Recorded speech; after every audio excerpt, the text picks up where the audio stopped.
Qian Ling, bearing the memories of her previous life, reincarnates to enter the soon-to-be-released Pokémon Origins in order to earn the medical expenses for her younger sister, Xiao Tao. Little Xiao Tao blesses her brother, assuring him that he will undoubtedly obtain the most formidable starter Pokémon. Empowered by Xiao Tao's blessing, Qian Ling, a Pokémon conduit, encounters the legendary Pokémon, Cosmog. Not my buddy? What brings you here? An uncontrollable factor emerges during the teleportation, as Cosmog transports Qian Ling to an unknown map. Confess. Cosmog, from where did you abduct this shiny Zorua? Chapter 1, Origins. In the evening, within a 2-bedroom apartment in one of the rooms.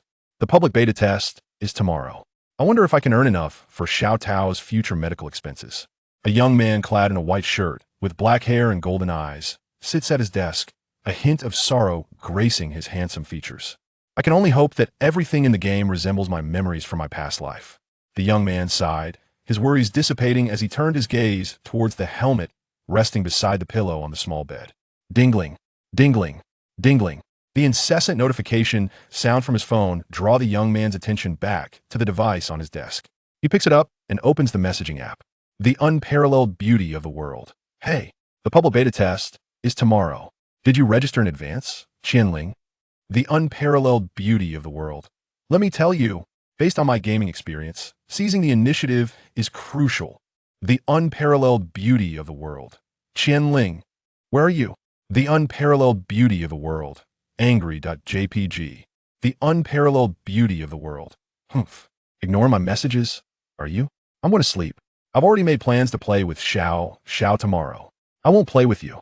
As she swipes through the messages from her dear friend, Qian Ling's lips curve upward slightly. Her fingers tap the screen, and she presses send. It is Qian Ling, not Qian Ling. Oh. A glimmer of amusement sparkles in her golden eyes as Qian Ling counts silently for about 5 seconds. Then her phone rings, dingling. The unparalleled beauty of the world. Oh. Just know, I was being kind to remind you, The unparalleled beauty of the world. You annoying pest. The unparalleled beauty of the world. I curse you. Tomorrow, when you receive your starter Pokemon, may it all be cater pies. Watching the flood of messages on her phone, Qian Ling blinks, her fingers tapping the screen. It is Qian Ling, not Qian Ling. Is it really necessary to curse me so, my lady? The unparalleled beauty of the world. Humph. Are you scared? The curse is in effect. You will regret it tomorrow. Click. The sound of the door opening reveals a girl in pink pajamas standing at the threshold, her silver hair cascading down her shoulders, her fair face slightly flushed. Brother, I'm done washing. Qian Ling's fingers continue to tap the screen without turning around as she replies. Okay, I understand, Xiao Tao. Hurry and go to bed. I'll wash up shortly. All right. Xiao Tao emits a voice as soft as a whisper, not leaving, her ruby-like eyes filled with sorrow and guilt as she gently bites her lip. Brother. Qian Ling presses the send button, silences her phone, and stands up to gaze at Xiao Tao, who stands at the door with her head bowed. Her golden eyes are filled with affection as she speaks gently. What's the matter? Is there something Xiao Tao wishes to discuss with her brother? Xiao Tao nods slightly, a soft affirmative sound escaping her lips as she grips the doorknob with increasing strength. Lifting her head, her ruby eyes shine with resolve. A large hand covers her head, deflating the courage she had mustered, causing her to lower her gaze once more. Qian Ling smiles and speaks softly. It's all right. Haven't I told you that you can leave everything to your brother? All you need to do is live carefree and joyfully. But brother must be very tired, waking early and working late to support me, to pay for my medical treatments, to provide for my education, to maintain this home, and to take care of me. As she stared at the floor, Xiao Tao's small, soft voice gradually became tinged with tears, her vision blurring as she felt like a burden. Ever since their parents' untimely demise 5 years ago, all the responsibilities had fallen upon Qian Ling. 2 years prior, Qian Ling had even sacrificed his studies to earn an income. What nonsense are you saying, silly? It's only natural for a brother to care for his sister. A flicker of pain passes through Qian Ling's eyes. He knows that Xiao Tao has grown up, no longer the little girl who used to fight him for peaches 5 years ago. Xiao Tao, head bowed, raises her wrist to wipe away her tears. Qian Ling withdraws his hand from her head and continues. Do you know about Pokémon Origins? This game is jointly released by the Highest Alliance, and it is said to be the second world for humanity. Tomorrow, My brother intends to attempt to see if he can earn money through this game. If successful, he shall resign from those laborious jobs that demand an early rise and late nights. Rest assured, brother will exert himself diligently, allowing him to earn money effortlessly while sparing little Tao the burden of concern. Qian Ling smiled as she gazed into Xiao Tao's golden eyes, brimming with affection and indulgence, softly uttering, "Can Xiao Tao bestow upon brother the fortune of acquiring a formidable initial Pokémon tomorrow?" Listening to Qian Ling's gentle and affectionate voice, Xiao Tao extended her arms and tightly embraced Qian Ling, burying her face against his chest.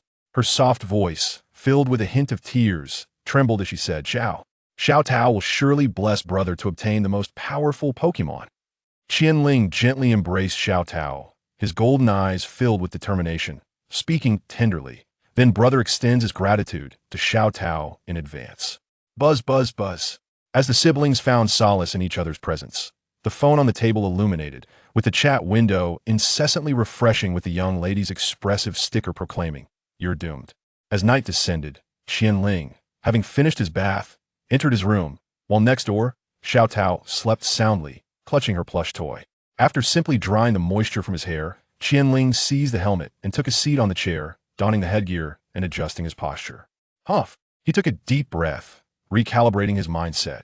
In his original world, there was no such consciousness-linking helmet, so to claim he was not anxious would be a falsehood. Pressing the button on the left side of the helmet, Qian Ling closed his eyes, allowing his consciousness to gradually empty. Linking. Connection successful. Welcome to Pokémon Genesis. The mechanical voice resonated in his mind as Qian Ling opened his eyes, his pupils dilating in shock. He found himself standing amidst the galaxy, a multitude of stars blooming beneath his feet. So real. Qian Ling extended his hand, fingers moving, then lowered it, gazing up at the starry expanse, murmuring, "Once I have wealth, I must create a room for Xiao Tao adorned with a ceiling identical to this starry sky." Ding! The public beta of Pokémon Genesis is in 12 hours, 1 minute, and 5 seconds. Would you like to register your information in advance? Yes, no. A system prompt emerged before Qian Ling, who glanced at the countdown. The public beta was scheduled for 10 o'clock tomorrow morning, and he pressed yes. Please enter your name. Note that it cannot be modified, so make your decision wisely. Cannot be changed. Qian Ling pondered briefly, and moments later, the system displayed a prompt. Would you like to use the spirit of loving peaches as your name? Yes, no. It feels a bit peculiar. Oh well, let's go with this. Would you like to watch the public beta animation? Yes, no. Observing the system prompt before him, Qian Ling's golden eyes flickered slightly. The public beta animation, perhaps it could provide a wealth of useful information in advance. Yes. Chapter 2. The eve of public testing in the early morning. Within the confines of a modest kitchen, Chihaya donned an apron, humming a cheerful tune. As long as memory served correctly, and the initial Pokémon possessed a modicum of strength, he chuckled to himself. Chihaya's expression morphed into one of unrestrained excitement. Having watched the public testing animation the previous day, he noted that the Pokémon depicted were identical to those lodged in his memory. It became evident that the current version of Pokémon Genesis belonged to the first generation, albeit with subtle inclusions from the second and third generations. In the dining area, dressed in her high school uniform, Momoko blinked curiously at her brother, who seemed out of sorts. Brother? Ahem. Chihaya snapped back to reality. Glancing at the frying pan containing eggs, he extinguished the flame, expertly scooped the eggs onto a plate, and emerged from the kitchen with a smile. Momoko, eat while it's hot. He placed the plate on the table and retreated to the kitchen to wash the cookware, while Momoko began her breakfast. Is there enough money? Chihaya's voice echoed from the kitchen. Swallowing a mouthful of egg, Momoko replied, There's enough. After school, I can go out with my friends and buy whatever I like. If I run short, I'll let you know. She cast a glance towards the kitchen, catching a glimpse of Chihaya's back, her gaze momentarily lowering as she tightened her grip on her chopsticks. By 10 minutes past 9, Chihaya returned to his room, sprawled across his bed, and picked up his phone. Pokémon Genesis will officially launch at 10 o'clock today. The second world for humanity, jointly produced by the World Alliance. Is it really this popular? Chihaya dismissed the notification bar and opened his messaging app, momentarily ignoring the 99 messages from his close friend. He glanced through various work-related groups and others. Invincible Tyrant Battle God. Just 40 minutes left. Let us gear up, brothers. Yushi, let us go. Xingxing, let us go. A quick survey of the group chats revealed a collective anticipation for the public testing of Pokémon Genesis. Chihaya opened the message from his close friend. World's most invincible beautiful girl. Hey Chihaya. Only 30 minutes until the public release. World's most invincible beautiful girl. Seizing the opportunity is crucial. Aren't you supposed to earn some medicine money from Momoko? After a brief pause. World's most invincible beautiful girl. Chihaya. I found some strategies on the forums. Let me share them with you. World's most invincible beautiful girl. Screenshot. World's most invincible beautiful girl. Screenshot. World's most invincible beautiful girl. Screenshot. Strategy information. Chihaya blinked, his expression turning quizzical. Logically, there shouldn't be any information about Pokemon in this world. The official website merely listed a few Pokemon names. Let me take a look. With curiosity piqued, he clicked on the screenshots. All-knowing sage, the thread is open. This thread mainly shares insights gleaned from my 8-hour viewing of the public testing animation. All-knowing sage. Firstly, from the cutscenes, it is evident that Pokemon Genesis is a pet battle type game. All-knowing sage. According to the official site, our initial Pokemon will be acquired by us, entirely based on personal choice. All-knowing sage. Screenshot, screenshot, screenshot, screenshot. Fire Chick, EV, Houndour Vulpix. Narrowing his eyes, Chihaya scrutinized the images in the screenshots, his pupils contracting slightly. This thread creator has some interesting insights. Continuing to read further, Chihaya's mouth twitched slightly. All-knowing sage. Based on my observations and experience, these adorably naive Pokemon seem to be of the cute variety, lacking substantial combat prowess. So, everyone, please tread carefully. A passerby remarked. What the thread creator says seems accurate. That purple serpent in the public testing animation looked quite formidable. World's most handsome. I think that muscular guy with 4 arms is incredibly strong. Pure muscle. The conversation began to veer off course, with various netizens debating the strengths of the appearing Pokemon, while only a select few discussed the cute and naive ones. As he scrolled through the screenshots, Chihaya briefly paused, his gaze lingering on a message. Thank you for spending 10 forum coins to purchase hidden content. Currently, 800 people have made this purchase. Chihaya's expression grew vacant. 1 forum coin equated to 1 yuan, meaning 800 individuals had spent 8,000 yuan on this seemingly modest post. A daring thought flitted through his mind, as he felt his rationality slowly eroding. Caught in a dilemma. No, I must refrain from releasing this information just yet. The lady is right. Seizing the opportunity is paramount.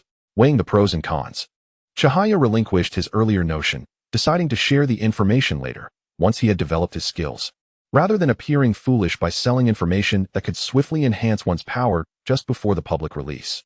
Ding! A notification chimed on his phone, drawing his attention. His close friend had sent a message. World's most invincible, beautiful girl. Chihaya, did you see what the thread creator said? Quick, respond. World's most invincible, beautiful girl. You must not be blinded by those cute Pokemon. You're the man who needs to earn medicine money from Momoko. In response to his friend's teasing, Chihaya's lips curled slightly as he tapped out a reply. It's Chihaya, not Qian Ling. I saw it.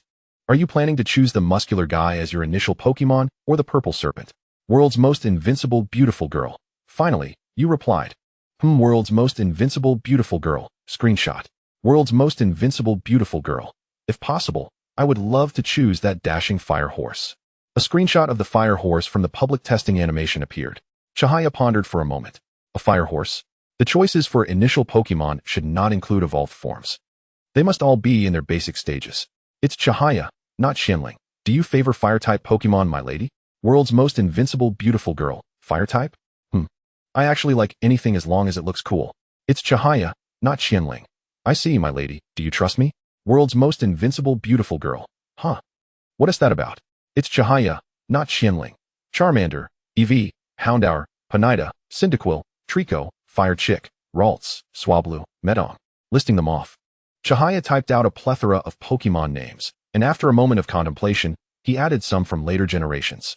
It's Chihaya, not Qian Ling. Riolu, Froakie, Garchomp, Snivy. World's most invincible, beautiful girl. It's Chihaya, not Qian Ling. My lady, please note these Pokemon names. There should be name hints for the initial selection. And if there are, prioritize these choices. World's most invincible, beautiful girl. So many? Wait, Chihaya, how do you know so many Pokemon names? World's most invincible, beautiful girl. The official site only mentioned Rattata, Caterpie, and Pidgey.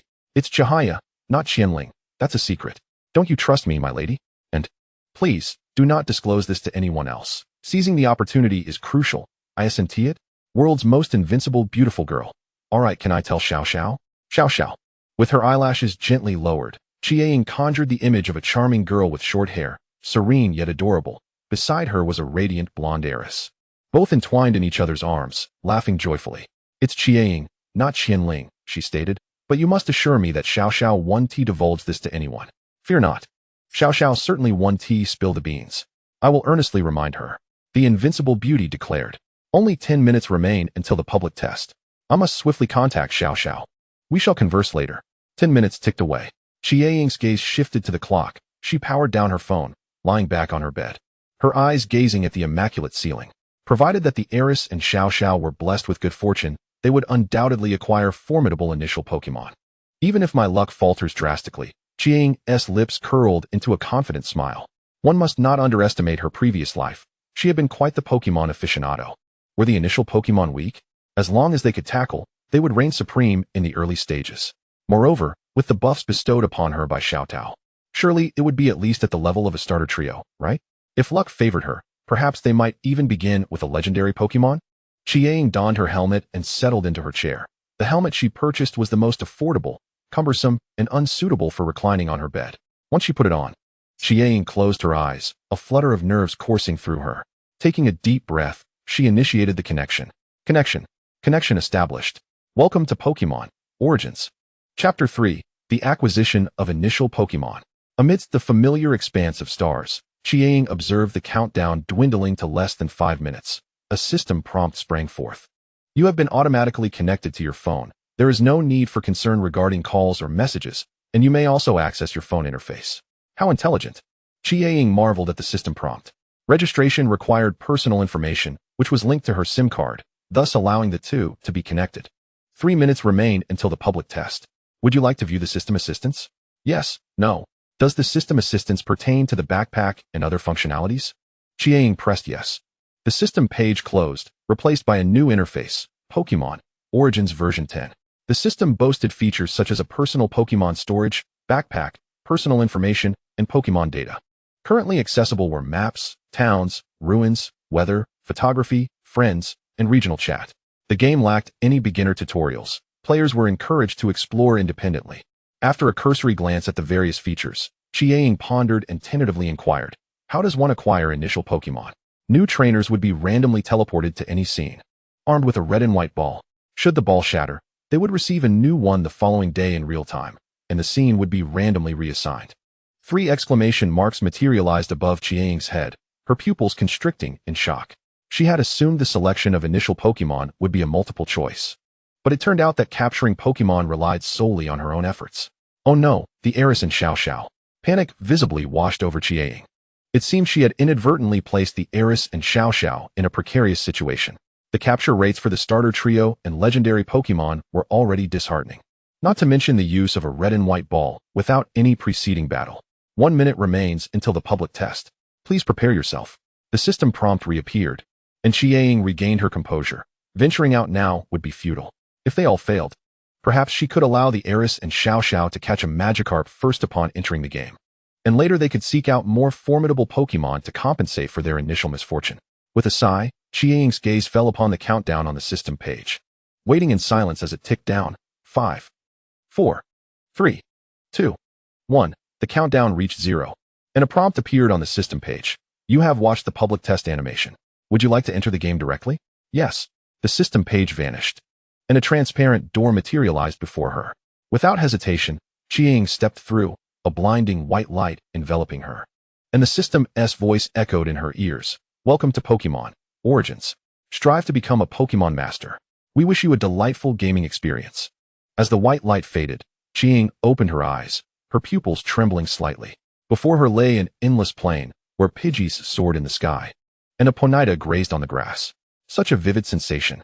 Qian felt the gentle breeze upon her face, inhaling the fragrant, natural air. Her feet sinking into the grassy ground, surrounded by a symphony of Pokémon sounds. Meanwhile, in the realm of reality, forums erupted with chaos. A cacophony of curses and grievances echoing through the digital landscape. What's this nonsense? I threw a Pokeball at a Pokémon, and you tell me it shattered on the ground? How can you say it shattered? You're telling me I must wait until tomorrow for a new one. Can someone explain why I spawned in a cave? I didn't even have a torch. Do you know how terrifying it is to suddenly have a bat fly at your face? You're lucky. I spawned in the ocean. Although my pain sensitivity is low, I didn't see a single Pokemon before I drowned. And now I have to wait until tomorrow. Is this a joke? I spawned in a volcano and collapsed from the heat before taking 2 steps. I could only watch as my health dwindled. But I did see several Pokemon I had never encountered. I fared a bit better. I spawned on the volcano's edge and spotted a fire-tailed lizard. I threw a ball at it only to have it shatter upon being struck by its tail. Snowy mountains. I fell into a snowdrift and couldn't climb out. Perished from the cold. A multitude of tales detailing various deaths and shattered Pokeballs flooded the forum, with each account adding to the growing mountain of grievances. As players who had exited the game shared their experiences. In the game, however, the surviving players were still diligently striving to capture their first Pokemon. The short-haired, tranquil girl gently soothed a weeping Ralts in the forest, while the blonde heiress strode purposefully through the woods, her emerald eyes searching for the Pokemon someone had mentioned. As for Chiang, she wandered aimlessly across the plain. Only Ponyta and Pidgey occasionally crossed paths with a few Rattata and Diglett hidden beneath the soil. Chiang halted. Noticing the grazing Ponyta had sensed something. It lifted its head, spotting Chiang not far away, before turning and fleeing. Am I a natural Pokemon repellent? Why do they all run upon seeing me? Chiang's lips twitched in frustration. Ever since her arrival, every time she attempted to approach a Pokemon, they would instantly flee, denying her any chance to throw a ball. Perhaps if I venture further, I might encounter a lake or something. Water-type Pokemon should be gentler. With renewed determination, Chiang resumed her quest for her initial Pokemon, though she wondered if this path truly had an end. In the forest, Xiao Tao sat beside the Ralts, gently patting its head as she comforted it. It's all right. If they don't wish to play with you, we shall seek out other Pokemon. I think those walking carrots and bean sprouts appear quite friendly. Ralts? Lalura's raised her head, while Xiao Tao withdrew her hand, embracing her knees, a faint smile gracing her lips, her eyes brimming with memories. Indeed, there will be those who are willing to accept you, and you shall become dear friends, frolicking together and joyfully passing each day. A memory flickered in her mind, of a beautiful girl with golden hair and green eyes, smiling as she extended her hand, while behind her stood a handsome boy, coolly watching the bullies flee in a panic, his attire slightly disheveled. Seemingly perceiving the recollections within Xiao Xiao's eyes, Lalura ceased her weeping, raising her head. Her eyes obscured by green hair gazing at Xiao Xiao, Lalulus. Xiao Xiao suddenly shook her head slightly, her expression firming as she looked at Lalurus, smiling and extending her hand. I detest empty promises. You little crybaby. Let us go. Let us find Pokemon who will accept you as a friend. Lalurus turned her gaze to Xiao Xiao's outstretched hand, slowly raising her small hand, hesitating just before contact, fearful of retreating. Hold on. Xiao Xiao grasped Lalurus's timidly withdrawn hand, as Lalurus looked at her, shaking her head fervently. Lalulus. Trust me, my little weeper. It seemed that the sentiment Xiao Xiao wished to convey was infectious, for Lalurus halted, her head shaking, her heart calming. As she clasped Xiao Xiao's hand with determination, Lalul. Hey, what sort of skill is it to bully someone alone? In the forest, the young lady brandished a wooden stick, standing protectively before the blue Pokemon, glaring defiantly at the swarm of Spearows ahead. Initially searching for the Pokemon that Qian Ling had mentioned, she had inadvertently overheard the sounds of a scuffle and peeked from the grass, discovering a multitude of birds mercilessly attacking a little blue dog Pokemon. Having an innate fondness for puppies, the young lady acted without hesitation, seizing a nearby stick and swiftly positioning herself in front of the blue pup. Riolu. The injured Riolu struggled to rise, while the young lady gripped the stick firmly. She had witnessed Qian Ling in fights back in middle school. Chirp. The Spearow emitted a piercing cry, diving toward the young lady, prompting Riolu to warn her. Riolu. The young lady's gaze sharpened as she gripped the stick tightly, swinging it fiercely at the approaching Spearow. Bang. A crisp sound echoed as the Spearow was sent flying, crashing into a tree. The young lady's pupils constricted slightly before her expression transformed into one of exhilaration. Home run. Bring it on. Chirp. With their comrade attacked, the remaining Spearows screeched furiously, diving at the young lady in rapid succession. Qian Ling's voice echoed in her mind. What are you fighting for? One pair of fists cannot match 4 hands. If danger arises, run without hesitation. A second later, the young lady discarded the stick, pivoting without a word to scoop up Riolu and began to flee. Riolu?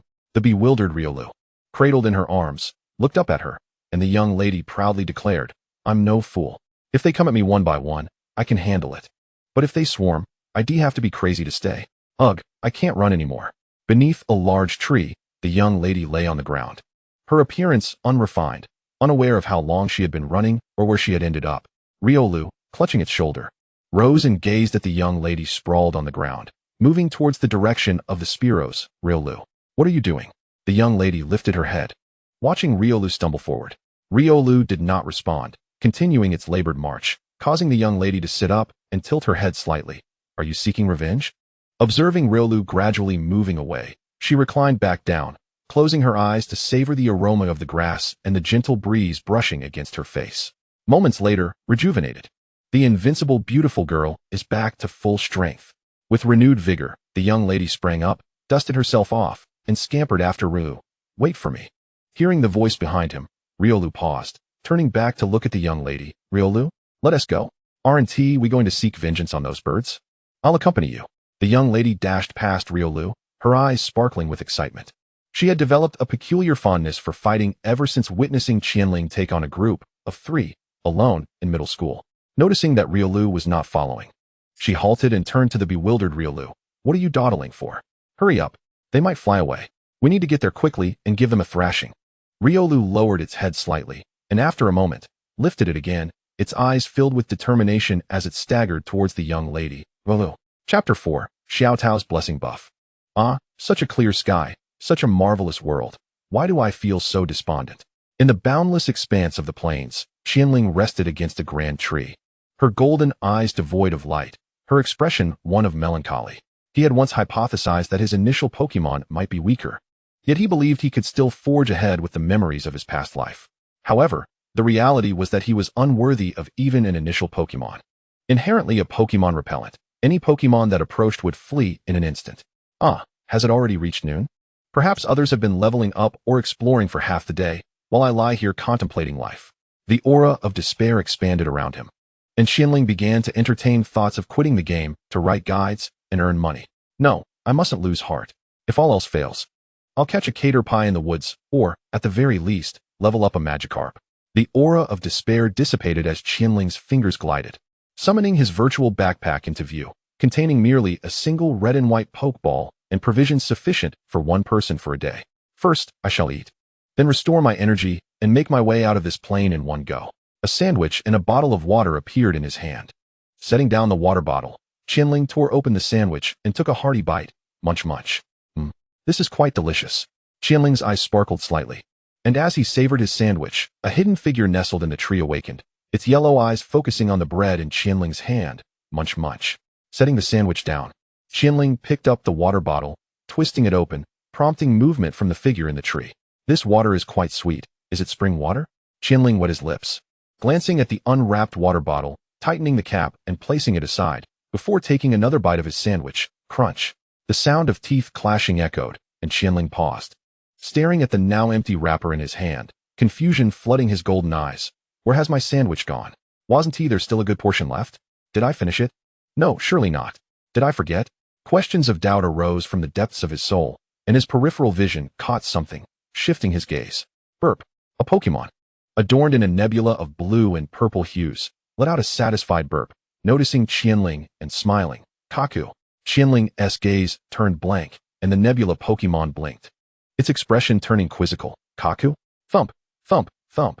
Qian Ling's heart raced at a staggering rate of 180 beats per minute, his trembling golden eyes reflecting the nebula Pokémon before him, his voice quivering. Cosmog. Kaku. Upon hearing its name called, Cosmog drew closer, and Qian Ling swallowed hard, averting his gaze, repeatedly reminding himself, calm down, calm down, calm down, calm down, calm down, calm down my foot. How is it possible to encounter a Cosmog as an initial Pokémon? Within her heart, Qian felt a tempest of emotions, abruptly realizing something profound. She righted the overturned table, resting her elbows upon its surface. If my conjecture holds true, the initial Pokémon acquisition should only yield Pokémon in their base forms. Thus, the emergence of Cosmog is quite natural, isn't it? With her gaze momentarily cast downward, she fell into a contemplative silence. Yet, in the next heartbeat, the table, emblematic of her composure, was once again upturned. How absurd. Which initial Pokémon acquisition would involve a legendary Pokémon? This cannot be right. Why am I collapsing in despair over this? Shouldn't my immediate concern be how to cleverly ensnare Cosmog within a Pokeball? With this realization dawning upon her, Qian abruptly awakened from her inner turmoil, donning a mischievous grin as she glanced aside. Cosmog, I have a precious treasure here for you. However, her expression froze as she discovered that Cosmog had vanished without a trace. In that instant, Qian felt as if she had turned to stone. Having lost the legendary Pokémon that had seemed so attainable, her body succumbed to weakness, collapsing beneath a grand tree as she gazed up at the azure sky. A solitary tear of regret trailing down her cheek. All gone. My Solgaleo, my Lunala, my perfect beginning has vanished. Xiao Tao, my foolish brother, has squandered the blessing you bestowed upon him. As time trickled by, Qian leaned against the tree, contemplating the vast blue above. Should I abandon hope? With her gaze lowered, the image of Xiao Tao flickered in her mind. Resolutely, she extended her hand and slapped her cheeks briskly. Slap, slap, slap. Taking a deep breath, her handsome face flushed slightly. She seized her water bottle and drained it, rising to her feet with renewed determination as she strode towards the plains, her golden eyes brimming with resolve. Today's objective, to acquire an initial Pokémon. Meanwhile, trailing behind her, the concealed Cosmog blinked its eyes, sensing a peculiar feeling emanating from Qian, its curiosity compelling it to follow. In the afternoon, beneath a great tree in the forest, Xiao Xiao clutched her Ralts, both covered in dirt and grime. It seems the Pokémon we've encountered aren't particularly friendly, she remarked awkwardly. Initially brimming with confidence that she could help Ralts find friends, she had instead been chased by Spearows, splashed by Magikarp, and ensnared by Caterpie's silk, leaving her feeling sticky and disheveled. A thrilling yet chaotic afternoon had unfolded. Ralts gazed at the setting sun, gently placing its small hand upon Xiao Xiao's. Ralts, don't worry, little crybaby, we will surely find friends tomorrow. If not tomorrow, then the day after, and if that fails, the day after that, we will find them eventually, Xiao Xiao reassured, fixing her gaze on the Ralts in her arms. Trust me, little crybaby. I will return tomorrow to help you find friends who will accept you. Ralts? Ralts tilted its head in confusion. Xiao Xiao seemed to understand its unvoiced thoughts and replied apologetically. Well, it's getting late. I must take my leave. I promise, I will return tomorrow morning. Ralts remained silent, gazing at the setting sun as the twilight's glow enveloped them. Moments later, it wriggled free from Xiao Xiao's embrace. Little crybaby? Xiao Xiao looked down at Ralts, who stretched out its small hand, speaking with unwavering determination. Ralts, you want to come with me? Xiao Xiao was taken aback by Ralts's earnestness. Ralts nodded, its eyes, obscured by green fringe, shining with sincerity. Ralts. But Xiao Xiao's expression wavered. Her intention to leave was to return to reality, while Ralts simply believed she meant to depart the forest. Sensing Xiao Xiao's hesitance, Ralts withdrew its outstretched hand, looking downcast, emitting a soft whimper. Ralts. Little crybaby. Xiao Xiao's heart ached as she lowered her gaze, tears welling in her eyes, the atmosphere thick with tension, only the faint sound of sobs breaking the silence. What should I do? Think of a solution. Staring at the ground, tears fell, and her fists clenched. Suddenly, a system prompt appeared before her. Your prolonged stay in the game has been detected. Please take care of your health and avoid excessive immersion in the game. Xiao Xiao's eyes widened as she recalled her purpose for being there, to acquire an initial Pokémon. She still had a Pokeball. The time spent with Ralts had made her forget her original goal. Lifting her head, overwhelmed with joy, she exclaimed, Little crybaby, will you come with me? Ralts, heartbroken, looked up, tiny tears streaming down its cheeks. Xiao Xiao retrieved a red and white Pokeball from her inventory, pressing the center button as instructed. The ball enlarged, and she explained, This is called a Pokeball. I came here to find an initial Pokémon, little crybaby. Before Xiao Xiao could finish her sentence, Ralts eagerly nodded, extending its small hand to press the button on the Pokeball. Click. A crisp sound echoed as the Pokeball flew open, and Ralts transformed into a beam of red light, entering the ball. It sealed shut, trembling slightly upon the grass. Xiao Xiao watched nervously as it shook. Ding. The sound resonated, and the Pokeball stilled. Blinking in disbelief, Xiao Xiao checked the system notification that popped up. Congratulations. You have acquired the initial Pokémon Ralts. A beginner's gift pack has been added to your inventory. Strive towards becoming a Pokémon master. Did I succeed? Xiao Xiao's gaze shifted from the notification to the Pokeball, carefully lifting it. Little crybaby Ralts? It quivered slightly, as if Ralts was responding to her. Xiao Xiao inquired of the system, How do I release Ralts? Simply press the center button. You may also set the Pokeball to allow Ralts free entry and exit. Set to allow Ralts free entry and exit from the Pokeball. Setting successful. The system window vanished, and in the next moment, the Pokeball sprang open in Xiao Xiao's hand, a beam of red light shooting forth as Ralts emerged, wrapping its tiny arms around her. Ralts. Xiao Xiao embraced Ralts tightly, both Pokemon and trainer sharing a warm moment together. After a brief pause, Xiao Xiao's thoughts drifted to her dear friend. I wonder how Xiaoying is doing. Ralts? Ralts blinked, puzzled, its vision partially obscured by its long green fringe. Chapter 5, Astonishment. A trainer encounters a legendary Pokemon. Home run. The last one. The young lady swung her wooden bat, sending the final Spearow soaring away, the bat splintering in her hands. Chirp. The Spearow crashed against a tree, struggling momentarily before succumbing to unconsciousness, while nearby, Riolu leapt into action, delivering a punch to the Spearow's chin. Riolu. Chirp. The fiery sparrow emitted a mournful cry before crashing heavily to the ground. The young lady wiped the beads of sweat from her forehead, her fatigued expression intertwined with exhilaration, displaying her remarkable resilience. Before she could finish her thought, her legs gave way, and she collapsed onto the ground. Riolu's pupils dilated as it rushed towards the young lady. Riolu. The young lady's gaze shifted to the concerned Riolu, and she forced a smile. Ah, I'm just exhausted. With a sigh of relief, Riolu felt the tension within it dissipate, and a wave of weariness washed over as it lay down beside the young lady. Together, they rested on the earth, gazing up at the dimming sky. The young lady's eyes wandered to Riolu. Hey, Riolu? Riolu blinked, returning her gaze. They exchanged a brief look before sharing a smile. As time trickled by, the dusky sky gradually darkened, and neither the young lady nor Riolu moved, simply resting on the ground. A message from a contact named Xiao Xiao popped up. Would you like to check it? The young lady blinked and suddenly sat upright. Let me see. The system chat box appeared. Spring sleep unaware of dawn. Xiaoying. How's it going on your end? I've got my starter Pokemon. Ralts. A subsequent message included a photo. The young lady clicked on the image, revealing a cozy snapshot of Xiao Xiao and Ralts, with the backdrop of a sunset in the forest. Darn it. I got so caught up in battling that I forgot to look for a starter Pokemon. She bit her thumb, noticing something out of the corner of her eye. She turned to the puzzled Riolu, her eyes sparkling slightly. Hey, little pup, would you like to be my starter Pokemon? I promise not to treat you poorly. Riolu blinked in confusion. The young lady sat cross-legged on the ground, pondering for a moment before recalling the official introduction. She looked at Riolu earnestly. It means becoming my partner, never leaving each other, and battling together. Riolu observed the young lady's serious demeanor, lowered its head in contemplation, then lifted it, gazing at the scars on her body. It stood up and nodded earnestly. Riolu. The young lady tilted her head slightly, unable to comprehend Riolu's words. But she could discern agreement from its earnest expression and gaze, smiling. Well, I may not understand what you're saying, but it seems you agree. As she spoke, she retrieved a Pokeball from her system backpack, holding it out towards Riolu. Unlike that fool Xiao Xiao, she had learned the proper use of Pokeballs from the official website. Please take good care of me, little pup. Seeing the Pokeball in her hand, Riolu stepped forward, clenched its paw, and pressed the button in the center of the Pokeball. Riolu. Meanwhile, in Xiao Xiao's home, she was nibbling on her meal when her phone rang with a jingle. Setting her chopsticks down, Xiao Xiao picked up her phone, opening the message bar. The invincible beautiful girl, Xiao Xiao. This is my starter Pokemon. Riolu. It's super strong. The invincible beautiful girl. Photo. Upon opening the photo, it depicted a pile of unconscious fiery sparrows with Riolu looking exasperated, while the young lady stood beside it, beaming with a peace sign. Wow. Did you defeat all those birds? Ralts and I were chased by one for quite a while. Indeed.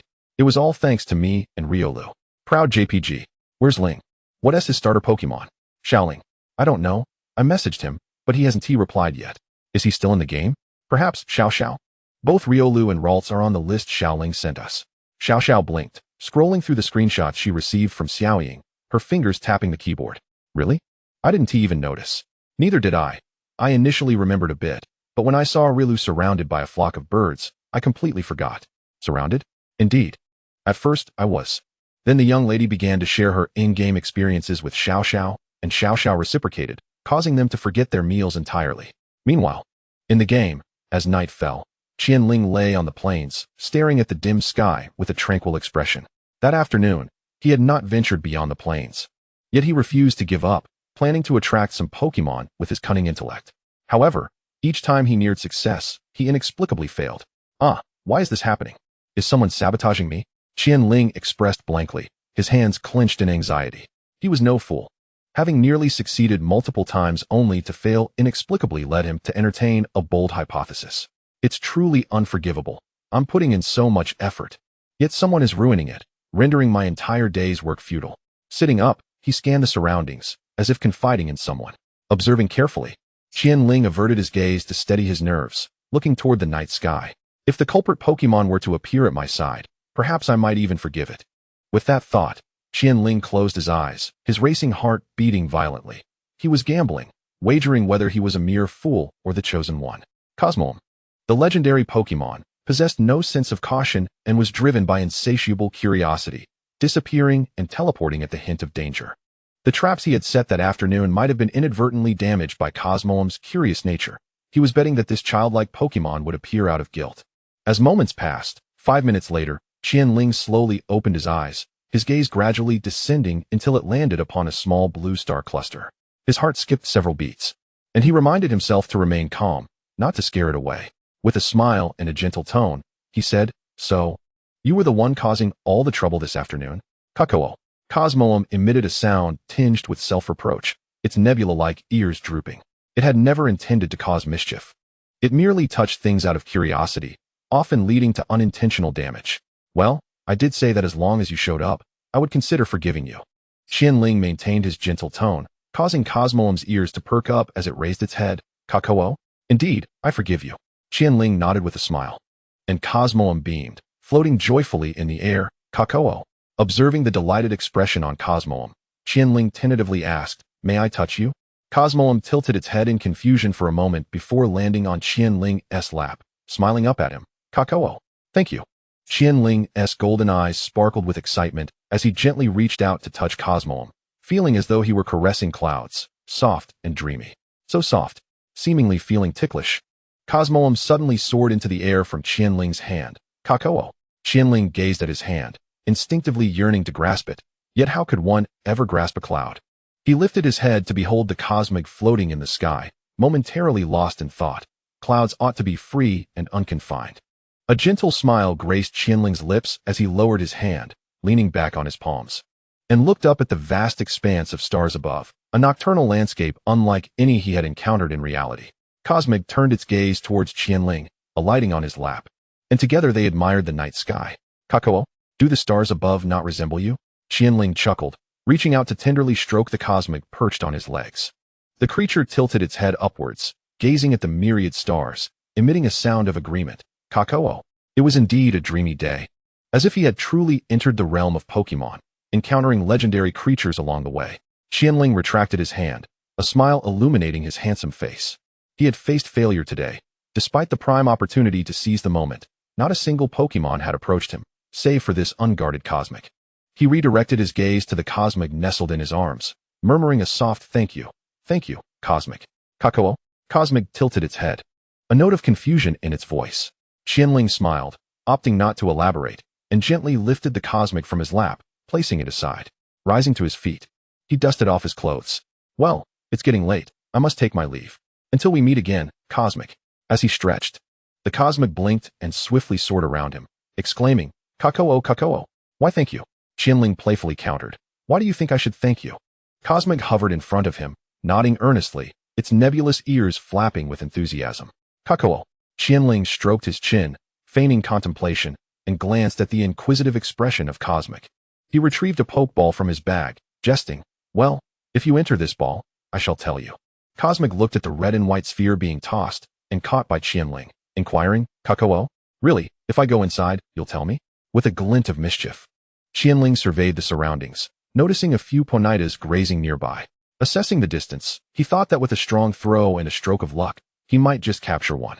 After all, the Pokeballs refreshed in the real world at 0 hour, and time was of the essence. He still needed to prepare dinner for Xiao Tao. Not attempting seemed a waste. He might as well try. Cosmog observed the Pokeball being tossed up and down, timing its approach perfectly to dash toward the sphere. Qian Ling caught a glimpse of motion and turned to see the Pokeball being nudged by Cosmog, pressing the button mid-air. The ball emitted a sound, "Ka," and Cosmog transformed into a beam of red light, being drawn inside. The Pokeball landed on the grass, rolling a few times before coming to a halt. Qian Ling's mind momentarily froze. He stared at the distant Pokeball, unable to comprehend what had just transpired. Suddenly, the ball stirred slightly, shaking.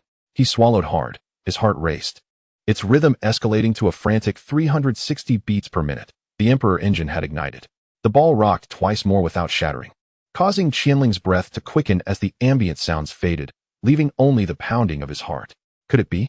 The Pokeball quivered for a third time, and Qian Ling's vision of the shaking sphere began to slow, the surroundings gradually dimming. A crisp chime resonated, and Qian Ling's heartbeat ceased, his eyes rolling back as darkness enveloped him, collapsing onto the grass, briefly losing consciousness. Congratulations! You have obtained the initial Pokémon, Cosmog. A starter gift pack has been dispatched to your bag. Strive forth with the ambition of becoming a Pokémon master. Congratulations! You have captured a legendary Pokémon, unlocking the achievement, Shock. A trainer has encountered a legendary Pokémon. Random mysterious gift pack awarded. As you are the first to unlock this, Shock. A trainer has encountered a legendary Pokémon.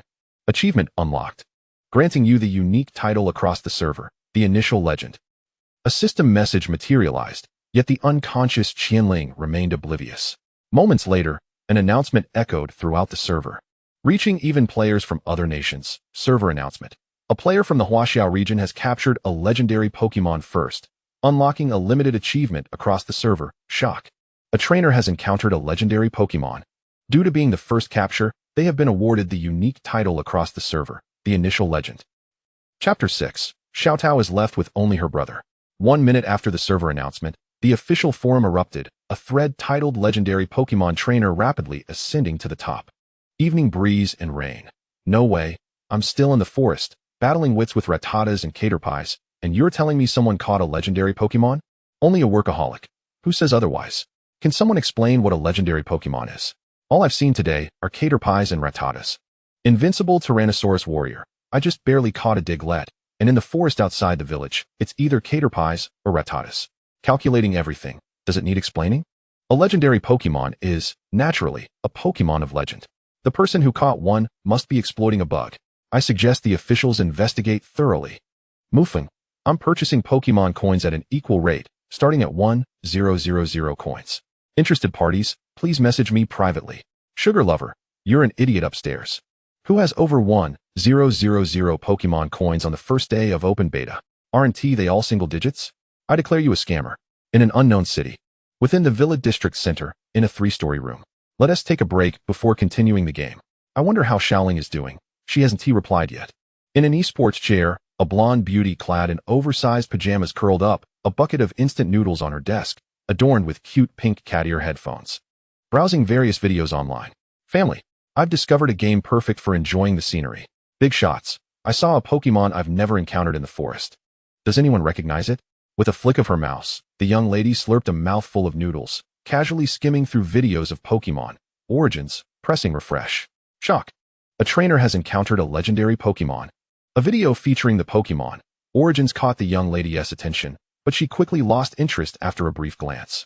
Legendary Pokémon. That's clearly just clickbait. Xiaoling hasn't even mentioned any legendary Pokémon to me. She slurped another mouthful of noodles and continued refreshing. But the homepage was gradually dominated by videos titled Legendary Pokémon Trainer. Pokémon. Origins. On the first day of open beta, someone has captured a legendary Pokémon. Is it due to exploiting a bug or sheer skill? I'll guide you through the analysis. Why are there so many videos about legendary Pokémon trainers? The young lady bit through her noodles, swallowing as she sensed something was amiss. Her fingers tapped on the keyboard, opening the Pokémon Origins official forum, where a post from the officials was pinned at the top. Legendary Pokémon. The young lady clicked on the post and began to peruse its contents. Her pupils gradually expanding as she ceased her earlier fidgeting. She swiftly retrieved her phone to send a message to Xiao Xiao, exclaiming, "The unparalleled, invincible beauty, Xiao Xiao. Hurry to the official forum. There's major news." In the game, Qian Ling, who lay unconscious on the ground, opened her eyes and sat up. Bewilderment filling her golden gaze. "I fainted, I remember that." Her attention drifted towards the quiet Pokeball resting not far away. Her pupils suddenly constricting as her heart began to race. Stay calm, stay calm, stay calm. Qian Ling inhaled deeply to steady her racing emotions, then rolled and skidded towards the Pokeball, carefully picking it up and gently pressing the button. With a click, the Pokeball opened. A flash of red light illuminating the air as Cosmog floated into view, its expression slightly irate. Kaku. It was truly Cosmog. Qian Ling gazed at Cosmog, muttering to herself. And in the next moment, she reached out and embraced Cosmog tightly, trembling with excitement. To deny her exhilaration would be a lie. The irate expression on Cosmic's face faded as it emitted a curious sound. Kaku? Releasing her hold on Cosmic, Qian Ling beamed. Although the excitement in her golden eyes had yet to subside. It's nothing. I'm just overly thrilled. Cosmic blinked, quickly adopting a curious demeanor, clearly pondering why Qian Ling was thanking it. Kaku, why thank you? It's because you chose to approach me. You must have noticed that not a single Pokemon wished to come near me this entire afternoon. As Qian Ling spoke with a smile, a fleeting shadow of sadness crossed her eyes. Had it not been for Cosmic's utter lack of wariness, it might never have approached her.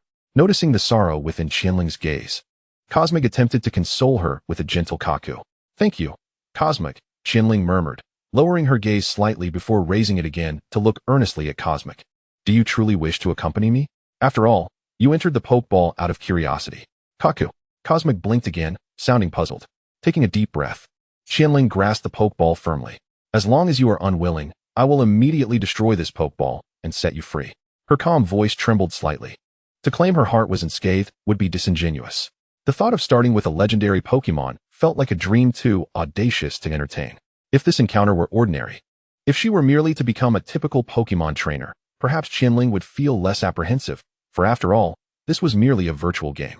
Yet, within the recesses of her memories from her past life, she had a profound love for Pokemon, a passion that resonated deeply within her. Now, before her, in this game, Pokemon appeared just as they did in her recollections. Pidgey preening its feathers atop a tree, Rattata cautiously weaving through tall grass, the vigilant Ponyta, and before her, Cosmic, embodying the innocence of a child burdened by guilt. Everything within this game felt achingly real, the grass beneath her feet, the gentle breeze caressing her face, the sun warming the crown of her head, and the enchanting starlit sky above. As these thoughts swirled in her mind, Qian Ling tightened her grip on the Pokeball, unable to betray the memories and passions that stirred within her. Kaku. Cosmic gently pressed its soft body against Qian Ling, relinquishing her grip on the Pokeball. She lowered her head slightly. Cosmic. Cosmic hovered before her, nodding vigorously, its starry ears bobbing, then gazing earnestly at Qian Ling. Kaku. Do you wish to shine like the stars in the night sky? Qian Ling murmured, inhaling deeply, her expression earnest. I promise, I will make it happen. Kaku. Cosmic beamed, joyfully floating around Qian Ling, who smiled as she watched the exuberant Cosmic. She extended her hand, saying, I look forward to our journey together, Cosmic. Cosmic halted its flight, affectionately nuzzling against Qian Ling's palm. Kaku. Is brother still playing the game? At the dining table, Xiao Tao rested her chin on the table, gazing at the now-cold meal. Her eyelids drooping slightly. She rose, and with a sudden crash, she opened the door forcefully. Turning to the source of the sound, she exclaimed, Brother? Qian Ling, filled with excitement, rushed from the room, enveloping Xiao Tao in a tight embrace and planting a kiss on her delicate, sculpted cheek. Xiao Tao, my initial Pokemon is Cosmic. It's Cosmic. Xiao Tao turned her gaze away, her cheeks gradually flushing red. Brother, you're holding me too tightly. Qian Ling quickly suppressed her excitement, releasing Xiao Tao and anxiously inquiring. I'm sorry. I got too excited. Did I hurt you? No. Xiao Tao turned her head, her face a vivid crimson. Qian Ling, oblivious to her sister's discomfort, remained unusually animated. Xiao Tao, let me tell you, Cosmic can evolve into the incredibly handsome Solgaleo, or into the exquisite Lunala. I can hardly fathom that my initial Pokemon is Cosmic. It must be the blessing buff you gave me yesterday. Ah, brother is so impressive. Xiao Tao replied dismissively, tilting her head. She didn't understand these matters. Stealing a glance at Qian Ling, who was still caught in a whirlwind of excitement, she murmured, I'll head back to my room now. Remember to reheat the food before eating. All right, Xiao Tao, get some rest. Qian Ling nodded with a smile, watching as Xiao Tao retreated to her room. Then, in silence, he jumped up and down, exuberantly dancing as if performing a fervent ritual. With a soft click, Xiao Tao gently closed the door and sank to the floor, touching her cheek where he had kissed her. Her ruby-like eyes were clouded, her heart racing wildly. Brother. Moments later, Xiao Tao pulled out her phone from her pocket, hugging her knees with one arm while opening the search bar. In the history section, questions appeared. Can I marry my non-blood-related brother? What procedures are needed to obtain a marriage certificate if there is a 2-year age difference and both are adults? How can I make my non-blood-related brother fall in love with me? What if I find myself increasingly fond of my non-blood-related brother? Her fingers danced over the keyboard as she typed her inquiries. If my non-blood-related brother kissed me, does that mean he likes me? After briefly scanning similar questions, she arrived at her own conclusions, shutting off her phone and leaning against the door, murmuring, Brother, Xiao Tao only has you. 3 years prior, while sorting through her parents' belongings, she discovered the adoption papers and learned that Qian Ling was not their biological child, but had been adopted from an orphanage. This explained why he had not inherited their silver and blue hair, instead possessing black hair and golden eyes. Upon learning this news, her initial reaction was fear. She dreaded that Qian Ling would abandon her upon discovering the truth, prompting her to hide the adoption papers. Those nights were spent in trepidation and tears until she gradually grew stronger. One day, she tentatively asked Qian Ling, "Brother, why is my hair silver while yours is black?" "It's probably a hereditary issue," he replied. "But why do our eye colors differ? Mom has red eyes, Dad has blue, and you have golden eyes. What's wrong?" "Xiao Tao, did someone say something inappropriate outside?" In conversation with his elder brother, he expressed his intention to confront him shortly. It was not that there were no unfounded rumors circulating. Rather, it was that Xiao Tao feared her brother would abandon her. "What nonsense, silly girl. How could I ever forsake you?" He reassured her. "But what if we lack a biological connection? Would you still not abandon me?" The brother solemnly vowed. "Regardless of our blood ties, I will never forsake you. Should I ever entertain such a thought, may I meet with a wretched fate in this life." As the recollection faded, the earnest expression on his face remained vivid in her mind. Months later, Xiao Tao collected a small lock of his hair and took it to the hospital for testing. The results were predetermined. There was no genetic link between her and her brother, merely an appearance of siblinghood. Chapter 7. The Path to Strengthening Cosmog. As night fell in the gaming world, on an endless plane, he found himself ensnared in contemplation upon observing a multitude of system notifications. Does capturing a legendary Pokémon automatically trigger an announcement? Indeed. As I suspected, who else could possibly catch a legendary Pokémon on the very first day of the game's launch? He sighed, regaining his composure, took a bite of food, and returned to his room, only to discover a barrage of messages from the young lady, all concerning legendary Pokémon trainers and news of legendary Pokémon. Initially startled by the notion that someone had managed to capture a legendary Pokémon on the first day, he suddenly realized that he was that very individual. Well, that's of no concern then. Thankfully, the announcement did not reveal his name. He breathed a sigh of relief, recalling the multitude of affluent individuals offering exorbitant bounties for his name, with one even proposing $1 million for the legendary Pokémon. He certainly did not wish to be embroiled with them, at least not at this moment. The newbie gift pack, mysterious gift pack. Upon opening his backpack, he discovered 2 gift packs. He clicked to open the newbie gift pack. "Congratulations. You have received a one-time teleportation scroll to a random village X1. Congratulations. You have received ordinary Pokeballs X5. Congratulations. You have received a map. Congratulations. You have received a Pokeball storage belt X1. Congratulations.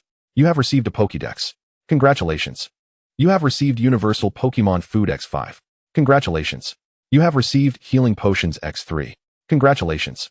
You have received a one-time custom clothing set X1. Basic starter supplies." But what is this? He dismissed the system notification and clicked on the custom clothing option.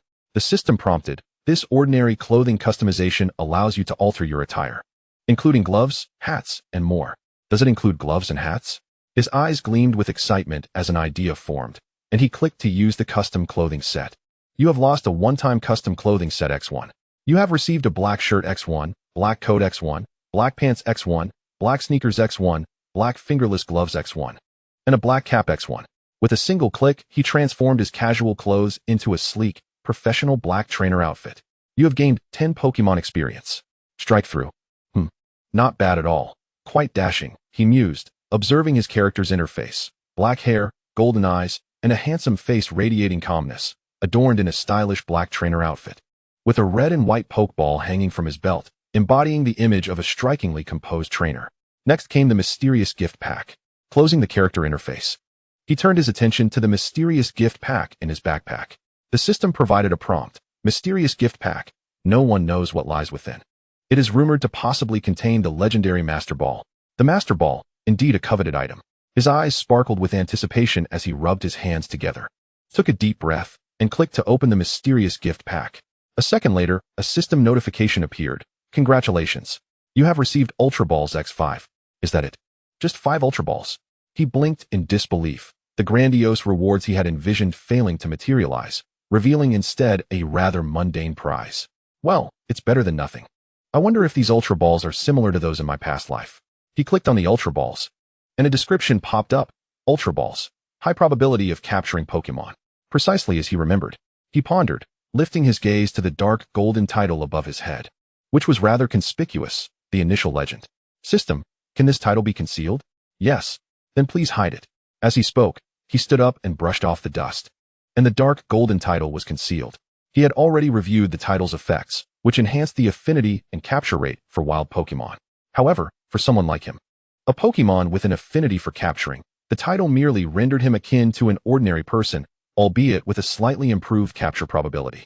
As for the teleportation scroll to a random village, how unfortunate that it wasn't a designated one. Otherwise, he could develop alongside the young lady and Xiao Xiao. He briefly scanned the teleportation scroll, but did not use it immediately. Instead, he closed the backpack and opened Cosmog's detailed information. Name, Cosmog. Type, Psychic. Classification, Nebula Pokémon. Ability, Pure. Gender, None. Level, 27. Skills, Teleport, Instant Transmission. Affection, 107, 255 max.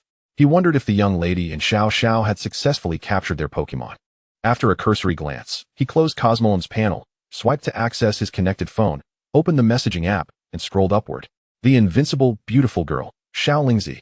Both Xiao Xiao and I have obtained our starter Pokémon. The invincible, beautiful girl. A photo of the young lady with Riolu and a photo of Xiao Xiao with Ralts. Riolu and Ralts. He had underestimated them. His golden eyes widened in surprise as he zoomed in on the photograph of Xiao Xiao with Ralts. Memories flashing through his mind. Little Crybaby still looks the same as before. His pupils shifted, noticing the dirt on Xiao Xiao's clothes. And a faint smile crept upon his lips. However, it seems she has grown quite a bit. It's Qian Ling, not Qian Ling. I've also obtained a starter Pokémon. You two are quite capable, with one Riolu and one Ralts, both exceedingly rare Pokémon. After replying to the message, he closed the chat page, stretched, and with hands in pockets, gazed coolly at the night sky. With Riolu and Ralts starting out, they were already significantly ahead of others in the early game. Now, he needed to consider his own path. The optimal choice for early leveling was still Magikarp, as it only knew Splash. However, considering that Cosmog was already at level 27, he could afford to challenge some higher-level Pokémon. He recalled that psychic types were weak against poison and fighting types, which were not commonly encountered. He also remembered that battling NPCs for Pokémon would yield substantial experience, serving as a fast track to leveling up. His golden eyes were filled with contemplation, and moments later, he sketched a rough plan for Cosmog's advancement. Prioritize leveling up Magikarp, then target Pokémon of a lower level than Cosmog, and finally, challenge higher-level Pokémon that were weak against psychic types. It was getting late. He would add Little Crybaby and the young lady as friends tomorrow, and then embark on the journey of becoming stronger. As Qianling's fingers glided across the screen, the system interface materialized before her. Pressing the logout button, a blinding light enveloped her, and she vanished from the novice scene. In the stillness of the night in the real world, Qianling lay in bed, gazing at the dark ceiling, her brow slightly furrowed. What was this peculiar sensation? After a moment of reflection, she realized she had forgotten nothing. Closing her eyes, she thought, perhaps it was merely the result of my excitement. A brief nap would suffice. Skill, Leap, Instant Teleportation. Suddenly, Qianling sat up, her eyes wide open. She had discerned the source of her strange feeling. In despair, she covered her face. No way. Cosmog only possesses Leap and Instant Teleportation. How could it possibly engage in combat to level up? Should it compete with Magikarp to see who can jump higher? The plan for Cosmog's rapid level up had collapsed. Chapter 8. Fortunately, the logout button remained intact. The next morning, Qianling sat at the dining table, scrolling through a forum on her phone while Xiao Tao nibbled on a fried egg. Shocked, a trainer had unexpectedly encountered a legendary Pokémon. Who could this legendary Pokémon trainer be during the public beta? Various forum titles featuring legendary Pokémon caught her attention. Qianling pondered. Since the fervor surrounding legendary Pokémon trainers had yet to subside, could this be an opportunity to garner some fame? Brother, I'm done eating, Xiao Tao's voice chimed. Qianling turned off her phone, smiling as she looked at her rising sister. Be careful on your way. Xiao Tao nodded, walked to the sofa to grab her backpack, and headed for the door. Brother, don't get too absorbed in games. Remember to eat. With that, Xiao Tao closed the door behind her. Qianling chuckled helplessly, then stood to tidy the dining table. Within the game world, Qianling appeared dressed in a sleek black trainer outfit. The pokeball at her waist glowed with a red light, and Cosmog materialized above her head. Kakao, Cosmog? Apologies for keeping you cooped up in the ball for so long. Qianling glanced upward as Cosmog blinked its eyes, emitting a sound that conveyed it was no trouble at all. Kakao. There was no need to linger in the novice scene any longer. It was time to explore the novice village. Surveying her surroundings, she noticed the wild Pokémon had vanished without a trace when Cosmog entered its ball. Qian Ling retrieved a one-time random village teleportation scroll from her backpack and activated it. A blinding light enveloped both her and Cosmog, obscuring her vision. As the system notification chimed, "You have lost a one-time random village scroll X1. Welcome to 0ZZ. Error. Error. The teleportation has been disrupted by unknown reasons. The destination has changed. System functionality activated. Please strive towards becoming a Pokémon Master. You have received 2 friend requests. In an unknown time and place." Within a small mountain village nestled in the snowy mountains, a beam of white light appeared out of thin air. Cosmog. Qian Ling hurriedly reached up to feel her head, sighing in relief upon finding the familiar soft texture. Kakao. Cosmog blinked above her, and Qian Ling retracted her hand, frowning. "System, what is going on?" "Due to unknown reasons. The teleportation has been disrupted. You have been transported to an unknown map." An unknown map disrupted by teleportation. Qian Ling swiped her fingers across the screen, bringing up the system interface, and examined it closely. All functionalities were normal, including the logout button. Thankfully, the logout button was still intact, and everything else seemed operational. Cosmog blinked curiously at Qian Ling, who was aimlessly swiping her fingers in the air. Kakao.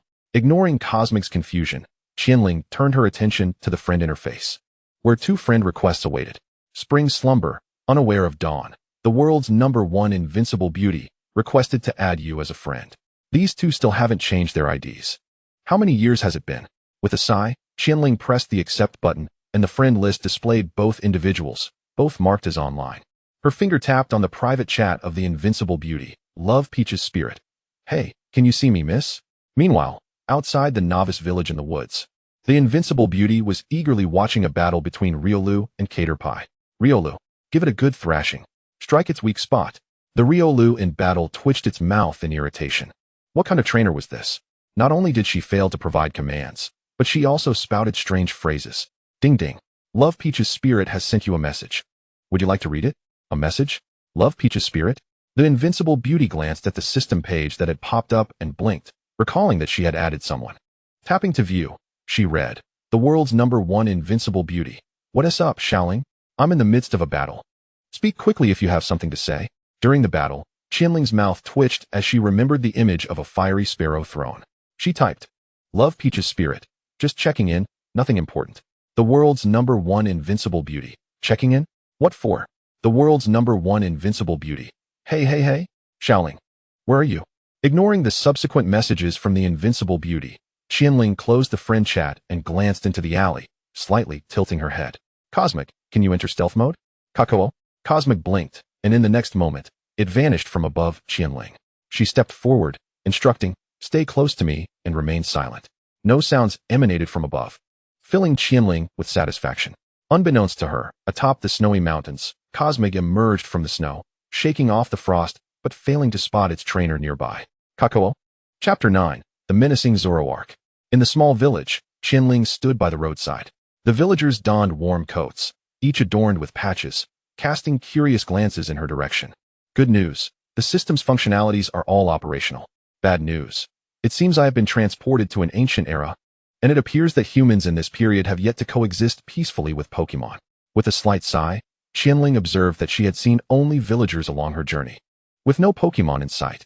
Were the wooden walls erected to defend against Pokémon? Her gaze drifted to the wooden fortifications at the village's edge. She pondered.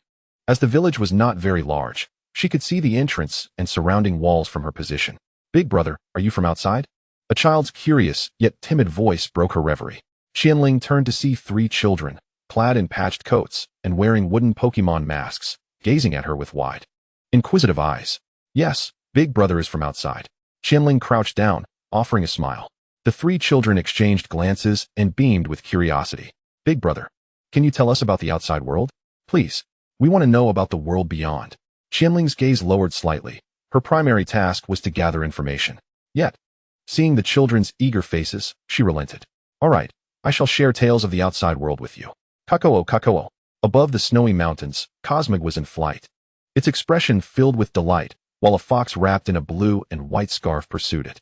Oh, the little fox, adorned with a blue and white scarf, gradually quickened its pace, leaping onto Cosmog, and the 2 Pokémon tumbled down the snowy mountain in a delightful ball.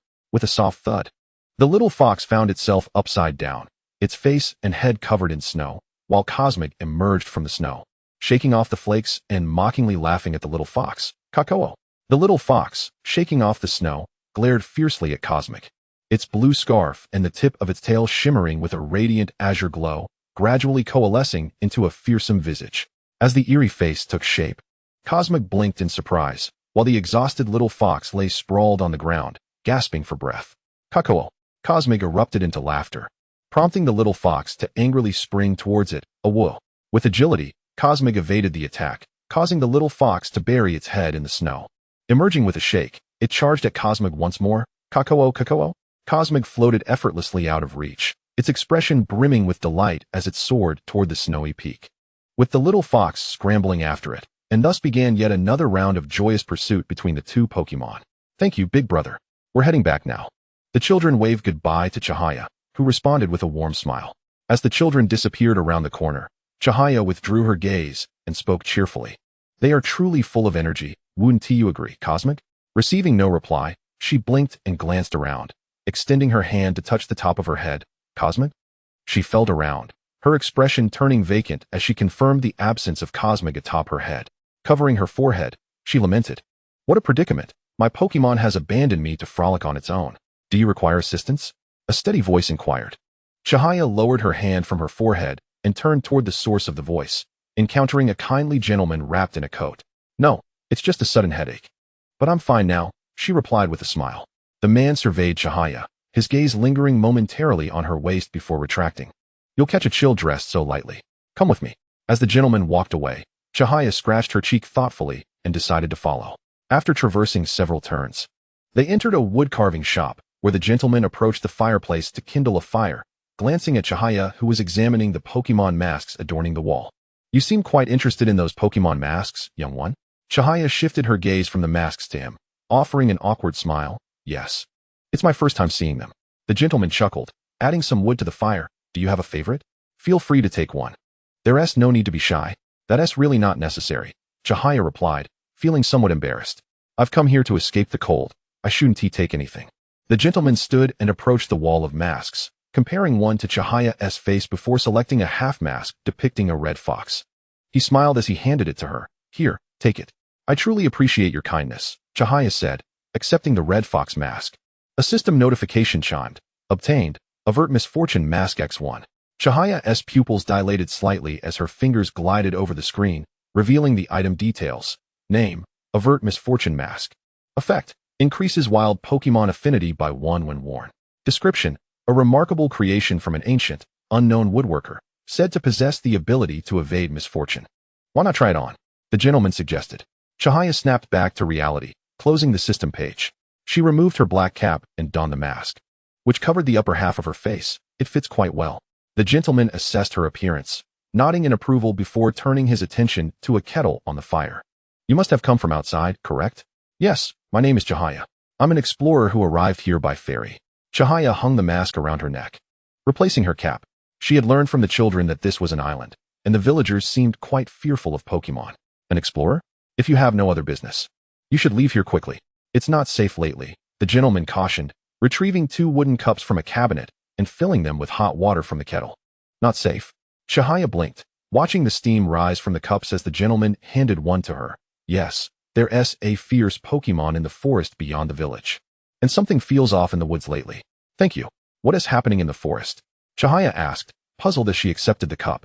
The gentleman sat on a wooden chair, blowing on the hot water before shaking his head slightly. I'm not certain. And what about this fierce Pokémon? Do you know its name? Chihaya inquired, sitting across from him.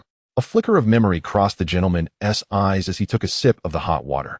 It's called Zoroark. Zoroark? Chihaya's pupils narrowed, her brows furrowing as she glanced at the cup in her hands. Is Zoroark truly a fierce Pokémon? That can't be right.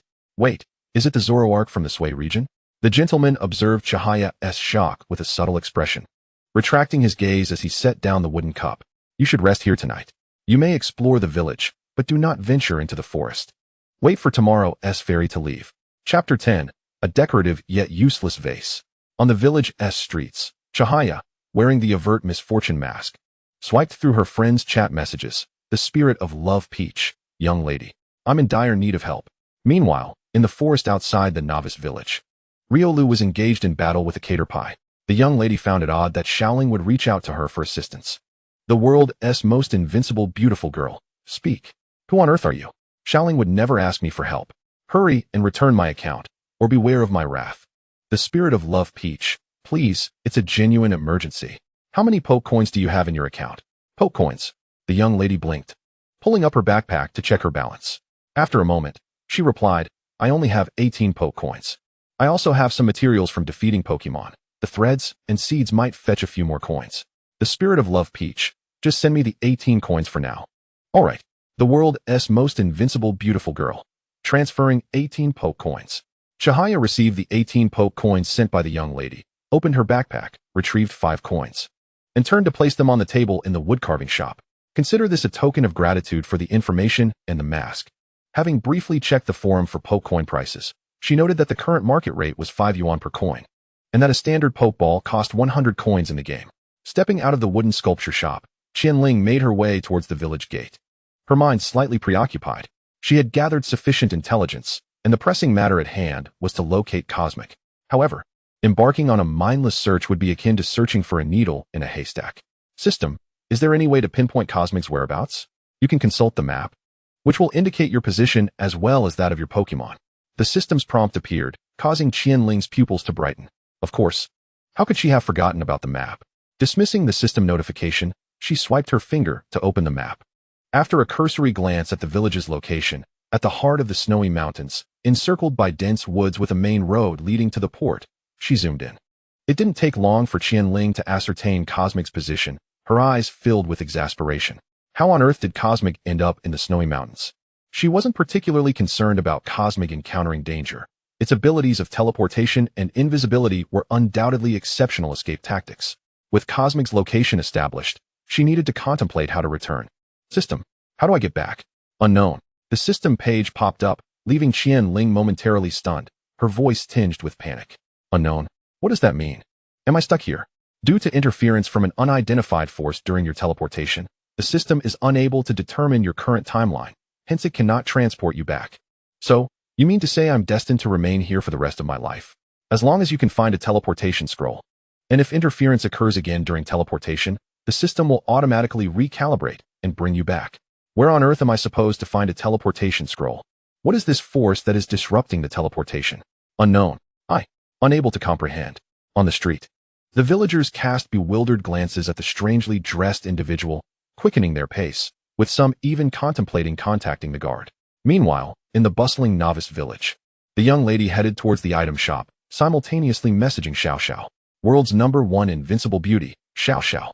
How many poke coins do you have left? Transfer them all to me. Spring slumber unaware of dawn.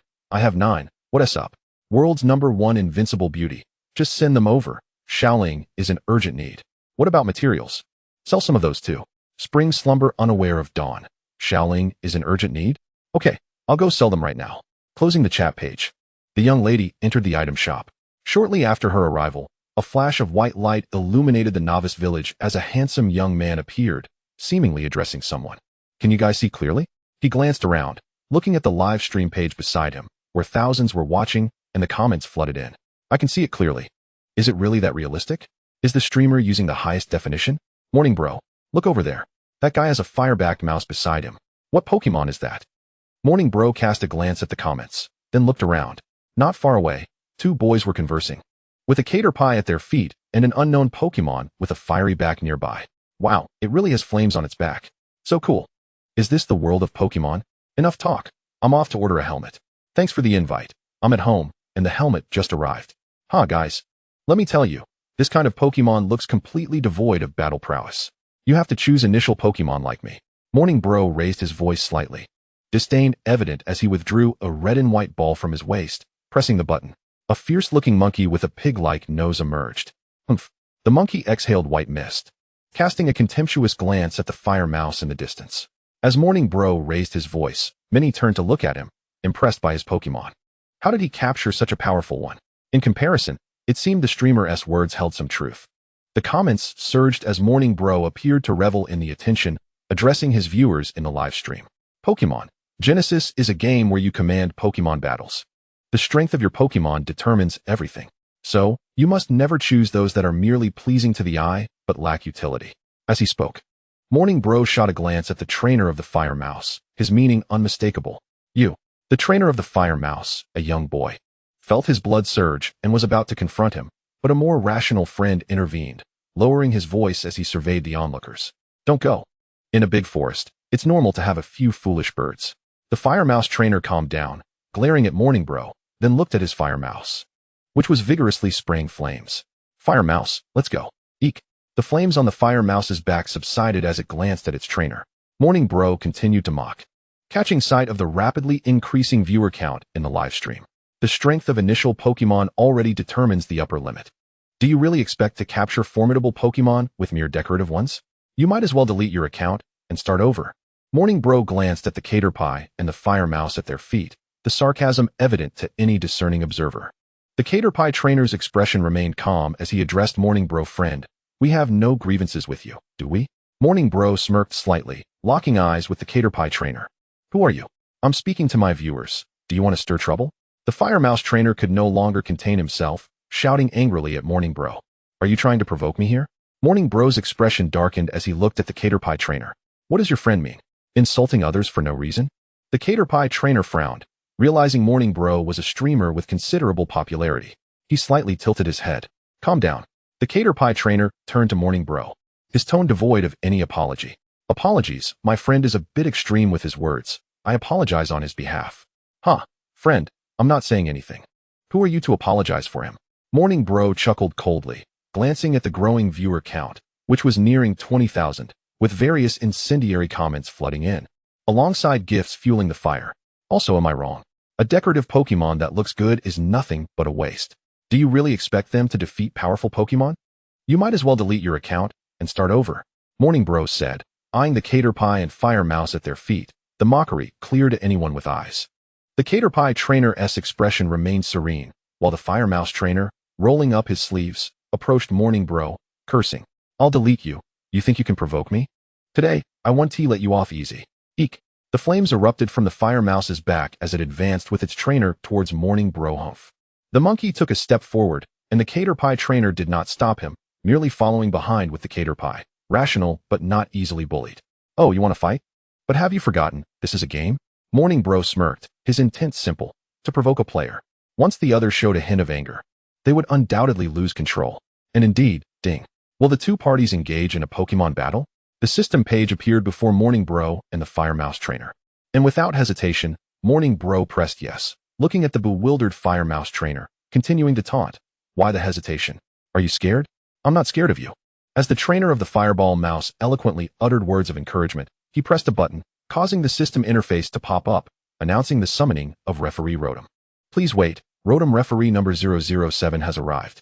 With that, the system interface closed, and the atmosphere quivered as a drone-like Rotom materialized, its chest adorned with a circular camera. A voice resonated.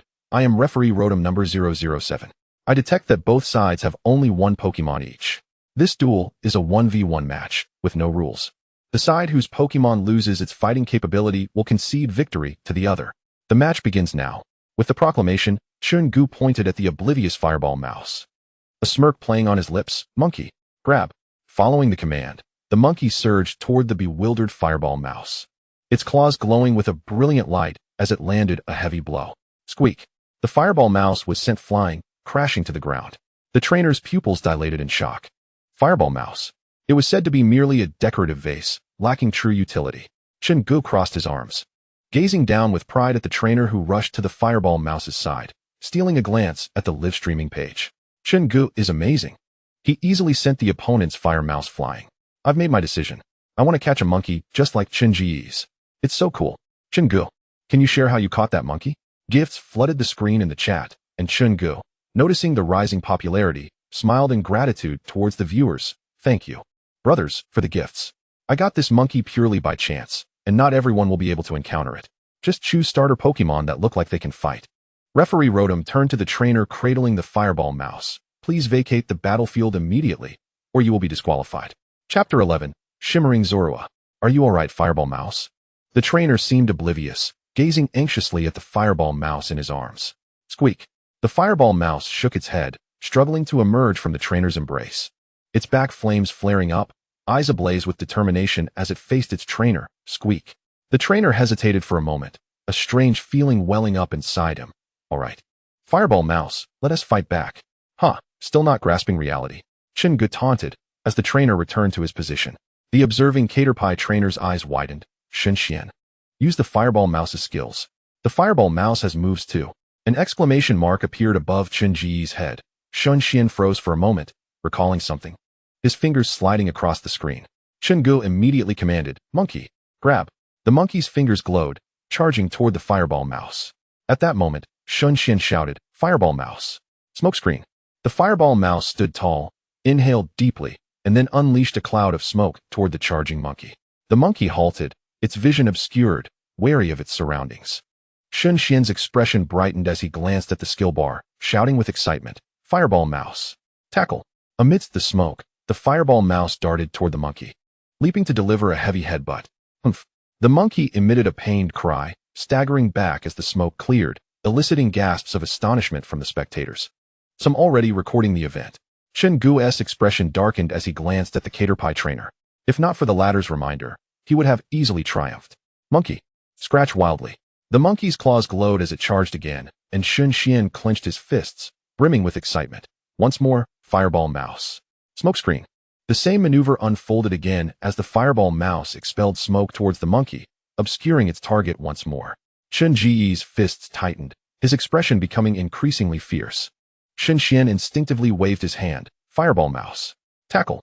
Within the smoke, the monkey absorbed the impact, its footing becoming unsteady as the smoke dissipated from the fireball mouse's tackle. Qian roared in rage. He would not permit himself to be humiliated before so many witnesses. Monkey. Grab. Indeed, lacking in intelligence. The Caterpie trainer sneered. As expected, Xian commanded the fireball mouse to use smokescreen again, followed swiftly by a tackle that incapacitated the monkey. The voice of referee Rotom rang out. The monkey has lost its fighting capability. The match is concluded. Victory goes to the fireball mouse. Oh! The crowd erupted in cheers as Qian glared at the fallen monkey, while Xian rushed forward, elated, to embrace the fireball mouse. You were so cool. Fireball mouse. Squeak. The fireball mouse chirped joyfully. The Caterpie trainer approached with a smile. Well done. Thanks, Xian replied, glancing at the Caterpie trainer, who waved dismissively. His gaze shifting toward Qian's direction. No need for thanks. Where's he gone? Xian and the fireball mouse looked toward Qian, who had mysteriously vanished. Xian chuckled coldly. Just a clown. He won't realize my prowess until he receives a proper lesson. Squeak. Fireball mouse. Tackle. As the video concluded, Qian Ling smiled slightly, swiping to open the chat interface. The world's #1 invincible beautiful girl, Xiao Lingzi. Did you see that? Even such an adorable Pokemon possesses immense combat prowess. It's so cool. Peach-loving spirit. It's indeed impressive, but young lady, do not be swayed by that clown's words. There are no weak Pokemon, only weak trainers. The world's #1 invincible beautiful girl. I won't be fooled, and besides, my Riolu is both handsome and formidable. Peach-loving spirit. Then the young lady must work diligently. Riolu has a very high potential. The world's #1 invincible beautiful girl. No problem. I already know how to use skills. We should have a Pokemon battle like that. The world's #1 invincible beautiful girl. Transferred 27 Poke coins. The world's #1 invincible beautiful girl. Inside are 17 Poke coins from Xiao. Remember to thank her. Peach-loving spirit. No worries. Qian Ling received the 27 Poke coins, bringing his total to 40. He opened Xiao's chat interface. Thanks, Xiao. I'll pay you back in a few days. As Qian Ling prepared to close the chat window, a system notification chimed. Xiao had replied. Spring slumber unaware of dawn. No problem. I don't know if this will help Ling. If it's not enough, I can earn more with Ralts. Peach-loving spirit. That's sufficient. Little crybaby, don't get too engrossed in the game. Take care of yourself. Spring slumber unaware of dawn. I'm not a little crybaby anymore. Glancing at the chat interface, Qian Ling chuckled, swiping to close the system page. He opened the map for a brief check. Noting that Cosmog had come to a halt. As it was getting late, he decided to find Cosmog and log off for a meal. Qian Ling looked up at the sun. The time in reality and the game was 11. Rising from beneath the tree. He stepped through the snow toward the direction of Cosmog. On the snowy mountain, Cosmog and the little fox lay in the snow, squinting their eyes in repose. Exhausted from a morning of frolicking. Cosmog. Where are you? The voice of Qian Ling resonated from below the snow-capped mountains, causing the little fox's ears to twitch. It rose cautiously, surveying the source of the sound. Kakao? Cosmog floated up from the snow, its expression filled with curiosity as it gazed in the direction of the vigilant little fox. Qian Ling's voice rang out once more, Cosmog. This time, Cosmog heard her call, its small face alight with joy as it floated eagerly towards her. Kakao. Awu. The little fox emitted an anxious sound, signaling Cosmog not to approach. Suspended in midair, Cosmog glanced ahead, its gaze returning to the little fox. Kakao. Meanwhile, at the base of the snow mountain, Qian Ling cast a glance at her map and shouted towards Cosmog. Cosmog, can you hear me? Moments later, Cosmog's voice echoed from above, approaching rapidly like a swirling nebula. Kakao. Cosmog dove into Qian Ling's embrace, momentarily surprising her. She hugged Cosmog tightly and lowered her head slightly. Cosmog, how did you end up here? Kakao. Cosmog looked up, its expression brimming with confusion, as it too was unaware of how it had arrived at this place. Just then, a wretched cry pierced through the serenity of the snow-covered mountains. Awu. Qian Ling tilted her head slightly, witnessing a snowball tumbling down at a remarkable speed, which, in her bewildered gaze, collided forcefully with a nearby tree, causing the accumulated snow to cascade down. Qian Ling and Cosmog exchanged blinks, and after a brief moment, Cosmog snapped back to reality, soaring from Qian Ling's arms and anxiously attempting to dig out the little fox. Kakao, your friend? Qian Ling was taken aback. Could it be that her Cosmog had made a friend here? She approached the tree, stepping through the snow, and began to throw aside the snow. In no time, she had cleared away the snow, but as she did, her gaze became increasingly vacant, her pupils trembling. Shimmering. Kakao. Cosmog nudged the little fox, whose eyes were now open, revealing a furrowed brow. Awu. Kakao. Cosmog exhaled in relief upon seeing the little fox unharmed, then turned to Qian Ling, whose expression remained dazed. In the next moment, Qian Ling wrapped her arms around Cosmog, distancing it from the little fox. Kakao. Cosmog's expression was one of confusion as it emitted a sound of bewilderment.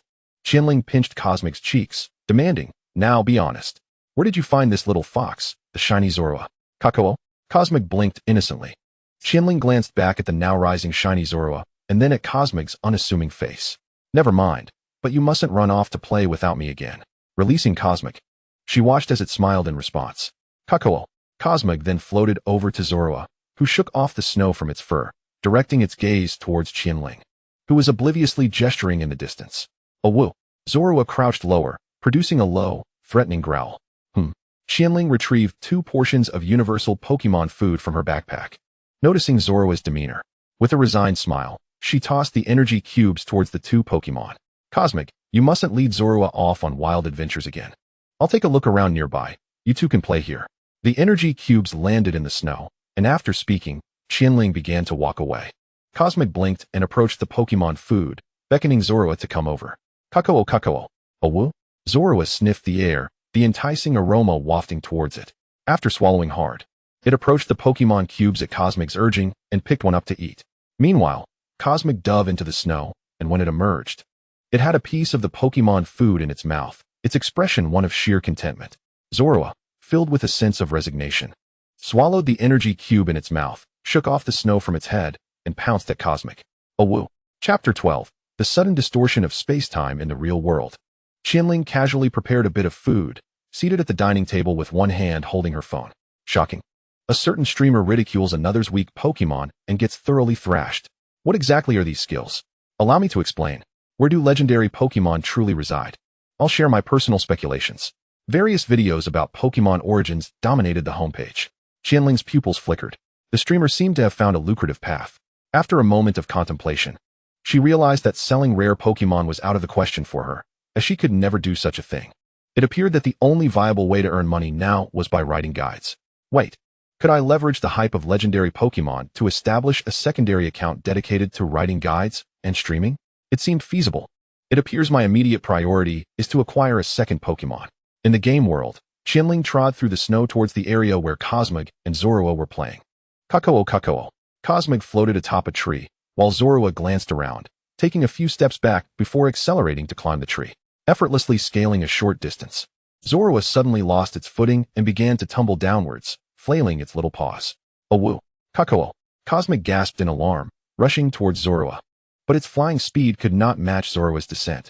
As Zorua was about to crash onto the ground, it closed its eyes in resignation. Unbeknownst to them, Qian Ling had appeared just in time, extending her hand to catch Zorua before it hit the snowy ground. Thank goodness, I caught you. Qian Ling sighed with relief. Having sensed something amiss when Zorua had begun to retreat and accelerate, she hurried through the snow to the tree and caught Zorua. A woo? Instead of the anticipated pain, Zorua found itself enveloped in warmth.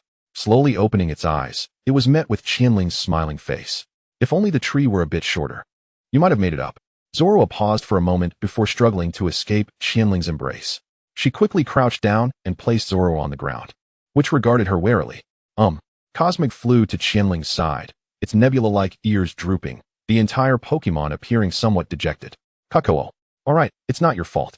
Just be more careful next time and don't go too high. Zorua can't climb up there yet, Qian Ling remarked with a smile, gently patting Cosmog. The drooping nebula ears perked back up, and its expression brightened. Kakao.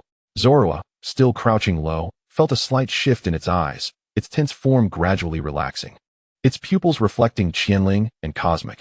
In the afternoon, Qian Ling leaned against a large tree, seated in the snow, while Zorua and Cosmog frolicked joyfully nearby. Pokémon name, Cosmog. Type, Psychic. Classification, Nebula Pokémon. Ability, Pure. Gender, None. Level, 28. Skills, Leap, Teleport. Affection, 113, 255 max. Level up, 1 level gained. Qian Ling's gaze shifted to Cosmog. Floating gracefully in the air, she pondered whether it was playing with Zorua or basking in the sunlight that prompted its growth. Retracting her gaze, she closed Cosmog's information and picked up the protective mask hanging around her neck, her eyes glimmering slightly. System, can you assist in editing and producing videos? Yes, but a corresponding fee will be charged. With Poke Coins? Affirmative. If I wish to create a table, what would be the cost? 1 Poke Coin. The content needs to be filled in by yourself. Is it just the fee for a single table? How convenient. Qian Ling succinctly described the Pokemon-type effectiveness table to the system, which promptly generated an extensive array of table descriptions. After selecting a suitable table, Qian Ling closed his eyes, recalling the intricacies of Pokemon-type matchups, and began to fill it out. Approximately 10 minutes later, Qian Ling meticulously reviewed the table, ensuring there were no mistakes, and commanded the system, save this table.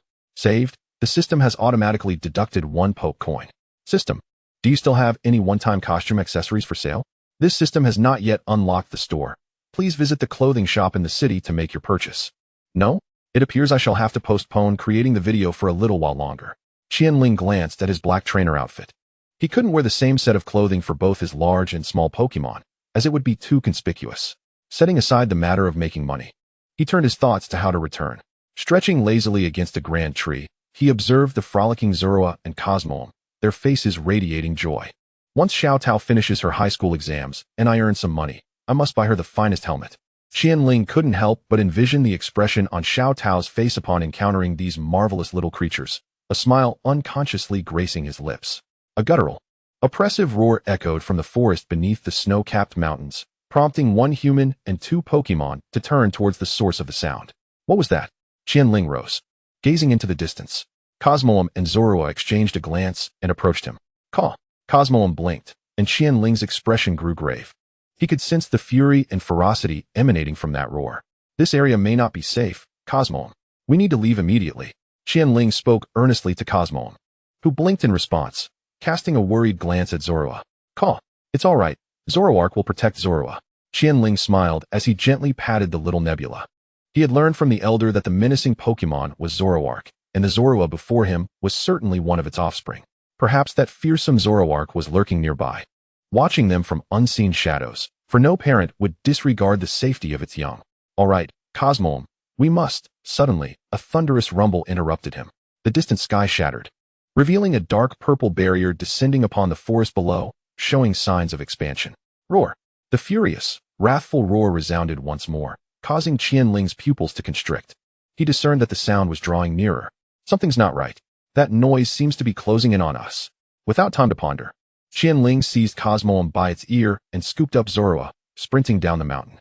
Cosmog, grasped by its ear, fluttered in the wind, emitting a puzzled sound. Caw. Roar? Zorua, held tightly, lifted its head and blinked. The system's prompt chimed in. Temporal distortion detected in your vicinity. According to system calculations, you have a chance of returning to the center of the distortion. Warning, An epic boss has been detected nearby. The system assesses that it would be exceedingly difficult for you to prevail in your current state. Evacuation is recommended. Do you really need to tell me that?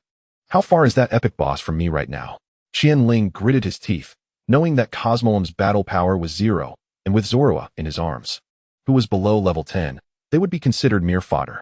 Extremely dangerous. The epic boss is advancing toward your location. Please take precautions to evade. Chapter 13. Farewell. Riolu. Metal Claw.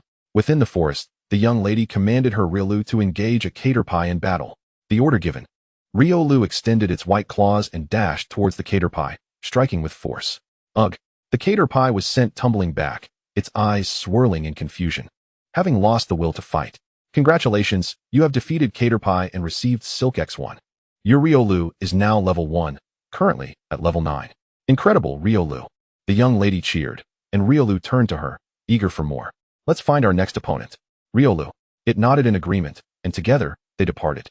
Moments later, the Caterpie, now unconscious on the ground, regained consciousness, shakily rose, and scurried into the grass, disappearing from sight. As dusk settled over the forest, the young lady engaged in conversation with Xiao Xiao while Riolu munched on an energy cube. The world's most invincible beautiful girl. Xiao Xiao. My Riolu has reached level 10. Spring sleep unaware of dawn. That's impressive. My Ralts is only level 8. The world's most invincible beautiful girl. Hehe. As long as I keep battling wild Pokemon and utilizing skills effectively, leveling up is quite swift. Spring sleep unaware of dawn. Don't you need to rest? Ralts and I take a break after each battle. The world's most invincible beautiful girl. Need to rest? I see Riolu is brimming with energy. Plus, its fighting spirit is exceptionally strong. Spring sleep unaware of dawn. I think it's better to rest appropriately. What about Qian Ling? What was his starting Pokemon? What level is it? The world's most invincible beautiful girl. I have no idea. Ever since I lent him money, he hasn't replied. Could he have truly been hacked? Spring sleep unaware of dawn. Perhaps he just hasn't noticed the messages. What about his starting Pokemon? The world's most invincible beautiful girl. He never told me. Wait, Xiao Xiao. Why don't you just ask him yourself? Aren't you friends? Xiao Xiao did not respond immediately, prompting the young lady to blink in confusion. Just as Xiao Xiao finally spoke up, I'm a bit shy, and since Qian Ling dropped out, I haven't contacted him in 2 years. The world's most invincible beautiful girl. Huh.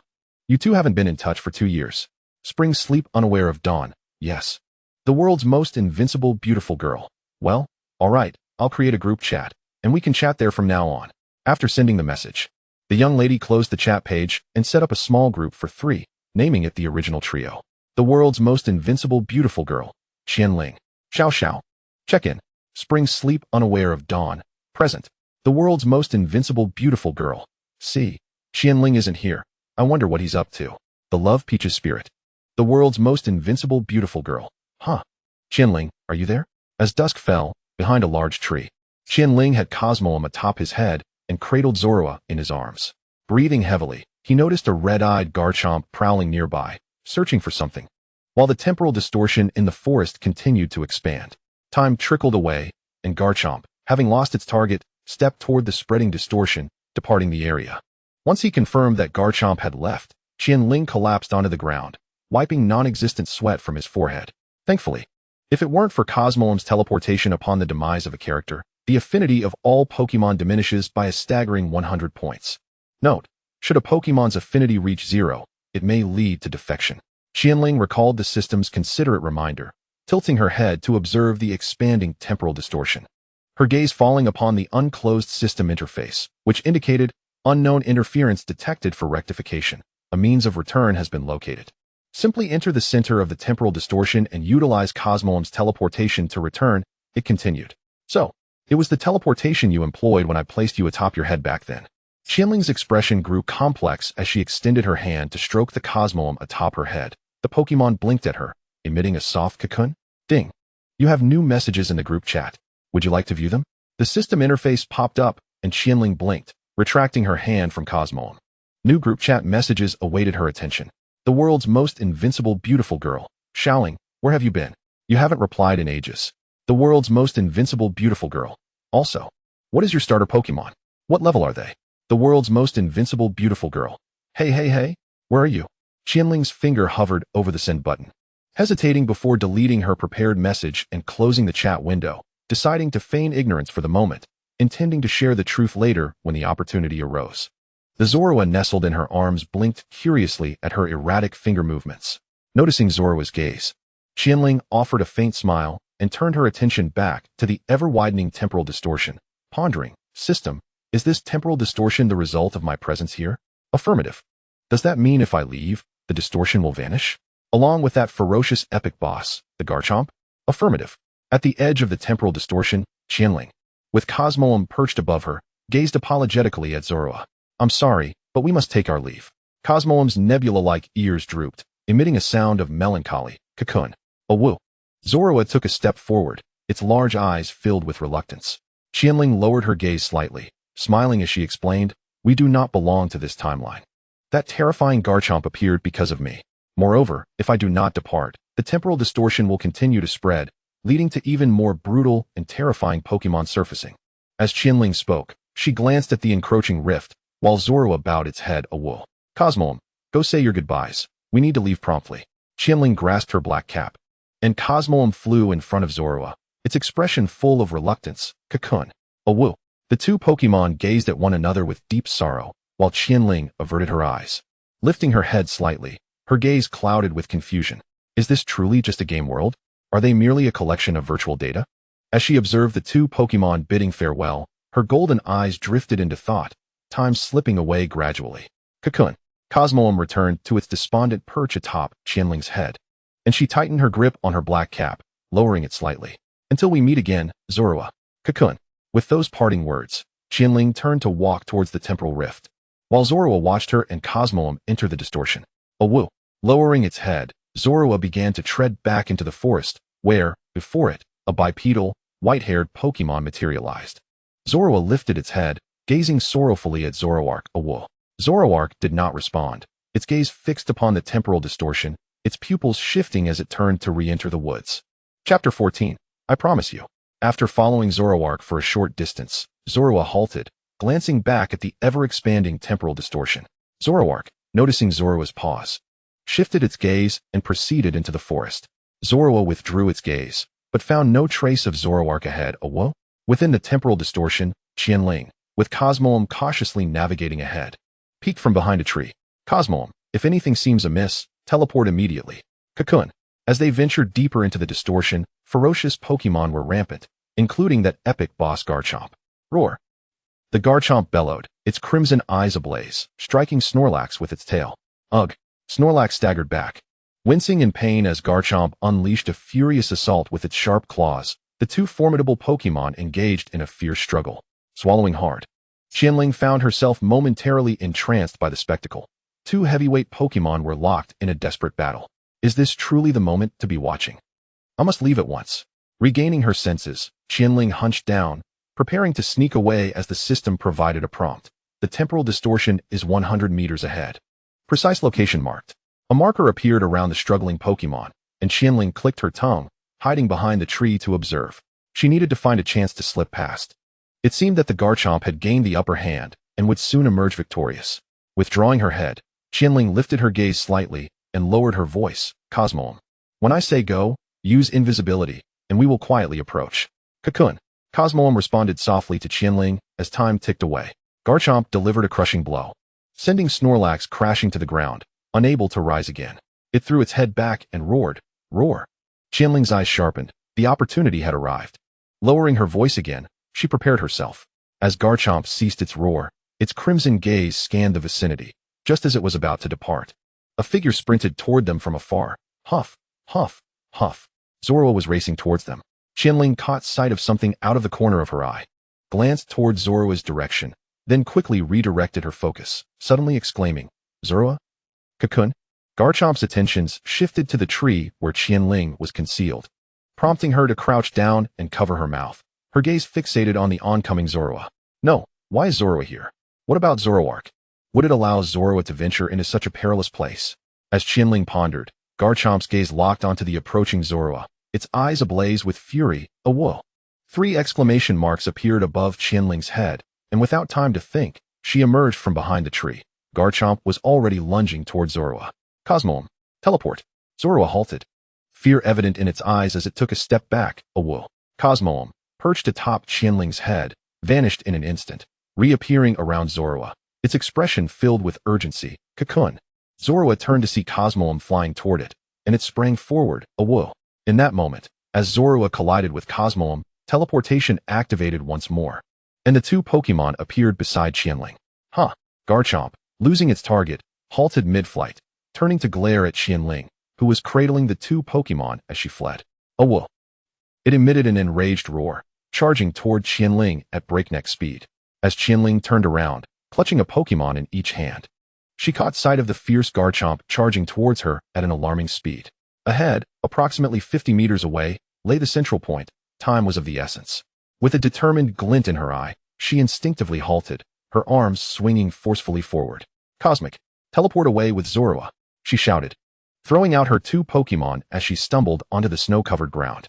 Cosmog and Zorua were flung 20 meters away, tumbling in the snow. The two quickly regained their footing. Glancing back at the fallen Qian Ling, their voices filled with urgency. A woo. Kakao. Qian Ling lifted her head. She knew that even if she perished, she could be revived. And if Cosmog were to be on the brink of death, it would automatically return to its Pokeball. Yet, she dared not gamble on the fate of the wild Zorua. Stay back, Cosmog. Take Zorua to safety. Upon uttering these words, she turned back, her pupils reflecting the increasingly close, crimson gaze of the Garchomp, and instinctively shut her eyes. Kakao. Just as Cosmog was about to initiate the teleportation, a moment later, a pale purple energy surged from before Qian Ling, and Zoroark appeared with its arms hanging down. Buzz. A terrifying, eerie purple energy erupted around Zoroark, surging towards the approaching Garchomp. Roar. Garchomp halted its advance, roaring as it swung its claws at the incoming purple energy. Zoroark with trembling pupils. Qian Ling watched as Zoroark slightly tilted its head, its golden eyes radiating calmness. As Qian Ling's focus wavered, Zorua and Cosmog rushed back to her side. Kakao. A woo. She cast a glance at Zoroark, the horrifying purple energy continuously emanating from it, entwining around Garchomp. We must flee. Qian Ling scrambled to her feet, cradling Cosmog as she sprinted toward the center of the space distortion, with Zorua trailing closely behind. Gradually, Zorua came to a halt, glancing back, while Zoroark also turned its head to observe. Zoroark blinked, retracting its gaze, and stepping forward towards Garchomp. Zorua averted its eyes, determination flashing within them, and began to run towards Qian Ling. A woo. Qian Ling turned back, noticing Zorua racing toward her. While not far off, Zoroark had already engaged Garchomp in battle. That gaze Qian Ling recalled the look in Zoroark's eyes when it saved her, and without a second thought, she dashed towards Zorua, scooping it up and heading toward the center, shouting back, I will take care of Zorua. I promise. In the midst of battle, Zoroark slightly tilted its head, its pupils shifting as it evaded Garchomp's incoming claws. Upon reaching the center of the space distortion, a system notification chimed. Detection complete. You have arrived at the center of the space distortion. Do you wish to teleport? The destination is unknown. Without immediately responding to the system, Qian Ling released one hand from holding Cosmog. Cosmog, to my head. Use teleport again when we transport. Just like last time. Kakao. Cosmog chirped, taking its place atop Qian Ling's head. Holding Zorua tightly in her arms, she turned to Zoroark. Zoroark. I will definitely bring Zorua back to see you. I swear. Without waiting for Zoroark's response, Qian Ling addressed the system. System. Teleport. A blinding white light enveloped Qian Ling, while Zorua looked back longingly at Zoroark. Awa. Chapter 15. Marrying 8. As night fell, on the vast plains, several small Ponyta rested on the grass, when suddenly, a burst of white light illuminated the area, heralding the arrival of a girl and her two Pokémon. Qian Ling set Zorua down and anxiously inquired of the system. System. Has the space distortion over there vanished? It has disappeared. And what about Garchomp? It has also vanished. Wonderful. Sighing in relief, Qian Ling collapsed onto the ground, wiping non-existent sweat from her brow. Zorua approached her, eyes filled with concern. Qian Ling smiled down at Zorua. It's all right, Zorua. That Garchomp has vanished with my departure. And Zoroark will be fine. A woo. Zorua nodded, its worries dissipating. Qian Ling's gaze fell slightly. If Zorua chose to follow her, did that mean Zoroark also accepted it? Raising her eyes, she tentatively asked, Do you wish to become my partner, Zorua? Zorua blinked, its gaze drifting to the floating Cosmog, whose expression was radiant with joy. Kakao. Zorua returned its focus to Qian Ling, nodding earnestly. A woo. So it was because of you that Zorua chose to follow me. Qian Ling glanced at the Cosmog fluttering nearby, feeling a twinge of disappointment. She had thought it was her charm that won over Zorua, but it seemed it was merely for companionship. After pondering for a moment, Qian Ling retrieved a red and white pokeball from her backpack, crouching before Zorua. Gently, she pressed the button of the pokeball against Zorua, her tone warm. I look forward to working with you, Zorua. Congratulations. You have captured a shiny Zorua, Verdant. Strive towards your goal of becoming a Pokemon Master. Congratulations. You have captured a shiny Pokemon, unlocking the achievement, a different hue. As the first to unlock the achievement, a different hue, you receive the unique title, the original shiny. Server announcement. A player from the Huaxiao region has captured a different colored Pokemon first, unlocking the limited achievement, a different hue. As the first capture, they receive the unique title, the original shiny. In the real world, during the night, within Qian Ling's room, my body feels so heavy. After logging out of the game, Qian Ling frowned, opening her eyes to the familiar sight of silver hair. She paused for a moment. Xiao Tao? Soft, steady breaths emanated from the sleeping Xiao Tao. A mix of helplessness and affection flickered in Qian Ling's eyes as she gently removed her helmet, tossing it onto the bed and embracing Xiao Tao. Carrying Xiao Tao, Qian Ling stepped out of the room, gazing at the adorable sleeping face just a breath away. Her golden eyes sparkled with affection, a smile playing at the corners of her lips. At your age, how can you still cling to me like a koala? Creak. With one hand, she opened Xiao Tao's bedroom door, entering the room and placing the sleeping Xiao Tao gently onto the bed, tucking her in. Good night, Xiao Tao. Watching the peacefully slumbering Xiao Tao, Qian Ling spoke softly, before turning to leave the room, closing the door behind her. At the dining table, Qian Ling ate the dinner prepared by Xiao Tao, one hand scrolling through her phone. Incredible. The first to capture a different colored Pokemon. The second unique title in the server. The original shiny. After the first legendary Pokemon trainer, a second powerhouse has emerged, the original shiny. A different colored Pokemon? A server limited achievement? Did you catch the hidden news from the system announcement? Qian Ling casually clicked on several videos, glancing at their view counts. There's quite a lot of traffic. Even a random video about a Pokemon origin has over 10,000 views. Turning off her phone, Qian Ling quickly finished her meal, and after feeling satiated, she took her plate into the kitchen to wash the dishes. Qian Ling shook off the water droplets from his hands and beheld the ingredients purchased by Xiao Tao in the kitchen. For the past few days, it had been Xiao Tao preparing dinner while he had succumbed to the allure of video games. It was high time he restructured his time management. After all, long hours seated in a chair were taking a toll on his body, and as an elder brother, how could he allow his sister to take care of him? Resolutely deciding to curtail his gaming hours, Qian Ling returned to his room, placing his headset on the table. He shed his clothes and burrowed into his bedding, opening his phone to check the messaging app. As expected, the young lady had initiated a group chat. The world's most invincible beautiful girl. Qian Ling is such an ungrateful wretch. We helped him gather so many Pokecoins, and he won't even tell us what his starter Pokemon is. Upon entering the group chat, he had yet to peruse the historical messages when the young lady's scolding popped up, accompanied by expressions of anger and fury. Qian Ling's lips twitched slightly. They were still discussing his starter Pokemon. Spring Sleep, unaware of Dawn. Qian that kind of person. Perhaps he is just focused on becoming stronger, or has other reasons. To his surprise, even after such a long time, the little crybaby still understood him so well. Qian Ling gazed at his phone screen with a touch of gratitude, his fingers dancing across the screen as the young lady's message appeared once more. The world's most invincible beautiful girl, Xiao Xiao. What kind of enchantment did he cast on you? Why are you always defending him? The world's most invincible beautiful girl. Clearly, we are the true friends. He is nothing but an irritating, ungrateful, and morally bankrupt scoundrel. Qian Ling's lips twitched again as he silently deleted the words he had typed, replacing them with a symbol. It's Qian Ling, not Qian Ling. The world's most invincible beautiful girl. System notification. The world's most invincible beautiful girl has retracted a message. The world's most invincible beautiful girl. Haha, Qian Ling, you finished your tasks? The world's most invincible beautiful girl. Cute JPG. It's Qian Ling, not Qian Ling. Yes. I'm just reading the young lady's true thoughts about me. Why did you retract that message? The world's most invincible beautiful girl. I just forgot this was a group chat. And Xiao Xiao has been defending you. Qian Ling, you understand, right? The world's most invincible beautiful girl. Poor JPG. Qian Ling chuckled, his fingers tapping the keyboard. Understanding. I'm just an irritating, ungrateful, and morally bankrupt scoundrel, etc. But where does this morally bankrupt come from? The world's most invincible beautiful girl. Huh? Don't you remember? That day when the three of us went out to have fun, you insisted on drinking 1 bottle in. And you were completely out of it, mumbling about marrying 8 wives in the future. the world's most invincible beautiful girl. In the end, it was Xiao, and I who had to carry you back. Do you know how hard it was for two girls to lift you? As Qian Ling's thoughts began to drift, a frozen smile settled on his face. System notification. It's Qian Ling. Not Qian Ling has exited the group chat. The world's most invincible beautiful girl. Huh? Why did he leave? Spring sleep unaware of dawn. Xiaoying, you're too cruel. The world's most invincible beautiful girl. System notification. The world's most invincible beautiful girl has invited its Qian Ling. Not Qian Ling to join the group chat. The world's most invincible beautiful girl. Qian Ling? Hey. Where are you? Where are you? The world's most invincible beautiful girl.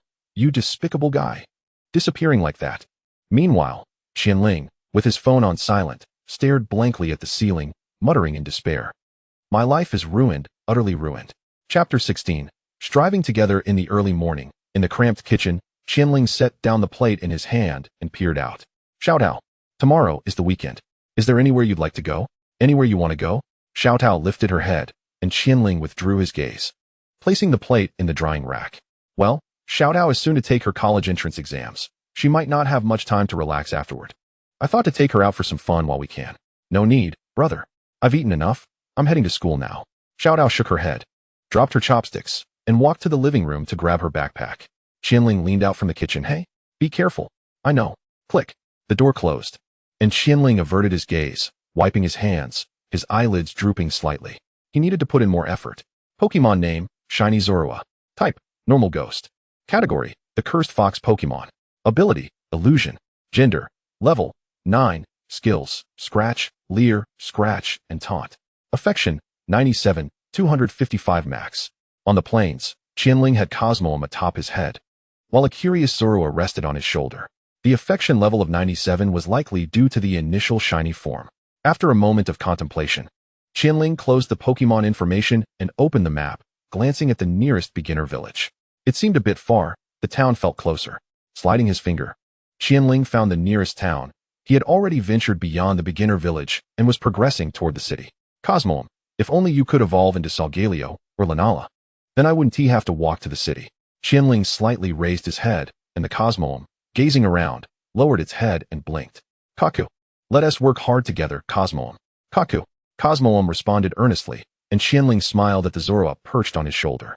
Zorua must also strive. Let us do it together. Oh. As Qian Ling made his way toward the city, on the other side, the young lady and Riolu were engaged in a fierce battle in the forest. Xiao and Ralts were also putting in their efforts in their own way. It seemed everyone was striving to become stronger. As noon approached, in the city, Qian Ling walked despondently down the street, the poke coins in his pocket reduced to a mere 5. He had spent so much on clothes. A passerby carrying a pica strolled by, and Zorua on Qian Ling's shoulder gazed on with curiosity. Oh, yes indeed. Pokemon have become indispensable companions to humans now. Qian Ling glanced at Zorua, his gaze shifting to the pedestrians on the street, nearly everyone accompanied by a Pokemon. Oh. Zorua's eyes flickered with emotion, and Qian Ling gently scratched Zorua's chin, his tone gentle. When we return, Zorua, you must tell Zoroark all about the future world. Zorua's eyes glimmered slightly as it nodded earnestly. Oh. At noon, in the forest, a young girl strolled through, cradling an EV in her arms while peering at the streaming page, where only a few viewers lingered. System notification. Kaku has entered the live stream. Welcome, Kaku. The girl's welcoming words halted as the system notified that Kaku had left the live stream. EV. EV lifted its head, and the girl smiled faintly, closing her eyes. You mustn't give up, Xiaoyi. You can do it. After a moment of encouragement, Xiaoyi opened her eyes. Her dark pupils sparkled, and a smile graced her delicate face. It's all right, EV. We will definitely succeed. Zorua leapt up, glaring. In the forest, Zorua fixed its gaze on the approaching Beedrill, its expression sharpening as it prepared to leap. The Beedrill instinctively recoiled, and Qian Ling adjusted his black duckbill hat. Scratch. Buzz. Zorua twisted its body in midair, extending claws of white energy towards the Beedrill. Congratulations on defeating Beedrill. Your Zorua is now level 1, currently at level 11. Well done. Zorua possesses exceptional combat prowess. Qian Ling smiled as she observed Zorua approaching, while Cosmog perched atop her head cheered. Kakao. Zorua responded with a smile. And Qian Ling pondered that with a few more battles from challenging higher-level foes, Zorua could easily ascend to level 12. Let's take a break. Before she could finish her sentence, a wailing voice filled with despair echoed from the forest. Help. X3. One person and two Pokemon turned their gaze towards the source of the sound. Qian Ling furrowed her brow and stepped forward. Cosmog, use invisibility. Zorua, let us go check it out. Kakao. As Cosmog gradually faded into the ethereal, Zorua scampered after Qian Ling towards the sound. Within the forest, a girl named Xiaoi clutched her Eevee, fleeing in terror, tears welling in her eyes, as a Gyarados pursued them. Seemingly fixated on the Eevee in Xiaoi's arms. Don't panic, streamer. Turn around and command your Pokemon to fight it. Yes, just a mere purple serpent. You got this. Streamer, we believe in you. The barrage of comments streamed by, but Xiaoi had no time to glance at them. Her delicate, lovely face was etched with fear, tears streaming down her cheeks as she cried for help. Is anyone there? Help me. In the next moment, her foot seemed to be caught on something, and Xiaoi's pupils dilated as she stumbled forward, sending Eevee flying from her grasp. Eevee, suspended in the air, wore a bewildered expression and emitted a frightened cry. Rolling and tumbling to the ground, it spun several times, its eyes becoming dizzy. Xiaoi, now on the ground, appeared dazed. Hiss! The Gyarados slithered past her, and as she regained her senses, she looked up with terror in her eyes. Eevee, run! The dazed Eevee did not hear Xiaoi's plea as Gyarados approached, flicking its tongue and slowly opening its cavernous maw. Xiaoi's tears cascaded down her cheeks as she attempted to rise. But a system notification popped up. Your ankle has been severely sprained. No way. What on earth is happening? Oh no. Is that purple serpent going to eat Eevee? Isn't it normal for a snake to prey on smaller animals? Is this even a game? Can this happen? Various comments flooded in, and Xiaoi glanced around, grabbing a stone and hurling it at Gyarados. Stay away from Eevee. Thud. The stone struck Gyarados squarely on the head, causing it to turn and slither towards Xiaoi. Oh no. The purple serpent is coming. Streamer, run. No way, this Gyarados isn't thinking of. Run, streamer. Don't just stand there. The comments streamed in as Xiaoi, filled with dread, began to back away, but Gyarados closed the distance, looming before her. Hiss. Gyarados gazed at Xiaoi, whose face was a mask of fear. In the next moment, it opened its gaping maw wide. Hiss. Am I going to die? Xiaoi's breathing became labored, the world around her fading into silence as her pupils trembled, her body instinctively shaking. Meanwhile, not far away, Qian Ling and Zorua raced towards the commotion. Chapter 17. Why is there such a disparity among EVs? Qian Ling's pupils constricted as she halted, glancing at the unconscious Eevee. Zorua, transform into Eevee and make a sound to attract Gyarados. As Zorua, in motion, noticed the unconscious Eevee, its illusion ability activated, instantly transforming into the likeness of Eevee. Roar. Gyarados snapped its jaws shut, raising its head to regard the approaching Eevee, flicking its tongue. Stare. Eevee executed a stylish stop, fixing its sharp gaze on Gyarados, which lunged towards it. Streamer, get up. Help is on the way. Now is your chance to run. Don't hesitate. The ones coming to save you probably can't handle this purple serpent either. Run? Are you kidding me? Streamer. Join forces with your rescuer to take down this purple serpent.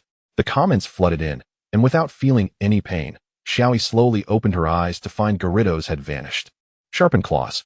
Qian Ling's voice reached her ears, and Xiaoi turned around in shock, her pupils narrowing in disbelief. Eevee. This couldn't be. The Pokemon coming to save the streamer was also an Eevee, a perfect 2-for-1 deal. Wake up, streamer.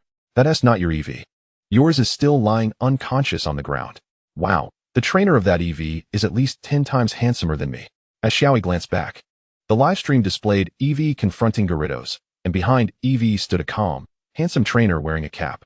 That's not my Eevee. Xiaoi gradually regained her senses. Turning to face forward, her own Eevee still sprawled on the ground, worry etching her features. Ignoring her sprained ankle, she hopped over to her Eevee, sitting on the ground while cradling it in her arms, her eyes filled with concern. Eevee.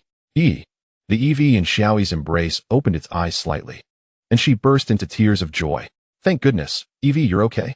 Streamer, stop being sentimental. Quickly switch the view back.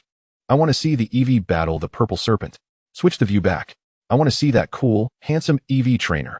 Shouldn't we escape first, streamer? I feel like that Eevee won't be able to defeat Gyarados, especially given the recent events. It seems to be one of Gyarados' potential meals. Various comments streamed by as Xiaoi released her hold on Eevee, instinctively glancing at the live stream, and was taken aback by the multitude of viewers. When did so many people arrive? Unbeknownst to her, the live stream had already attracted thousands of viewers, with comments flowing in. Xiaoi recalled something and turned back to see Qian Ling calmly issuing commands to Eevee. Step back, continue sharpening claws. Hiss. Gyarados flicked its tongue and charged at Eevee, opening its cavernous mouth wide. Eevee's focus sharpened as it retreated, dodging Gyarados' snapping jaws, revealing its claws and pressing them firmly against a nearby rock. Zzz. A shrill sound pierced the air as Gyarados lunged at Eevee again. Qian Ling gripped her black cap, attentively observing Gyarados' movements, evading while looking for an opportunity to strike. Roar. Eevee responded to Qian Ling, lowering its body in determination. Gyarados was quickly upon them, its jaws gaping wide. Jump. Eevee leaped sideways, extending its claws enveloped in white light, striking fiercely at Gyarados. Hiss. Gyarados let out a pained roar, its body recoiling as Eevee prepared to land. Just as it touched the ground, Qian Ling's voice rang out. Don't give it a moment to breathe. Strike again. Upon landing, Eevee propelled itself towards the rising Gyarados, which was unprepared for the assault, and Eevee's extended claws descended upon it. Thud. The abnormal monster collapsed to the ground, its eyes swirling in a daze. A notification from the system appeared before Qian Ling. Congratulations on defeating the abnormal monster. Your Zorua is now level 2, currently at level 13. Your Zorua has learned a new skill, Shadow Strike. Please choose a skill to replace. After a moment of contemplation, Qian Ling opted to replace the skill Tantrum and turned her gaze to the approaching Eevee, crouching down with a smile to gently stroke its head. Well done, Zorua. Quite impressive. Xiao Yi's expression was one of shock, her eyes filled with disbelief. The Eevee gazed up at its counterpart with admiration, captivated by its striking presence and proud demeanor. Wow, such a handsome Eevee. It took down that purple serpent in just 2 moves. How incredible. The disparity was stark. One Eevee was knocked out with a mere throw, while the other could effortlessly defeat the formidable serpent. A barrage of playful comments filled the screen, causing Xiao Yi's face to flush. Terrified by the serpent, she had only thought of escaping, stubbornly asserting, my Eevee is actually quite powerful too. It just got accidentally thrown by the streamer. Streamer, look ahead. That Eevee trainer is coming. Isn't he a bro? So handsome? The comments continued to flow. Xiao Yi lifted her gaze, spotting Qian Ling standing before her, with a curious Eevee perched on her shoulder. Qian Ling glanced at the dazed Xiao Yi, her gaze shifting. It's injured. Remember to apply some ointment. Just go straight ahead to reach the city. With that, she adjusted her black cap and turned to leave. Seeing Qian Ling about to depart, Xiao Yi's pupils dilated, and she instinctively called out, wait a moment. Qian Ling paused, slightly tilting her head, a flicker of confusion in her eyes. What is it? Is there anything else? And no, nothing. Xiao Yi lowered her head, holding her Eevee closer, who blinked up at her. Qian Ling remained silent and continued on her way. Streamer, at a time like this, don't be shy. Why not ask him to escort you to the nearest city? At least add him as a friend. The comments swirled, and Xiao Yi clumsily fished out some ointment from her backpack, spraying it on Eevee. How does it feel? Eevee. Eevee examined its wounds and affectionately nuzzled Xiao Yi. It's all right, Eevee. Once we rest a bit, we will head to the city. Xiao Yi smiled, patting Eevee, but the excitement had waned, causing a significant drop in viewers in the live stream, though a few remained. Chapter 18, The Initial Legend. In the real world, afternoon at the dining table. It's Qian Ling. Not Qian Ling. Photo. It's Qian Ling, not Qian Ling. This is my initial Pokémon, Zorua, currently at level 13. After sending the message, Qian Ling turned off her phone and stood up, carrying a plate toward the kitchen. Ding. The phone screen lit up with a message from the lady, the unrivaled, beautiful girl. Wow, such a handsome and adorable little fox. Spring sleep unaware of dawn. Wow, I've never seen this Pokémon before. The unrivaled, beautiful girl, Xiaoling. Tell me, why were you hiding this? Hurry and confess. The unrivaled, beautiful girl. Wait, why is your Zorua already at level 13? This lady and her Riolu have worked so hard just to reach level 11. Spring sleep unaware of dawn. I knew it. When Xiaoling doesn't reply, she must be grinding. Spring sleep unaware of dawn. Xiao Ying is either chatting or on her way to chat. The unrivaled, beautiful girl, Xiao Xiao. Spring sleep unaware of dawn. Spring sleep unaware of dawn. Xiao Ying, you must do your best. I and Ralts will also strive harder. With a smile, Qian Ling closed her phone, glancing at the time. It was time to log back in and level up Zorua. She could start her money-making plan in the evening. In the game world, at dusk, within the forest. Pokémon name, Zorua, Shiny. Type, Normal, Ghost. Classification, Cursed Fox Pokémon. Ability, Illusion. Gender, Level, 15. Skills, Scratch, Leer, Fury Swipes, Shadow Strike. Affection, 105, 255 max. After a day of diligent effort, she was somewhat satisfied with her progress. Qian Ling admired Zorua's status panel, her fingers gliding to reveal Cosmog's panel. Pokemon name, Cosmog. Type, Psychic. Classification, Nebula Pokemon. Ability, Pure. Gender, None. Level, 28.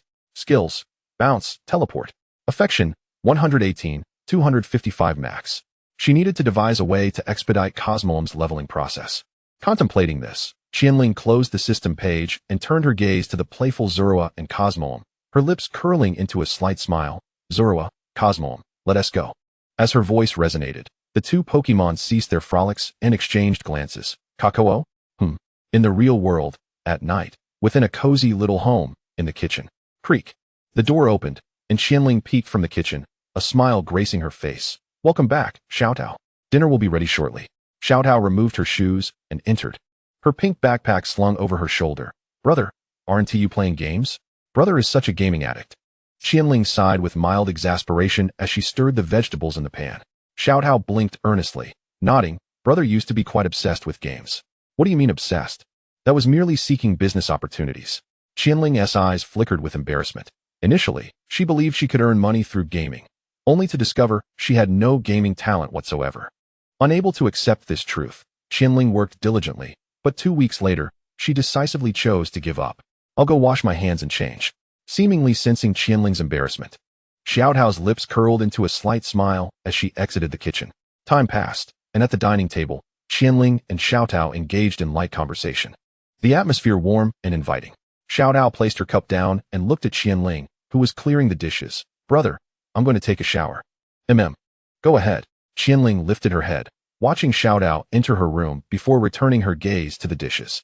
Meanwhile, as Xiao Tao showered and Qian Ling washed the plates, the small group of three had erupted with excitement, and the official forum, various chat groups, and popular video sites buzzed with activity.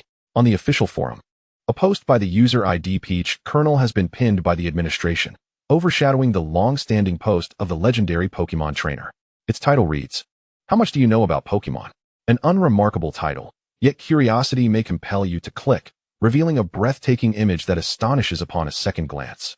The reason for the second glance is that at first, one can only perceive a figure in a white shirt and jacket, hands tucked in pockets, lazily standing beneath the dusk, adorned with a fox mask that obscures the upper half of their face, and a crystal pendant hanging at their chest, accompanied by a floating purple nebula Pokemon.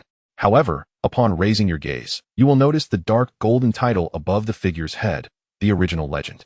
Chapter 19. Their marvels far exceed your imagination. How much do you truly know about Pokemon? Under the twilight, with a calamity masking mask, Qian Ling's voice is gentle as she extends a finger to touch the floating Cosmog beside her. Cute and gentle? Kakao. The little expression of Cosmog transforms into an adorable visage. Brutal and fierce? Kakao. Its demeanor shifts to a menacing stance, seemingly ready to bite. Qian Ling chuckles softly, retracting her finger, illustrating that even the seemingly gentle and adorable Pokemon possess a brutal side. Conversely, the fierce and savage Pokemon can also exhibit a tender and charming aspect. Kakao. Cosmog emits a sound of agreement. With her hands plunged into her pockets, the golden pupils of her calamity masking mask flicker slightly. Some Pokemon may appear diminutive and innocuous, devoid of combat prowess, yet are they truly as feeble as they seem? The truth is, each Pokemon is unique, endowed with limitless potential. They are indeed wondrous. Kakao. Cosmog blinks adorably, gazing at itself as if marveling at its own magnificence. Having digressed a bit, let us now delve into the main topic. To avoid presenting myself as a mere jester in a P-video, Qian Ling withdraws her hand from her pocket and states, System, display my operation panel. Display successful. A system prompt appears, and Qian Ling showcases her title introduction. Unique title, the original legend. Title effect, increases the intimacy of wild Pokemon and enhances the probability of capturing wild Pokemon. Title description, the exclusive title awarded to the first individual to capture a legendary Pokemon. After presenting her title, Qian Ling closes the system display, and the system page vanishes. Now, I shall briefly share some information concerning Pokemon. Firstly, Pokemon can evolve. To illustrate this with a common example, consider Caterpie. Upon reaching a certain level, it evolves into Metapod, and subsequently into Butterfree. As she speaks, Caterpie, Metapod, and Butterfree sequentially materialize around her, courtesy of the system's effects. Most Pokemon can evolve twice. The final form is reached after the second evolution. However, some special Pokémon do not evolve or have particularly stringent evolution requirements. It would be cumbersome to provide examples here, but I may elaborate on some in future discussions. Once the system effects dissipate, Qian Ling glances at the system clock and addresses the camera. Next, I will explain some Pokémon skills and their attributes. I believe everyone knows that Pokémon possess skills, which indicate the damage inflicted. Skills without damage displays often possess auxiliary effects. Have you noticed that each skill is accompanied by an attribute? Let us again use Caterpie for illustration. Caterpie is a bug-type Pokémon. If it is attacked with flying, rock, or fire-type moves, it will sustain double the damage, meaning it is at a disadvantage. Conversely, if fighting, ground, or grass-type moves are used against Caterpie, it will only receive half the damage due to its resistance to these three types. Moreover, skills of other attributes will inflict damage based on their numerical value. As Qian Ling speaks, an attribute sphere appears in her hand to elucidate the relationships of advantages and resistances. To ensure clarity, allow me to simplify with just three attributes: water, fire, and grass. Water is strong against fire, fire is strong against grass, and grass is strong against water, resulting in double damage inflicted. As for the recipient, water resists fire, fire resists grass, and grass resists water, resulting in damage halved. Thus, water-type moves against fire-type Pokémon will deal double damage, while water-type moves against grass-type Pokémon will be resisted, inflicting only half the damage. As the attribute sphere fades from her hand, Qian Ling stretches lazily and waves at the camera. Time is drawing near. I believe you all grasp the concepts of type advantages and Pokémon evolution. Let us conclude this initial meeting here. I have organized an attribute chart for you, which can be found in the video description, along with a link to the official forum. By the way, before we wrap up, I would like to reiterate my personal opinion. Do not regard the seemingly cute and adorable Pokémon as mere ornamental trinkets devoid of combat capabilities. Their wonders far surpass your imagination. In her room, having just bathed, Qian Ling sits in a chair, holding her phone and perusing the comments section, her finger gliding across the screen. By the way, that purple nebula Pokémon in the video, is it truly a legendary Pokémon? My Vulpix can defeat a Caterpie with just a few embers, so it was due to type advantage. I really hadn't paid much attention. Hey, Walnut, are you selling your legendary Pokémon? I'm offering a fair price. Qian Ling briefly scans the comments, noting a variety of responses, questions, gratitude, exchanges, and numerous inquiries about her selling legendary Pokémon. Overall, the reception seems quite positive. She glances at the video, noting the view count has surpassed 400,000. With an additional 20,000 currently watching. A notification chimes, and a message pops up on her phone. Someone has mentioned you in the original trio group. Qian Ling blinks and clicks on the notification, revealing a message from the self-proclaimed world's greatest and most beautiful girl. It's Qian Ling, not Qian Ling. Qian Ling, quickly click the link I sent you. That legendary Pokémon trainer has appeared. It's Qian Ling, not Qian Ling. Have you bought the attribute chart? It's Qian Ling, not Qian Ling. Not yet. I was just about to purchase it when you mentioned me. Screenshot. You don't need to buy it. I've already purchased it and am generously sharing it with you, so be sure to express your gratitude. Proud JPG. It's Qian Ling, not Qian Ling. A $1 attribute chart? I truly appreciate it, esteemed lady. What of $1? Is $1 not money? I helped you save $1. And you don't even know to be thankful. It's Qian Ling, not Qian Ling. Thank you, esteemed lady. Kneeling JPG. Too late. I must go study the attribute chart now. The once carefree young lady, who had always preferred frivolity over study, unexpectedly took the initiative to engage in learning. Qian Ling inhaled sharply, for in his recollections, whenever the young lady was asked to study, she would resort to tears, tantrums, and even threats of self-harm. Well, perhaps it isn't entirely a bad thing. Qian Ling switched off his phone, stretched languidly, shed his clothing, and nestled into his cozy bed. His expression one of utter contentment as he drifted into a light slumber. Chapter 20. Thank you for the invitation. I am in the forest. And the Pidgey is level 8, useless for rescue. In the early morning hours, within Qian Ling's room, he sat before his desk, taking a deep breath as he turned off his phone and opened it again to confirm the quantity of attributes purchased and the balance in his account. Oh dear. In the living room, sitting on the sofa clad in casual attire, Xiao Tao was startled. She blinked, casting a puzzled glance towards Qian Ling's room. Brother? Calm down.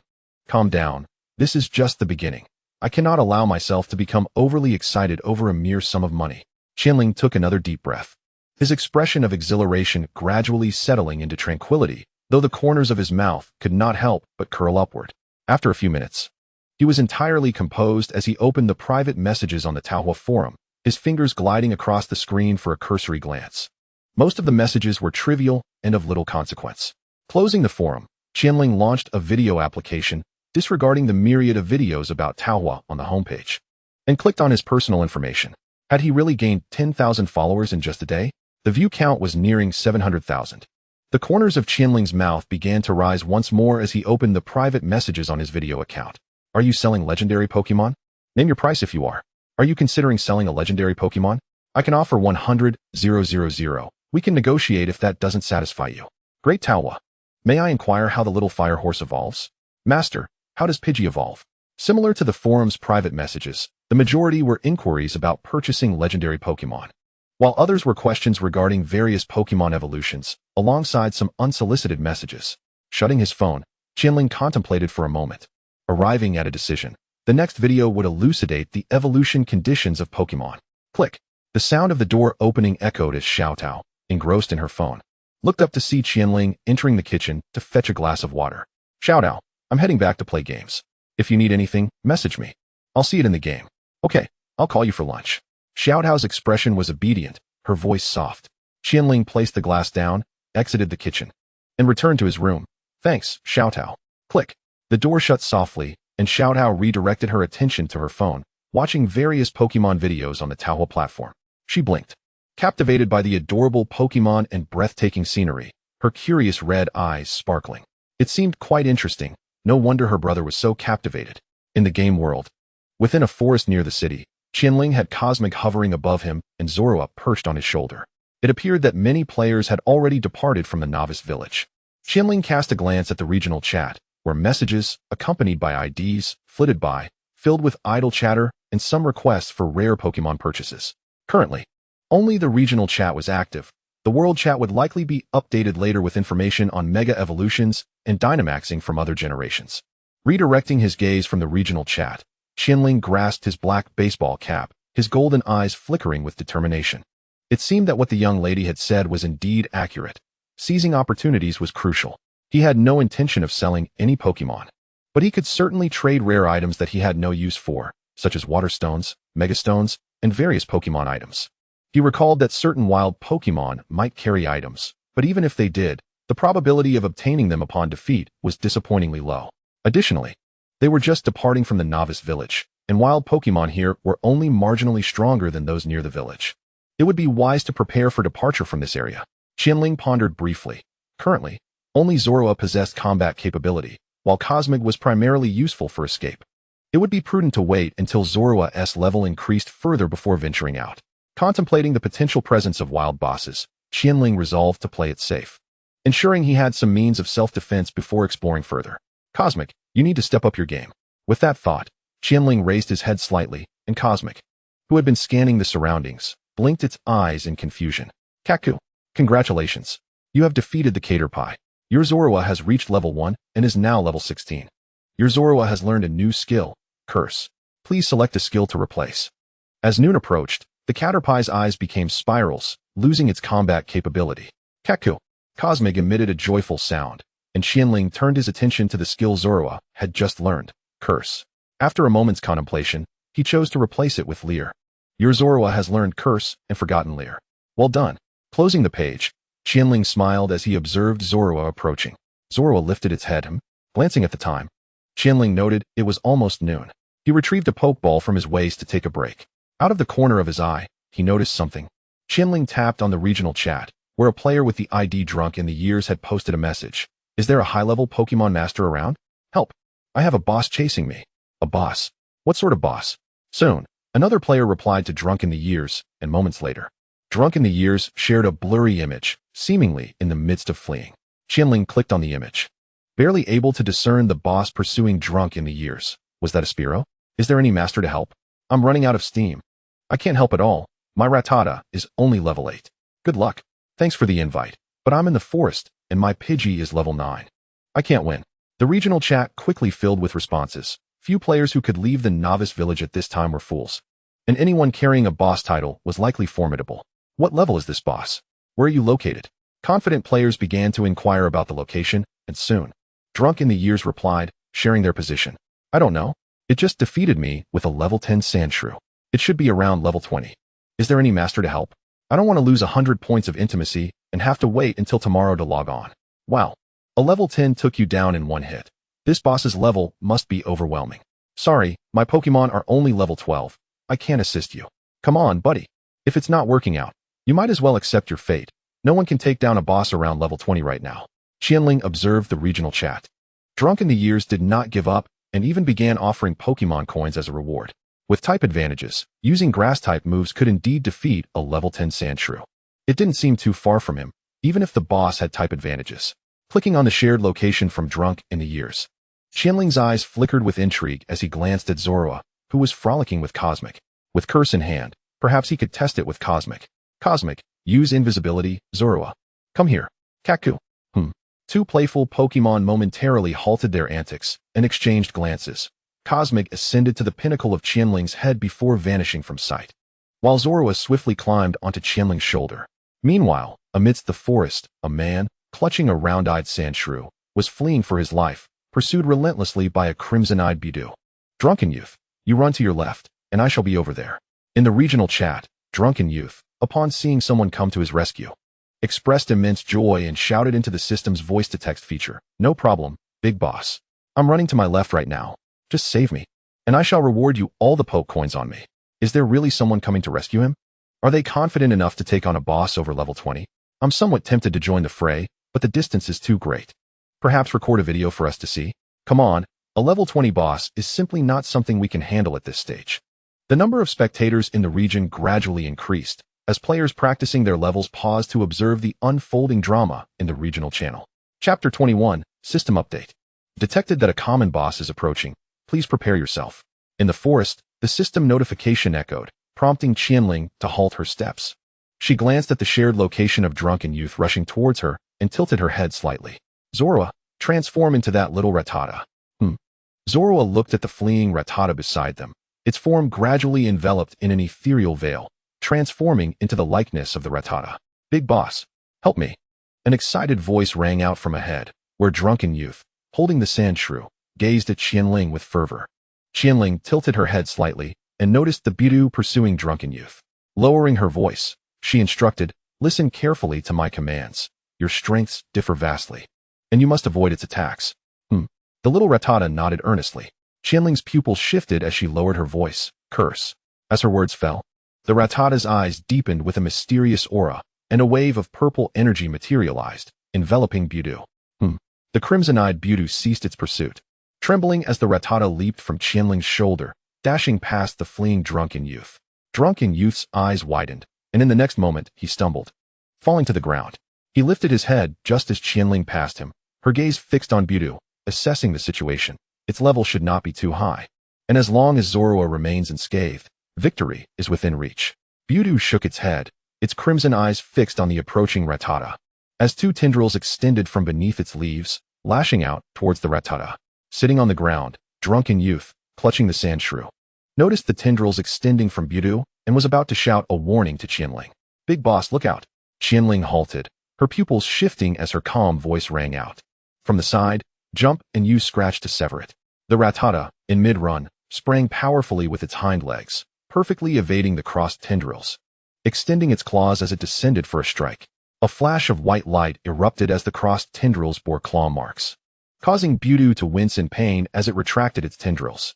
Meanwhile, the curse took effect. Impressive. Drunken Youth gazed in stunned admiration at the Rattata that had just landed, blinking in disbelief as he turned to the composed Qian Ling beside him. The level disparity rendered effective damage impossible. They would have to abandon a strong assault and stall instead. "Run." Qian Ling's voice resounded, prompting the Rattata to spring into action, circling around Budew.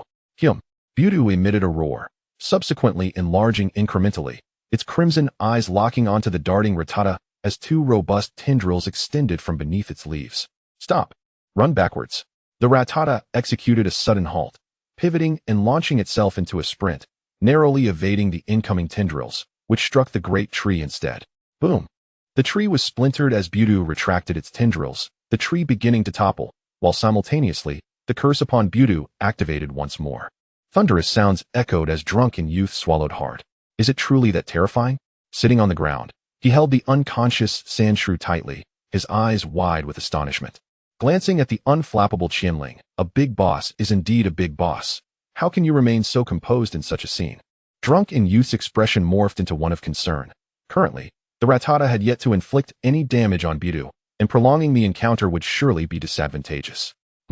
Bidou's steps became somewhat unsteady. The cumulative damage from 3 curses had reduced its HP to a mere quarter.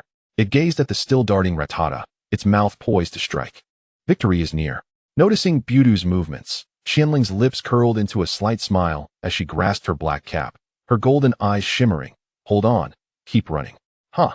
A massive surge of purple acid erupted from Bidou's mouth, landing on the grass where the Rattata had just sprinted, corroding the ground instantly.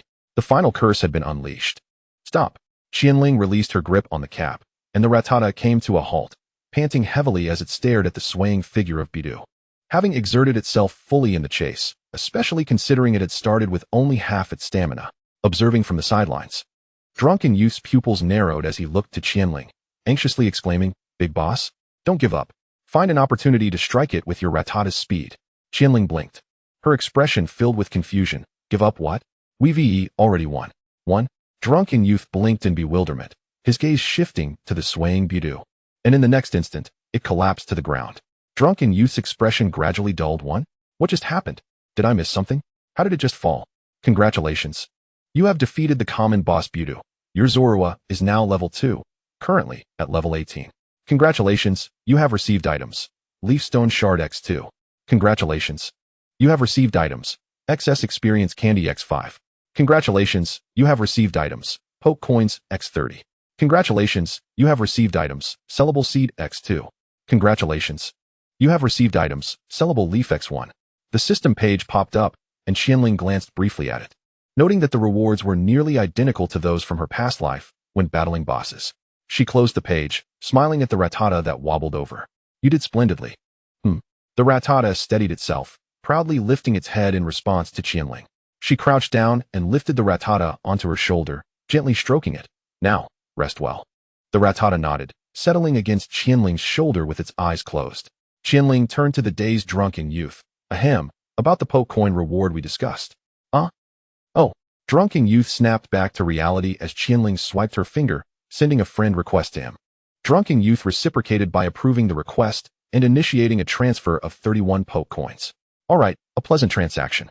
Qian Ling received the transfer, her lips curling into a slight smile.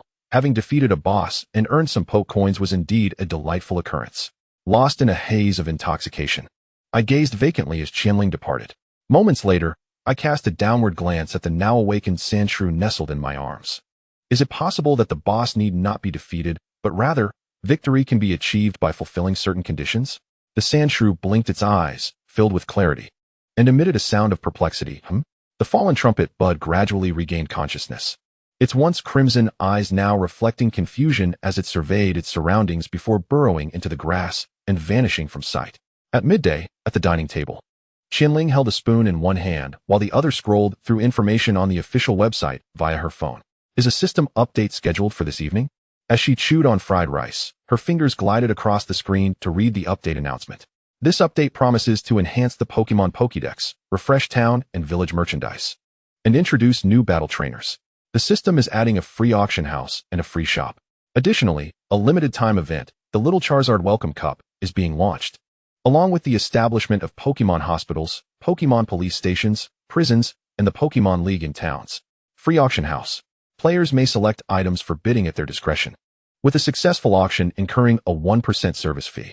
Note: the auction house may feature items of unknown origin or unidentified Pokemon eggs. Players in need should keep an eye on the auction house. Note: a fee of 100 Poke Coins is required to bid on items. If items do not sell, the Poke Coins are non-refundable, but if the auction is successful, the Poke Coins will be returned. Free shop. Players may list items for sale or purchase items at will, but Pokemon cannot be listed, and the system will not charge any Poke Coins. Little Charizard Welcome Cup. The inaugural Pokemon competition is open to all without registration restrictions. Please register within 3 days following a successful update. Late registrations will not be accepted. Specific rules and rewards for the event will be announced. Qian Ling briefly scanned the update content, her interest particularly piqued by the free shop and auction house. Her gaze lingered on the auction house section, bidding and buying items. As she chewed, Xiao Tao's cheeks were puffed out, a grain of rice clinging to the corner of her mouth, her ruby-like eyes fixated on the dazed Qian Ling. Given that the game lacks any recharge channels, it seems the future value of Poke coins will only increase. Currently, the exchange rate of Poke coins to real-world currency stands at 1:7, based on Qian Ling's estimates. The final ratio could reach 110, or perhaps even higher. There might be a chance to score a bargain. Qian Ling's eyes sparkled slightly. Most players are still exploring, lacking understanding. What if a fool inadvertently lists something valuable? As for the Little Charizard Welcome Cup, it remains uncertain whether it is a regional or national competition. It is unlikely to be national, probably just regional. If she were to participate, it would have to be with Zorua, as the Cosmog bound to her cannot enter the competition. After taking a bite of fried rice, Qian Ling pondered over the Little Charizard Welcome Cup. Moreover, using Zorua would certainly prevent her from transforming into other Pokemon. Should she forego the path of live streaming entirely and instead establish a name for the ID Peach Core? No. If Zorua and Cosmog are bound together, being discovered during outdoor exploration would expose her identity online, leading to inevitable troubles. Having finished her meal, Xiao Tao propped her chin on her hand, her eyes reflecting the furrowed brow and troubled expression of Qian Ling, quietly observing without interruption, simply watching. Forget it. I'll check the competition rules later. If it doesn't work out, I want to participate. Qian Ling abandoned her thoughts, set down her phone, and noticed Xiao Tao staring at her. What is up, Xiao Tao? Is there something on my face?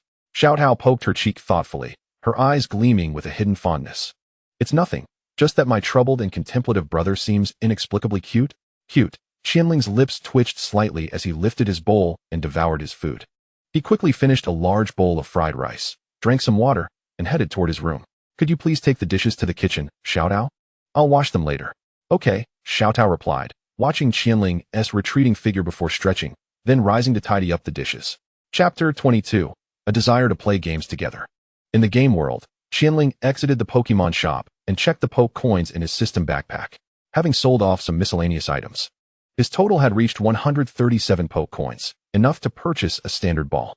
Currently, his backpack contained 5 excess experience candies, 2 leaf stone fragments for Pokeballs, 5 Great Balls, 3 potions, the Pokédex, and 5 free Pokemon food items, as well as 5 items for characters. The selling price for potions is 20 Poke coins each. But considering unforeseen circumstances, Qian Ling opted not to sell them. Regarding the experience candies, he pondered as he closed his backpack. At present, Cosmog's evolution still requires a long wait. Rapidly enhancing combat strength is imperative. However, Cosmog was the first Pokemon to accept him. He decided to keep 1 candy, distributing the remaining 2 between Zorua and Cosmog. He wondered if he might find a bargain at the newly updated free shop and auction house. So he decided to save some Poke coins to repay Lady and Xiao Tao later. In the afternoon, amidst the forest outside the city, Qian Ling released Zorua from its Poke ball, and the previously invisible Cosmog appeared. Come, Zorua, Cosmog. Qian Ling retrieved 4 excess experience candies from his backpack and crouched down, holding 2 in one hand. Zorua leaned in to sniff, while Cosmog, with twinkling little eyes, floated to Qian Ling's palm and devoured 2 candies in one gulp. Kaku. Cosmog's expression was one of utter satisfaction, and Zorua also consumed 2 experience candies. All right, the candies are eaten. It's time to get to work, Qian Ling declared, lifting Zorua onto his shoulder as he stood up, while Cosmog floated to his head. The 2 Pokemon emitted sounds filled with enthusiasm. Kaku. As dusk fell within the forest, Zorua engaged in battle with a Oddish. Your group chat with the initial trio has new messages. Would you like to check? The system's notification chimed in, and Qian Ling glanced over, tapping to view the messages. The voice was calm, Shadow Strike. Zorua's gaze sharpened as ripples appeared in the shadow behind Oddish, which then crashed into Oddish's back. Congratulations. You have defeated Oddish. Your Zorua is now level 19. The system's notification chimed again. Qian Ling turned to Zorua. Let us take a break. Zorua nodded and sat down. The previously invisible Cosmog appeared next to Zorua. Kaku. Unbeatable, beautiful girl. Screenshot. Riolu level 14. Unbeatable, beautiful girl. Xiaoling. Xiao Tao. My Riolu has reached level 14. Unbeatable, beautiful girl. Surprised? Aren't you, Xiaoling? My perseverance was all to surpass you. Unbeatable, beautiful girl. Itemeo, notice this. Spring sleep unaware of dawn. Wow, Xiaoying is impressive. My Ralts is only level 11. Unbeatable, beautiful girl. What about you, Xiaoling? Come out. From now on, I'll protect you and Xiao Tao. Unbeatable, beautiful girl, proud JPG. My foolish lady. Do you not realize that while you grow stronger, others are also advancing? Qian Ling smiled as she glanced at the messages. Having no intention of competing with the young lady for a rank. The spirit of love, Peach. Do you truly have my back? I am immensely grateful. Long live the young lady. The world's most invincible, beautiful girl. Hee, little Lingzi is quite perceptive, unlike certain individuals. Spring slumber unaware of dawn. Huh? Oh. Long live little Ling. Long live, long live. The world's most invincible, beautiful girl. Both of you rise. I must continue to battle. Tonight's goal is to surpass level 15. The spirit of love, Peach. I bid farewell to the young lady. Spring slumber unaware of dawn. I bid farewell to little Ling. Qian Ling chuckled as she closed the chat interface, realizing that her playful banter with the young lady was fleeting. It was time to attend to more serious matters. Meanwhile, in a forest outside a novice village, beneath a great tree, Xiao cradled her Relurus. Her fingers gliding to close the chat page, a subtle smile gracing her lips. Ling Ji remains the same as ever, always teasing little Ling. She understood Qian Ling well and was certain that Xiao Zorua had surpassed the level of Liolu. Yet for some peculiar psychological reason, she chose to amuse little Ling. Lost in thought, Xiao's smile faltered, her head bowing slightly as she softly murmured, I can't help but feel a twinge of envy for little Ling. The Relurus in her arms lifted its head, and Xiao gently patted it, remaining silent. As dusk settled, Qian Ling donned the attire of the Peach Core. One hand tucked into her pocket, her posture relaxed, her voice gentle, while Cosmog rested on her head, eyes closed and diligently focusing. We meet again, everyone. This video will primarily discuss Pokemon evolution and the capture of starter Pokemon. Before we begin, I shall address some frequently asked questions in my private messages. She continued, firstly, I will not sell or trade any Pokemon, nor will I accept requests for capturing rare Pokemon. Those inquiring about the sale of legendary Pokemon can save their breath. Returning to the main topic, she began selecting questions about evolution from her private messages. The evolution of Pidgey relies on levels. The specific level is for you to discover. Ninetales evolves through a certain item, not via leveling. Ponyta's evolution also depends on levels. As for EV, it's a bit more complex, but generally, it requires an item as well. After addressing questions for about 2 or 3 minutes, Qian Ling closed her private messages, considering that at this stage, players were primarily dealing with common first-generation Pokemon, and many had similar evolution queries. Next came the inquiries about capturing starter Pokemon. Well, I suspect that since the launch of Pokemon Genesis, some players may still be struggling with capturing their starter Pokemon. Before I answer this, can everyone here take a moment to ponder a question? Why is the acquisition of a starter Pokemon given to you in a red and white ball, allowing you to capture it yourself? Is it merely a matter of throwing a ball at random and relying on luck? Is your success in capturing determined solely by the favor of Lady Luck? No, that is not the case. Pokemon Genesis treats everyone equally. There are no recharge channels or remote login services. The acquisition of starter Pokemon is entirely dependent on the individual. I have stated before that fierce Pokemon have a gentle side, while gentle Pokemon can also exhibit fierceness. Imagine strolling leisurely when a stranger suddenly throws a peculiar ball at you. Anyone would be understandably upset, wouldn't they? So why not shift your perspective? Try to forget your objective. Take in the scenery, feel the gentle breeze and sunlight, breathe in the air, and immerse yourself in this wondrous world teeming with Pokemon. Of course, you may continue to try throwing balls at every Pokemon you see. I firmly believe that one day, Lady Luck will smile upon you. Concluding the video, she offered a warm reminder to all trainers. When encountering unfamiliar Pokemon, the Pokédex will be immensely helpful. I am Peach Core, and I look forward to our next video. After finishing the recording, Qian Ling changed back into her original attire, gazing at Zorua, who lay alert on the ground, vigilant for any approaching presence. You've worked hard, Zorua.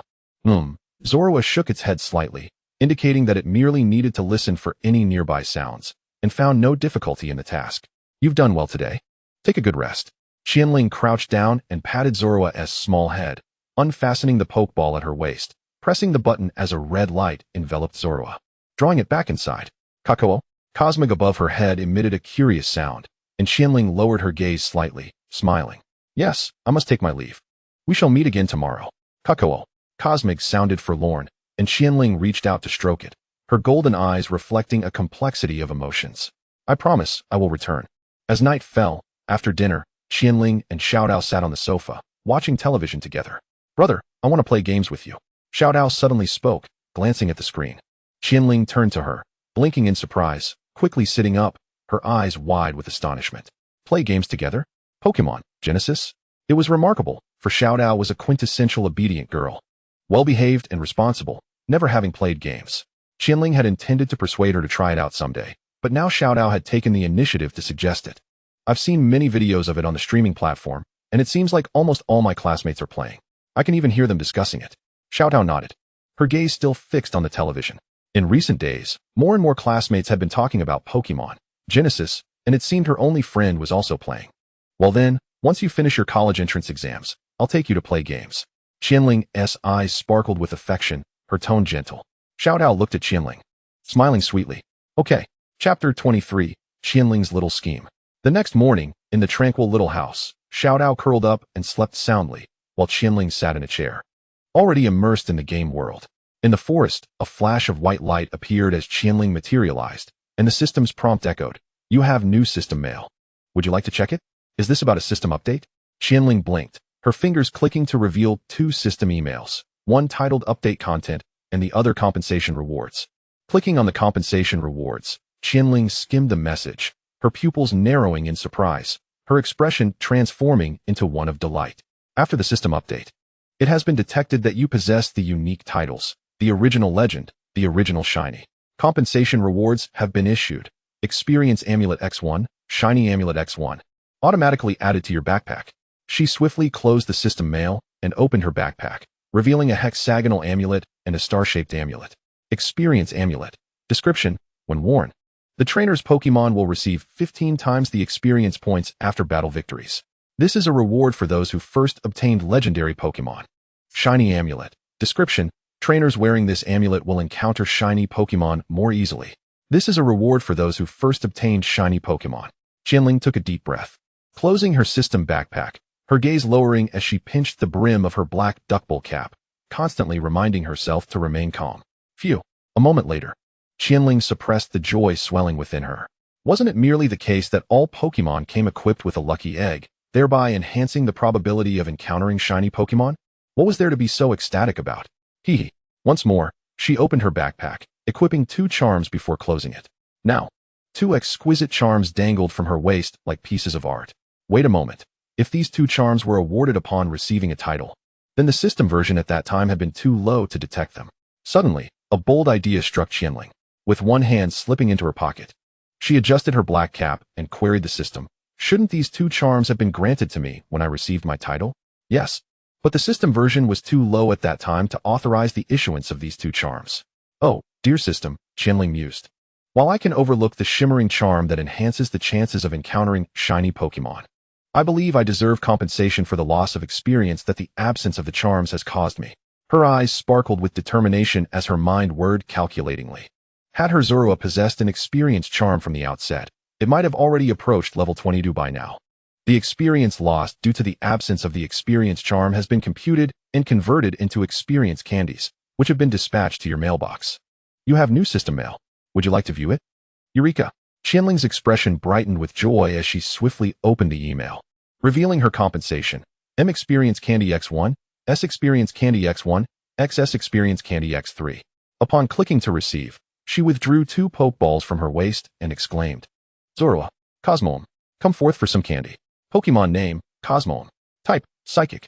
Classification, Nebula Pokemon. Ability, Pure. Gender, None. Level, 29. Skills, Teleport, Cosmic Power. Friendship, 129, Max 255. Pokemon name, Shiny Zorua. Type, Normal Ghost. Classification, Illusion Fox Pokemon. Ability, Illusion. Gender, None. Level, 21. Skills, Scratch, Curse, Taunt, Shadow Sneak. Friendship, 118, Max 255. As Qian Ling had anticipated, Zorua consumed a significant portion of the candies, reaching level 21 and learning Taunt in place of Scratch, while the fortunate Cosmog, having snagged some excess experience candies, ascended to level 29. Next, she turned her attention to the store and auction house. With a swipe of her finger, the system shop appeared, and upon tapping, the system page unfolded.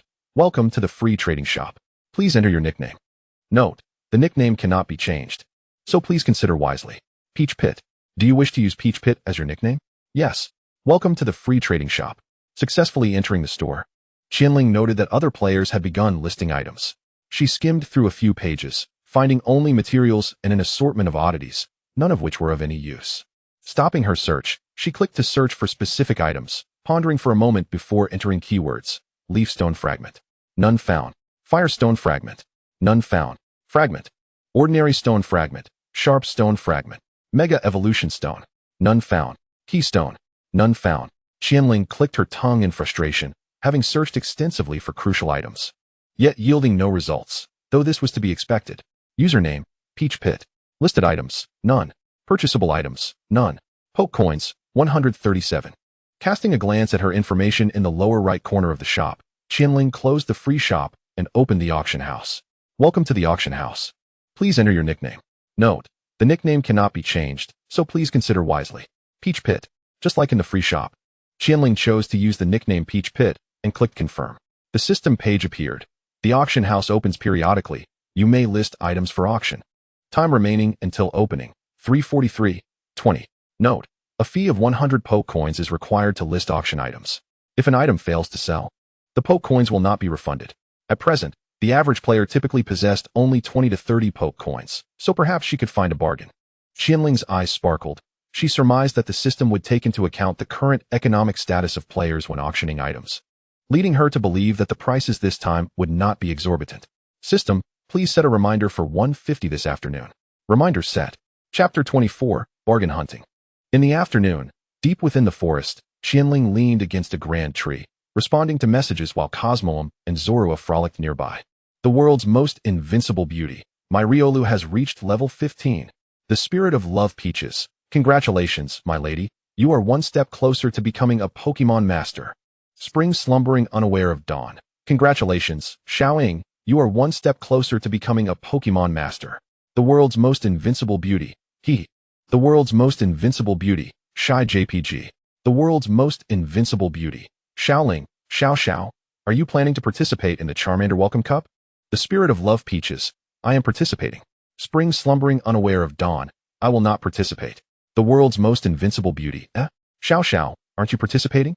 There's a reward of 10 poke coins for participating. Spring slumbering unaware of dawn. I don't think I can command my ralts well, so I'd rather not embarrass myself. The spirit of love Peaches. Xiao, what level is your ralts now? Spring slumbering unaware of dawn. It just reached level 12 today. Level 12? A look of surprise crossed Qian Ling's face. Given the current open beta progress, level 12 was already considered above average, especially as most players hovered around levels 8 or 9, with some still struggling to obtain their initial Pokemon. The world's most invincible beauty. Oh, come on, Xiao, participating isn't a big deal, and you can earn 10 poke coins for free. Spring slumbering unaware of dawn. No, it's fine. Xiao and Ling Gu can participate, and ralts, and I will cheer you on. The spirit of love Peaches. Xiao, you can actually participate. At your current progress, level 12 is already above average. The spirit of love Peaches. If luck is on your side, you might even place in the preliminaries. The Charmander Welcome Cup is held regionally, with no restrictions or requirements for entry. The rules consist of 1v1 battles, where the first to lose the ability to fight is declared the loser. Each region's event includes preliminaries, finals, semifinals, and the grand finals. Though the number of regions and participants remains unknown, the world's most invincible beauty. Exactly.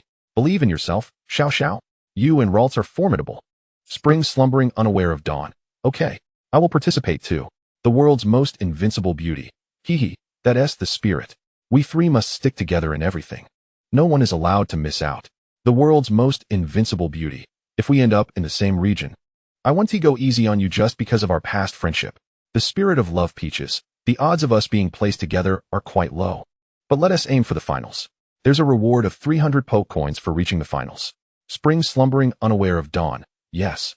Ralts, and I will strive to make it to the finals. The unrivaled beauty of the world. Absolutely not. My ambition is to become the champion. The spirit of love Peach. All right. Give it your all, young lady. Qian Ling closed the chat window and cast her gaze upon the frolicking Cosmog and Zorua, murmuring to herself, a champion, you say? My foolish young lady has quite a few hidden master players up her sleeve. After all, the allure of 2,000 poke coins, 3 Ultra Balls, and a commemorative ball is not to be underestimated. Well, a bit more training and the auction house should be opening soon. Qian Ling rose, brushing the dust off her trousers. as the playful Zorua and Cosmog noticed her movement. Kakao? It seems it's time to continue our efforts to grow stronger after a sufficient rest. In the afternoon, by the tranquil brook within the forest, Qian Ling leaned against a sturdy tree, seated on the ground, awaiting the commencement of the auction house. Time until opening, 00:34. The auction house has opened. Would you like to enter? A system prompt appeared, and Qian Ling tapped to enter. In the next moment, the two Pokeballs at her waist detached, emitting a red light towards the two Pokemon frolicking in the brook. Kakao? The two Pokemon appeared puzzled for a moment before being drawn back into their balls, which automatically returned to her, causing Qian Ling to vanish from her original spot. In an unknown area, within a dreamlike and mysterious independent chamber, a luxurious auction stage lay beyond the transparent glass walls. 5 minutes until the auction begins. Countdown 00 for 37. If you encounter an item of your desire, simply call out your bid, and the system will determine the validity of your bid based on your account. Is there a list of items for this auction? Qian Ling closed the system page and moved to sit on the sofa before the glass wall. The two Pokeballs at her waist automatically opened, revealing Zorua and Cosmog. The auction will not provide any item list. A completely concealed auction, is it? Qian Ling's pupils shifted as she glanced at the regional chat, where dozens of messages scrolled by each second. Redirecting her gaze to the countdown, it seemed a considerable number of onlookers had gathered. Zorua and Cosmog curiously surveyed the room, but soon lost interest, engaging in a joyful chase within the confines of the chamber. As time slowly passed, the countdown drew to a close, prompting Qian Ling to sit up straight, eager to join the excitement. The auction has commenced. Please pay attention to the items of interest. The system prompted, and simultaneously, a graceful woman ascended the stage, smiling as she addressed the empty space before her. Welcome, everyone, to this auction. I am the auctioneer, Xiao Tao. Our first item for bid: unknown Pokemon egg. Name: unknown. Source: unknown. Description: a Pokemon egg of unknown origin, with no one knowing what Pokemon it will hatch into. Starting bid: 10 Poke coins, no increment limit. As the system page materialized before her, Qian Ling blinked and reclined back onto the sofa. Quite considerate of them, saving me the trouble of craning my neck to see, but this is a tad too enigmatic, isn't it? A purely mysterious product, with a hint of sarcasm. Qian Ling remarked that purchasing such an unknown Pokemon egg was purely a gamble. With luck, one might hatch a legendary Pokemon, but with bad fortune, it could all end in failure. Love Crazy Love bid: 10 Poke coins. Whirlwind bid: 12 Poke coins. The Sword of the World bid: 15 Poke coins. Xiao Wang's gentle voice resonated, her professional smile unwavering as she announced the bids from various players. Listening to the escalating prices, it appeared several players were resolutely determined to acquire this Pokemon egg. A contemplative glint sparked in Qian Ling's eyes. A second Pokemon, indeed. Indeed, a second Pokemon. The recent days of gameplay had made it abundantly clear to all players just how crucial Poke coins are. After all, 100 Poke coins are required to purchase a standard Pokeball, compared to spending a hefty sum on Pokeballs for capturing an unknown Pokemon egg is undoubtedly a more financially savvy choice, considering capturing Pokemon can be quite demanding on balls. Ding. Congratulations to Muyu Xiao for securing this round S item with a bid of 113 Poke coins. As time slipped away, Muyu Xiao successfully claimed the unknown Pokemon egg, while the player who had been competing against him, Sleepy, inexplicably withdrew from the bidding. How wonderful it is to possess wealth. Qian Ling chuckled softly, noting that 80% of players capable of producing over 100 Poke coins had likely pooled their resources. Defeating bosses and grinding was somewhat challenging. The next item for auction was announced. Unknown Stone. Name: unknown. Source: unknown. Starting bid: 10 Poke coins, no increment limit. Description: a stone of unknown origin, seemingly concealing something within. The system page appeared once more, and Qian Ling blinked, her lips twitching slightly. Is this truly an auction? It feels more like a gathering of pure enigmas. Not only Qian Ling, but others in the regional chat began to express their disbelief, questioning the value of such a large, dark stone that offered no discernible features. XXX bid: 11 Poke coins. XXX bid: 12 Poke coins. Xiao Wang's voice rang out, seemingly drawing the attention of players eager to uncover hidden treasures. Something feels amiss. How could the first item be an unknown Pokemon egg, and the second a mere rock? As she listened to the continuous bidding, Qian Ling furrowed her brow, her finger hovering over the stone as she scrutinized it closely. Her finger paused as she squinted, magnifying a particular area of the stone, her pupils narrowing slightly as she swiftly declared, 25 Poke coins. Peach Core bids: 25 Poke coins. Xiao Wang's voice echoed. And moments later, no one else placed a bid. The regional chat erupted in chaos. What? Peach Core? Is the big shot interested in this rock? Is it for real, the legendary Peach Core? Not a counterfeit replacement? Who is Peach Core? Quite renowned. You don't know who the legendary Peach Core is? Do you even know the type effectiveness chart? The type chart was written and published by the legendary Peach Core. Various messages regarding Peach Core flooded in, and Qian Ling took another careful look at the stone, which bore a straw-sized fracture revealing a hint of color. If she wasn't mistaken, this hue indicated that the stone might very well conceal an awakening stone or perhaps an ice stone. The Sword of the World bids, 26 poke coins. Whirlwind bids, 28 poke coins. Sleepy bids, 30 poke coins. Xiao Wang's voice continued, as the wealthy bidders from the previous round re-entered the fray. Qian Ling sighed. Indeed. Using the Peach Core ID had its advantages and disadvantages. The reason she utilized this ID was simple. The fame of Peach Core would undoubtedly attract numerous affluent bidders during auctions. Conversely, once she placed a bid, those wealthy players would assume, Peach Core has bid. It must be a valuable item, we must secure it. As time gradually elapsed, while Qian Ling pondered whether to raise her bid, the auction price soared to 60 poke coins. With no signs of slowing. Goodness, it has already climbed past 70 poke coins. I should have just bid on a Pokemon egg. At this moment, Qian Ling felt a strong desire to slap herself across the face. Why hadn't she bid in the previous round? Just when she discovered a good item. Those wealthy bidders had snatched it away. The bidding continued, and the previous round's bidder, Muyu Xiao, also joined the auction. Seemingly due to Peach Core's lack of intent to compete. The renowned Sword of the World has been auctioned for 108 poke coins. 108 poke coins, going once. 108 poke coins, going twice. 108 poke coins, going thrice. Ding.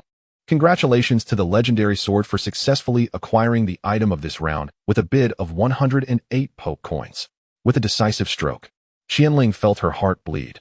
The awakening stone or the ice stone, which could have been secured for merely 25 coins, could have been sold for a fortune. Had she merely hinted at the existence of evolved Pokemon. System notification. The legendary sword has publicly spent 100 poke coins to make an announcement. The system notification appeared before everyone, and in the next moment, a somewhat mocking voice echoed in their ears. Oh, Peach Pit. It's rather unseemly to pick up scraps. You ought to kindly enlighten us as to what it is, so we can bid fairly. Chapter 25, The Soothing Bell. Well, perhaps you're just a counterfeit. I am the Sword of the Tianxiao Association, and I welcome all to join our guild. The legendary sword scoffed as he promoted his guild. Concluding his public announcement, Qian Ling furrowed her brow, adjusting her reclining position, her fingers lightly tapping the armrest of the sofa. After a moment, she thought, oh, so you wish to elevate your guild's reputation by stepping on Peach Pit? Very well. The corners of her mouth lifted slightly, her golden eyes glinting. As she sat up a bit straighter, if they wished to elevate their guild's name by stepping on him, they would need to pay a price. Huh, Kakao? Zoroark and Cosmog looked around in confusion, wondering who had just spoken, then resumed their playful antics. The next item for auction commenced. White herb. Name, white herb. Source, unknown. Description, a herb harvested from an unknown location, exuding a calming fragrance, seemingly possessing some peculiar utility. Starting bid, 10 poke coins, no incremental limit. Observing the item presented, Qian Ling's lips curled into a mischievous smile. Without hesitation, she bid 11 poke coins. Peach Pit bids 11 poke coins. Xiao Wang's voice rang out, and the regional chat buzzed. Has Peach Pit struck again? Is this a valuable item? Perhaps not. It remains uncertain whether this Peach Pit is a counterfeit, and the bidding was rather impulsive. Entertainment ensued as the onlookers hesitated, pondering whether this was indeed a genuine Peach Pit or a trap. Like this commentary, the atmosphere remained quiet. With no one daring to bid, all lost in contemplation and doubt regarding the authenticity of the item. Consider carefully whether I am a counterfeit. Are the items in this auction truly valuable? Qian Ling chuckled softly, resting her chin on her hand, her golden eyes gleaming with amusement. She knew the true effects of the white herb, while they remained oblivious. The legendary sword bid 12 poke coins. Wind Rise and Clouds Gather bids 13 poke coins. Drowsiness bids 14 poke coins. Xiao Wang's voice echoed as familiar wealthy bidders resumed the competition. Qian Ling languidly interjected, 25 poke coins. Peach Pit bids 25 poke coins.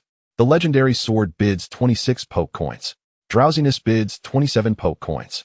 Xiao Wang's voice continued, and the price of the white herb steadily climbed, ultimately reaching 87 poke coins, successfully acquired by the legendary sword. The next item for auction began. Satiating aroma. Name, satiating aroma. Source, unknown. Description, an aromatic essence that emits a wondrous scent.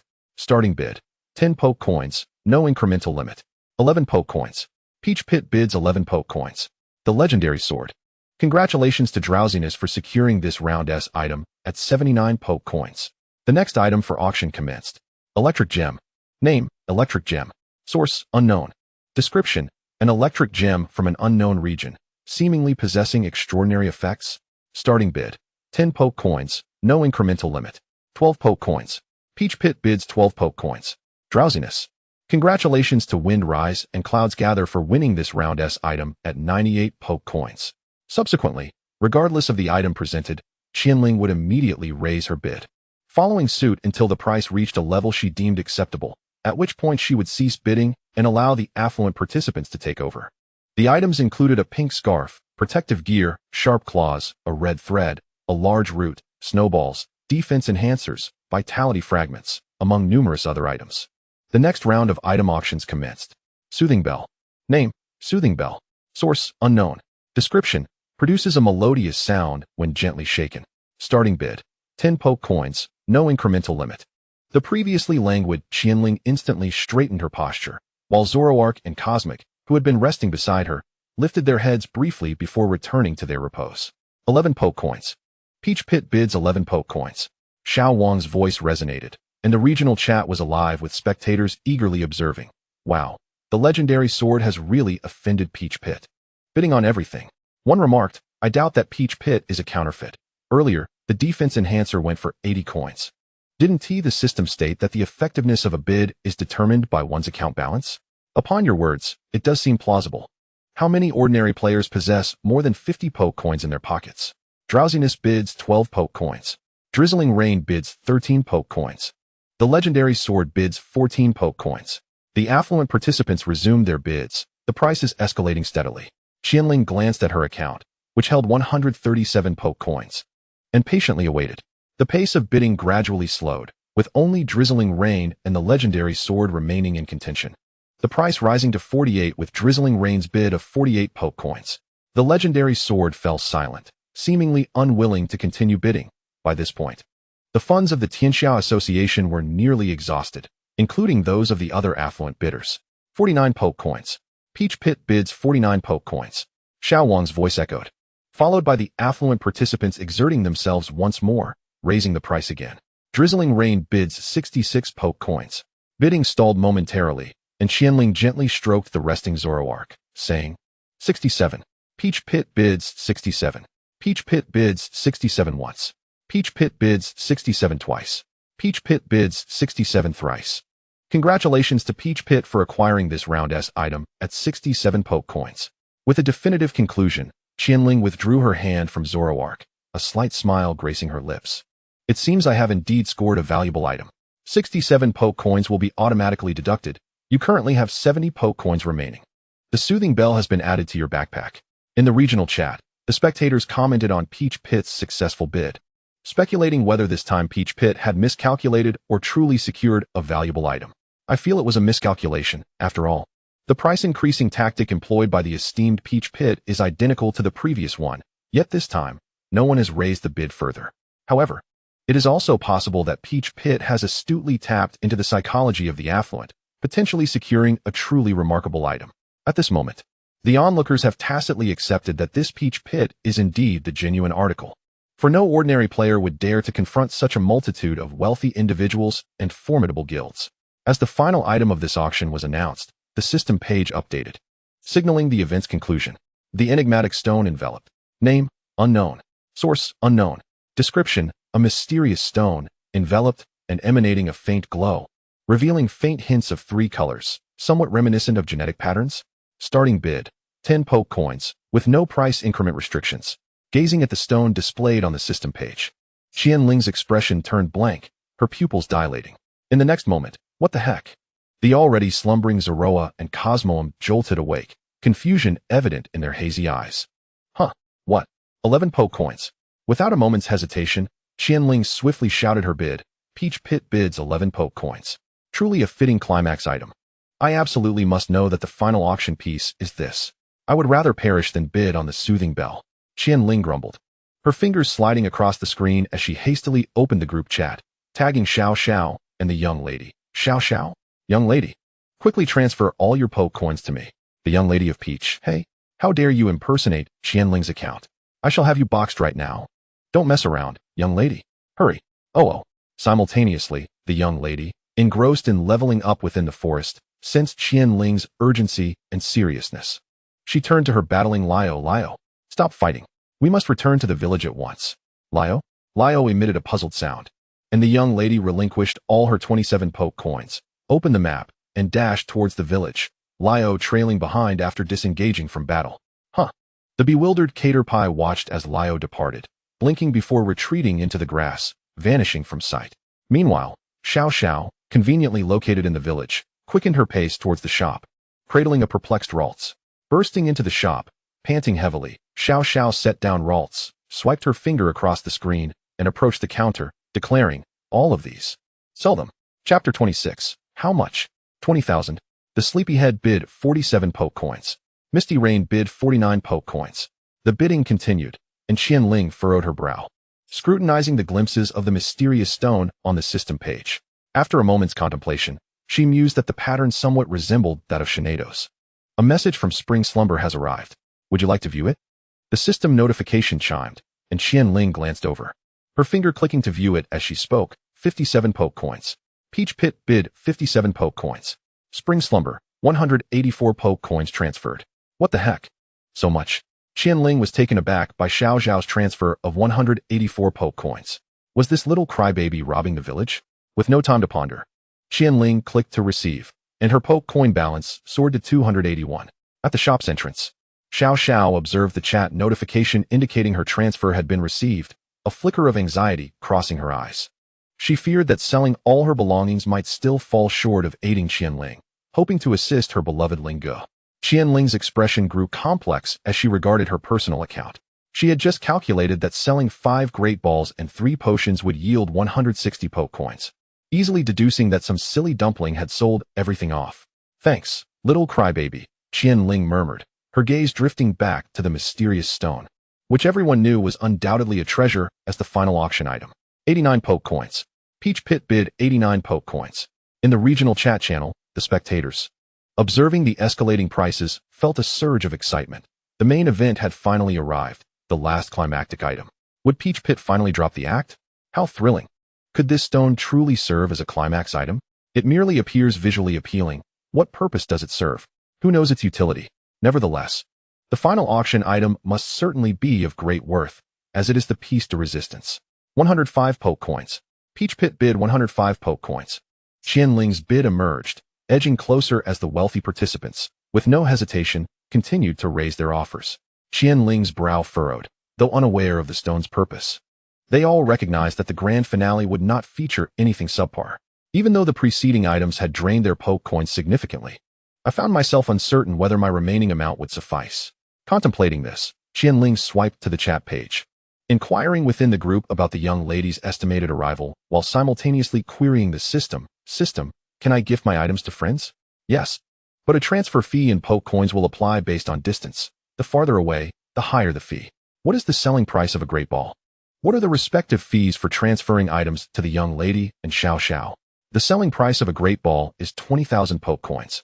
The young lady of the first unrivaled beauty will incur a fee of 560 Poke coins, while Spring Slumber will incur a fee of 390 Poke coins. Qian Ling's brow furrowed, with only 281 Poke coins in hand. This was woefully insufficient. TSK, not enough money, the young lady replied, indicating she would arrive in approximately 5 minutes. Qian Ling momentarily drifted into thought, seemingly reminiscing, her pupils contracting. Wait. System, how many Poke coins can a Great Ball fetch? 20,000 Poke coins. What the heck? This item is so valuable. Qian Ling was nearly left agape in astonishment, yet now was not the time for surprise or confusion. After all, selling was not an option, and she could only urge the young lady to hasten her arrival. Young lady, quick, it's urgent.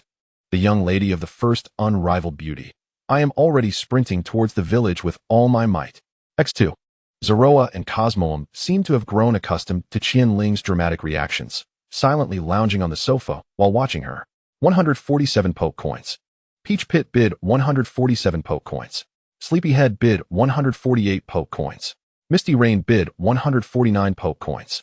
The prices continued to climb, and Qian Ling could only pray for the young lady to arrive at the shop promptly. If she could sell just one great ball, securing this stone, which seemingly resembled Shineido's evolution stone, would be a certainty. Time trickled by, and the auction price reached 180 poke coins, with bidding beginning to slow. Qian Ling detected the deceleration in bids and pondered, speculating that perhaps the auction house had disseminated information slowly, preventing this group of affluent bidders from amassing too many poke coins in such a short span. As Qian Ling had surmised, an average player likely possessed only about 10 or 20 poke coins at this juncture, while numerous video creators had elucidated the importance of poke coins as the sole currency. Only a select group of players engage in the sale of poke coins, coupled with the constraints of time. Thus, the affluent individuals typically possess between 1,000 to 2,000 coins. The stakes are high. 167 coins. Tao He bids 167 poke coins. Mu Yu Xiao counters with 168 poke coins. Tian Xia Jian raises the bid to 170 poke coins. The bidding continues, and Qian Ling opens the chat interface with Xiao. Idiotsy's spirit. Xiao? Are you near the shop? Chun Mian Buju Xiao. I am. Idiotsy's spirit. Great. I may gift you a pokeball shortly. Please sell it at the shop and transfer the proceeds back to me. Chun Mian Buju Xiao. No problem. After concluding the conversation with Xiao, Qian Ling urges the young lady to prepare for further bidding against the other wealthy players. Mu Yu Xiao bids 237 poke coins. Hun Sui raises the bid to 239 poke coins. Tian Xia Jian bids 240 poke coins. Gradually, the price escalates to 260 poke coins, and Qian Ling nervously grips the armrests of the sofa, silently praying for Xiao Zhao's timely arrival. Tian Xia Di Wu Di Mei Nu. A transfer of 153 poke coins has been made. Qian Ling swiftly clicks to accept, bringing her personal account to 434 poke coins. Without hesitation, she bids 300 poke coins. Tao He places a bid of 300 poke coins, with Qian Ling's bid of 300 poke coins. The wealthy players fall silent for a moment before continuing to raise their offers. Tian Xia Jian bids 301 poke coins. Mu Yu Xiao counters with 302 poke coins. Hun Sui bids 303 poke coins. Qian Ling, unperturbed, immediately raises her offer to 350 poke coins. Oh my, has Tao He simply ceased to pretend, increasing it all at once? Has Tao He been secretly acquiring poke coins as well? Otherwise, where does he procure such an abundance? This is intriguing. It appears the wallets of the affluent players are not as ample as before.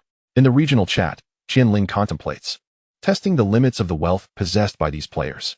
Mu Yu Xiao bids 351 poke coins. Hun Sui counters with 352 poke coins. Feng Qi Yunyong bids 360 poke coins. The bidding continues, and Qian Ling begins to form a rough estimate in her mind. Mu Yu Xiao's item must have been recently acquired by Feng Qi Yunyong. With that in mind, she bids 400 poke coins. Tao He places a bid of 400 poke coins. The voice of Xiao Wang resonates, and the atmosphere falls into silence as time ticks away. It seems that 400 poke coins have reached the limits of the wealthy players. In the next moment, Mu Yu Xiao bids 401 poke coins. Indeed, it appears that Mu Yu Xiao has scarcely spent any poke coins. Qian Ling furrows her brow, contemplating for a few seconds, and then bids 430 poke coins. Tao He bids 430 poke coins. Xiao Wang announces Qian Ling's bid, while simultaneously, Qian Ling prepares a message, ready to send a high-grade ball to Xiao for sale the moment someone increases the bid. Tao He bids 430 poke coins once. Tao He bids 430 poke coins twice. Tao He bids 430 poke coins thrice. Ding. Congratulations to Tao He for successfully bidding 405 poke coins for the final item. 430 poke coins have been automatically deducted. You currently have 4 poke coins remaining. The mysterious stone has been placed in your backpack. The system interface pops up, and Qian Ling is momentarily stunned, her expression a bit dazed. Has it really been successfully auctioned off? Chapter 27. The Mega Evolution Stone of Shineido. In the gaming world, dusk falls within the forest. This cannot be. It has been auctioned off this quickly. Ignoring the multitude of messages, Qian Ling gazes at the mysterious stone in her backpack. According to her deductions, Mu Yu Xiao is her fiercest competitor, while Feng Qi Yunyong does not seem to have amassed many poke coins. Hun Sui also appears to have little left. And as for Tian Xia Jian, had he not publicly announced his bids, he might have enough as well. What a peculiar situation, with thoughts yielding no answers. Qian Ling abandons her contemplation, retrieving the mysterious stone from her backpack. She calls out to the pursuing Zorua, Zorua, come over and lend me a hand. Zorua halts, scampering towards Qian Ling, with Cosmog trailing behind. Here, just a gentle grasp, a lighter touch. Qian Ling crouches down, pointing to a spot. Zorua nods, raising its paw. And with a swift motion, the cold light glimmers as the stone encasing the evolution stone is cut open.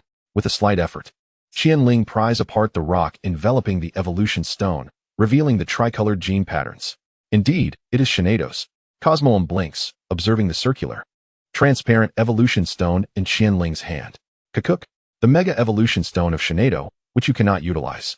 Qian Ling smiles, retracting the evolution stone and patting Zorua. Thank you. Zorua. Zorua affectionately nudges Qian Ling's palm. Standing up, Qian Ling opens her backpack to glance at the evolution stone. Name, Mysterious Stone. Description, a stone filled with enigmatic gene patterns, seemingly possessing a wondrous connection to a specific Pokémon. Tianxia di Iwu di Mei Nu. Xiao. Could it be that Xiaoling has truly been hacked? It has been ages with no news. Chun Mian Buju Xiao. That shouldn't be the case. Tianxia di Iwu di Mei Nu. Oh no. If Xiaoling's account is lost, all our assets will be swindled away. Tianxia di Iwu di Mei Nu. Ugh. I shall make that hacker pay dearly. Adiotzi's spirit. Ahem. Ladies, your poke coins are dwindling. I'll send a red envelope for you both to test your luck. Adiotzi's spirit. Random poke coin red envelope. System prompt. The red envelope sent by Adiotzi's spirit was snatched up in 2 seconds, with Chun Mian Buju Xiao winning the luck. Tianxia di Iwu di Mei Nu. Tianxia di Iwu di Mei Nu. 1 poke coin. Together, Xiao and I have at least 350 poke coins. How is it that you only have 4 remaining? Adiotzi's spirit. Adiotzi's spirit. This is a necessary expense. I'll repay you once I earn more poke coins. Chun Mian Buju Xiao. It's fine. As long as it helps Linggu, no need to repay. I will strive to earn more poke coins for Linggu. Upon reading Xiao Zhao's message, Qian Ling feels a wave of emotion, almost wanting to embrace her and shower her with affection, while the young lady is on the verge of exploding with frustration. Tianxia di Iwu di Mei Nu. You intend to continue aiding him in acquiring poke coins. Tianxia di Iwu di Mei Nu. Xiao. You have truly been sold, and are now investing more money into this. Tianxia di Iwu di Mei Nu. Xiaoling. Speak honestly. What have you done with our hard-earned money? Adiotzi's spirit. Does the young lady know the evolution conditions for Riolu? Tianxia di Iwu di Mei Nu. What evolution conditions for Riolu? You must tell me today. Tianxia di Iwu di Mei Nu. The evolution conditions for Riolu? Xiaoling, do you know? The spirit of love Peaches. What is your intimacy level with Riolu? The unrivaled beautiful girl. Screenshot. The unrivaled beautiful girl. The current intimacy level is 105. The spirit of love Peaches. Make sure not to keep Riolu in its Pokeball all the time. Interact with it more when you're not battling. The unrivaled beautiful girl. Oh, will that lead to Riolu's evolution? The spirit of love Peaches. Yes, theoretically speaking. The spirit of love Peaches. What is the gender of Xiao's Ralts? Xiao, who had been eavesdropping, blinked and opened Ralts' details, revealing its gender. Spring slumber unaware, it's a girl. The spirit of love Peaches. Ralts evolves at levels 20 and 30. Spring slumber unaware. Oh, so Ralts only needs 8 more levels to evolve. The spirit of love Peaches. Yes, if the information is accurate, it will evolve into Curlia at level 20. The unrivaled beautiful girl. Xiaoling, where did you acquire this information? The spirit of love Peaches. I know the account Peach Kernel and purchased the information with poke dollars. On a bench in the village, the young lady blinked in surprise. Qian Ling knows Peach Kernel and even paid for the information? With so many groups and people paying handsomely for Peach Kernel's friendship, she had never seen anyone actually possess Peach Kernel as a friend. The unrivaled beautiful girl. Huh? You know Peach Kernel? Stop joking. Tell us the truth. The spirit of love Peaches. Alright, Peach Kernel is my alternate account. I know all the conditions for Pokemon evolution. And the poke dollars you gave me were used for an auction. Spring slumber unaware. So, Xiaoling is actually Peach Kernel? That's impressive. The unrivaled beautiful girl. Xiao. Do you believe everything Qian Ling says? His starter Pokemon is Zorua, while Peach Kernel's starter Pokemon is Legendary Nebula. Spring slumber unaware. I feel like Xiaoling is telling the truth. The unrivaled beautiful girl. Xiao, you're just too naive. If he doesn't want to share, then so be it. Since he told me about Riolu's evolution conditions, I won't press further. The spirit of love Peaches. As night approached in the real world, in Qian Ling's room, he removed his headset, stretched lazily, and his golden eyes sparkled with amusement. You don't believe me even when I tell the truth, my foolish young lady. It's about time. I should start cooking. Qian Ling stood up and walked toward the door, opening it. In the living room, Xiao Tao was curled up, clutching her phone, seemingly texting someone. Qian Ling glanced at Xiao Tao and went to the kitchen to put on an apron. Xiao Tao, what would you like for dinner? Anything is fine, Xiao Tao replied absent-mindedly, continuing to send messages. Qian Ling opened the refrigerator and thought, all right, I'll just whip up something simple. Chapter 28, The Street Begging Team. The view count is quite high, and the fan base is growing rapidly. At the dining table, Qian Ling observed the back-end data, noting that the fan count had reached 30,000. He scrolled through private messages, filled with inquiries about special Pokemon evolution conditions and requests for information. His gaze lingered on a private message from the user ID Muyu Xiao Xiao, which included several screenshots. Peach Colonel, this is my contact information. I would like to chat with you. Screenshots of over 1,000 Poke dollars in an account, auction bid screenshots, and personal ID screenshots. After a moment of contemplation, Qian Ling long pressed to copy Muyu Xiao Xiao's chat app account, exited the video app, and quickly registered a new Peach Colonel ID to add as a friend. Munch, munch. Xiao Tao, cheeks bulging, watched Qian Ling play on his phone, swallowed her food, and continued eating. Ding. Qian Ling's phone chimed. Muyu Xiao Xiao had quickly accepted the friend request and sent a message. Hello, Peach Colonel. I am Muyu Xiao Xiao. We met at the auction. Hey JPG. Seeing the message from Muyu Xiao Xiao, Qian Ling pondered for a second before being direct. Peach Colonel. So, why did you ultimately give up bidding against me? Muyu Xiao Xiao. Well, of course, I wanted to do you a favor, Peach Colonel, so I could get your contact information. Peach Colonel, what is the purpose of adding my contact? Noticing Qian Ling's straightforwardness, Muyu Xiao Xiao also decided to be candid about her intentions. Peach Colonel, you participated in the Charmander Welcome Cup, right? With your strength and understanding of Pokemon, I personally predict your name will definitely be among the top 3. So, I thought I would like to pre-order a Super Ball from you. Of course, you can set the price, whether in Poke dollars or real currency. Coming for the Super Ball, are we? The second place prize is 500 Poke dollars and 2 Super Balls, while third place receives 1,000 Poke dollars and 1 Super Ball. Only the champion will receive a commemorative ball. A glimmer of thought crossed Qian Ling's eyes. He typed out a response. Peach Colonel, sorry. I don't plan to participate in the Charmander Welcome Cup. Muyu Xiao Xiao. Why? The top 3 in the regional competition can participate in the national competition. Don't you know? Though Qian Ling was indeed going to participate in the national competition, it would not be as Peach Colonel. He typed, Peach Colonel, I know. You seem to want a Super Ball. Tell me your reasons. Muyu Xiao Xiao. Well, to be honest, I, along with Shuisu and Wind Rising, are all in the same circle. Muyu Xiao Xiao. In the final round, they both reserved about 500 Poke dollars, but since I bid on very few items, I have quite a bit left over. Muyu Xiao Xiao. As for that unmatched sword, he isn't from our circle. He seems to be from some guild. We didn't pay him any mind. Muyu Xiao Xiao. As for why I want the Super Ball, currently, all the shops only sell regular Poke Balls, and this game primarily revolves around capturing Pokemon. Muyu Xiao Xiao. We are not fools. We naturally understand the importance of Super Balls, but we also know our own capabilities. So we thought to seek out a powerful expert to pre-order a Super Ball for the top 3 in the regional competition. As Qian Ling listened to Muyu Xiao Xiao's candidness, he couldn't help but think of someone else, feeling a strange sense of similarity. How could she be so quick to reveal everything? Do all these little rich girls have a naive and simple attribute?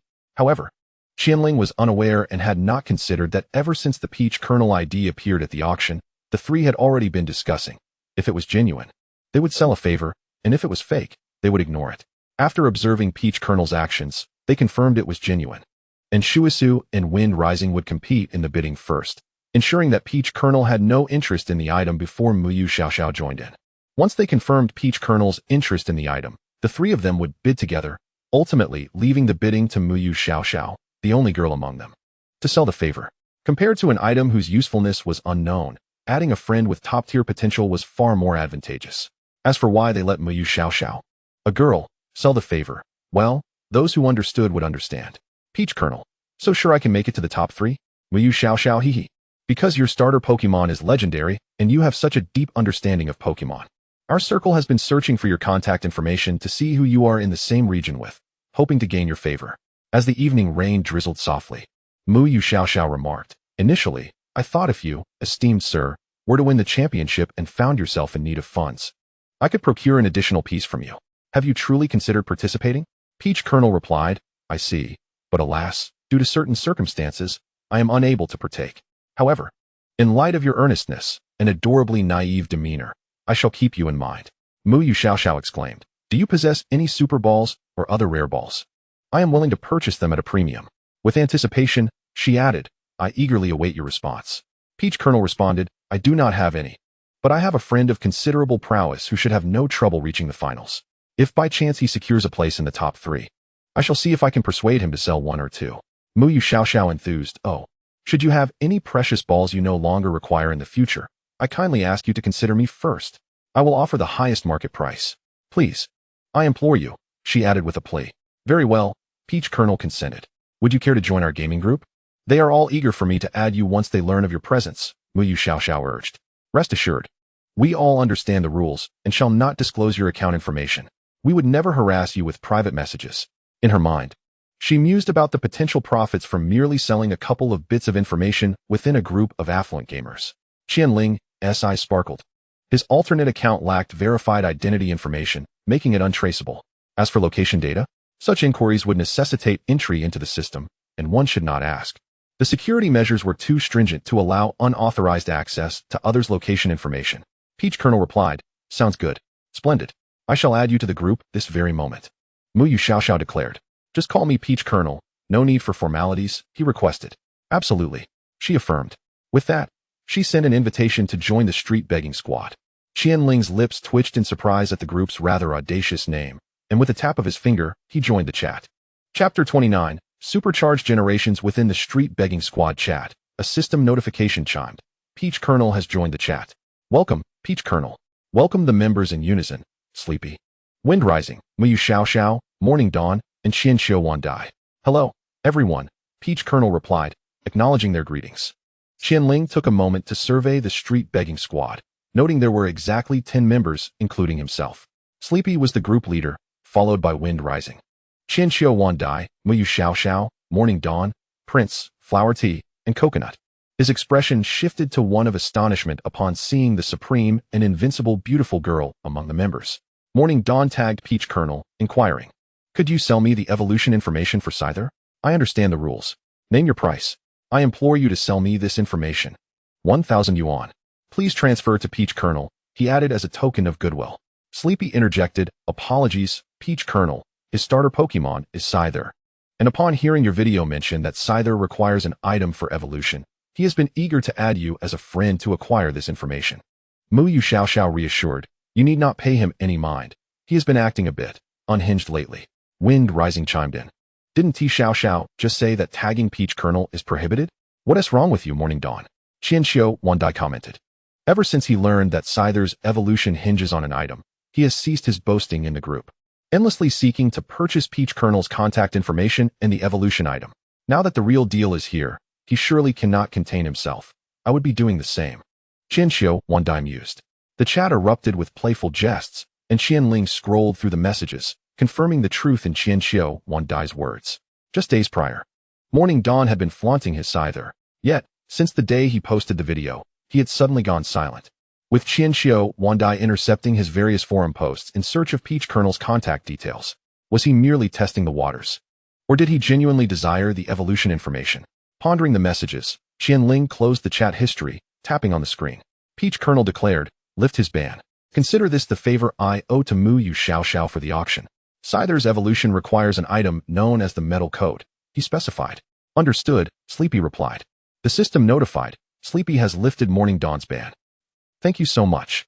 Morning Dawn exclaimed. Please rest assured. I understand the rules. 10,000 yuan. Please transfer to Peach Colonel, he reiterated. Qian Dai recalled. Wasn't Coconut the one who captured a metal coat? Indeed, Coconut has one. He shared a screenshot. Wind Rising confirmed. Morning Dawn tagged Coconut, pleading, Coconut, please sell me the metal coat. I beg you. Qian Dai teased. TSK, willing to sacrifice all for a metal coat, are we? Wind Rising added, truly a pathetic display, Morning Dawn. Coconut, bewildered, questioned. What on earth are you doing, Morning Dawn?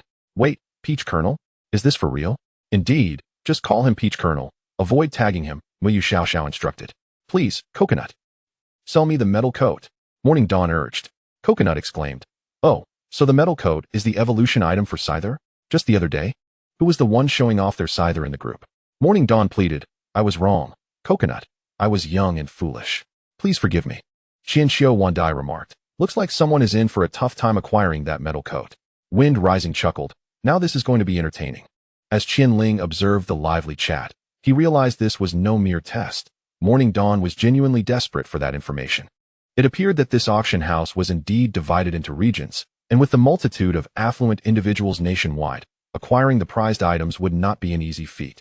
Suddenly struck by a thought, Qian Ling opened the chat history, scrolled through the images, and quickly found screenshots of the items the wealthy had bid on: the Badge of Kings, charms, leftover food, hard stones, wide-angle lenses, and evolution stones. His heart raced with excitement as he gazed at the array of treasures the affluent had secured. This was far from a mere street begging squad. It was an absolute treasure trove. He needed to see if there were any worthwhile items. Meanwhile, as Qian Ling embarked on his treasure hunt, Xiao Tao yawned silently, propping her chin up, her ruby-like eyes brimming with admiration. Leftover food, lucky eggs, beautiful scales, electric dragon evolution stones, black Lugia evolution stones. Time passed gradually as Qian Ling examined all the valuable items acquired by the affluent, sorting through the more expensive ones. The evolution stones for Dalib and Electric Dragon held no value for him. The beautiful scales were designated for the ugly fish, rendering them temporarily useless to him. As for the lucky eggs and leftover food, Qian Ling glanced at the usernames of the two individuals who had posted the screenshots. Xiao Wandai for the lucky egg and Prince for the leftover food. Please, Coconut, I implore you, sell it to me. Morning Dawn continued to beseech Coconut for the metal coat, while Xiao Wandai and Wind Rising fanned the flames, and the rest were simply enjoying the spectacle. Peach Pit, Eternal Generations. Peach Pit, may I exchange some intelligence for the lucky egg you captured? Dawn, Drowsy, Drizzling Rain. Coconut, Winds Rising. Eternal Generations, is this item useful to you? Peach Pit, indeed it is. Upon hearing Peach Pit speak, Dawn fell silent, and the others entered a state of eager anticipation. Eternal Generations. Well, I understand the rules and won't inquire about the item's purpose, but I currently lack information to trade. Should I offer you something first? Peach Pit, what is your starter Pokemon? Eternal Generations. My starter Pokemon is Mareep. Let me find a picture for you. Peach Pit, Mareep? What a coincidence. Dawn, what coincidence? System notification. Dawn has been silenced by the group leader, Drowsy, for 5 minutes. Eternal Generations. Screenshot. A picture of Mareep cradled in someone's arms. Peach Pit. Screenshot. A picture of the Electabuzz Evolution Stone. Peach Pit. You should ask Dawn to buy this from her. Eternal Generations. Buy this stone from Dawn? Peach Pit. Yes, Mareep evolves into Flaffy, and then into Electabuzz. Peach Pit. Normally, after 2 evolutions, it would reach its final form. But some Pokemon can evolve again using special items. Peach Pit. Your Mareep can evolve into Electabuzz, and then again, and the evolution stone Dawn captured is for Electabuzz. Hence my remark on the coincidence. Qian Ling provided a brief introduction about Mega Evolution to the wealthy players, as evolution stones do not come with Pokemon prompts. So there was no need for concern. Eternal Generations. What the heck? Drowsy. Drizzling Rain. Prince. Coconut. Winds Rising. The group chat was instantly flooded with exclamation marks, and soon after, a message broke the chaos. The unrivaled beautiful girl. Peach Pit. Is this true? Eternal Generations. Drowsy. Quickly lift the silence on Dawn. Winds Rising. This is getting out of hand. Coconut just leveled up significantly. Coconut, huh? Such good fortune. Drizzling Rain. The unrivaled beautiful girl. It's indeed Peach Pit. Please refrain from tagging her. System notification. Drowsy has lifted Dawn's silence. Dawn, if you bring me the metal coat for Coconut, I will give you the evolution stone. Eternal Generations. Peach Pit. Wait a moment. I will add you as a game friend and send you the item. Eternal Generations. Coconut. Coconut. Oh dear, oh dear. Coconut. How did things turn out like this, suddenly gaining a big son and a big grandson? Drowsy. Coconut. I suggest you don't get too arrogant. Perhaps one day they will have the item you seek? Drizzling Rain. Agreed. Prince. Drowsy makes a valid point. Coconut, after playing a bit. Promptly give the metal coat to Dawn. Coconut. That can wait. For now, let me relish this delightful moment. Coconut. Don't you all agree? My big son. Big grandson. Winds Rising. Has Peach Pit set her sights on anyone else's captured items? I can tag them for you. Peach Pit. Prince captured some leftover food. Nothing else remains. Prince. Prince, my starter Pokemon is Charmander. Prince, screenshot of Charmander. Peach Pit, another Pokemon capable of special evolution, but the other stone ISNT for Charmander. Peach Pit, do you have any other information you wish to inquire about? Prince, I'm unsure what else to ask. Peach Pit, please tell me what the other stone is for, so we can see if anyone in our group possesses it. Drowsy, Prince S. Righteousness. Drizzling Rain, Prince S. Righteousness. Winds Rising, Prince S. Righteousness. The Unrivaled Beautiful Girl, Prince S. Righteousness. Dawn, Princess Righteousness. Unlike certain individuals. Eternal Generations, Prince S. Righteousness. Unlike certain individuals. Coconut, Prince, enough of that. What righteousness are you speaking of? You're just flattering me. Peach Pit, the Pokemon is Houndour, and its initial form is called Darumaka, which may appear in the hotter regions near volcanic wastelands. Winds Rising Darumaka, you say? It seems our group doesn't possess one. Drizzling Rain, who is near any hot areas like volcanic wastelands? Drowsy, I doubt it. The novice village is situated in forests and plains. This would require exploration. Prince, alright. Whoever captures a Darumaka first should go find Huaming to buy the evolution stone. Prince, Peach Pit, I'm currently in the game. Should I add you to send you the item? Peach Pit, let us do it tomorrow. I'll have my friend add you, and you can give it to them. Prince, sure. Our game IDs are our group nicknames. Peach Pit, his game ID is Love Peach S Spirit. Remember to accept the request later. Prince, no problem. In the villa, the young lady in front of the computer, slurping instant noodles, was momentarily taken aback by the name Love Peach's Spirit. The Unrivaled Beautiful Girl. The Unrivaled Beautiful Girl. Xiao, is he truly your friend? Chapter 30, Setting a Small Goal. Peach Pit, do you know him? The Unrivaled Beautiful Girl. He and I are also good friends. Peach Pit, oh, what is your starter Pokemon? The Unrivaled Beautiful Girl, Riolu. Peach Pit, indeed. His starter Pokemon is also Ralts. Is he your friend too? The Unrivaled Beautiful Girl, yes. Noticing Peach Pit's confusion, the young lady immediately understood. Qian Ling had indeed purchased the information regarding their Pokemon from Peach Pit, an inexplicable sense of guilt washing over her. Meanwhile, in Qian Ling's cozy home, she thought to herself, this way, the young lady won't suspect me. Everything is as Peach Pit said, and it has nothing to do with me, Qian Ling. A slight smile crept onto Qian Ling's lips. She had intentionally mentioned the ID Love Peach's Spirit to convince the young lady that her information was acquired from Peach Pit. No longer paying attention to the messages, Qian Ling turned off her phone, stretched lazily, her pupils shifting. Huff, huff. Little Peach lay peacefully asleep on the table, and Qian Ling blinked, chuckling softly. Perhaps she had been a bit too focused. Little Peach, come back to your room to sleep. It's easy to catch a chill here. Qian Ling's voice was gentle, and after a moment, Little Peach squinted, responding with a soft, sleepy, brother, I'm going to sleep now, good night. Good night, Qian Ling smiled, watching the swaying little figure of Peach as she entered her room, then turned her gaze back to tidy the dining table. After washing the dishes, Qian Ling picked up the phone on the table. In the chat window, the original trio's young lady had tagged her. The Unrivaled Beautiful Girl, Xiao. From now on, whatever you say, I will believe. Spring slumber unaware of dawn. Huh? Seeing the young lady's message, Qian Ling's lips curled into a slight smile, still pretending not to understand. She replied, is Qian Ling, not Spirit. What is the matter, young lady? The Unrivaled Beautiful Girl. It's nothing. I'm going to sleep now. The Unrivaled Beautiful Girl. Good night, JPG. Is Qian Ling, not Spirit. How peculiar. Good night, young lady. Spring slumber unaware of dawn. Good night, Xiao. Turning off her phone, Qian Ling entered her room, extinguished the lights, shed her garments, plugged her phone into charge, and nestled into her duvet, comfortably closing her eyes. What a delightful day it had been, and now it was time for a brief slumber. The following morning, in the realm of the game, amidst a lush forest. Your friend Taizi has sent you an email, please check it. Your friend Xinxiu Wandai has sent you an email, please check it. Qian Ling glanced at the pop-up system page, swiped her finger to close it, and opened the chat with her friends. Taizi, the items have been sent. Taizi, screenshot, item sending screenshot. Xinxiu Wandai, screenshot, item sending screenshot. Itama's Spirit, received. Taizi, okay. Xinxiu Wandai, 1, closing the chat. Qian Ling opened the system email to claim the items sent by her friends. With a lucky egg and the experience talisman, her Solgaleo would earn double the experience points after victories in battle. Observing the items in her backpack, Qian Ling dragged the lucky egg to equip it onto Solgaleo. With the new Dragon Cup just 2 days away, it was possible that Solgaleo could reach level 25.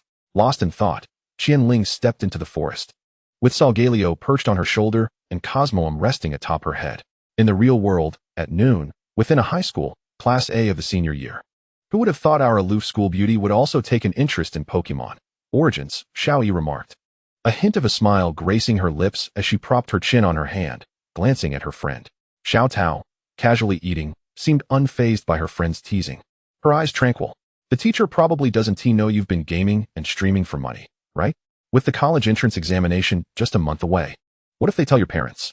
Oh, Xiao Yi's smile quickly faded, her eyes glistening with unshed tears as she looked at Xiao Tao, reaching out to tug at her sleeve.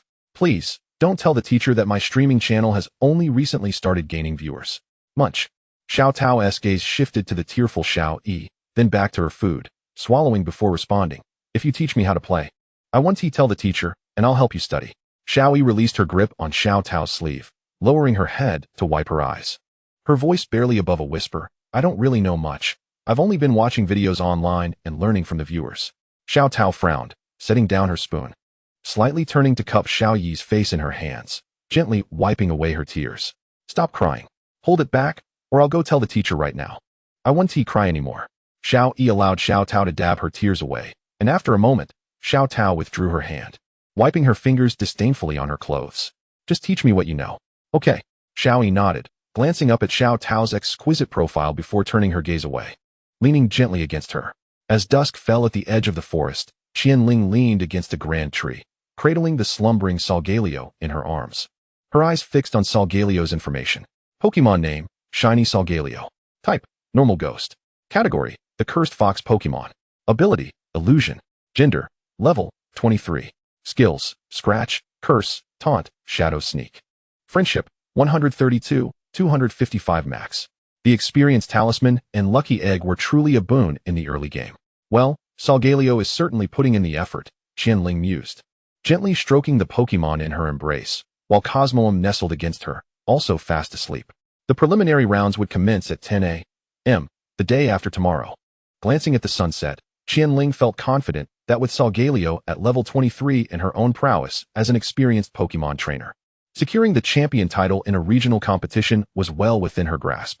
All right, remembering something. Qian Ling withdrew her hand from Solgaleo and opened her backpack to examine the premium balls. Each premium ball sold for 20,000, translating to 100,000 Poke dollars in real currency. Qian Ling stared blankly at the 5 premium balls in her backpack. The current exchange rate was 110. 5 million, huh? Closing the system page, she felt no inclination to sell the premium balls. After all, aside from Master Balls, only premium balls could capture legendary Pokemon. Suddenly inspired by a thought, Qian Ling smiled slightly, her gaze drifting to the peacefully slumbering Cosmog beside her. With 5 premium balls, she could potentially form a team of legendary Pokemon. If she were to become a master of legendary Pokemon, securing the trio from Hoenn, the black and white dragons, the sword and shield, as well as the likes of Darkrai and Zorua, would be quite splendid, especially if she could acquire the evolution stones for the princess Pokemon.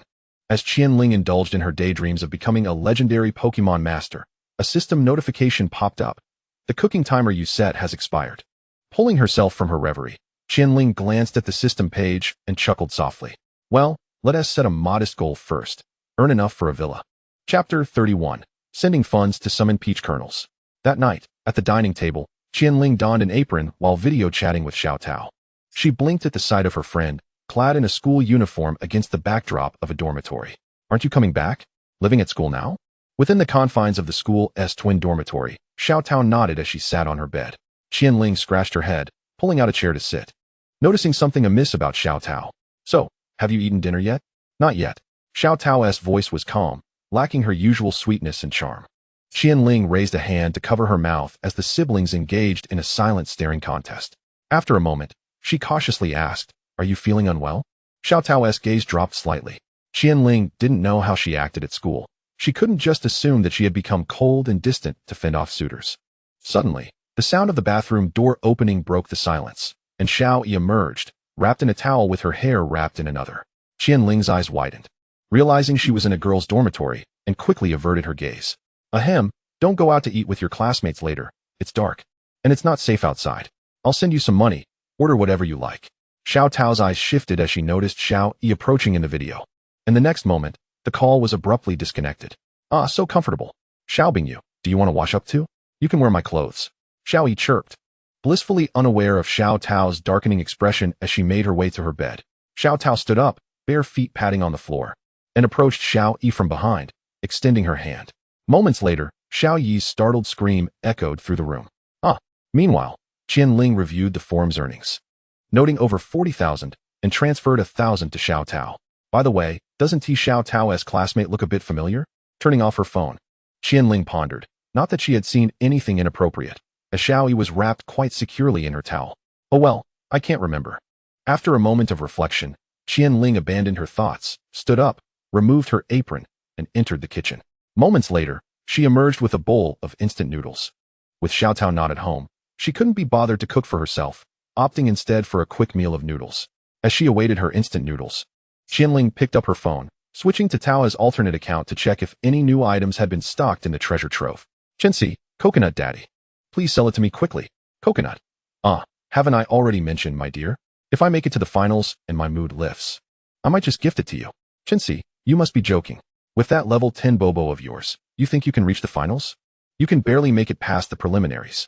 Coconut, System prompt. Chensi has retracted a message. Chensi, coconut daddy, the finals are still days away. Can you please sell me the metal code? Qianqi Wandai, how shameless. Fenki Yongxing, truly grotesque. Coconut, ugh, how repulsive. Hunsway, it's been a whole day. And Coconut hasn't given Chensi anything yet? Muyu Xiao. Indeed, Coconut said he would give it once he reaches the finals. Taizi, this is a disaster. If Coconut's level 10 Bobo somehow makes it to the finals, and he fails to do so, he won't give Chensi the metal coat. Without it, Chensi won't provide Qianqi Wandai with the evolution stone. Taizi, oh no, we're doomed. Qianqi Wandai, it's fine, I'm not in a rush. I need an electric dragon to use the evolution stone anyway. My Meiliang is only level 11. Huoming, the finals are the day after tomorrow. My Xiang Waimio just reached level 11. What about you all? Hunsway, today my lazy otter just hit level 12. Muyu Xiao, my water otter just leveled up to 14 today.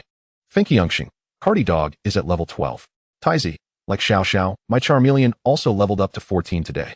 Chensi, Coconut Daddy, my Scyther is almost at level 15. If you give me the metal code, I can win the championship. Coconut, come on, I've seen so many on the video sites already at level 15. You think you can win? Dream on. Currently, the average player's level hovers around 6 to 10, while intermediate players are between 11 and 14. The elite players are barely touching 15 to 17. Qian Ling observed the levels reported by the wealthy players. Initial Pokemon typically level up more slowly, while stronger ones, like Charmeleon and Water Otter, progress more rapidly. The unrivaled beautiful girl in the world, Riolu, level 16. Just as she was about to turn off her phone, Qian Ling noticed a message from the young lady, her expression slightly astonished. I remember the young lady's Riolu was only at level 15 yesterday, and now it's already level 16? Surely, this fool didn't wake up and immediately log into the game, or worse, stayed up all night playing? Upon considering this possibility, Qian Ling sighed, unaware that the highest tier helmets allow players to semi-sleep while gaming, thus enabling them to recharge energy after only a few hours of actual sleep. Muyu Xiao, so impressive? Already at level 16? The unrivaled beautiful girl in the world. It was luck, mainly thanks to Riolu's efforts. Coconut, did you see? A level 16 just popped up. And you think you can win? Chensi, it's different.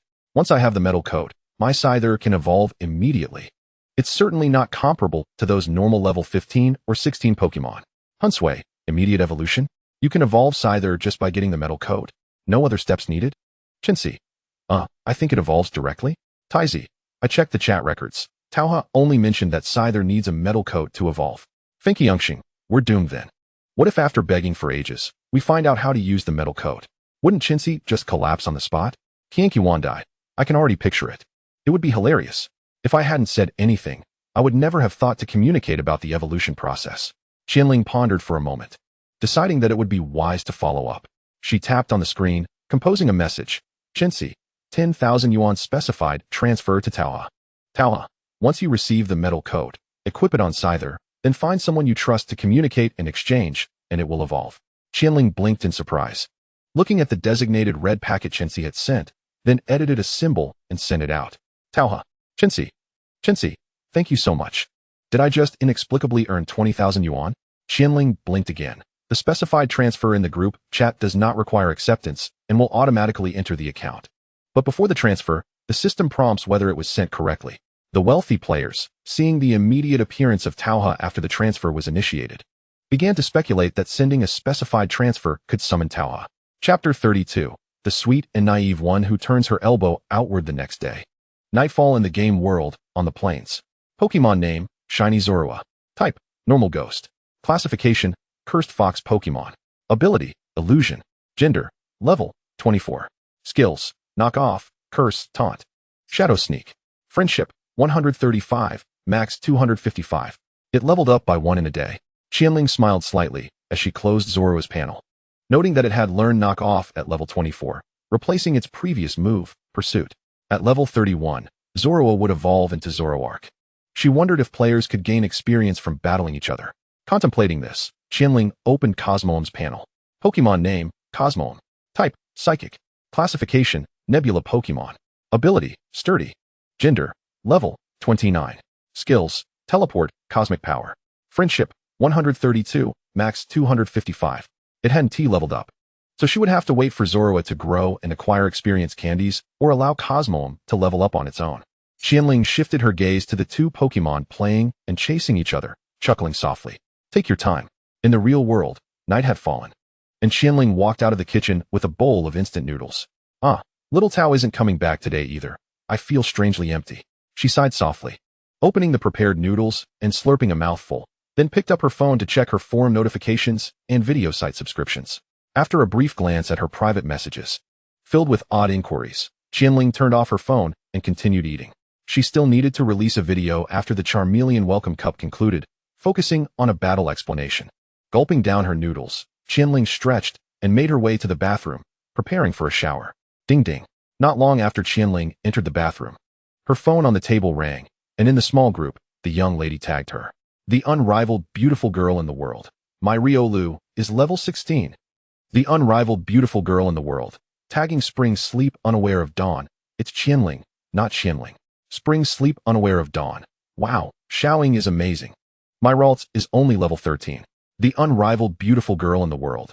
Just wait until I win the championship. Then we can each have one of the 3 Super Balls. The unrivaled beautiful girl in the world. Proud JPG. Spring Sleep unaware of dawn. Is that really possible? The unrivaled beautiful girl in the world. Of course. When have I ever forgotten about you two? We'll explore together. Spring Sleep unaware of dawn. Then I'll thank you in advance, Xiaoing. If you really win, give my Super Ball to Qian Ling. I have Ralts. So that's enough for me. The unrivaled beautiful girl in the world. The unrivaled beautiful girl in the world. Xiao Yu. The unrivaled beautiful girl in the world. Doubtful JPG. In the gentle embrace of spring slumber and awakening dawns. What is the matter with me?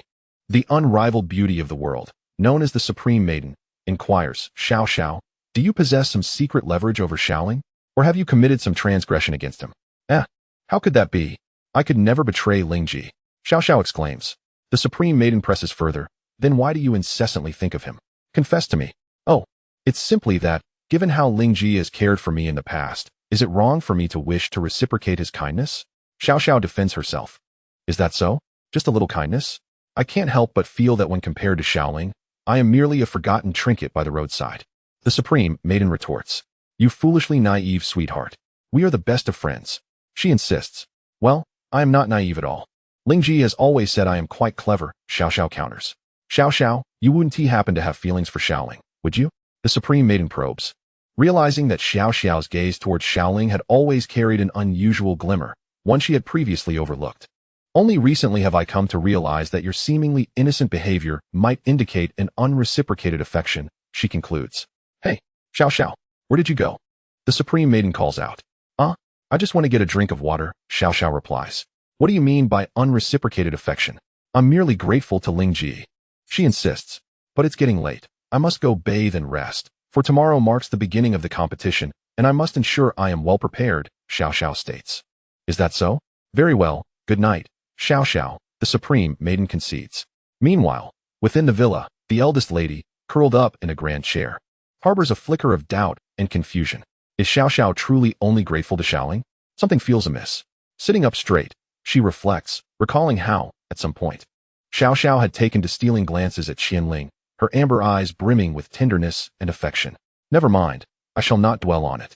I must rest early to strive for victory. After a moment of contemplation, the eldest lady abandons her thoughts, stretches languidly, removes her headphones, and makes her way to the bathroom to prepare for sleep. On the other side, in a cozy little room, Xiao Xiao curls up on her bed, enveloped in her blanket. Her cheeks flushed with warmth and her eyes filled with shyness. Even the emotionally oblivious Xiao Ying has discerned her feelings. She must exercise restraint. I wonder if Ling Ji is watching the chat. I hope he doesn't find out. Steam rises from her head as she rolls onto her bed, burying her face beneath the blanket, motionless, seemingly wishing to conceal her very existence. Z. Meanwhile, someone has already nestled into their little blanket and slipped into slumber, dreaming of becoming a mythical beast, despised by some, yet admired by others. Chapter 33. The Little Fire Dragon welcomes the new Cup regional competition. The following day, in the morning light, upon the plains, time remaining until the Little Fire Dragon Welcome Cup preliminary rounds. 824. You have been assigned to Zone 0721, with a current participant count of 16. 384. Esteemed trainer of Peach Blossom Spirits, please prepare yourself. The preliminary rounds are about to commence. You may enter the rest area in advance. It seems today will be quite arduous. Closing the page, Qian Ling accesses her system backpack, equipping Solgaleo with the remaining food items. While the lucky egg returns to the backpack, it is wise to proceed cautiously, for this is a 1v1 match, and a misstep could lead to significant losses. Your group chat of 3 has received a message. Would you like to view it? The Supreme Maiden exclaims. Only 5 minutes until we start. Xiao Ling. Let us give it our all. Yes. Xiao Ying and Ling Ji, you must also do your best. Xiao responds. Okay, Qian Ling concludes. Closing the chat page, Qian Ling stretches. Recalling that they had exchanged zones earlier in the morning, Xiao was in zone 0666, while the eldest lady was in zone 0520. The system prompts her to enter the rest area. Please remain still. The transmission is about to commence. 3, 2, 1. As the countdown reaches 0, a white light envelopes Qian Ling, and she vanishes from her location. In an unknown place, within a solitary contestant's rest area, Qian Ling sits on a sofa, gazing at the large screen displaying a countdown. She estimates that Xiao will be fine. Her only concern is that the eldest lady may act impulsively. With her eyelids gently lowered, she recalls how, earlier that morning, she had briefly taught the eldest lady and Xiao some battle techniques. Pokemon battles are not merely about skill clashes. They hinge more on the trainer's on-the-spot judgment and commands. She instructs. Commands such as dodge, stand, jump, or run are not skills per se, yet Pokemon will respond to them. Esteemed trainer of Peach Blossom Spirits, please proceed to the competition venue. The preliminary rounds have begun. A system notification appears, and as the countdown hits 0, Qian Ling casts aside her thoughts. Rising to approach the door. Let us do our best, Xiao, eldest lady. With a click, she opens the door, revealing the contestant passage leading to the competition arena. Taking a deep breath, a wave of excitement washes over her. This experience is entirely different from her previous life in the game. There's something gratifying about walking toward the grand competition with firm steps. Exiting the contestant passage, she finds herself in a competition venue capable of accommodating thousands. Across from her, players express their astonishment and curiosity, though the audience stands eerily empty. Following the system's guidance, she arrives at the battle arena, where the Rotom referee has been waiting. The system page displays, this match will be recorded in its entirety. The rules are 1v1. And the side that loses its fighting capability will result in the victory of the opposing side. The system page disappears automatically as the mechanical voice of the Rotom referee announces, please send out your Pokemon, both trainers. Upon hearing the Rotom's command, the opposing trainer retrieves a Pokeball from their waist, pressing the button to release a Caterpie onto the field. Solgaleo, transform into the likeness of a Caterpie. Qian Ling softly instructs as she takes out her own Pokeball and tosses it. The Caterpie appears before Qian Ling, and the Rotom referee's voice rings out. The battle begins. Caterpie, tackle, commands the opponent. The Caterpie scuttles forward, and Qian Ling suppresses a smile as she responds. Charge forward and use tackle. The Caterpie, with a determined gaze, rushes at its counterpart, leaping into the air for a stylish mid-air spin, its tail striking the opposing Caterpie.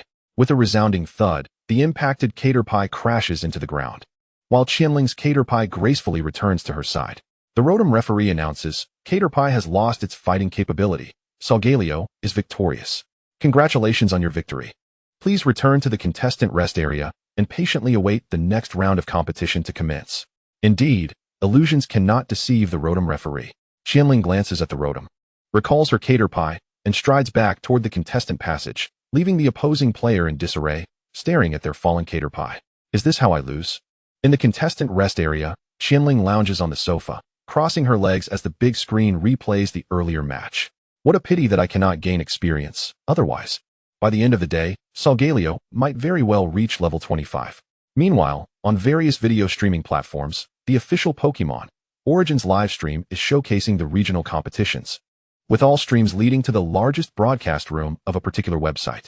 The camera shifts to the fervent clash between Caterpie and Rattata as comments flood in. Wow, quite a crowd here. Are they all slacking off at work to catch the matches? If I hadn't yet captured my starter Pokémon, would I even be able to watch this?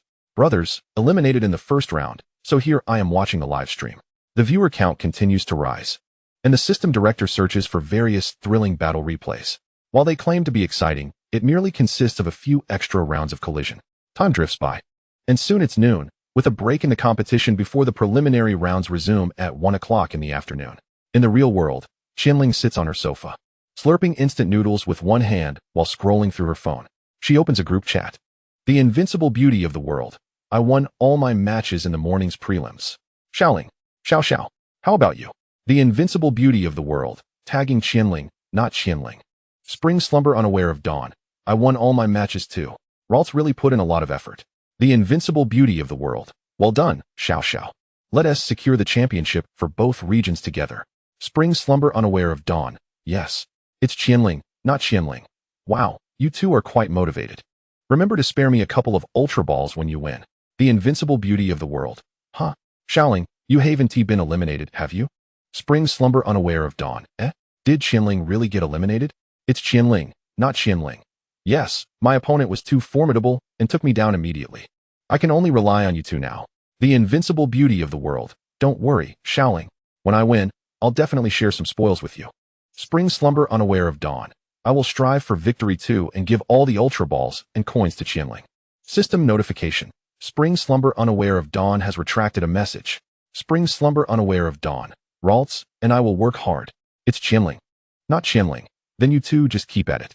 After shutting off her phone, Qian Ling stretches, tidies up the living room, and heads to her room to don her helmet. Huh? What did you say? Qian Ling has been eliminated? Impossible. In this baby cup, he could win with his eyes closed. Ahem. He merely wished to encourage Xiao and the lady to strive harder. As for the competition, during this morning's matches, he let his opponents send out their Pokémon first before transforming Zorua into the same Pokémon. Against most of the Pokémon that only know how to collide, Qian Ling won effortlessly, not even triggering leftovers once. After all, a Ghost-type Zorua is generally immune to fighting and Ghost-type moves, combined with a significant level advantage and Qian Ling being a seasoned player. It was child's play. As night falls, in the competitor's lounge, Qian Ling cradles Zorua while the large screen replays the earlier matches. A system prompt appears. Congratulations. You have entered the finals of the 0721 region. The finals will commence tomorrow at 10 a.m.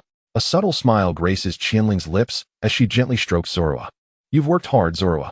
Chapter 34. Xiao and the lady are the best. Lord Kaienbinjiu. I'm on fire. In a high school dormitory. On Xiao's bed, she hugs Xiao Tao from behind as they watch Xiao's preliminary match. Eevee. Retreat and dodge. Eevee jumps back, avoiding Meowth's claw strike, momentarily at a loss. Thunderbolt. In the video, Xiao commands, and Eevee dashes forward with incredible speed, colliding with Meowth's abdomen. Ugh, Meowth. Grab. The Meowth trainer issues a command, and a figure appears in Xiao's mind, prompting her to exclaim, "Don't give it a chance to breathe." Thunderbolt again. Eevee. Receiving the order. Eevee rushes toward Meowth at lightning speed, ramming its head into Meowth's abdomen. Ugh. Meowth is sent flying, crashing to the ground with swirling eyes. The referee Rotom announces. Meowth is unable to battle, Eevee wins. Isn't that quite impressive? Xiao Tao's eyes twinkle slightly as she tilts her head. Xiao, closely leaning against Xiao Tao, shyly responds, "Oh, it's all thanks to Eevee." Xiao Tao blinks, scrolling through comments. Isn't this Eevee's so cool? That victorious little glance. Simply stunning. Looks like the player of this Eevee is also a streamer? Indeed, she's a streamer on XX platform. I've seen her live. Her battle awareness is quite strong. I'm a 10-year fan of the streamer. Her prowess began when she encountered the purple serpent. Spill the tea. Xiao blinks. Purple serpent. Her cheeks flush as she reaches for the phone. Haha, Lord Qian, are you hungry? What do you want to eat? My treat. Xiao Tao senses something amiss. Adjusting her posture, her gaze calm, you skipped class to participate in the preliminaries by telling the teacher. The finals are tomorrow, if you wish to compete. Wah. Xiaoyi pouts, lowering her head. Xiao Tao extends her hand, and Xiaoyi obediently hands over the phone, her voice small. I was just exploring with EV when I first started streaming. Xiaoyi recounts her encounter with the purple serpent, while Xiao Tao listens and reads comments simultaneously. Since then, EV has transformed, fighting with such dedication. I also try to sneak a peek at that EV trainer's battle tactics. Xiaoyi says, embarrassed, her head nearly buried in her chest. Xiao Tao blinks, scrolling through a takeaway app. What do you want to eat? French fries. In the initial trio group chat. Spring slumber unaware of dawn. We have the finals tomorrow. Feeling quite pressured. The invincible beauty of the world. Who told Qian Ling to get eliminated in the prelims? We have to rely on us to win. The pressure is definitely on. Spring slumber unaware of dawn. Did Qian Ling really get eliminated? It feels a bit strange. It's Qian Ling, not Qian Ling. Really. I have been eliminated. Please do your best. Share an Ultra Ball with me after winning.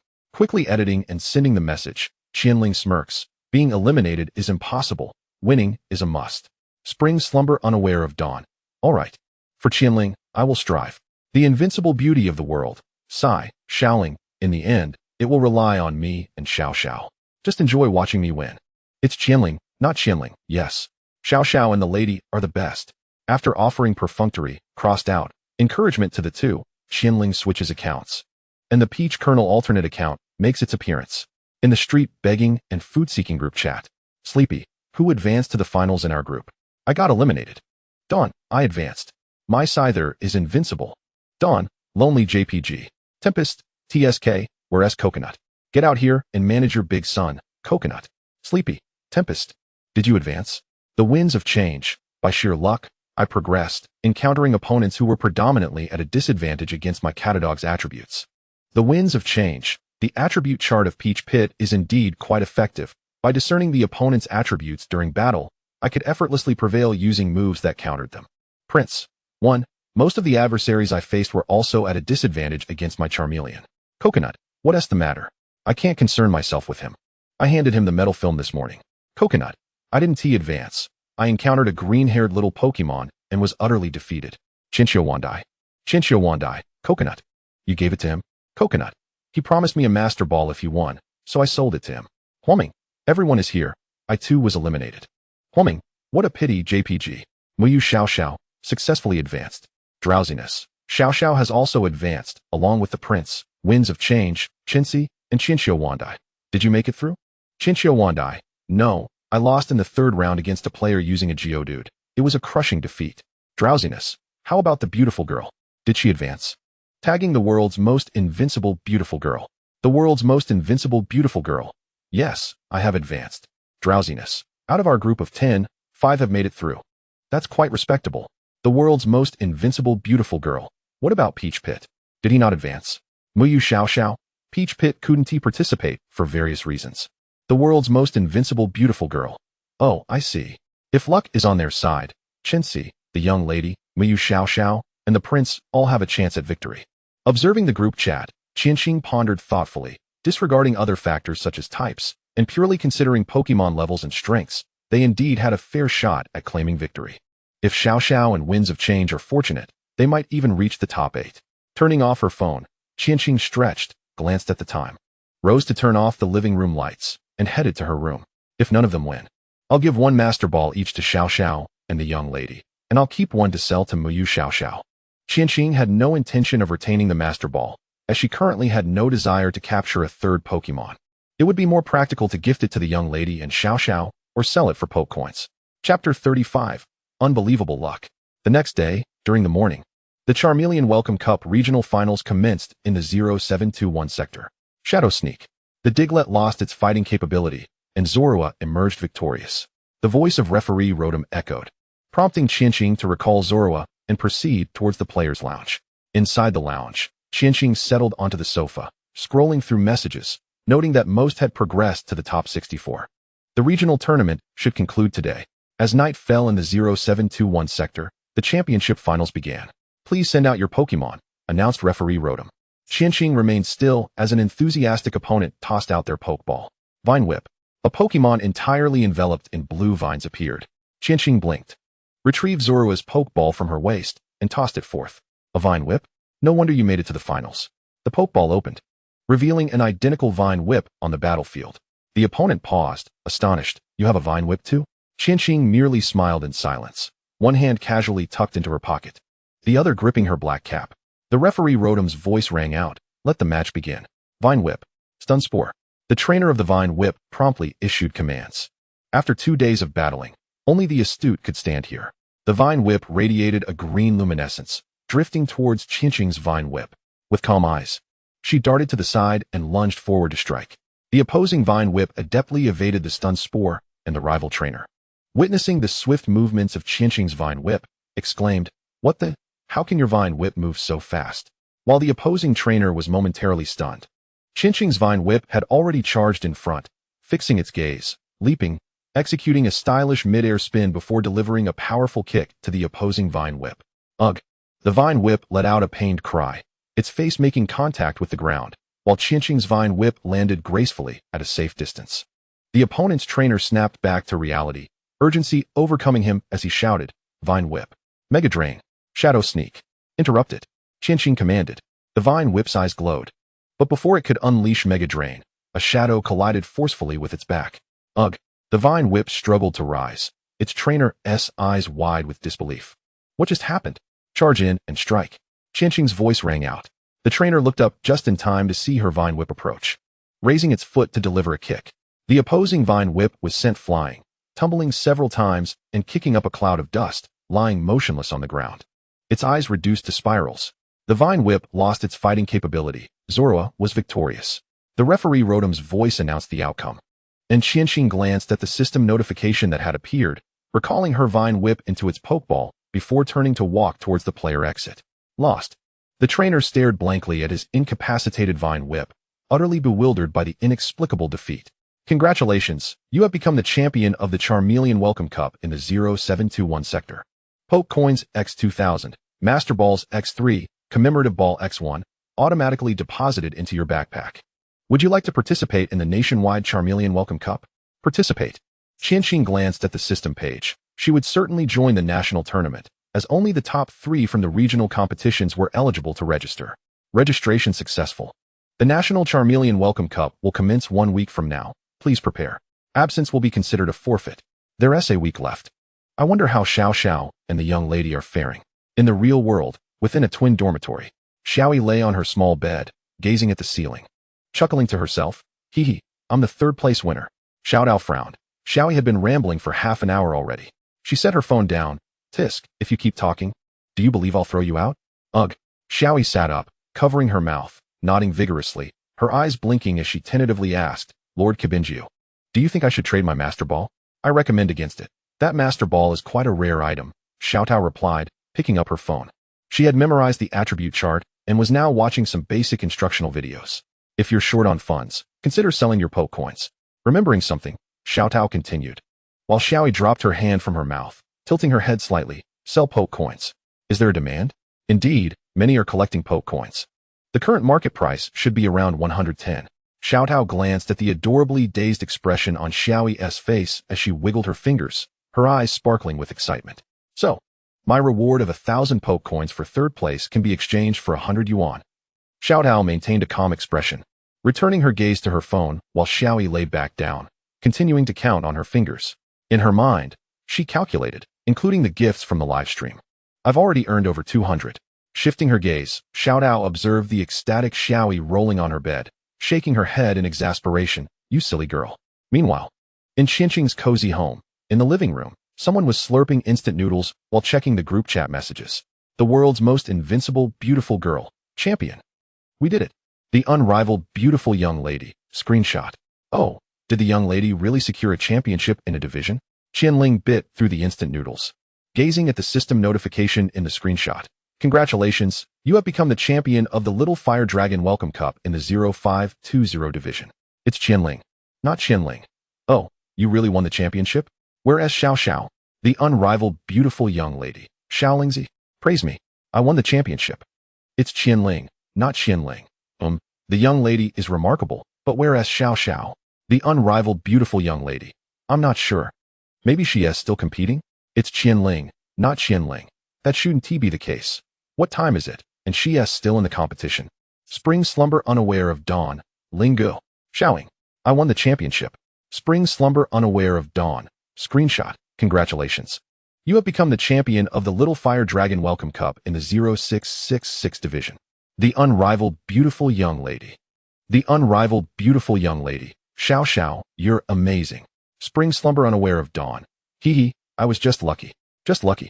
Qian Ling's eyes flickered with contemplation and intrigue. In his estimation, a level 12 Larvitar would find it exceedingly difficult to clinch a championship.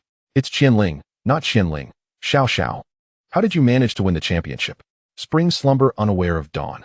Well, during the round of 16, I fought with all my might to barely secure a victory. In the quarterfinals, my opponent was absent, granting me an automatic win. Spring slumber unaware of dawn.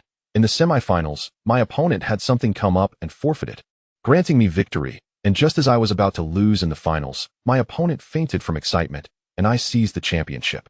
The unrivaled beautiful young lady. So I have encountered divine luck. Did Xiao Xiao receive a blessing from Victini? Qian Ling gazed with a complex expression at the messages Xiao Xiao sent. For a moment, he was at a loss for words. Fainting from excitement just before winning is quite a talent in itself. Spring slumber unaware of dawn. Ling Gu. Tomorrow I'll give you 2,000 Poke coins and the commemorative Super Ball. It's too late to continue playing today. The unrivaled beautiful young lady. It's Qian Ling, not Qian Ling. No need. Xiao Xiao should keep it for herself. Actually, it's Qian Ling, not Qian Ling. I am also a champion. It's Qian Ling, not Qian Ling. Screenshot. Congratulations. You have become the champion of the Little Fire Dragon Welcome Cup in the 0721 division. The unrivaled beautiful young lady, huh? Xiao Lingzi, are you deceiving me? It's Qian Ling, not Qian Ling. Ahem, I merely wished to motivate you all, so I said that. Spring slumber unaware of dawn. I suspected it when Ling Gu mentioned being eliminated. How could someone as formidable as you be eliminated? It's Qian Ling, not Qian Ling. By the way, remember to buy some Poke Balls from the shop as a backup. Super Balls are quite precious, so save them if you can. And never sell them. The commemorative ball is merely a keepsake, suitable for collecting. After sending that, Qian Ling exited the group chat without a second thought. He had already anticipated that the young lady would soon inundate him with complaints. Chapter 36. Oh no, the young lady has become clever. In the group chat of the street begging team, Sleepy, Morning Dawn, runner-up, Xiao Xiao and the prince took third place, while Wind and Clouds fell in the quarterfinals. What about the beautiful lady? Coconut. Even if I give you metallic film, it won't help, right? No championship? Morning Dawn. Morning Dawn, my Scyther didn't evolve. My opponent in the finals was a rock-type Onyx. I had to headbutt it. Qian Xiao Wan Dai. Morning Dawn's luck was indeed lacking. Rock types are 4 times effective against his Scyther. With a little better fortune, he surely could have won. Prince, same here. I encountered a water-type penguin in the semi-finals, which my little fire dragon could counter effectively, but thankfully, my opponent in the third-place match was a grass type. Wind and Clouds. I did my best. My level 12 Herdier making it to the quarterfinals was quite an effort. If this were reality, I'd have to pamper it. Evening Rain Xiao Xiao. Is everyone's luck this dismal? My semi-final opponent was a grass-type snake, which also countered me severely. Hua Ming. At least we made it to the national competition. Let us work hard during this time and gather some intel from Tao He, and continue to push forward in the national competition. Morning Dawn. Damn it, the more I think, the angrier I get. If my Scyther had evolved, I would have surely claimed that championship. Morning Dawn. Tomorrow, I'm heading over to the prince's side. Even if I don't level up for 7 days, I'm going to run over to the prince. Prince, you still need to level up. If you don't, you'll likely be eliminated in the first round of the national competition in 7 days. Qian Ling silently observed the discussions among the spendthrifts, noting that compared to their woeful luck, Xiao Zhao's fortune was nothing short of remarkable. The young lady hadn't even started to boast yet. She was probably still in the trio group chat complaining about him. Contemplating, Qian Ling opened a private chat with Evening Rain Xiao Xiao, edited a message, and sent it. Tao He, a friend of mine won the championship. He plans to sell all 3 Super Balls. Evening Rain Xiao Xiao. Evening Rain Xiao Xiao, really? Tao He. Yes, he also intends to sell the commemorative ball, but it's merely a keepsake. Do you want it? Evening Rain Xiao Xiao. Yes, yes, yes. Evening Rain Xiao Xiao. I'll transfer 10,000 yuan. Evening Rain Xiao Xiao. Thank you so much. Meanwhile, in the street begging team, the young lady also sent a message. The unrivaled beautiful young lady. Screenshot. Champion. The unrivaled beautiful young lady. I won the championship. Sleepy. Coconut. Prince. Impressive. Our group has a champion now. Hua Ming. Beautiful lady. Are you not selling the Super Ball? I'd trade items or other things for it. Sleepy. I'd like to buy it too. Items or real money. Poke coins are fine. Wind and clouds. Ahem. As one who reached the quarterfinals without obtaining a ball. I'd like one too. Qian Xiao one die. Count me in. I'd like to purchase as well. Coconut. I want to join in the fun. Morning Dawn has 2 from being the runner-up, and he promised to give me 1. Morning Dawn. Damn, why on earth did I agree to you in the first place? The unrivaled beautiful young lady. Screenshot. Super Balls are precious. Save them if you can, and never sell them. The unrivaled beautiful young lady. Not selling. My friend said they're very precious and advised me not to sell. Evening Rain Xiao Tao He's friend won the championship. Tao he said he is selling all 3 Super Balls, including the commemorative ball. Sleepy. Prince. Coconut. Hua Ming. Wind and clouds. Qian Xiao one die. Morning Dawn.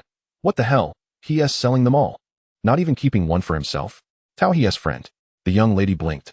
Suddenly realizing something, her pupils constricting, her expression turning incredulous. Xiao Lingzi. Let me calculate. How much can a premium ball sell for $1 million? And how much can a Super Ball fetch?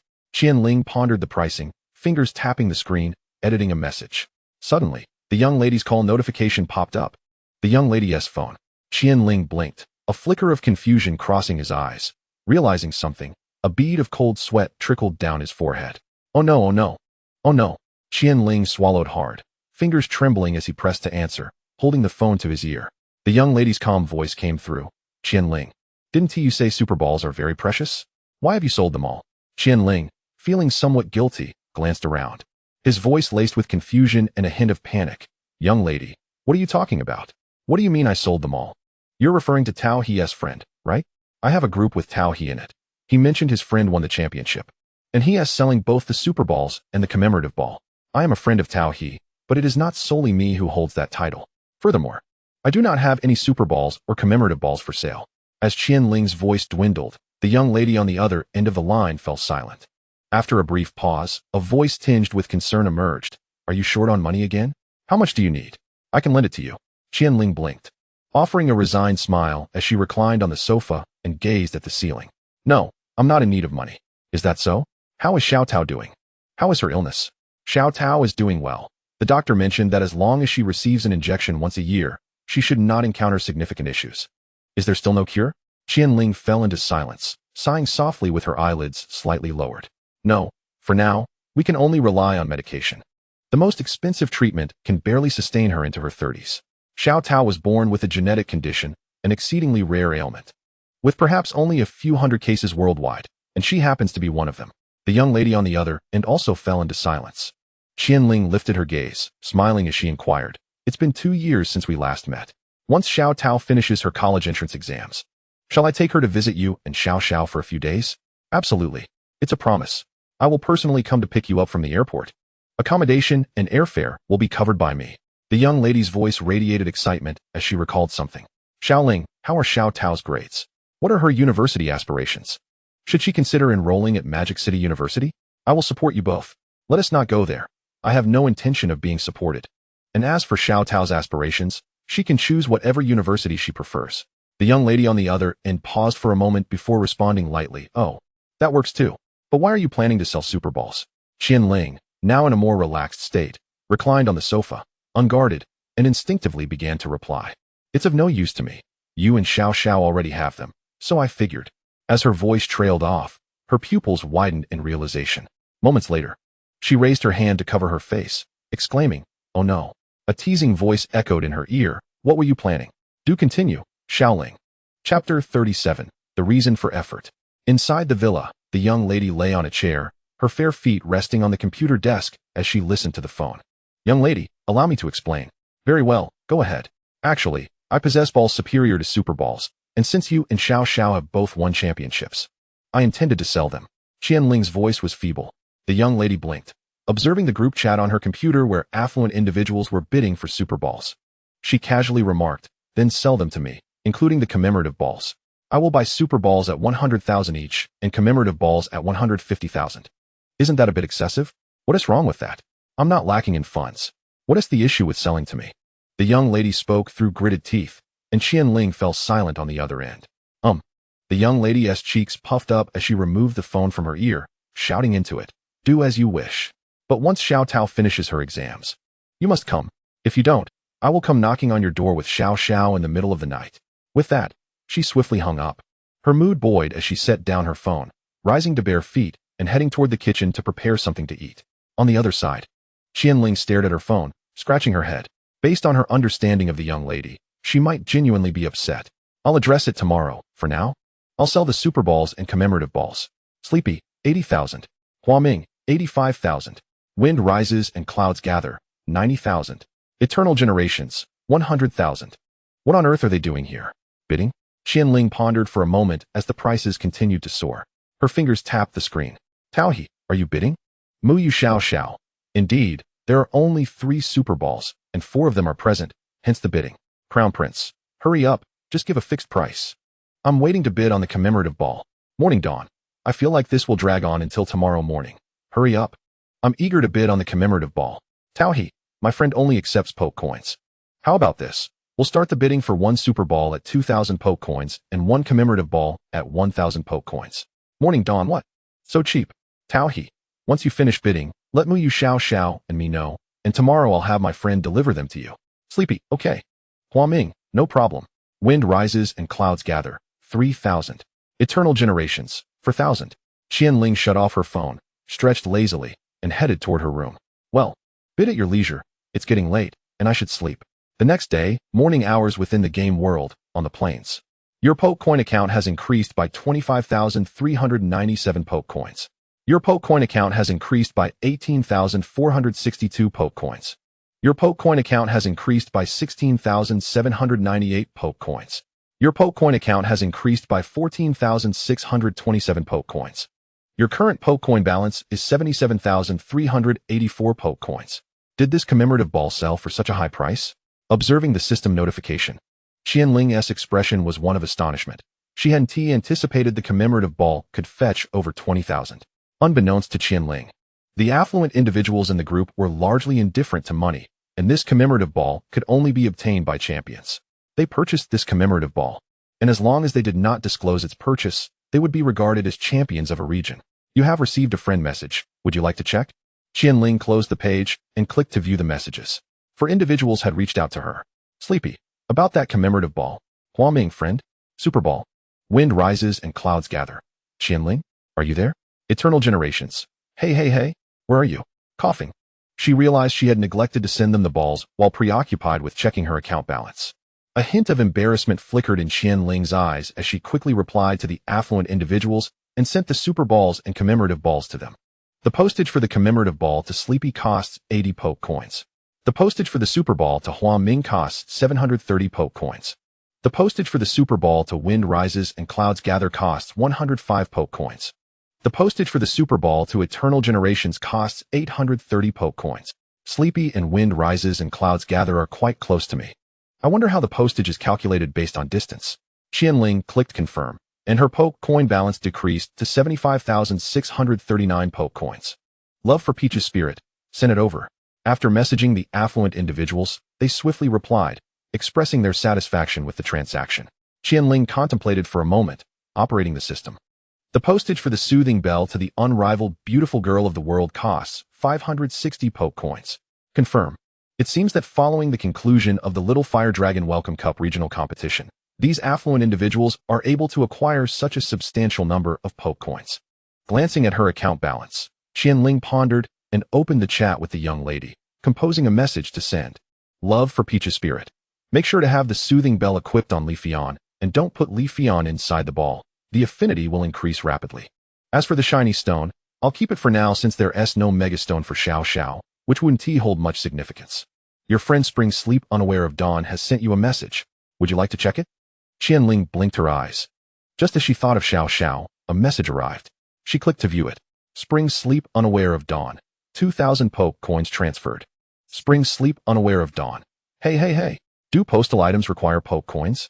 Spring Sleep unaware of Dawn. 390 poke coins for a single item? How exorbitant. Spring Sleep unaware of Dawn. What should I do? 3 super balls, and a commemorative ball.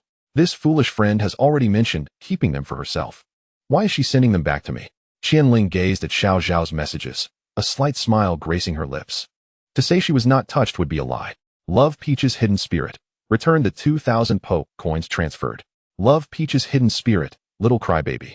Did I not say to keep the Poke coins and super balls for yourself? Why are you giving them to me?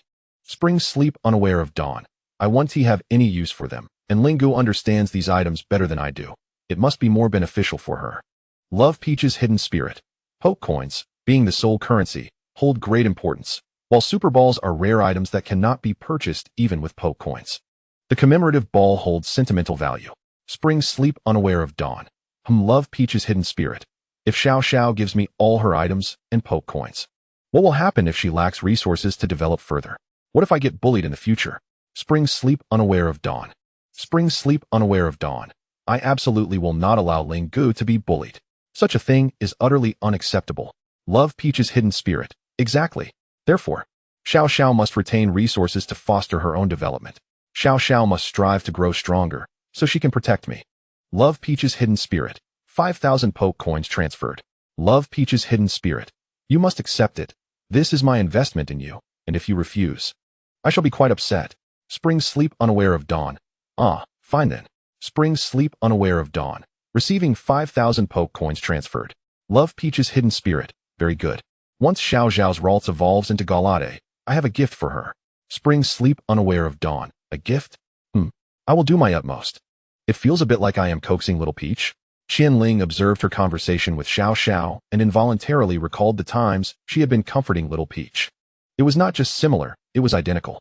Well, with only 7 days until the national competition, I must endeavor to evolve Zorua into Zoroark. Closing the chat window, Qian Ling turned to glance at the town leading to the forest, pondered briefly, and stepped towards the plains, deciding to embark on a long journey. Meanwhile, on the other side, in the novice village, Xiao Xiao sat on a chair holding Ralts, slightly bowing her head. Ralts, we must work even harder so that we can assist Ling Gu in the future. Ralts blinked its eyes and then emitted a serious sound. Ralts. Yes. As long as we persevere, we can surely succeed. The two, a person and a Pokémon, brimmed with determination. Xiao Xiao stood up, cradling Ralts, and walked towards the outskirts of the village. Chapter 38. The young lady's world is crumbling. Time jumps 3 days later. In the game world, morning, deep within the plains. Congratulations on defeating the Ponaida. Your Zorua is now level 1 and currently at level 27. Glancing at the system notification that popped up, Qian Ling swiped her finger, revealing Zorua's panel. Pokémon name, Shiny Zorua. Type, Normal Ghost. Classification, Illusion Fox Pokémon. Ability, Illusion. Gender, Dash. Level, 27. Skills, Knock Off, Curse, Taunt, Shadow Sneak. Friendship, 152, 255 max. Pokémon name, Cosmog. Type, Psychic. Classification, Nebula Pokémon. Ability, Sturdy. Gender, None. Level, 30. Skills, Teleport, Cosmic Power. Friendship, 149, 255 max. Cosmog had also leveled up by 1. Closing the system page, Qian Ling gazed out at the boundless plains and sighed softly. It had been 3 days, and she still had not exited these plains, while her food supplies were nearly depleted. Zorua approached Qian Ling, who squatted down to lift Zorua onto her shoulder. Once you grow taller, you won't be able to rest on my shoulder like this anymore. Zorua blinked, not quite grasping Qian Ling's meaning. She chuckled and continued walking, with Cosmog resting soundly atop her head. As night fell, in the coastal town, Qian Ling strolled along the street, where various Pokémon NPCs were present. Working all day is truly exhausting. Lulu, a female carrying a Maril, passed by Qian Ling, her conversation with her Pokémon reaching Qian Ling's ears. Qian Ling shifted her gaze, momentarily lost in thought, then lifted her eyes to the enchanting night sky. After a moment, she averted her gaze, slipped her hand into her pocket, and slightly lowered her black cap as she exited the city along the street. Pokémon Universal Food and Water. Outside the town, Qian Ling assessed her supplies in the system backpack. 10 days worth of universal food for 2 Pokémon, and food and water for her character for 10 days.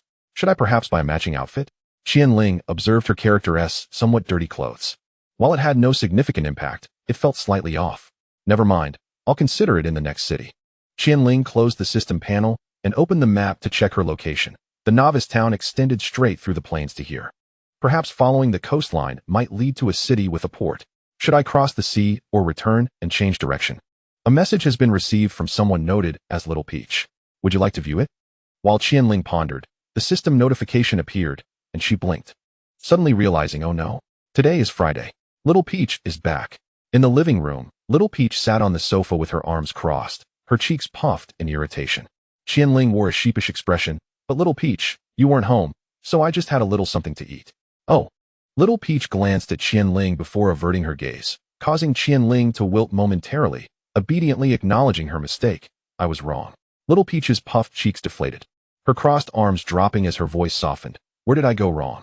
Qian Ling contemplated for a moment, then raised her head, her expression earnest. The mistake was in not throwing away the instant noodle box. Little Peach's cheeks puffed up again, her small fists clenched. Qian Ling chuckled, quickly ruffled Little Peach's hair, and stood to escape towards the kitchen. Shall I just whip up something simple for dinner? I want to eat. How about scrambled eggs with tomatoes? Not eating. Then I'll make scrambled eggs with cucumbers. As Qian Ling spoke, she donned an apron and entered the kitchen. Little Peach's deflated cheeks returned to a pout as she hugged her knees, her voice barely above a whisper. I'm not a child anymore. Why must you still coax me like before? After dinner, Little Peach went to take a shower, and Qian Ling emerged from the kitchen, removed her apron, and sat on the sofa, opening her phone. The initial group chat of the three.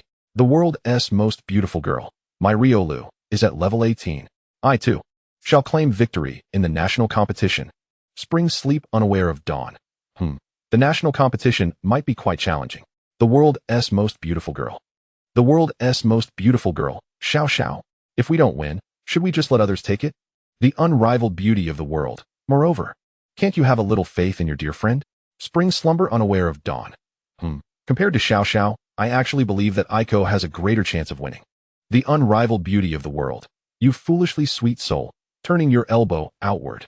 You might as well go and be good friends with Aiko. Is Qian Ling? Not Qian Ling. Is there such a fortunate occurrence? No. Why am I being dragged into this again? The unrivaled beauty of the world. Just in time. Aiko, tell me, what level is your Zoroark? Upon seeing the message from the young lady, Qian Ling pondered for a moment, recalling the promise she made to the young lady 3 days ago, to never deceive her again, even with benign lies. Otherwise, she would never speak to her again. Is Qian Ling, not Qian Ling, just reached level 27 tonight? Xiao Xiao. P.S. only at level 27. The young lady, who had paused her typing before the computer, was momentarily taken aback, blinking in astonishment, and in the next moment, 27? Spring slumber unaware of dawn, 27. Aiko is so impressive. My Ralts is only at level 16. The unrivaled beauty of the world. No way. 27. The unrivaled beauty of the world. Xiao Xiao, your Ralts is already at level 16? At that moment, the young lady felt as if the sky had fallen upon her. She had always believed that Qian Ling's Zoroark was at a level comparable to her Riolu, only to discover it was 9 levels lower. Meanwhile, Xiao Xiao, who had been trailing behind her, was unknowingly close to catching up. Is Qian Ling, not Qian Ling. Indeed, 27. Is Qian Ling, not Qian Ling. A benevolent smile JPG. The unrivaled beauty of the world. I don't believe it. Aiko, you must be deceiving me. Is Qian Ling, not Qian Ling. Oh, my foolish young lady, I did promise not to deceive you again. Do you truly think I am lying? The unrivaled beauty of the world. Farewell. I shall spend the night leveling up. Is Qian Ling, not Qian Ling. Xiao Xiao, do not follow the young lady's example. Your health is paramount. Spring slumber unaware of dawn. Yes. Yes. Aiko, do not worry. I will definitely not imitate her. Chapter 39, Pokémon. Activate. Qian Ling paused her typing, her brow slightly furrowing as she caught a delightful scent wafting through the air. Instinctively, she glanced back, her bewildered golden eyes meeting those of Xiao Tao, whose iridescent pink eyes sparkled in response. Qian Ling blinked, her pupils shifting to observe the droplets of water on Xiao Tao's neck and silver hair, her brow furrowing slightly. Hadn't it been mentioned that one could easily catch a cold like this? Dry off before coming out. Saying this, Qian Ling stood up and walked towards the bathroom. Xiao Tao glanced at Qian Ling's phone, seated herself on the sofa, and swiped the screen. Qian Ling emerged from the bathroom with a hairdryer in hand. Settling down on the sofa to observe Xiao Tao, who was engrossed in her phone, a sense of helplessness flashing in her eyes. Come a bit closer. Xiao Tao shifted her position, and Qian Ling plugged in the hairdryer, beginning to dry Xiao Tao's hair. Whoosh, whoosh, whoosh. Xiao Tao merely slid her finger across the screen a couple of times, turning off her phone and closing her eyes. Brother S' initial Pokemon has already reached level 27? But it's not the initial Pokemon, it's another Pokemon. As Qian Ling attentively dried Xiao Tao's hair, Xiao Tao opened her eyes, having learned a great deal from Xiaoyi over the past 3 days, and naturally understood the significance of level 27. Brother is working so hard. What? Xiao Tao, what did you say? Qian Ling turned off the hairdryer, her eyes reflecting confusion, while Xiao Tao tilted her head back, leaning slightly. A smile gracing her face as she spoke softly. Cold, brother hug. Go away, what's cold? It's only autumn. Qian Ling's lips twitched slightly, speaking helplessly, while Xiao Tao obediently sat still, her cheeks puffing up as she whispered, you used to hug me. Qian Ling pretended not to hear, switching on the hairdryer and quickly finishing drying Xiao Tao's hair before standing up and heading towards the bathroom. All right, go change and sleep. Just toss the towel in the laundry basket. Xiao Tao watched as Qian Ling entered the bathroom and closed the door, retracting her gaze. Her eyes flickering slightly as she quietly approached the bathroom door, extending her small hand. Click. Oh, it's locked. Slightly disheartened, Xiao Tao withdrew her hand, staring at the bathroom door for a while before walking towards her own room and shutting the door. The next morning, Xiao Tao, fully dressed, stood at the door. I'm off. Be careful. Do you have enough money? Qian Ling poked her head out from the kitchen as Xiao Tao opened the door. I have enough. Click. The sound of the door closing echoed, and Qian Ling smiled helplessly, knowing Xiao Tao was off to meet friends. Time passed gradually as Qian Ling tidied up the kitchen, wiping her hands dry before heading to her room, donning her helmet. Pokemon. Activate. In the game world, outside the town, Qian Ling glanced at the map, deciding not to seek the port for now, preferring to wait until the national tournament concluded before considering exploration. Hey, young man, care to engage in a Pokemon battle? A voice filled with excitement called out from behind her.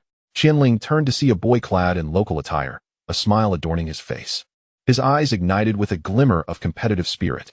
Do you accept the Pokemon battle? A system prompt popped up, and Qian Ling pondered briefly, wondering if battling an NPC would yield experience.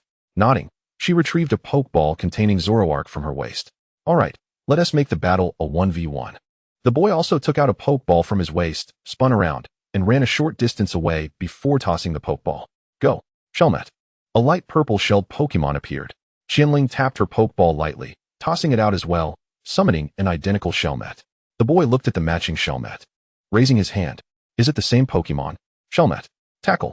The Shelmet's shell clamped shut as it charged towards Qian Ling's Shelmet. With one hand in her pocket, Qian Ling habitually grasped her black duck-billed hat, seizing the opportunity to leap and strike downwards. The Shelmet, spotting the approaching Shelmet, leapt into the air, followed by its shell crashing down onto Qian Ling's Shelmet. Bang! Qian Ling's Shelmet nimbly jumped back as the opposing Shelmet's eyes turned spiraled, losing the ability to battle. A system page appeared. Congratulations. You have won the trainer battle, earning Pokecoins X1. There's a Pokecoin reward, but I'm uncertain if there's experience. Qian Ling closed the system page, while the boy stood dumbfounded, gazing at his Shelmet that had lost its ability to battle. Lifting his head, he exclaimed, indeed, so impressive. Having already recalled Zoroark and preparing to leave, Qian Ling halted her steps, turning to the boy with a smile and nodding. The boy beamed back, shouting to Qian Ling with determination. Next time, my Shelmet and I will definitely win. Meanwhile, at a certain high school, in a shared dormitory, Xiao Tao sat on the bed with her phone in hand, while Xiaoyi leaned against her, both engrossed in watching videos about Tofuho, pondering who exactly he might be. It is well known that Pokemon Genesis, as a brand new game, has no beta version, and the scant information released by the official channels has been pitifully limited. Everything within the game must be explored by us as players, and moreover, this game, uniformly distributed by the League, opened its servers worldwide on the same day. Thus, it raises questions. How can it open simultaneously worldwide without a beta? And when the official personnel responded, they stated that their employees only managed the server's operation and know nothing about version updates. On the very first day of the server launch, Tauha managed to capture a legendary Pokemon, and shortly thereafter, significant information regarding Pokemon evolution and type advantages was released. It is vital to comprehend that there are 18 distinct types within the single type table, and one must grasp the intricacies of advantages, weaknesses, and immunities. Xiao Tao blinked, her fingers gliding across the screen to close the video, and opened the search bar to look up Tauha. User ID, Tauha. Followers, 50,000. Videos, what do you know about Pokemon? And issues regarding Pokemon evolution. Xiao Tao shifted her gaze, her fingers tapping on what do you know about Pokemon. The video commenced, and Xiaoyi leaned against Xiao Tao, quietly watching having already seen it. How peculiar. The voice and movements bore a slight resemblance to her brother. The video soon concluded, and Xiao Tao furrowed her brow, clicking replay and increasing the volume. With each subsequent viewing, she felt an increasing familiarity. It wasn't merely that Qian Ling used his original voice, but during editing, he had made subtle adjustments that Xiao Tao could discern. As the third viewing began, Xiao Yi blinked in confusion. Lord Qian Bingio, why do you keep watching this same video? Xiao Tao pressed pause, her gaze shifting to the purple nebula frozen on the screen, inquiring of Xiao Yi. What is the name of this legendary Pokemon? The purple nebula? I don't know. Xiao Yi shook her head, for no one knew the name of this legendary Pokemon, as someone had played a video in the game using the Pokemon Pokédex, which displayed unknown. After a moment's contemplation, Xiao Tao exited the video and opened another one released by Taoha, beginning to watch. In the second video, the appearance of the purple nebula diminished, and after 2 viewings, Xiao Tao lost interest and returned to the search bar, typing in Cosmog. A plethora of similar search results appeared, yet none contained information about this Pokemon. Cosmog? What is that? A Pokemon? Xiao Yi's eyes brimmed with confusion. Xiao Tao softly acknowledged with a hum, her fingers swiping away as she exited the video app and opened a web browser to continue her search for Cosmog. Chapter 40. The National Preliminary Competition is underway. In the real world, during the night, within Qian Ling's small abode. Click. The sound of the door opening resonated as Qian Ling's voice echoed from the kitchen. Go wash your hands. Dinner is ready. Okay. Xiao Tao changed her shoes and made her way to the washroom, while Qian Ling emerged from the kitchen with a plate, setting it on the dining table. After dinner, Xiao Tao languidly curled up on the sofa, picked up her phone, and opened the video app. Your followed user, Taoha, has released a new video. A notification appeared, and Xiao Tao's finger clicked on it. Techniques for capturing Pokemon and some inquiries. The video discussed that after defeating a wild Pokemon in battle, it would enter a brief state of fainting. It was specifically noted that, after fainting, there is only one opportunity to attempt capture. Should the attempt fail, the wild Pokemon would attempt to flee, and if successful, capture would no longer be possible. Following that, the video addressed private message inquiries. Taoha, I found numerous fruits in the forest. What are they for? You're quite lucky. These fruits can be used to prepare Pokemon food or craft various items. The video continued, but Xiao Tao's mind had already drifted elsewhere, her gaze wandering toward the kitchen, pondering how everything felt so reminiscent of her brother. After tidying up the kitchen, Qian Ling noticed something amiss. He removed his apron and glanced at the sofa, where Xiao Tao's gaze was fixed on him, seemingly perplexed. What is the matter? Xiao Tao looked at the approaching Qian Ling, her fingers subtly swiping as she exited the video app, her soft voice tinged with curiosity. Is brother's initial Pokemon Cosmog? Yes, it is Cosmog. Why do you ask? Qian Ling sat beside Xiao Tao, his golden eyes reflecting some confusion. It's nothing. Xiao Tao gently shook her head, leaning against Qian Ling, and picked up her phone again. Does brother know Taoha? Qian Ling blinked, averting his gaze, and decisively replied, Taoha does not know. Oh. Xiao Tao resumed watching videos, while Qian Ling shifted his pupils slightly, retrieving his phone from his pocket to open a messaging app. As time passed, Xiao Tao rose from Qian Ling's side, appearing weary. I'm going to sleep. All right, go ahead. Qian Ling stood as well, ruffling Xiao Tao's hair and watching her enter her room. Click. The sound of the door closing echoed, and Qian Ling withdrew his gaze, tidying up the sofa before heading to his own room. A few days later, in the morning, within the game world. Charmander Welcome Cup National Championship Rewards. 10,000 Poke Coins, 1 Luxury Ball, 1 Ultra Ball, 3 Rare Candies, 1 Mysterious Map, 1 Selectable Pokemon Item. Charmander Welcome Cup National Championship Runner-Up Rewards. 8,000 Poke Coins, 1 Luxury Ball, 3 Great Balls, 1 Rare Candy, 1 Random Pokemon Item.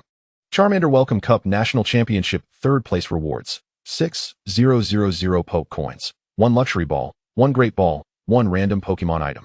Are the champions' rewards truly this generous? The rewards for the third and second places are hardly comparable. Qian Ling's gaze shifted to the competition rules. The competition format is 1v1, with no item restrictions. The side that loses all battle capability loses. As Qian Ling perused the competition rules, a system prompt appeared. The preliminary round of the Charmander Welcome Cup National Championship you registered for is about to commence. Would you like to enter? Enter. In the familiar contestant lounge. Qian Ling sat on the sofa, his eyes fixed on the countdown on the system page. A total of 261 participants in this Charmander Welcome Cup National Championship. Time until the match begins, 003:56. I hope I don't encounter Xiao Xiao and the young lady during the preliminaries. Qian Ling withdrew his gaze, closed his eyes, and quietly awaited the commencement of the preliminaries. Ding. Dear beloved of Peach Blossom, please proceed to the competition venue. The preliminaries have begun. Qian Ling opened his eyes, rising to walk towards the lounge door, securing 2 Pokeballs on his belt, the other 2 charms shimmering slightly.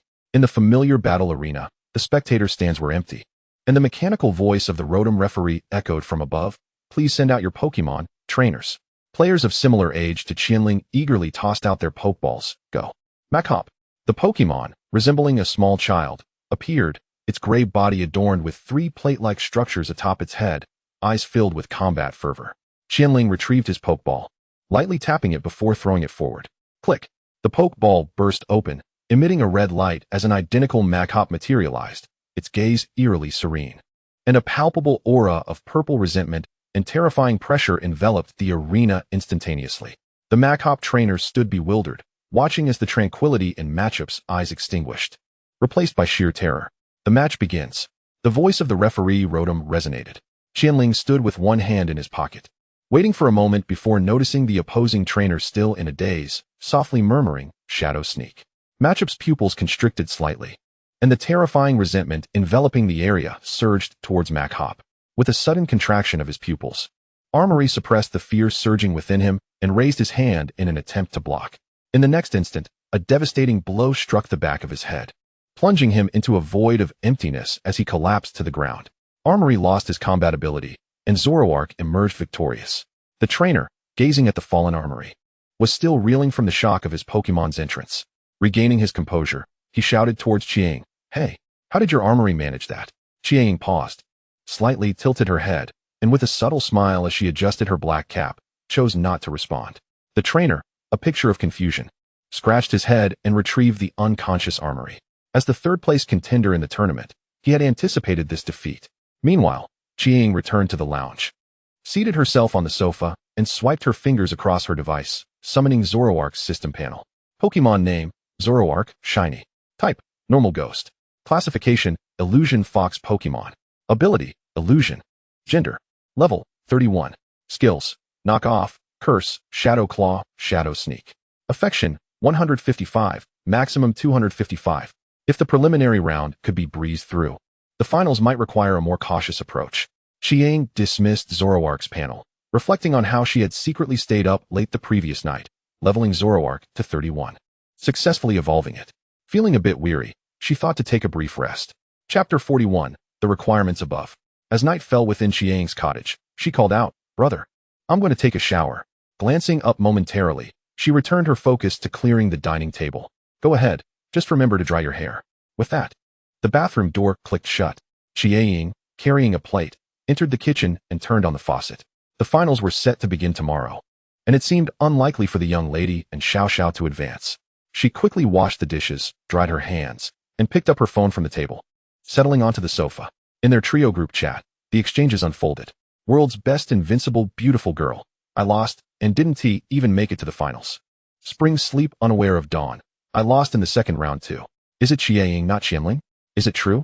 Both of you were eliminated? World's best invincible beautiful girl.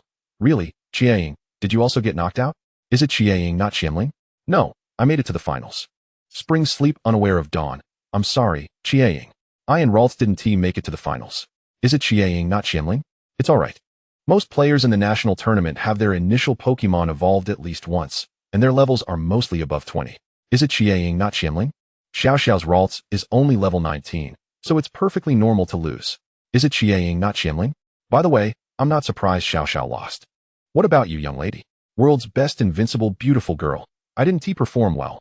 Riolu really tried hard. It's all my fault. It was rare to see the young lady feeling so remorseful.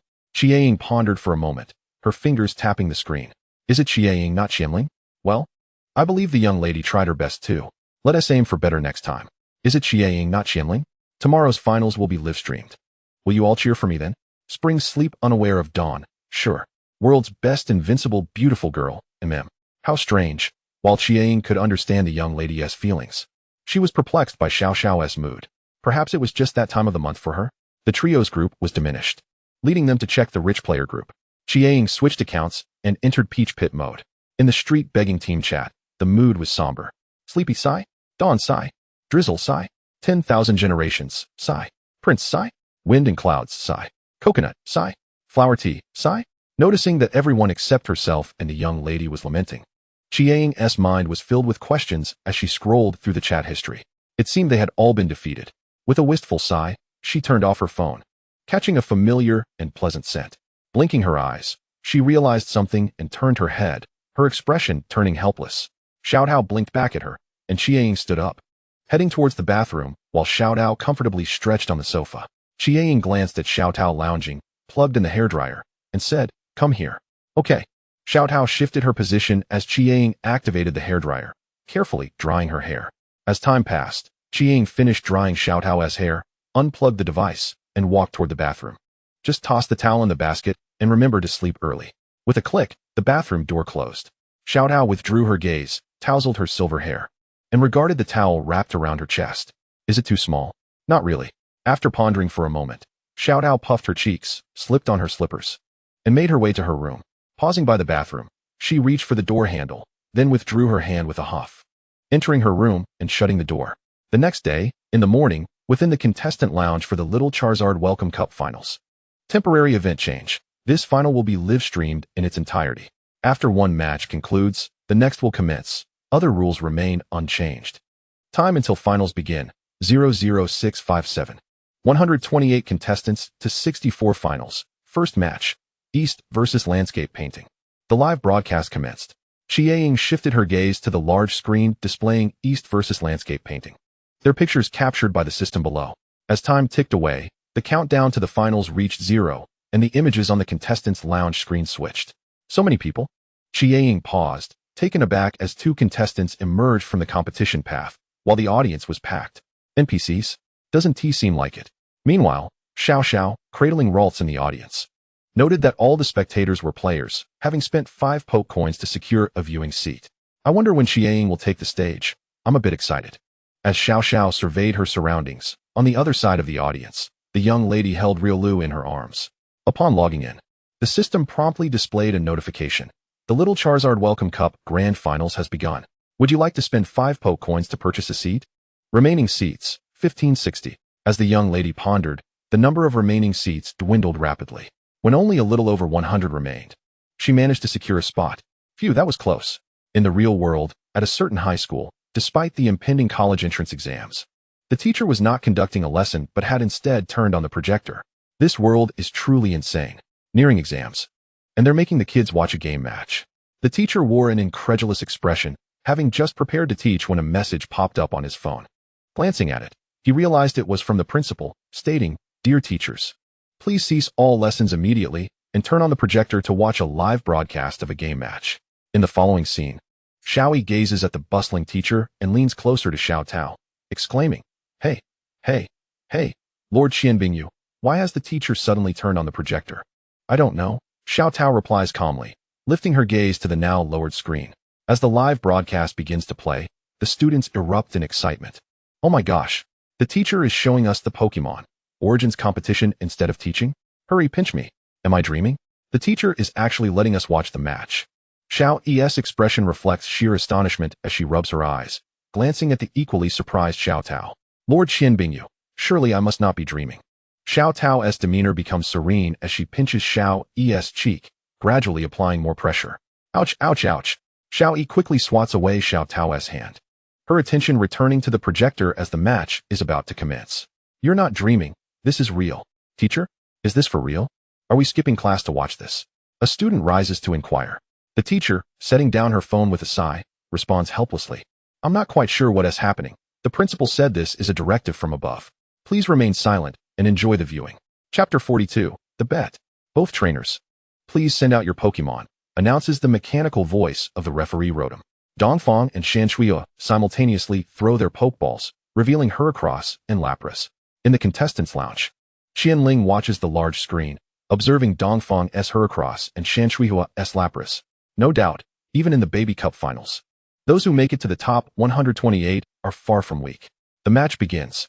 As the referee Rotom's voice fades, both Dongfang and Shanshui shout in unison. "Water gun. Horn attack." Heracross slightly bends forward, its horn glowing as it charges toward Lapras. Lapras gathers a stream of azure energy, unleashing a torrent of water aimed at the oncoming Heracross. Upon impact, Heracross horn slices through the water jet, forcefully colliding with Lapras. Ugh! Lapras emits a pained cry as Heracross retreats to safety. The audience erupts in cheers, and Dongfang smirks, raising his hand. Horn attack. Shanshuihua's expression turns grave. The water gun proves ineffective against Heracross. Hail! Lapras channels icy blue energy, sending a barrage of hailstones crashing down upon Heracross. Bang, bang, bang. The crisp sounds resonate as Heracross charges forward again, its horn glowing brightly.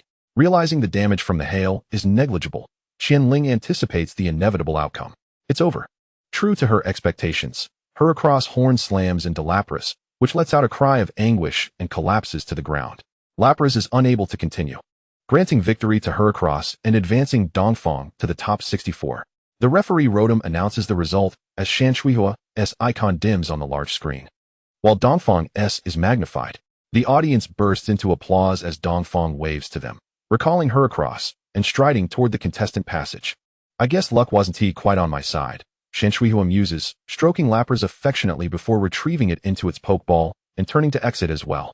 The next match will begin in 5 minutes, featuring. The screen displays the two competitors for the upcoming battle. In the contestants' lounge, Qian Ling sprawls on the sofa, watching the screen. To progress from 128 to 64, this will take 2 or 3 days. I wonder if I'll be drawn today. Time skips to noon in the real world, in Qian Ling's modest abode. Slurping noodles, she fixates on her phone, where various video titles appear. Pokémon Origins is surprisingly popular. Live stream audience reaches 10 million. Who currently has the best chance of winning among the 16 matches? Schools nationwide halt classes to watch the Pokémon Origins live match. What does this imply? Schools across the nation are pausing classes for the live broadcast? Qian Ling pauses, momentarily stunned, recalling the impending college entrance exams, and chuckles at the sensationalism. Setting her phone aside, she hastily finishes her noodles, tidies the living room, glancing at the time. 32 matches in a day, 16 in the morning, 16 in the afternoon. It's feasible to finish in 2 days. I wonder if I'll be among them. Confirming she has half an hour before the next match, Qian Ling returns to her room, and rather than immediately entering the game, she opens her phone. In a group chat among the 3 friends, Spring Slumber unaware of Dawn remarks, "Everyone is so impressive. Their levels seem so high." The world's most invincible beautiful girl replies, "Indeed, those who reach the finals in the national competition are typically skilled. I hope Xiao Ling has some good fortune and faces weaker opponents," she adds. Spring Slumber unaware of Dawn counters, "Xiao Ling, we should have faith in Ling Go. His Zoroark is already level 27. He'll be just fine." The world's most invincible beautiful girl asserts. How could there be any issue? Even Xiao Ling, that fool, managed to train to level 27. The opposing Pokemon in the finals can't be much stronger. Do you think Xiao Ling would be able to accept it if he were to lose? The world's most invincible beautiful girl ponders. Should we book tickets in advance? That way, if he loses today or tomorrow, we can comfort him. Spring Slumber unaware of Dawn exclaims. I think Xiaoing, you make a valid point. Lingo might not take it well. Should we book tickets now? What are you talking about? Me losing and being unable to accept it? Qian Ling blinks in confusion, observing her friends discussing when to book tickets. It's me, not Qian Ling. It's me, not Qian Ling. I haven't even played yet. And you're already envisioning me weeping over my defeat? The world's most invincible beautiful girl sighs. Ah, Xiao Ling, initially, both Xiaoying and I had faith in you.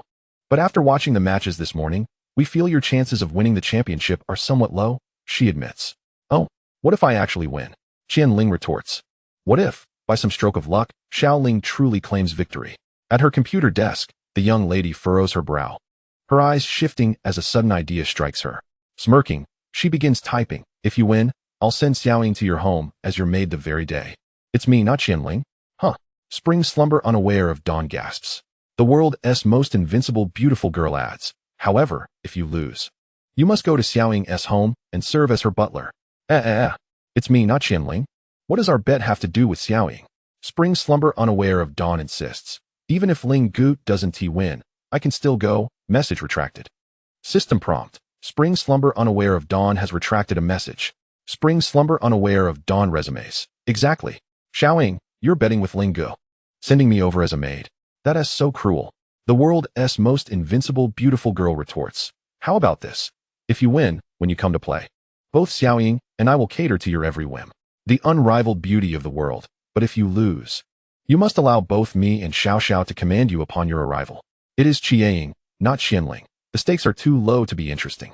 If I win, for the next 5 days, you shall call me master. If you lose, I shall call you master for 5 days.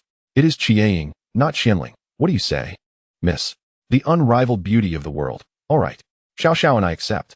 If you win, we shall call you master for 5 days. If you lose, you shall call me master for 5 days. Spring sleep unaware of dawn. Something feels a bit off. Chapter 43, Unpleasant News. In the afternoon, within the game world, in the player's lounge. At last, it is my turn. Qian stretched lazily, rising from the sofa and making her way to the door. On the large screen, Atog's Qian Ling versus Yugon. In the spectator area, Xiao Xiao cradled Rose, gazing at Qian on the big screen, her eyes glimmering with excitement. Just like before, go for it, Qian. You must do your best, little Qian. If he wins, I will have to call him master. Meanwhile, on the other side of the spectator area, the young lady bit her thumb, her expression conflicted. Oh no. In the real world, at a certain high school, Xiaoyi watched as Qian suddenly stood up, her expression filled with surprise. Ahem. The teacher cleared his throat, causing Xiaoyi to notice the gazes of her classmates. Her face flushed as she lowered her head. Quietly sitting down, leaning closer to Xiao Tao, her voice barely above a whisper, Lord Qian Binjiu, that Atog's Qian Ling is the player who saved me. His EV is incredibly powerful. Oh. Xiao Tao, resting on her arms, responded nonchalantly to Xiaoyi, suddenly realizing something. Atog's Qian Ling. A question mark appeared above Xiao Tao's head as she lifted her gaze to the projector, her pupils widening. Brother? What? Lord Qian Binjiu, what did you just say? Xiaoyi leaned in a bit closer. Xiao Tao's eyes sparkled slightly as she revealed a faint smile, resting her chin on her hand. Brother, come on, what does it mean that Atog's Qian Ling is? As Xiao Tao gazed at someone exuding gentleness, Xiaoyi stood beside her, expression blank. In 3 years of high school, she had never witnessed Xiao Tao smile, and certainly not in such a beautiful manner. Please have both trainers send out their Pokémon. The voice of the referee, Rotom, echoed. Qian made no move. Yugon was the first to toss out a Pokeball. Little Fire Horse. A fiery-maned pony appeared. Qian retrieved a Pokeball from her waist, tapping her fingers, and tossed it. The Pokeball opened, releasing a brilliant red light. And a matching Little Fire Horse emerged, accompanied by an ominous purple energy that enveloped the entire arena. The Little Fire Horse's spirited gaze momentarily shifted to one of fear. Instinctively taking a step back, Yugon, bewildered, stared at Qian's Little Fire Horse, exclaiming, Hey, aren't we just playing a game? Why does your Little Fire Horse make such a grand entrance? Mine is so ordinary. The match begins. The voice of referee Rotom resonated. Despite his grievances, Yugon quickly regained his focus and seized the initiative. Spark. The fear in the Little Fire Horse's eyes diminished as it gathered fiery energy in the air, opening its mouth to unleash a fiery attack. A fireball surged toward the Little Fire Horse, while Qian casually slipped her hand into her pocket, her gaze tranquil. Shadow Claw. Cut through. The terrifying energy radiating from the Little Fire Horse coalesced, and a purple claw materialized in midair, cleaving through the approaching fireball with a glint of cold light. Boom. An explosion resounded, accompanied by smoke that obscured the vision. Yugon felt a surge of elation, thinking, I hit it, before he could revel in his success. Qian's voice pierced through, charge in, Shadow Claw. In the next instant, the Little Fire Horse darted out from the smoke with astonishing speed, appearing before Yugon's Little Fire Horse in the blink of an eye. The purple claw swung menacingly, slicing through the air. Zing! The claw cut through the atmosphere, sending Yugon's Little Fire Horse flying, past a bewildered Yugon, followed by the sound of an explosion. Boom! Yugon turned to look, and as the smoke gradually dissipated, he saw Yugon's Little Fire Horse sprawled on the ground, its eyes swirling. The Little Fire Horse had lost its battle capability, and Zoroark emerged victorious. Congratulations to Atog's Qian Ling for advancing to the top 64. The voice of referee Rotom echoed. Qian withdrew her Little Fire Horse into its Pokeball, hands in her pockets, casting a glance at the audience before retracting her gaze, clutching her black duckbill cap. So, this is what it feels like to lose. Yugon watched Qian depart, and in the next moment, the audience erupted in cheers and various exclamations of admiration. Strange, wasn't Xiao Tao's Pokemon a dashing little fox wearing a scarf? Oddly enough, isn't Qian's Pokemon a cute little cat dressed in a scarf? A question mark appeared above Xiao Xiao and the young ladies' heads, while in the real world, at a particular high school. Where's his EV? Why is it a Little Fire Horse? Am I mistaken? Shouldn't it be the second Pokemon? That doesn't make sense. Xiaoyi sank into deep contemplation, questioning her very existence, while Xiao Tao rested her chin on her hand, gazing at the projection of Qian's figure, her eyes tinged with puzzlement. Hisuian Zorua's initial Pokemon Cosmog? As night fell, in Qian's room, Xiao Tao sat on the sofa, scrolling through her phone. The Little Fire Dragon Freshman Cup's greatest dark horse has emerged. The Little Fire Horse, replete with a mysterious field, let me take you on a journey. 16 matches have concluded. Let us see who reigns supreme. Watching various videos of the Pokemon Genesis National Tournament, Xiao Tao's pupils shifted towards someone mopping the floor. After observing Qian for a moment, Xiao Tao set her phone down and headed toward the bathroom. Brother, I'm going to take a shower. Qian straightened up, watching Xiao Tao's retreating figure before averting her gaze. Remember to dry your hair. Oh, time trickled by, and after tidying up the house, Qian sat on the sofa and opened her phone, a notification indicating that the young lady had tagged her in the initial trio group chat. The unrivaled beauty of the world. How strange. How did little Xiao Tao's dashing little fox turn into a little fire horse? Spring sleep unaware of dawn. It's not a fox. It's clearly a very cute little cat wearing a blue and white scarf. The unrivaled beauty of the world. Regardless of whether it's a fox or a cat, there is something rather unpleasant to report. Spring sleep unaware of dawn. An unpleasant piece of news? The unrivaled beauty of the world. Xiao. Judging by little Xiao Tao's performance in the first match, her little fire horse is indeed very strong. It swiftly took down the opponent's little fire horse. The unrivaled beauty of the world. I sense that you might want to start practicing calling her master ahead of time. The likelihood of little Xiao Tao winning the championship is quite substantial. Spring sleep unaware of dawn. Call her master? Me. The unrivaled beauty of the world. Yes. Spring sleep unaware of dawn. Isn't that a bet between Xiaoying and Qian? Why should I call Qian master? The unrivaled beauty of the world. Screenshot. Xiao, and I accept. If you win, we shall call you master for 5 days. If you lose, you shall call me master for 5 days. The unrivaled beauty of the world. Here. Spring sleep unaware of dawn. Spring sleep unaware of dawn. Xiaoying. Chapter 44. The detective focused on details. The next day, in the afternoon, within the game world, in the player's lounge, most of the information on other opponents has been gathered, as the mechanical voice of referee Rotom sounded. The match for the top 64 of the 128 concluded. Tomorrow at 10 in the morning, the Little Fire Dragon Freshman Cup's top 64 matches will commence. Please arrive on time. Failure to do so within 5 minutes of the start will be deemed a forfeit. A system notification emerged, and Qian Ling merely glanced at it. Her fingers gliding to click I acknowledge. Time was drawing near. It was necessary to tidy up the house as Xiao Tao would soon return home. Rising from her seat, Qian Ling swiped her fingers, bringing up the system page, and clicked the logout button. As night enveloped the reality of Qian Ling's small abode, the sound of the shower echoed from the bathroom while she sat on the sofa, engrossed in her phone. In the initial group chat of 3, messages flowed. Spring slumber unaware of dawn, the Hurricross of the East. Spring slumber unaware of dawn, the Electrode of Red Bean Soup. Spring slumber unaware of dawn, the Kyogre of the Deer S Call. Spring slumber unaware of dawn, the Onyx of the Homebody. Spring slumber unaware of dawn, the Nuzleaf of Ice and Snow. Spring slumber unaware of dawn, the Guzzlord with a good leg for kicking the cripple. Spring slumber unaware of dawn, the Absolution of First Encounters. Spring slumber unaware of dawn. After observing the matches these past few days, I have noted that these players' Pokemon are quite formidable. Be cautious when you encounter them. Ling. The Supreme Invincible Beautiful Girl. The Supreme Invincible Beautiful Girl. Xiao. Have you gathered all this intelligence? Spring slumber unaware of dawn. I merely noted it while watching the matches with Ralts. Spring slumber unaware of dawn. Hurricross and Kyogre are both bug types. Electrode is electric, and Onyx is rock. Nuzleaf and Absol appear to be dark types, while Guzzlord should be fairy. The Supreme Invincible Beautiful Girl. Xiao, have you forgotten? If Xiaoling wins, we must call him master for 5 days. Spring slumber unaware of dawn. Well, if he truly wins, a few days of embarrassment is no great matter. The Supreme Invincible Beautiful Girl. True, if Xiaoling does win, it seems fitting to let him enjoy being master for those 5 days. The Supreme Invincible Beautiful Girl. Tagging Qian Ling, not Qianling. The Supreme Invincible Beautiful Girl. Xiaoling. Come out. Xiao has organized opponent information for you. It's Qian Ling, not Qianling. Thank you so much, little crybaby. Unlike some people who bet and then play tricks. Spring slumber unaware of dawn. I'm not a little crybaby anymore. It's Qian Ling, not Qianling. Xiao's attribute guesses are mostly accurate. But many cannot be judged on the surface. Remember to utilize the Pokemon Pokédex. It's Qian Ling, not Qian Ling. It's getting late. I shall retire for the night. And you should do the same.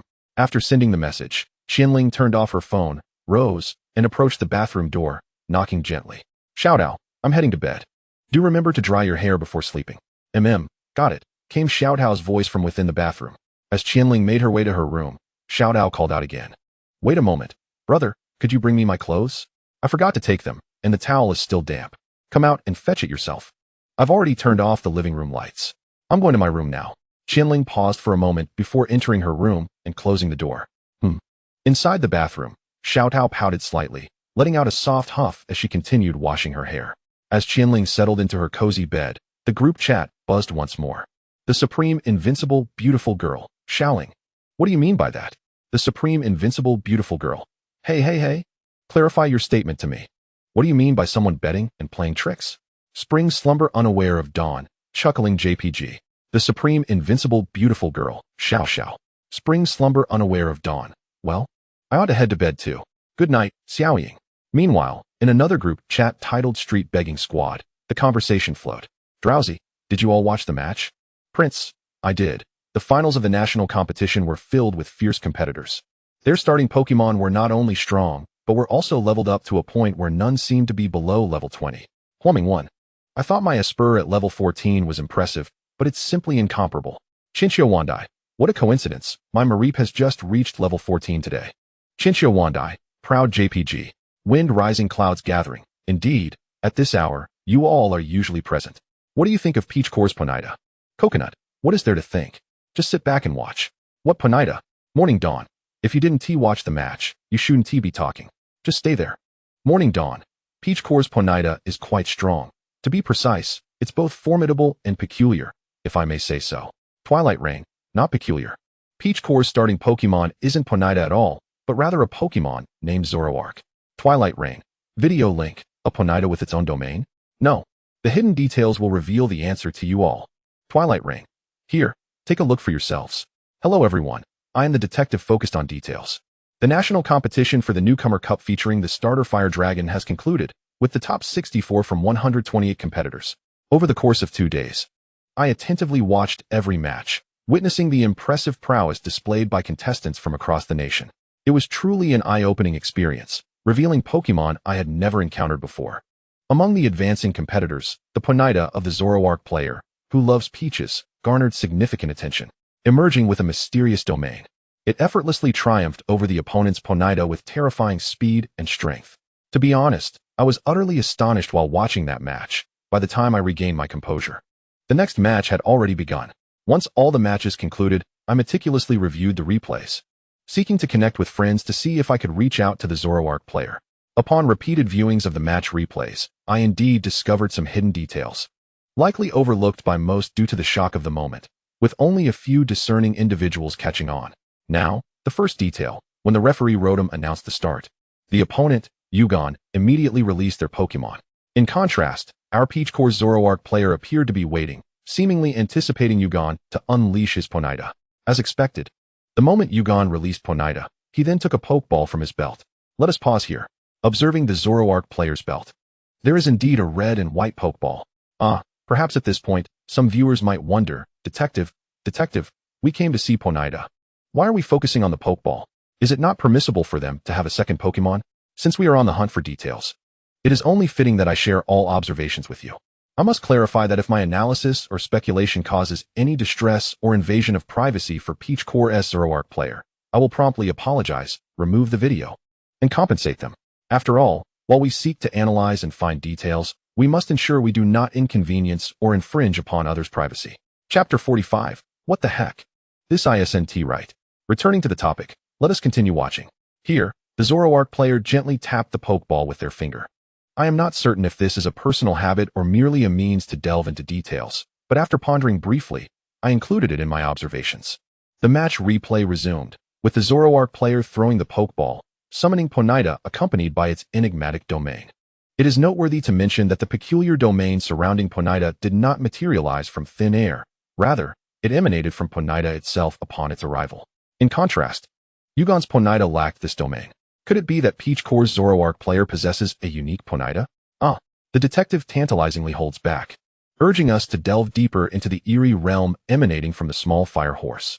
Bathed predominantly in purple, this realm is suffused with an ominous and uncanny aura. And even through the screen, I find myself unsettled. At this juncture, I surmise that some of the detective's longtime fans may have grasped the underlying mechanism of attribute colors. For the uninitiated, allow me to elucidate briefly. Those intrigued can refer to the detective's video from a couple of days prior. Here, we consult the attributes chart crafted by the esteemed Peach Pitmaster, which indicates that the small fire horse belongs to the fire type, represented by a fiery red hue on the chart. Most Pokemon's abilities are intrinsically linked to their respective types. Water types employ water for attacks, while fire types utilize fire. Upon examining the chart, it becomes evident that purple is indicative of the poison type, yet it also bears a resemblance to ghost-type attributes. The detective refrains from jumping to conclusions, as such assessments are merely conjectures grounded in detailed analysis. However, one must ponder, why does this small fire horse exhibit traits of poison or ghost types? Is it not exclusively a fire type? As the competition commences, the contestant named Fish Stick commands the small fire horse to unleash its inherent move, Ember. Meanwhile, our beloved Peach's latent spirit competitor? The footage transitions to Qian Ling, and the detective pauses the explanation to allow the original sounds from the match to resonate. Shadow Claw, cut through. The very name Shadow Claw suggests it is not a fire-type move. One can reasonably deduce it belongs to the ghost type. At this moment, viewers might interject with, "But detective, what if the small fire horse levels up and learns ghost-type moves?" Regarding this query, I shall promptly dial Peach Pitmaster. Static, signal lost. Just jesting. Longtime viewers are aware that the detective has long sought the contact details of Peach Pitmaster, yet has yet to connect. Sigh. Returning to the matter at hand, we observe that an ethereal energy coalesces into claws above the small fire horse's left side. This eerie energy is suffused throughout the surroundings, raising a perplexing question. Why does Shadow Claw appear seemingly out of nowhere above its head? This is indeed curious, as the release of Pokemon abilities should correlate with their physical forms, such as spraying water, expelling flames, or executing physical strikes. Initially, the detective was equally perplexed, replaying the segment multiple times until the truth dawned, elucidating why Shadow Claw manifested in the air. The enigma is on the verge of revelation. Let us fast forward to the moment Fish Stick's small fire horse is vanquished. As the referee Rotom announces the outcome, listen closely. The small fire horse has lost its ability to battle, and Zoroark is victorious. Congratulations to Peach's latent spirit for advancing to the top 64. Did that not resonate? Let us replay it. The small fire horse has lost its ability to battle, and Zoroark is victorious. Congratulations to Peach's latent spirit for advancing to the top 64. At this point, the video chat is inundated with comments about Zoroark. Indeed, Zoroark. The referee Rotom announces the names of the Pokemon at the conclusion of the match. In the heat of the competition, spectators were likely captivated by the small fire horse. Hence few would have noticed Rotom's closing remarks. It was only upon reviewing the footage that the detective became aware. Thus, it is clear that Peach's latent spirit's initial Pokemon is not the small fire horse, but rather a Pokemon we have yet to encounter, Zoroark. This revelation provides a logical explanation for both the Shadow Claw and the realm in question. The positioning of Shadow Claw corresponds to Zoroark's limb, while the realm is a manifestation of its ghostly energy. As for the transformation into another Pokemon, one must remember that Pokemon possess unique traits. The detective speculates that Zoroark's ability allows it to morph into other Pokemon. Beyond this, the detective cannot fathom additional explanations, especially considering that utilizing abilities before the match commences constitutes a violation of the rules. The detective is actively attempting to contact Peach Pitmaster, and once a response is received or new details are uncovered, a video update will be promptly released. And that concludes the content of this video. I am the detective, ever focused on the minutiae, and I look forward to our next video meeting. In the chat of the street begging team, Somnolent, I can't believe it. There is something here. Prince, I can't believe it. There is something here. Dawn, I can't believe it. There is something here. Stormy Clouds, enough from the three of you. Eternal Generations, none of you have encountered Zoroark? Or have pictures? Coconut, no, I just searched online, and there are no images of Zoroark. It's a rare Pokemon. Blossom, it must be a rare Pokemon. Dawn, it must indeed be a rare Pokemon. Prince, it is undoubtedly a rare Pokemon. Somnolent, it is absolutely a rare Pokemon. Duskrain, sometimes I genuinely consider leaving this group. Stormy Clouds, 1. Eternal Generations, what do you think? If Peach's friend wins the championship, will the reward of the Ultra Ball be given? Eternal Generations, Contemplating JPG, Somnolent, Coconut, Blossom, Prince, Stormy Clouds, Dusk Rain, Dawn perhaps? After all, there is only one Ultra Ball, and the odds of it being distributed are quite slim, right? In a villa, a somewhat handsome young man sits on the sofa, staring at his phone with a furrowed brow, having gone 5 minutes without a message. Coconut, where is everyone? Weren't we just discussing whether Peach's friend would part with the Ultra Ball? A flicker of confusion crosses Coconut's face as he pauses in contemplation. Wait. No. These fools must have gone to gather poke coins. Chapter 46. Zorua, come out and say hello. Morning hours, in the gaming world, within the player's lounge. A grand screen displays the match advancing from the top 64 to the top 32, while Qian Ling lounges on the sofa, engaged in conversation. In the initial trio group chat, the world's greatest invincible beautiful girl, Xiao Ling, your shorts have been stripped bare by that detective. The world's greatest invincible beautiful girl, Link, the small fire horse with its own realm? No, hidden details reveal the truth to you. Spring sleep unaware of dawn. Who taught you such words, Xiaoing? Spring sleep unaware of dawn. Face palming with shyness JPG. The world's greatest invincible beautiful girl. Oh dear. Never mind that. Whereas Xiaoling? She hasn't fallen asleep in the player's lounge, has she? If my Peach account has been discovered, I'll be in trouble. Startled, Qian Ling shifts her fingers and sees the video link, her anxious heart finally at ease. What a shock. I thought it was something serious. Zorua cannot remain concealed indefinitely. It was never the intention to hide. Otherwise, the Eerie Realm and Shadow Claw would not have been unleashed. Clicking on the video link, Qian Ling adjusts her position and begins watching the video that reveals her shorts being stripped.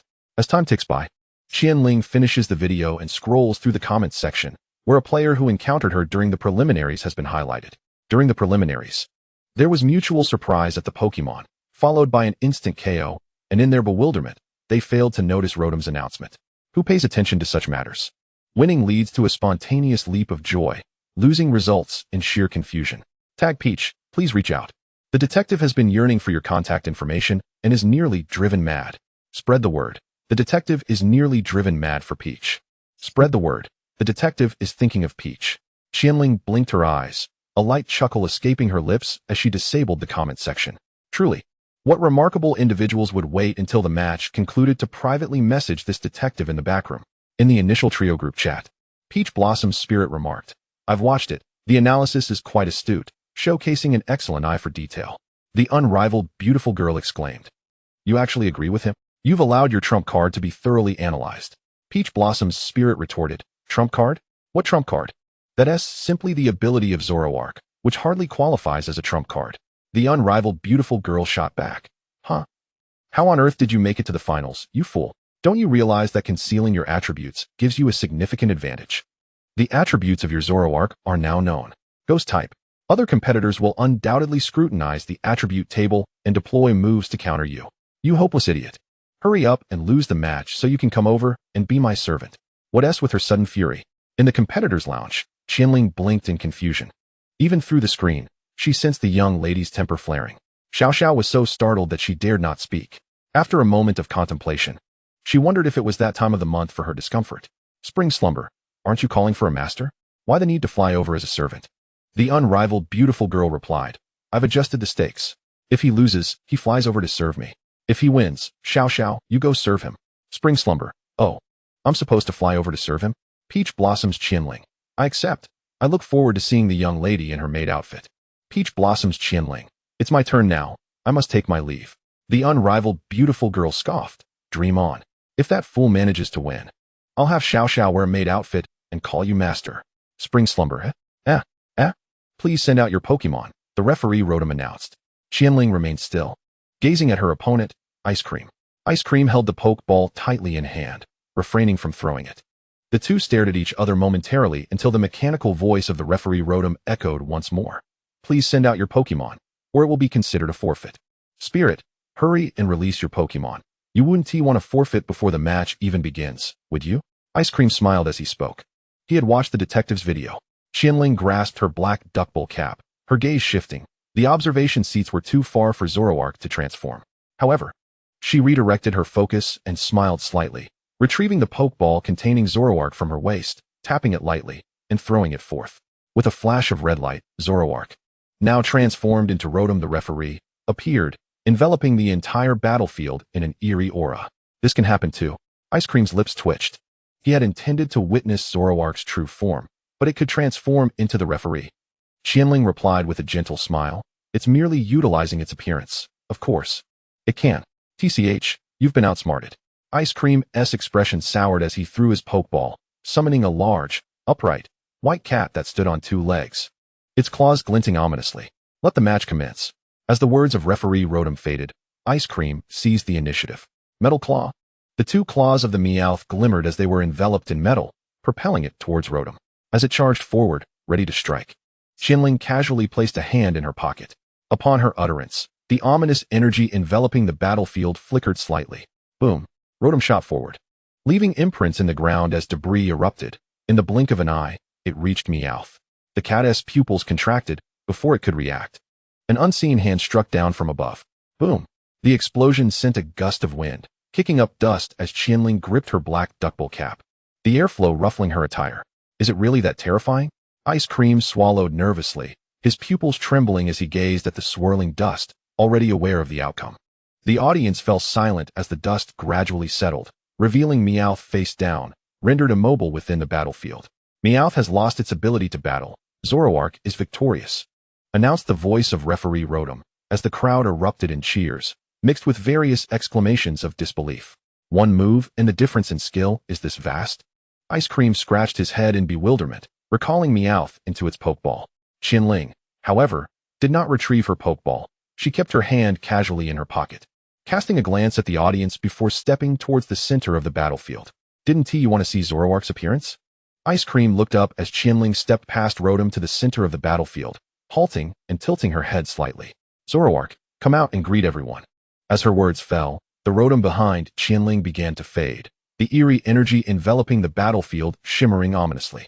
What the hell? Ice Cream's eyes widened as the audience erupted into thunderous gasps, even those watching the live stream. Standing approximately 2 meters tall, Zoroark, resembling a fox, emerged behind Qian Ling, its dark body adorned with purple gemstones. The azure mane atop its head cascaded down its back, the ends of its purple fur billowing in the air, while its golden, hollow eyes exuded an icy demeanor. Chapter 47. Such a terrifying occurrence calls for my sister's intervention. As night fell, within Qian Ling's modest abode, in the kitchen, there weren't many ingredients left at home. Qian Ling shut the refrigerator and exited the kitchen, taking a seat at the dining table. She retrieved her phone from her pocket. Let us order takeout today. Tomorrow I'll take Xiao Tao out to eat and pick up some groceries. Perhaps I should buy a portion of fruit for Xiao Tao. After selecting Xiao Tao's favorite items, Qian Ling also ordered a box of pre-cut fruit, anticipating that by the time Xiao Tao arrived home, the takeout would be delivered as well. Glancing at the delivery time, Qian Ling opened a video app, ready to check her private messages. The homepage was flooded with trending videos. Little Charizard crowned national champion in Newcomer Cup. One-hit knockout. The debut of Detective Qian Ling's Zoroark. Guys, who understands? I was totally captivated by a Pokemon during today's match. Most of these video thumbnails featured Zoroark. Qian Ling opened her private messages, her fingers gliding across the screen, locating a message from the detail-oriented detective. Found it. She had located the message from the detail-oriented detective and clicked on it. Detail-oriented detective, Peach Core. May I have your contact information? I have some Pokemon-related questions to consult with you, for compensation. Detail-oriented detective, Peach Core. Can Pokemon only evolve a maximum of 2 times? Detail-oriented detective. Do you know about Peach Blossom's spirit and their Zoroark? Can you provide any information? Detail-oriented detective. Are there Pokemon with abilities that allow them to transform into other Pokemon? Detail-oriented detective, Peach Core. Do you have time to collaborate on a Pokemon video with me? A battle-focused one. He has sent quite a few messages. Qian Ling perused through them briefly, her fingers lightly tapping the screen as she composed a reply. Peach Core. Apologies, I didn't notice due to the influx of messages. Here is my contact information. XXXXX. After sending the message, Qian Ling exited the video app and opened her chat application, navigating to the group chat to find the trio. The unrivaled beauty of the world. Have you watched the competition featuring Xiaoling? Spring Slumber Unaware of Dawn. Yes, I did. It was truly astonishing. That adorable little kitten transformed into a suave, aloof fox. The unrivaled beauty of the world. Oh, Xiao. Spring Slumber Unaware of Dawn. What is it, Xiaoying? You don't seem very happy. The unrivaled beauty of the world. Xiao Ling genuinely seems to have a significant chance of winning the championship. Spring slumber unaware of dawn. Isn't that a good thing? Spring slumber unaware of dawn. Confused JPG, the unrivaled beauty of the world. Indeed, it is a good thing, Xiao. I just purchased a maid outfit for you. You should try it on beforehand to practice calling Xiao Ling master. The unrivaled beauty of the world. I've also been looking for flights for you. Once the competition concludes, just pack your things and fly over. I will miss you dearly. Spring slumber unaware of dawn. Spring slumber unaware of dawn. To clarify, it is Xiao Ying who should wear the maid outfit and call master, not me. The unrivaled beauty of the world. Xiao, we are the best of sisters. Shouldn't you be willing to sacrifice for your sister in her time of need? Spring slumber unaware of dawn. By age, I am a few months older than Xiao Ying, so I am the elder sister. The unrivaled beauty of the world. I refuse to accept that. I am simply too adorable. What if Xiao Ling sees me in the maid outfit and cannot control herself? Transforming into a beast? The unrivaled beauty of the world. He is so robust that I would be powerless to resist. I would have to submit to his every whim. Woe is me. The unrivaled beauty of the world. Xiao, he drunkenly declared in front of both you and me that he wishes to marry 8 of you. Can you bear to see me walk willingly into the jaws of the tiger? Is Qian Ling, not Qian Ling. Not a bro, right? Spring slumber unaware of dawn. Fine then. Spring slumber unaware of dawn. Who told me I was the elder sister? Such a terrifying task should fall to the elder sister. Is Qian Ling, not Qian Ling. Xiao, do you truly believe her fabrications? Is Qian Ling, not Qian Ling. She is undoubtedly sitting in her chair, laughing uproariously. The unrivaled beauty of the world. No way. Xiao Ling, you are sowing discord. Spring slumber unaware of dawn. Should I just book the flight for the time after the competition? The unrivaled beauty of the world. Is Qian Ling, not Qian Ling. Snap. The sound of the door opening resonated as Qian Ling looked up to see Xiao Tao entering with takeout, shutting the door behind her. Did you order takeout, brother? It seems to have been sitting at the door for quite some time. Qian Ling rose and approached the door to accept the takeout from Xiao Tao's hands. Is that so? I hadn't noticed. We are running low on ingredients at home, so I thought it best to order takeout today. Oh. Xiao Tao changed into her indoor shoes and entered the small room. Qian Ling placed the takeout on the dining table, opening the plastic bag. Go wash your hands quickly. Let's eat before it gets cold, or it won't taste as good. Okay. After dinner, Qian Ling sat on the sofa, chatting with her detective. Xiao Tao, now dressed comfortably, nestled beside Qian Ling on the sofa, lying down and slightly tilting her head. Brother, something seems off at school these past 2 days. Feeling the weight on her shoulder, Qian Ling tapped the screen with her fingers, sending an OK and turning off her phone. Strange. What do you mean?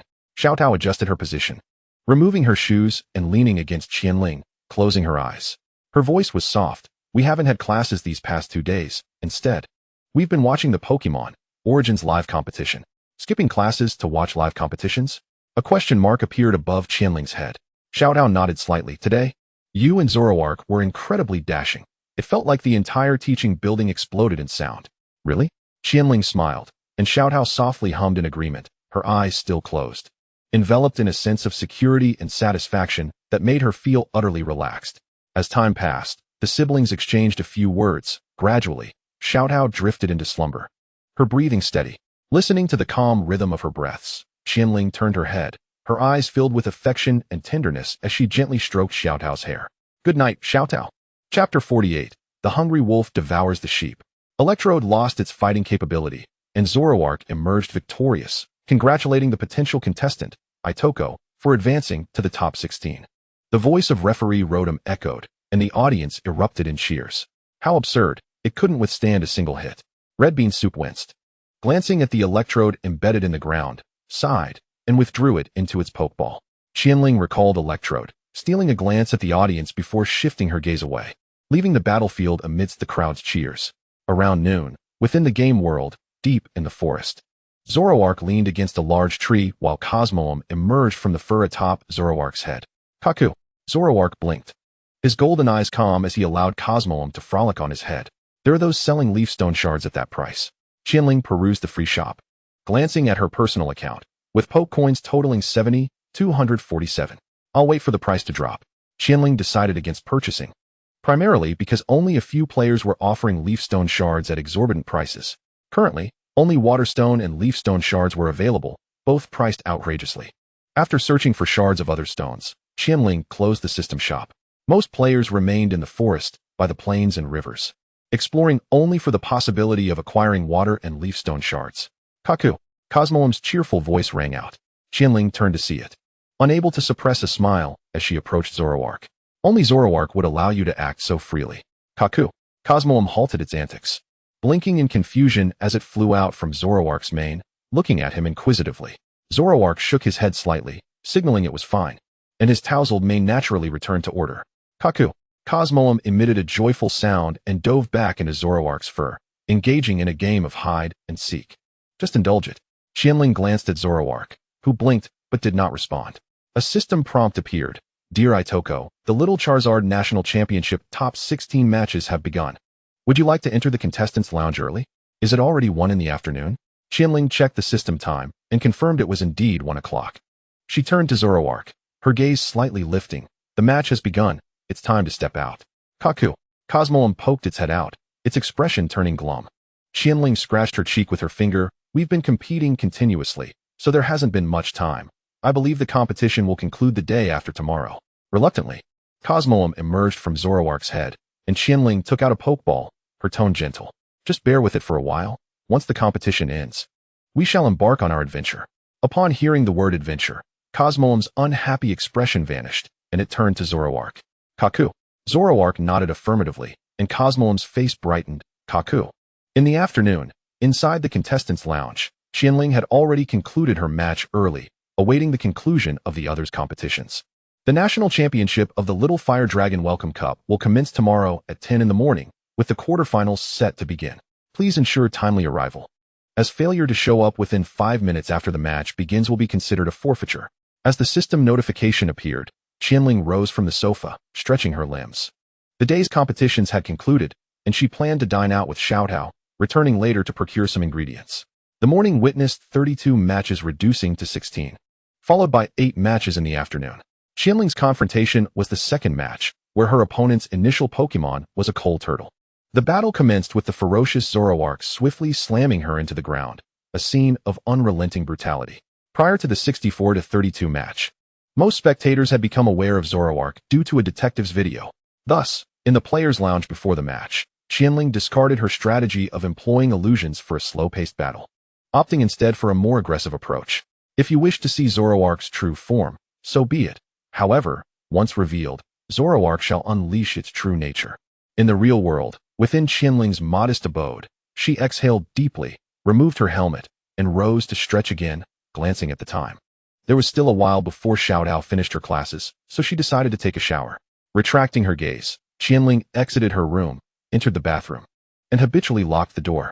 A year prior, on an unremarkable night while she was bathing, Xiao Tao had casually entered the bathroom, scrutinizing her with a look of bewilderment before proceeding to wash her face at the sink. Despite Qian Ling's frantic protests and pleas, Xiao Tao leisurely finished her face washing before departing, casting a lingering glance back at her. Following Xiao Tao's exit, Qian Ling lost all desire to continue bathing, hastily drying off and dressing, urgently convening a family meeting. During this meeting, she repeatedly emphasized to Xiao Tao the seriousness of their situation, asserting, "We are both adults now, and furthermore, we are siblings. It is unacceptable to barge in on one another while bathing." Xiao Tao, with an innocent curiosity, countered, "But brother, how strange you are. We used to bathe together every day when we were young. Why is it now that we cannot even enter the bathroom while the other is bathing?" "Because childhood is one thing, and growing up is another," Qian Ling exclaimed. "Why can't we? When I shower, you can also enter the bathroom, and we can bathe together just like we did before." "Absolutely not, Xiao Tao. We are both adults now, and we are siblings. Do you understand the gravity of this matter? Indeed, it is precisely because we are siblings that bathing together should be quite normal. It is not normal. It is absolutely unacceptable." This family meeting dragged on for ages, with Xiao Tao's naive inquiries met by Qian Ling's exasperated denials.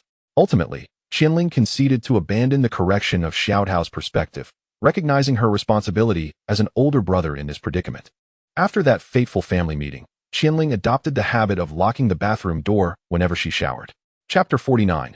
Xiaoying, you should wear the maid outfit and call me master. In the real world, on a bustling street under the night sky, Qian Ling inquired, "Is there anything you wish to eat, Xiao Tao?" as she surveyed the shops lining the street. Nearly all were filled to capacity. Xiao Tao pondered while linking her arm with Qian Ling, shaking her head. "I'm fine with anything." "Then let's wander a bit. I am uncertain of what to eat. Qian Ling redirected her gaze. She typically opted for simple fare when dining out, such as ramen or rice bowls, preferring something quick and easy. Hey, look at those two. Are they celebrities? Wow, they're so good-looking. Are they siblings? Not really. They seem more like a young couple. They're even linking arms. Sigh, if only my boyfriend had looks like that guy. Speaking of which, don't you think that handsome guy looks familiar? I have a slight feeling that I've seen him before. Nearby, two girls were whispering, occasionally glancing at Qian Ling and Xiao Tao. Suddenly, one girl exclaimed, I've remembered. The spirit of love peach. The most handsome and powerful one from the competition we were shown at school recently. The other girl blinked, contemplating, and recalled Qian Ling's black trainer outfit during the match. Indeed, her expression transformed into one of astonishment as she looked at her friend. Where did they go? Oh dear. They must have left. It's all your fault. Huh, my fault. You were the one who kept staring at him while I was thinking. I was looking at you, not him. While the two girls bickered, Qian Ling halted her steps, gazing up at the XXX Hot Pot restaurant. Shall we have hot pot? Xiao Tao peered through the window, observing the fully occupied interior, and softly replied, anything is fine. Qian Ling withdrew her gaze and led Xiao Tao towards the hot pot establishment, declaring, all right, let's have hot pot. As the door creaked open, Qian Ling and Xiao Tao entered, carrying shopping bags, changed into slippers, and turned on the lights.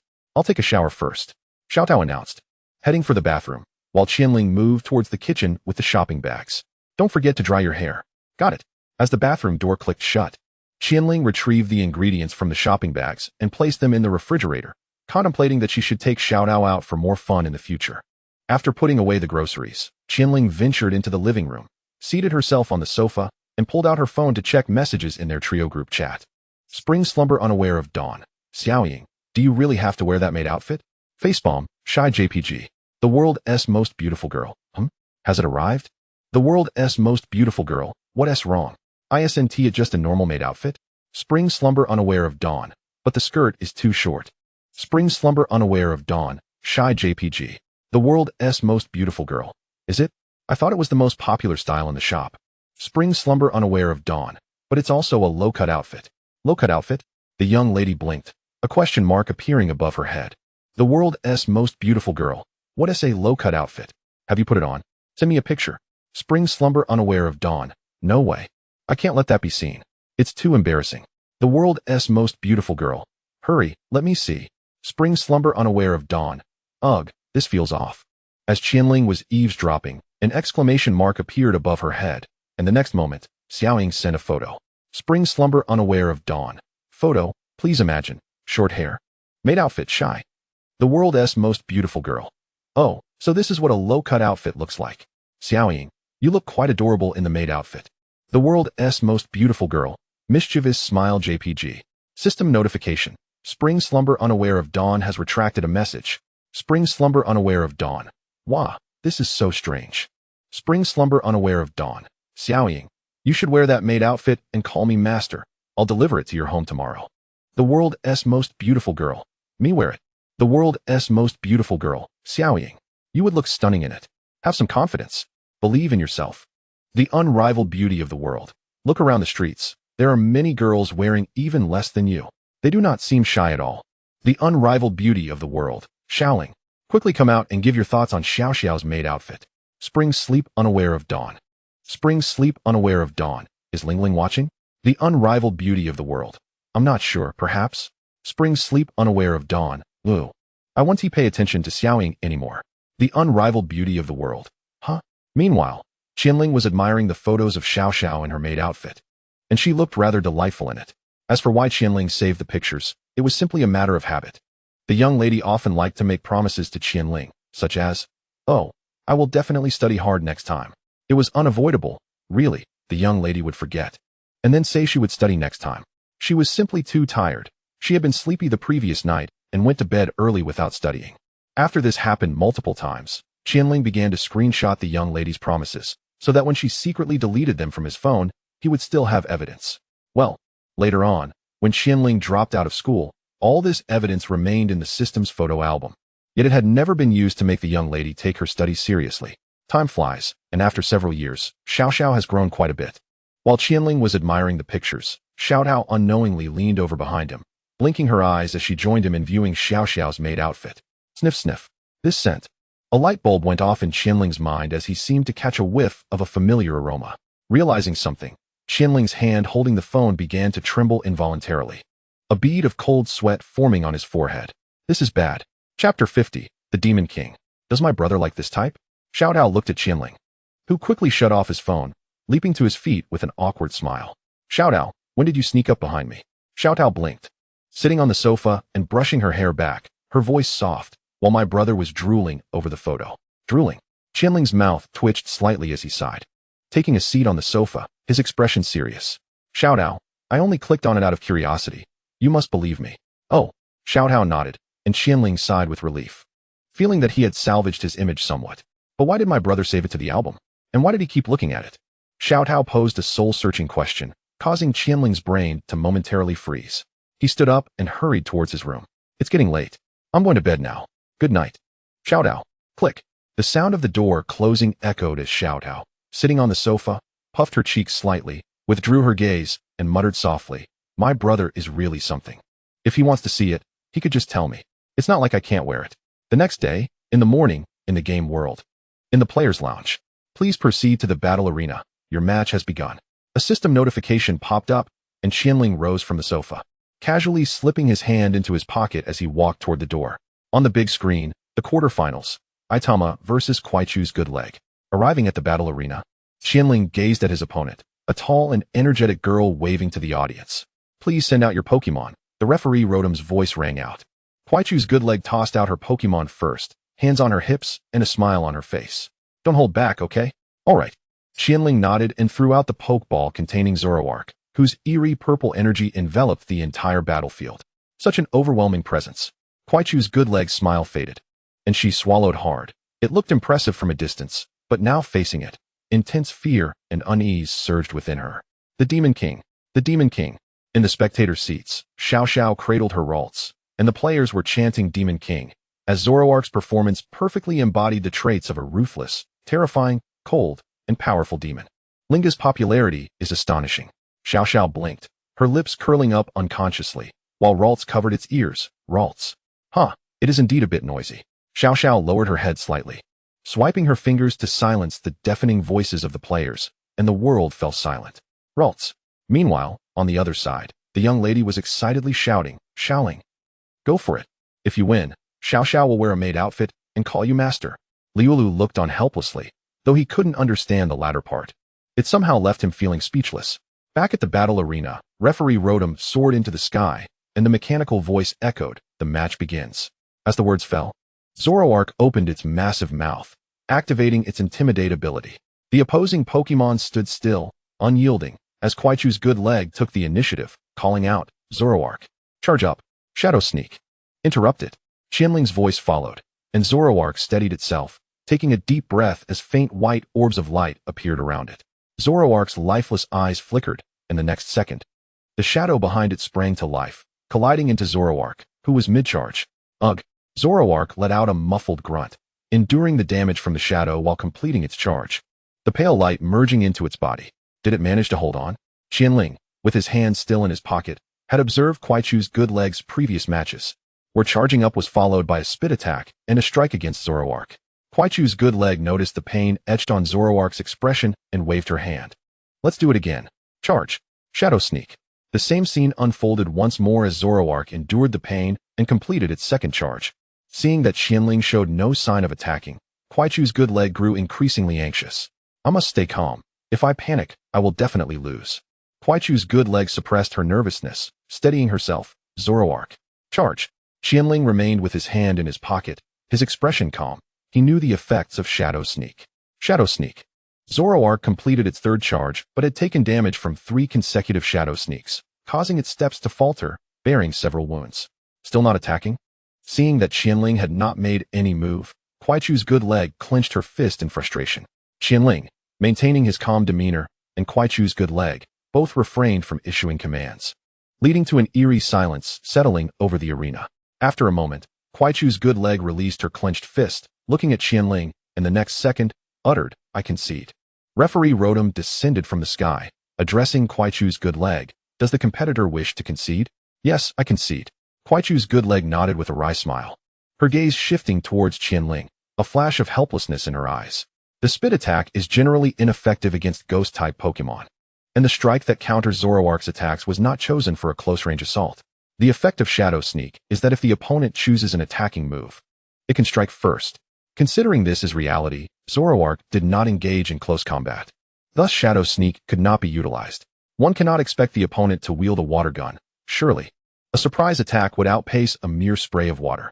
She was confident that Qian understood the conditions for a surprise attack. Prolonging the battle would only lead to her inevitable defeat, so it would be more prudent to concede early for the sake of simplicity. The referee, Rotom, confirmed the forfeit of the opponent's good leg and soared into the air, declaring the big-mouthed contestant's withdrawal, thus congratulating Zoroark on his victory, allowing the player associated with the Peach Spirit to advance to the top 4. Chapter 51. More, please, I love watching. At midday, in the contestants' lounge, Qian reclined on the sofa, perusing the system announcements. Update notice. The system will undergo an update tonight at 9 o'clock, with completion expected by 10 o'clock the following morning. The update details were as follows. Pokémon Encyclopedia Update. Note: with the update of the Pokémon Encyclopedia, you will be able to discover more unknown Pokémon and obtain their informational intelligence. Change of system manipulation page. Note: the system interface will now operate in a mobile format, providing you with a more authentic gaming experience. Sensory function enhancement. You may adjust the sensitivity to 100%. Note: if you set the sensory mode to 100%, please ensure your safety to avoid unnecessary discomfort. Note: players who set sensitivity to 100% will receive a 5% increase in Pokémon experience acquisition. World factions unleashed. NPC movement restrictions lifted. Note: please refrain from engaging in unlawful activities. Be wary of uniformly dressed NPCs, as they may pose a threat to you. Pokémon skill limitations lifted. Note: your Pokémon will relearn forgotten skills and will no longer be restricted to 4 moves. World constraints lifted. Note: as you explore the world, there is a chance to trigger certain events. Please be mindful of your personal conduct and make choices or statements with caution. Note: such events may cause turmoil in the game world or result in irreparable losses for you. Please consider carefully whether to engage in these events. Work restrictions lifted. Note: you may attempt to communicate with NPCs, and you might just land a job. Auction house changes. Note: the regional auction house has now been transformed into a global auction house, with operating hours yet to be determined. Please remain vigilant. Free shop optimization. Note: the player-operated free shop system will provide market prices for listed items, allowing you to adjust prices accordingly. Hidden updates. Note: this update has concealed an unknown feature. Players are encouraged to explore, as unexpected surprises may await. Is it really necessary to update so many features? Qian's gaze lingered on the hidden update, a question mark materializing above her head. What could this hidden update entail? Mega Evolution? Dynamaxing? Ding! A system notification chimed, and a page popped up. Someone in your initial trio group chat has mentioned you. Would you like to view the message? View. The Supreme Invincible Beautiful Girl, Xiaolingzi. You're trending. Peach Spirit. The Supreme Invincible Beautiful Girl, video link. Experience the terrifying pressure from the Demon King. Demon King? What is that? Upon clicking the video link, a system page emerged, revealing a thumbnail of Zoroark in its singular appearance. As the video commenced, background music played, showcasing the battle arena enveloped in ominous energy from the perspective of the ice cream contestant. Qian stepped towards the center of the battlefield, pausing with one hand in her pocket, a hint of a smile gracing her handsome visage. Did you not wish to see Zoroark's form?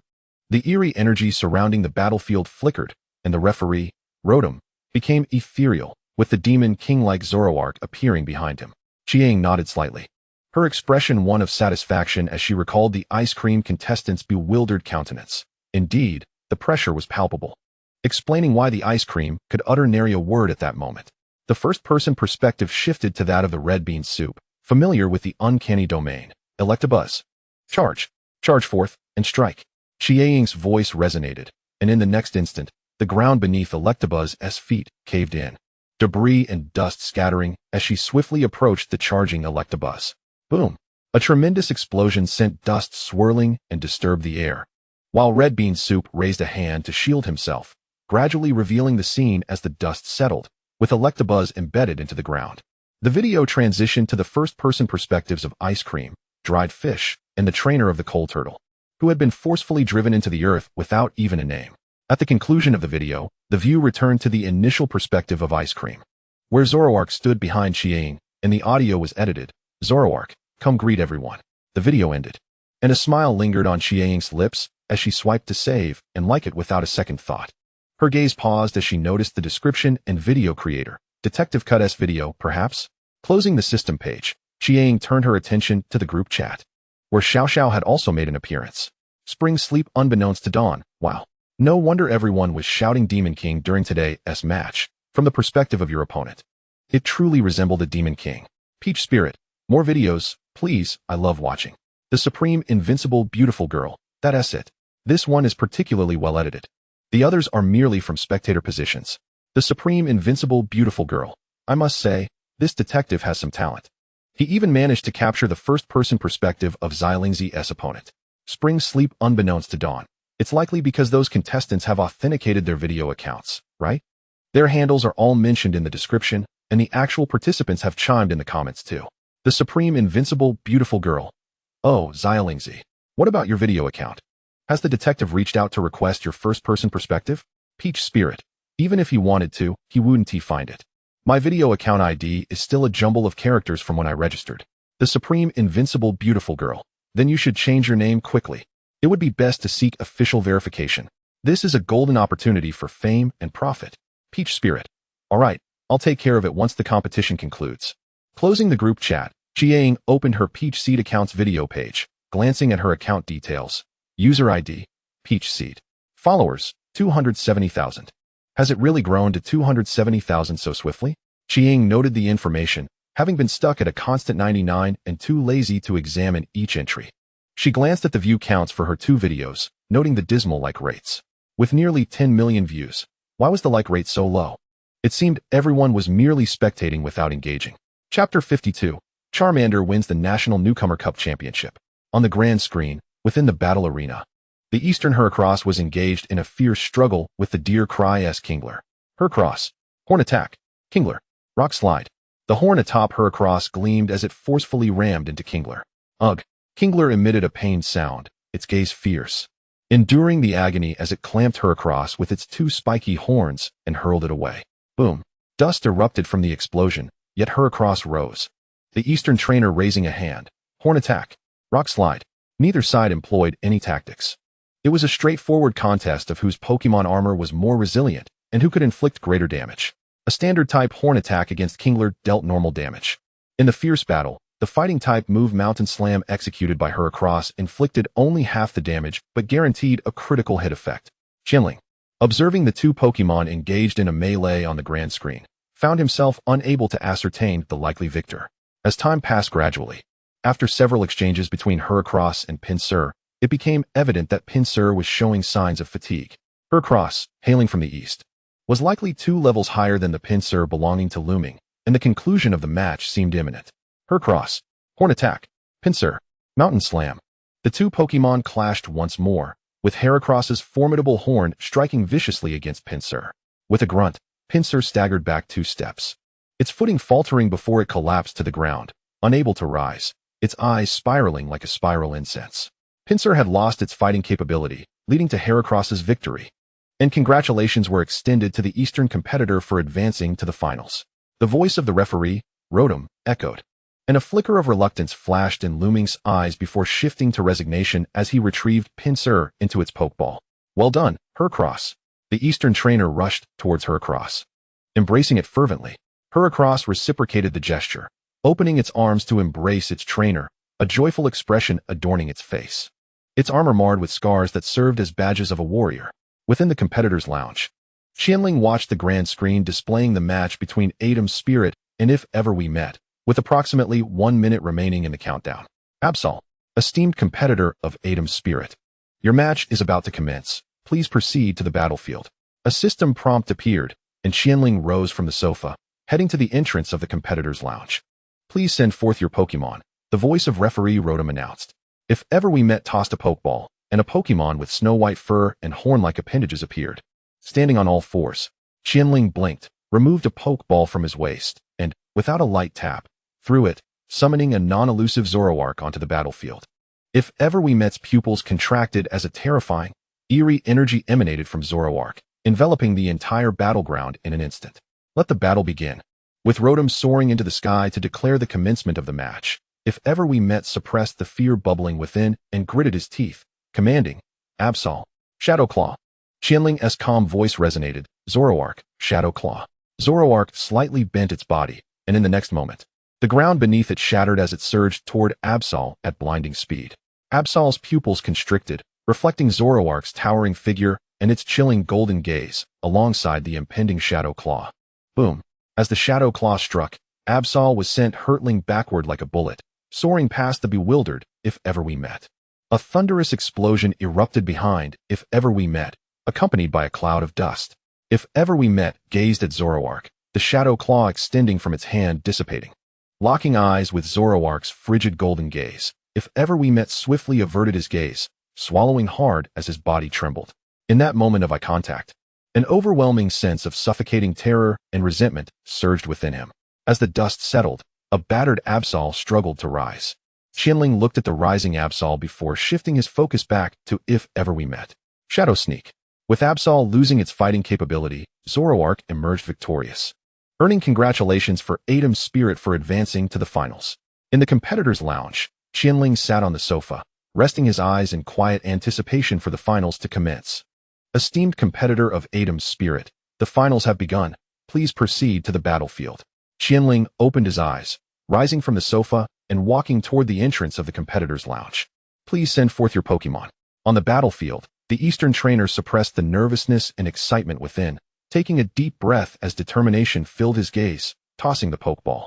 Heracross, restored to its prime state, emerged, brimming with fighting spirit. With a placid expression, Qian Ling threw his Pokeball, and Zoroark appeared on the field, the arena unfolding. Is this pressure for real? The Eastern trainer gulped, realizing that standing against a formidable opponent made it impossible to fathom the magnitude of the pressure. Just Zoroark's presence alone caused beads of sweat to form in his palms, unsettling his heart.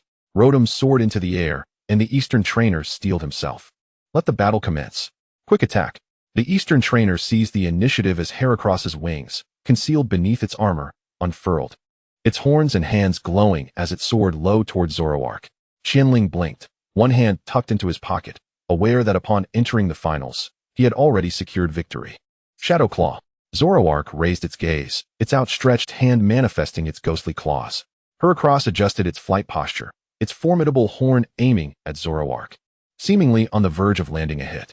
In a split second, Zoroark deftly sidestepped, seizing the opportunity to unleash its razor-sharp claws. Boom. Heracross was instantly slammed into the ground, an explosion of dust erupting. The Eastern trainer's pupils dilated, a warning sign appearing above his head. A sense of foreboding washing over him. Clenching his fists in anxiety, he shouted, Heracross, get up. Quick attack. Struggling to rise from the ground, Heracross fought against the impact. Qian Ling tightened the brim of his black cap. Shadow Claw. As the words fell, Zoroark's claws extended, its icy gaze fixed upon the rising Heracross, channeling all its strength into a devastating swing. Bang!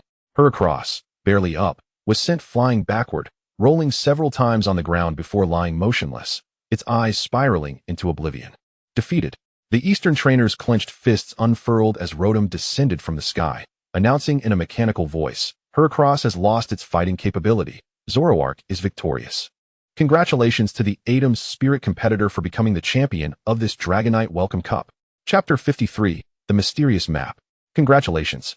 You have received 10,000 Poke Coins, 1 Rare Ball, 1 Ultra Ball, 3 Rare Candies, 1 Mysterious Map, and 1 Pokemon Choice Item. Items have been automatically deposited into your backpack. In the competitor's lounge, Qian Ling sat on the sofa, examining his backpack while the grand screen displayed the match for third place. Item name, Mysterious Map. Description, a map that records an unknown region, the contents of which remain a mystery to all, shrouded in enigmas and uncertainty, just as its origin suggests.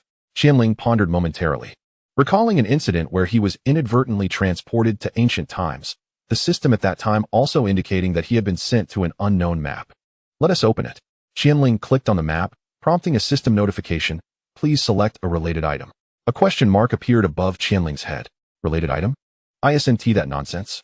I need a related item just to use a map? What related item? Unknown. So I can't open this map without a related item? Please explore on your own. You explore on your own. Unable to comprehend. Me.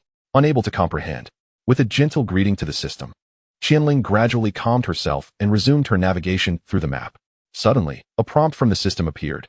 Please select an associated item.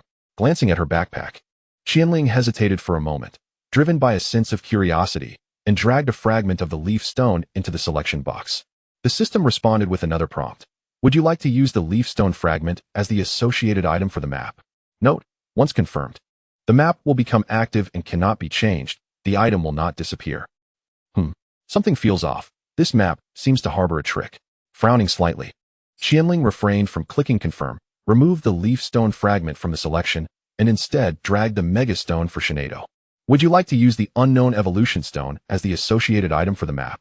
Would you like to use the silk as the associated item for the map? Would you like to use the fur as the associated item for the map? Time passed slowly as Qian Ling dragged every item from her backpack to test, including Ultra Balls and food. Yet the system continued to prompt her. Would you like to use the Ultra Ball as the associated item for the map? Reclining on the sofa, she furrowed her brow while scrutinizing the system interface. Could any item be associated with the map, or was there something more? Pondering this, Qian Ling swiped her finger to reopen the introduction of the mysterious map, a map recording unknown regions, with no one aware of what lay in the marked locations. Shrouded in enigmas and uncertainties, much like its origin. If this were a treasure map, would associating it with a certain item reveal the location of that item? But wait, having already associated that item, would it merely indicate the location of the same item? Surely it wouldn't be that misleading. Or could it point to similar items instead? That would introduce too much randomness. Deep in thought, Qian Ling's gaze drifted to the items in her backpack before returning to the mysterious map. Suddenly, a realization struck her, causing her pupils to constrict slightly as she glanced at the Pokémon selection items and Ultra Balls. Her breathing quickened. What if the map does not indicate the location of items, but rather the Pokémon related to those items? She swallowed hard. Qian Ling forced herself to regain her composure, reminding herself that this was merely conjecture. Closing the map association page, her trembling finger hesitantly clicked on the Pokémon selection item. Would you like to use the Pokémon selection item? Yes. Fire Stone, Water Stone, Thunder Stone, Leaf Stone, Moon Stone, Sun Stone, Shiny Stone, Dark Stone, Awakening Stone, Ice Stone. Sweet Apple, Sour Apple, Shattered Teapot, Damaged Teapot, Galarian Cufant Ring, Galarian Cufant Flower Crown, Link Rope, Black Shard, Cold Block, Celebration Armor, Cursed Armor, Honey Apple, Common Teacup, Masterpiece Teapot, Composite Metal, Upgrade Data, Dragon Scale, King S Proof, Metal Film, Deep Sea Scale, Deep Sea Tooth, Suspicious Patch, Power Amplifier, Lava Amplifier, Protective Gear, Spirit World Cloth, Beautiful Scale, Foamy Cream, Scented Bag, Round Stone, Sharp Claw, Sharp Fong, Strawberry Candy Decoration, Heart Candy Decoration, Wild Berry Candy Decoration, Lucky Clover Candy Decoration, Strawberry Candy Decoration, Flower Candy Decoration, Star Candy Decoration, Bow Candy Decoration. Reviewing the Pokémon selection items, Qian Ling confirmed her suspicions. They were indeed items associated with specific Pokémon. Continuing her exploration, she discovered various exclusive items such as Electrode, Light Powder, and Thick Bone. Indeed, the mysterious map served to locate specified Pokémon based on items. Closing the Pokémon selection item, Qian Ling shifted her focus back to the mysterious map, her gaze growing increasingly greedy, her expression increasingly twisted. If only she could find items related to legendary Pokémon. Hee. A villainous smile crept upon her lips, and soon, an eerie and terrifying laughter echoed from the individual player lounge. As she envisioned capturing legendary Pokémon, the two Pokeballs at her waist began to sway. Coughing, she snapped back to reality, wiping away the non-existent drool at the corner of her mouth. The allure of this map was simply overwhelming. Possessing related items could indicate the locations of legendary Pokémon. Who wouldn't he be tempted? If it could indeed reveal the locations of legendary Pokémon, what items might correspond to the legendary birds and beasts? She wasn't sure what items were associated with the legendary trio of Articuno, Zapdos, and Moltres. Nor could she recall what item was linked to Celebi. As for the four swords, she was uncertain about the items corresponding to the four incarnations. But they should relate to the reflection mirror. Why was Qian Ling only contemplating these lesser legendary Pokémon rather than the likes of Reshiram, Zekrom, or the deities of sky, earth, and ocean? Please, the resentment innate to Zoroark was already terrifying enough. Why would she seek out those first-rate deities? Setting aside the question of whether she could find such items, even if she did, the fate of being defeated in an instant by a first-rate deity was all but assured. Chapter 54, Automatic Filtering, Refusing Reception. She decided to keep the selection box for now, as the items were not currently useful. Qian Ling closed the system page. Having no intention of using the mysterious map or selection box, her gaze shifted to the large screen. Had it already concluded? That would be enough for today. Qian Ling swiped her finger, the system interface reappearing, and clicked to log out. In the real world, at dusk, Qian Ling stretched lazily as she stepped out of her room, pausing to consider whether to shower first or prepare ingredients for dinner. After a moment's thought, she resolved to take a shower first. After all, it was best to avoid overlapping bath times with Xiao Tao. Click. The bathroom door closed, and at that moment, within a certain group chat, sleeping, we won the championship. Morning light, we won the championship. Prince, we won the championship. Humming, what championship are you talking about? Winds rising, didn't you see the match? Xiao Tao as friend won the championship. Winds rising, the one who loves peaches. Humming, so amazing. Humming, shocked JPG. Eternal generations, there's a very serious question now. Coconut, indeed, a very serious question. Evening rain. Morning light, I demand a transfer of 10,000 yuan from Xiao Tao. Morning light, Xiao Tao, is your friend going to sell any balls? I'll pay a high price. Sleeping, damn, that be got ahead of me. Coconut, damn, that be got ahead of me. Prince, damn, that be got ahead of me. Winds rising. If he got ahead, so be it. If he sells, it'll still be a bidding war among us. Highest bidder wins. Eternal generations. The essence of humanity is merely that of a parrot.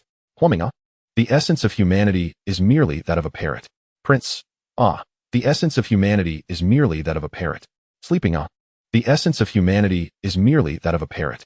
Coconut, the essence of humanity is merely that of a parrot. Evening rain. Phew, what shall I prepare for dinner tonight?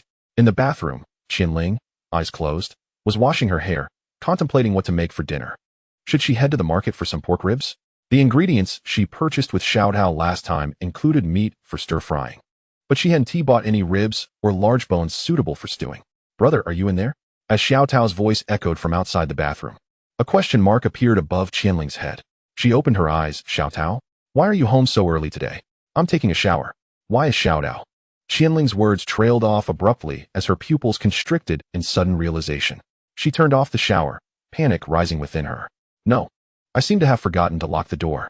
Xiao Tao, standing at the bathroom door, her eyes flickering with mischief, reached for the doorknob. Brother, may I come in to wash my hands? No, wait for me. Qian Ling's protest was cut short as Xiao Tao opened the bathroom door with a decisive click. Wrapped in a towel, Qian Ling's expression was one of exasperation as she flicked her damp hair. Did I not say to wait until I'm done showering? But it's just to wash my hands, Xiao Tao said, casting a glance at Qian Ling, who was still in her towel. She stepped into the bathroom, turned on the faucet, and water flowed in a gentle stream. I'm done. Brother, you can continue your shower. Xiao Tao dried her hands and exited the bathroom, closing the door behind her with a soft click. Sigh. Qian Ling exhaled, her desire to bathe now extinguished. She quickly dried off and began to dress. Outside the bathroom, Xiao Tao crouched down, pressing her ear against the wall. She wisely avoided standing directly in front of the door, knowing it would give her away. Experience had taught her well. Why can't I hear the sound of the shower? The bathroom door swung open again, and a light bulb went off in Xiao Tao's mind. She quickly stood up, her head down, and hurried towards her room. Qian Ling reached out and grasped the collar of Xiao Tao's school uniform, her expression devoid of emotion. Xiao Tao, what were you doing crouching by the bathroom door? Xiao Tao struggled to break free, attempting to escape Qian Ling's grip, her voice tinged with embarrassment. I dropped my hairpin earlier. Qian Ling blinked, relinquishing her hold on Xiao Tao's collar and walking towards the living room. Come here. Okay. Xiao Tao, giving in, followed behind Qian Ling with her head down. They entered the living room, where Qian Ling sat on the sofa, crossing her legs. Why are you home so early today? The competition ended, and the teacher let us out early. Xiao Tao's voice was barely above a whisper, prompting a frown from Qian Ling. So, your school has been watching game competitions instead of classes these past few days? MHM. Qian Ling pondered this, her gaze drifting. With the college entrance exams approaching, perhaps watching a game was a way to relieve student pressure, but every day? Xiao Tao, sensing her brother's contemplation, timidly lifted her gaze, her eyes shimmering. Brother, you were so cool when you won. The whole school cheered. Enough, stand straight. Qian Ling's expression remained stoic as she looked at Xiao Tao, who made a whimpering sound and obediently straightened up. In that moment, the essence of Qian Ling's authority as the elder sibling was palpable. How strange. Even if the game is popular, it shouldn't allow students to watch game streams during class time as the exams approach. As Qian Ling rose to her feet, She noticed Xiao Tao's pitiful expression, and her heart softened instantly. Her voice turned gentle as she ruffled Xiao Tao's hair. Next time, you mustn't do such things. We are grown-ups now, not children. And we must avoid misunderstandings. MHM. Xiao Tao nodded, and as Qian Ling withdrew her hand and walked towards her room to make a phone call to the teacher, she said, "Go change your clothes. I'll cook later." "Okay." Xiao Tao turned to watch Qian Ling's retreating figure, a smile creeping onto her lips, her eyes sparkling with affection. She understood Qian Ling well. As long as she didn't make a serious mistake and stood there looking pitiful for a moment, Qian Ling would inevitably soften. As for Qian Ling's admonitions about not doing it again, growing up, and avoiding misunderstandings, Xiao Tao's mind instinctively filtered those messages, refusing to accept anything that might jeopardize their sibling bond. Chapter 55. Waiting for the young lady in a maid outfit. "Thank you, teacher." Qian Ling hung up the phone, her expression filled with confusion and disbelief, aware that it was a directive from above and seemingly not limited to just high school. Deep in thought, she pocketed her phone and exited her room. In the living room, Xiao Tao sat cross-legged on the sofa, engrossed in the television. In the early hours of last night, near our coastal line, witnesses reported capturing photos of a strange creature. A reporter's voice continued, "Upon investigation, it was merely harmful debris floating in the ocean. A gentle reminder to cherish our marine environment and refrain from littering." Xiao Tao blinked, pressing a button on the remote to change the channel. Scrambled eggs with tomatoes? Stir-fried cabbage with meat? As Qian Ling walked to the dining table and picked up the scarf hanging from a chair, she mused, "All right." Xiao Tao watched as Qian Ling donned her apron and entered the kitchen. After dinner, Qian Ling emerged from the kitchen after washing the dishes, wiping her hands on her clothing, and grabbed the phone from the dining table. The invincible beauty of the world, Xiaolingzi has won the championship. Spring slumber. Unaware of dawn, Lingji has won the championship. The invincible beauty of the world. Wow, Xiaolingzi's Zoroark is so impressive. Spring slumber, unaware of dawn, yes. Lingji's Zoroark seems to be a very rare Pokémon. Spring slumber, unaware of dawn. Besides, there are tons of Zoroark videos online now. Spring slumber, unaware of dawn, happy JPG. The invincible beauty of the world. Xiaolingzi has secured the national championship and has become an incredibly popular star player. The invincible beauty of the world. Xiao.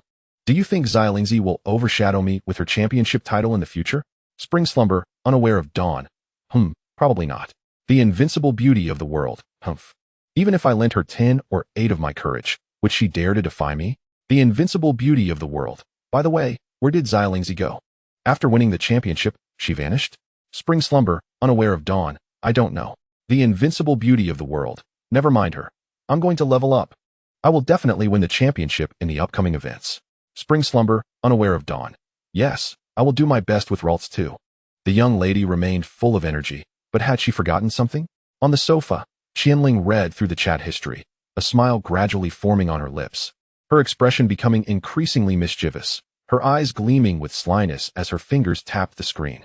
It's Qian Ling, not Qian Ling. Ahem, young lady, I've won the championship.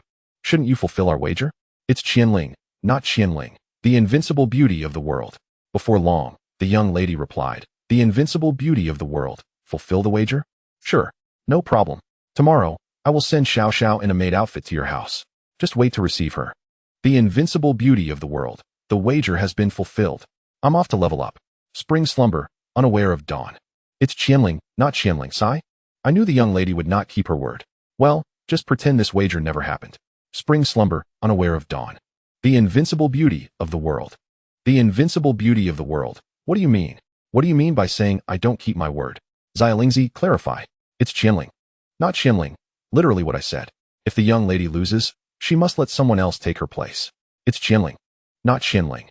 I truly didn't expect the young lady to be this kind of person. Let us just act as if this wager never existed.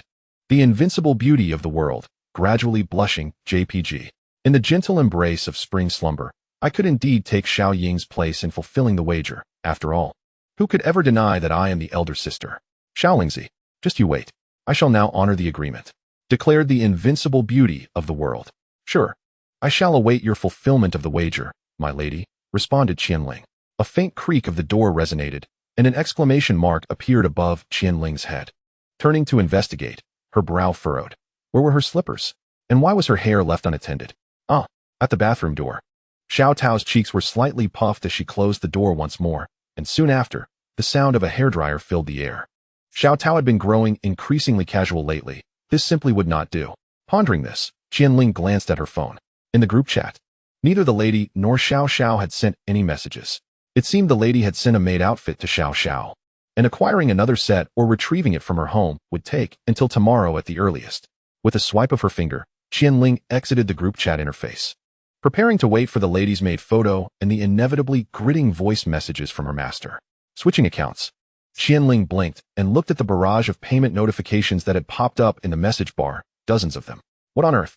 Upon closer inspection, Qian Ling was left dumbfounded. Each transaction exceeded 10,000 yuan and all originated from the street begging team. In the street begging team group chat, Sleepyhead, transferring 50,000 to Taoa. Sleepyhead, is that not enough? Morning Sun, exactly. The amount is far too meager. Who would take that seriously? Allow me. Transferring 100,000 to Taoa. Coconut.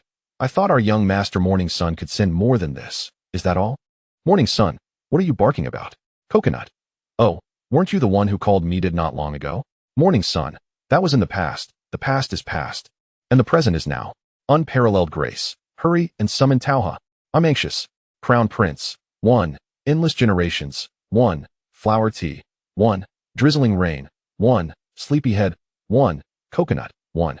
Suddenly, another 150,000 was credited, leaving Qian Ling in a state of bewilderment. She tapped the screen. Taoha, wait. Why are you all transferring money to me like crazy? Flower Tea. The summoning was successful. Morning Sun, Taoha. Is your friend willing to sell the ball? I'll pay a high price. Sleepyhead, Taoha. Is your friend willing to sell the ball? I'll pay a high price. Seeing them about to enter a loop of repetition again, Qian Ling quickly typed, Taoha, stop. He is willing to sell, but he does not intend to part with the high-grade balls. Are you interested in the valuable ones? Yes, yes, yes, came the chorus of responses. All right then. Let us start the bidding at 1,000 poke coins. Just tag me next time. No need for transfers. Okay. 3,000. 5,000. The enthusiastic bidders commenced their contest, and Qian Ling watched the chat for a while, contemplating that once they finished, she would provide them with some valuable information in exchange for the money. Chapter 56. Share blessings and bear hardships together. As night descended, within Qian Ling's room, the evolution of Flower Tea's Meowth required a moonstone to be used directly. The evolution of the tempestuous Fire Dog needed a Fire Stone, also to be used directly. The Crown Prince's Charmeleon could carry a Shell Bell, an item that restores a small amount of HP upon dealing damage. Drizzling Rain's Water Otter could carry Rippling Aroma, an item that slightly increases water-type damage. Morning Sun. Your Scyther post-evolution could carry the King's Certificate, an item that has a chance to intimidate the opponent upon attacking. Sleepyhead's Sloth Otter could carry the Evolutionary Stone, which enhances defense and special defense. Coconut's Pidgey could carry Light Powder, an item that decreases the opponent's accuracy. Endless Generations Mareep could carry a Magnet, which increases electric-type damage. Having compiled the information, Qian Ling clicked Send. She rummaged through the treasures of the spendthrifts, barely managing to find some usable items at this stage. Sleepyhead. Flower Tea. Crown Prince. Taoha, stop, stop, stop. If you keep repeating yourselves, just continue bidding. Qian Ling successfully halted the essentially repetitive spendthrifts, exited the group chat, glanced at the time, and decided it was getting late. The system would update tomorrow. Time for some well-deserved rest. She shed her clothing and nestled into her cozy blanket, soon drifting into slumber. Meanwhile, at an airport, in the waiting hall, the lady, clad in a black coat, crossed her legs and gazed at the large screen displaying the flight delay notice. TSK, it's been delayed for so long. Beside her, Xiao Xiao, also dressed in a black coat, sat rigidly, her legs together, her figure tightly wrapped in the coat, her head bowed, her cheeks flushed. Is it really necessary for Xiaoling to go like this? What other choice is there? Who told Xiaolingzi to question me? Tonight, I shall storm into his house and catch him off guard. The lady grinned, envisioning the stunned expression on Qian Ling's face upon encountering her, followed by his attempts to curry favor. Why does Xiaoling insist on bringing me along and making me wear a maid outfit? Xiao Xiao pondered, her spirit questioning, as she had initially intended to sleep. Upon seeing Xiao Ying's message, she was urged to don the maid outfit and sneak downstairs. Let us go. Originally, she had refused. As a well-behaved girl, she wouldn't sneak out in the dead of night. However, upon learning that Xiao Ying was going to see Qian Ling, she hesitated for a second between being the good girl and her own desires, ultimately choosing the latter without a moment's thought. She quickly leapt from her bed, donned the maid outfit, and stealthily made her way outside, so much so that when she sat in Xiao Ying's car, she hadn't even considered why she was dressed as a maid. Upon reaching the airport entrance, Xiao surveyed the bustling crowd and realized that her maid attire might just lead to her social demise. Fortunately, the lady had prepared in advance. She removed her black coat and retrieved another identical black coat from the trunk, allowing Xiao to put it on in the passenger seat to prevent any embarrassment. As good sisters, we naturally share both blessings and hardships, and besides, my own attire is rather peculiar. The lady diverted her gaze, secretly relieved that Xiao Lingzi might exhibit his feral instincts, making Xiao's presence potentially invaluable at a critical moment. Oh, Xiao nodded, refraining from further comment as she tightened her coat, and the two waited in quiet anticipation. The following morning, within Qian Ling's abode, Qian Ling lay in bed, blissfully asleep. Outside the room, creak. The door opened, and a sleepy Xiao Tao emerged, rubbing her eyes as she made her way toward the washroom. Time ticked by, and once Xiao Tao had finished washing up, she stepped out, casting her gaze toward Qian Ling's room. Her eyes sparkled briefly as she softly approached the door, her small hand reaching for the doorknob. Meanwhile, at the apartment entrance, the lady removed her black coat and handed it to Xiao, revealing the maid outfit beneath, pulling out a crumpled pair of stockings from her pocket. As she slipped off her shoes, balancing precariously on one foot to put on the stockings, Xiao watched. Xiaoing, you're going to trip like that. I won tea. I'm not that clumsy. The lady wobbled slightly as she managed to put on one stocking, straightening herself to adjust before beginning with the second. In the quaint confines of Qian Ling's abode, Xiao Tao gently pushed open the door, which emitted a soft creak. As the door parted just enough for her to slip inside, a dull thud resonated from the entrance, startling her. Startled, Xiao Tao halted her movements, while Qian Ling, nestled in her small bed, merely turned over, seemingly oblivious to the commotion. Xiao Tao exhaled in relief, deciding against further intrusion, and quietly retreated, her gaze flickering toward the door, a glimmer of confusion in her eyes. What was that sound? Is everything all right, Xiaoying? Outside the door, Xiao observed the young lady crouched on the ground, cradling her forehead. The lady shook her head silently, gradually rising with tears welling in her eyes. Xiao, please check if there's a bump. Let me see, Xiao replied, leaning in closer. The lady's forehead bore a slight reddening, but thankfully, no bump had formed. Moments ago, she had lost her balance and made an unfortunate acquaintance with the door. Fortunately, Xiao had swiftly caught her before she could fall. No bump, just a bit red. Thank goodness it's not serious. It truly hurts, though. The young lady released her tousled bangs, bent to adjust her stockings, and straightened up to gaze at Xiao. Why are you still wearing your coat? Aren't you going to take it off? Xiao's cheeks flushed crimson as she took a step back, hugging herself tightly and lowering her gaze. I think I want to take it off. If you don't, are you leaving me to fend for myself? Have you forgotten our camaraderie? Hurry up and remove it. The young lady placed her hands on her hips, scrutinizing Xiao from an elevated stance. Xiao let out a lament, keeping her head bowed, reluctantly beginning to shed her coat. Hurry up. The young lady stepped forward, attempting to tug the coat from Xiao's grasp. At that moment, Xiao Tao, with an impassive expression, listened to the exchange outside, her ruby-like eyes betraying no emotion. Chapter 57. A terrifying sense of déjà vu. Inside Qian Ling's room, the sleeping girl stirred, her eyes fluttering open, a haze of sleepiness clouding her expression. After sitting up for a moment, she lay back down, closing her eyes, just as an unsettling sensation crept into her consciousness. It felt as though something was about to transpire. After pondering for a brief moment, she rolled over and shut her eyes again, deciding to disregard it. I'm too tired. I'll just continue sleeping. Meanwhile, at the door, Xiao Tao reached for the doorknob, and with a click, the door was ajar. Both the young lady and Xiao's heads were adorned with exclamation marks of surprise, and in the next instant, the young lady sought refuge behind Xiao. A flicker of panic and unease crossed Xiao's face as she quickly lowered her head, clutching her black coat tightly. The door swung open, and Xiao Tao blinked in astonishment, her eyes wide with confusion. May I inquire who you are looking for? Peeking out from behind Xiao, the young lady blinked in disbelief, taking in Xiao Tao's beauty. Is it possible that Qian Ling is hiding such a stunning girl? Could it be that Qian Ling has a girlfriend? Xiao maintained her lowered posture, her face ablaze with embarrassment, steam seemingly rising from her head, her thoughts a jumbled mess. An eerie silence enveloped the scene as Xiao Tao regarded the bashful Xiao, furrowing her brow slightly. This person seems somewhat familiar. Does the esteemed Qian Ling reside here? The young lady tentatively inquired, and Xiao Tao's gaze shifted toward her, her voice calm. May I ask who you are? Before she could finish, The flustered Xiao Xiao, her brain seemingly short-circuited, stammered, "Master." The young lady's pupils dilated in shock as she hastily covered Xiao Xiao's mouth.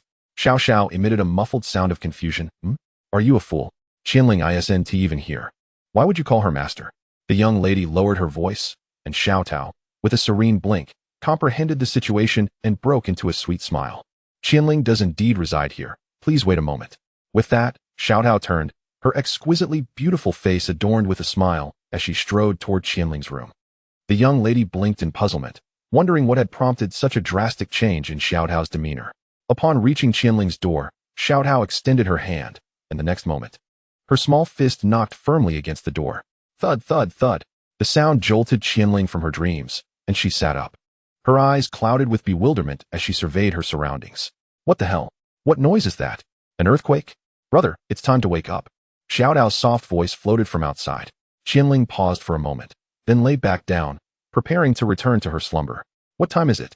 If Xiao Tao is hungry, she can order takeout. Let me sleep a little longer. With that, Qian Ling closed her eyes, but the loud knocking resumed. Thud, thud, thud. It's time to wake up. Brother, what is up with this little girl today? Qian Ling opened her eyes again, rising to glance at the door, scratching her head as the remnants of sleep gradually faded. Reaching for her clothes, she mumbled, "All right, I'll get up." The knocking continued, accompanied by Xiao Tao's gentle voice. Thud, thud, thud.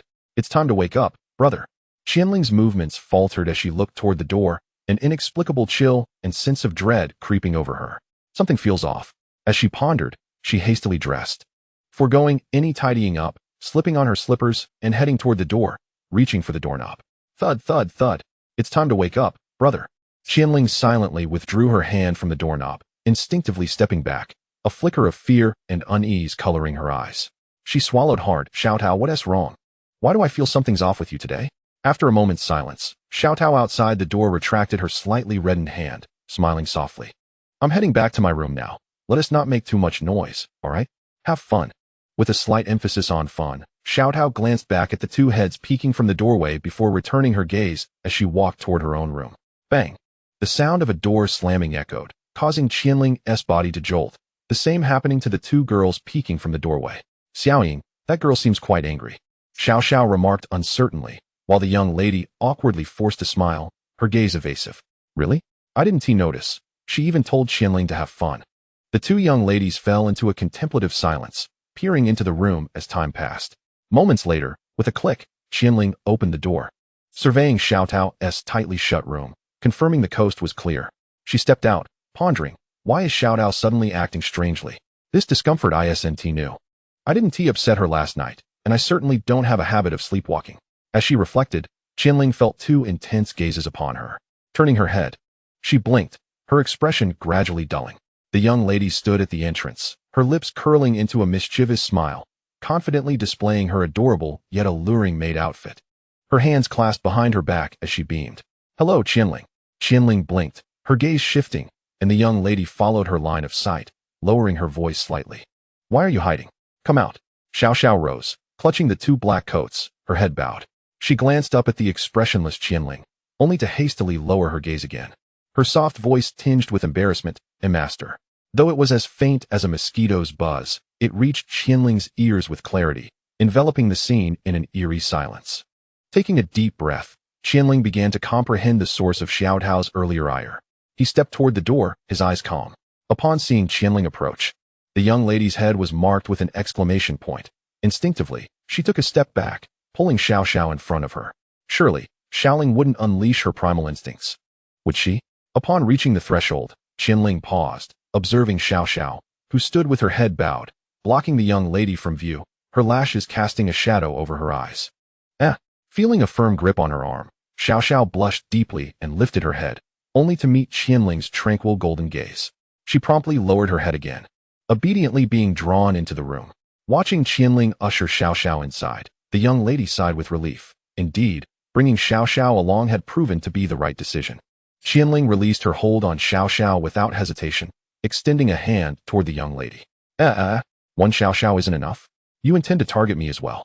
The young lady stood frozen, staring at the outstretched hand.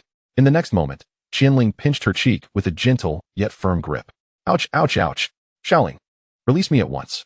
Tears welled in the young lady's eyes as she attempted to pry Qianling's hand away, her cheeks aflame. Qianling's golden eyes flickered with mischief. My foolish young lady, you have indeed fulfilled your promise. How shall I reward you for this mischievous maid? Chapter 58, Subtle Machinations. In Qianling's cozy abode, the living room. Pray tell, what transpired between you two? Qianling, arms crossed, scrutinized the pair. Xiao Xiao remained silent, her head bowed, while the young lady covered her flushed face.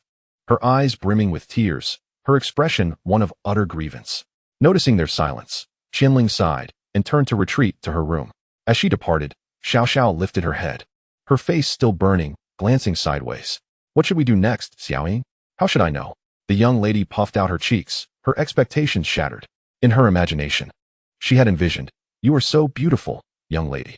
You are so adorable. Qianling had been captivated by her, and just as Xiaoling was on the verge of losing control, Xiao Xiao had bravely stepped forward, retreating entirely. This would surely grant her access to Xiaoling's hidden past, ensuring Xiaoling would be utterly compliant, a perfect scheme.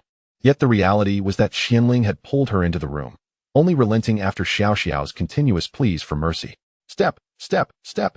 The sound of Qianling's footsteps echoed, prompting Xiao Xiao to lower her head once more, while the young lady concealed her face, her expression morphing into one of feigned victimhood to evoke guilt in someone. The pair raised their heads, forming a peace sign. Qianling's voice rang out, and the young lady lifted her gaze, while the other's face, previously devoid of color, quickly flushed crimson, her eyes sparkling with shyness. Why you? With an impassive expression, Qianling held up her phone, her tone cold. What about me? You little crybaby? Look up and give a peace sign. Ugh. Xiao Xiao slowly raised her head, her face a canvas of embarrassment and rosy hue. Lifting her small hand to form a peace sign, Qianling took a step back, observing the two seated on the sofa through her phone. You two, move closer together. Young lady, give a peace sign. Xiaoling, you are going too far. The young lady sprang to her feet, her face blazing. She had no desire to have her embarrassing moments recorded.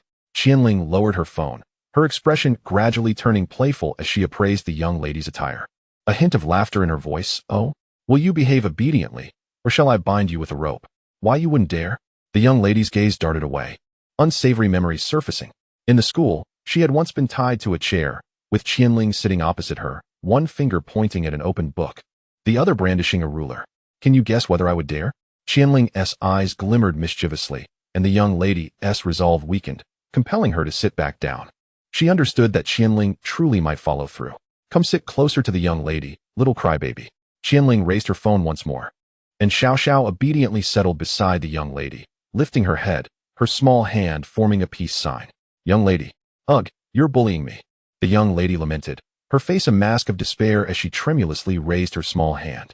Qianling adjusted the focus on her phone. What expressions are you two making? Smile. Meanwhile, in Xiao Tao's room, she sat against the door on the floor, hugging her knees, listening to the sounds beyond, her eyes serene. As Qianling scrolled through the photos, she noted Xiao Xiao's shy smile and the young lady's sorrowful, stiff grin, a bit odd, yet visually appealing. Glancing towards the sofa, she noted the two huddled together, resembling ostriches. It was just a photo to commemorate the moment. A question mark hovered over Qianling's head, sensing something was amiss. Perhaps due to their long absence from each other?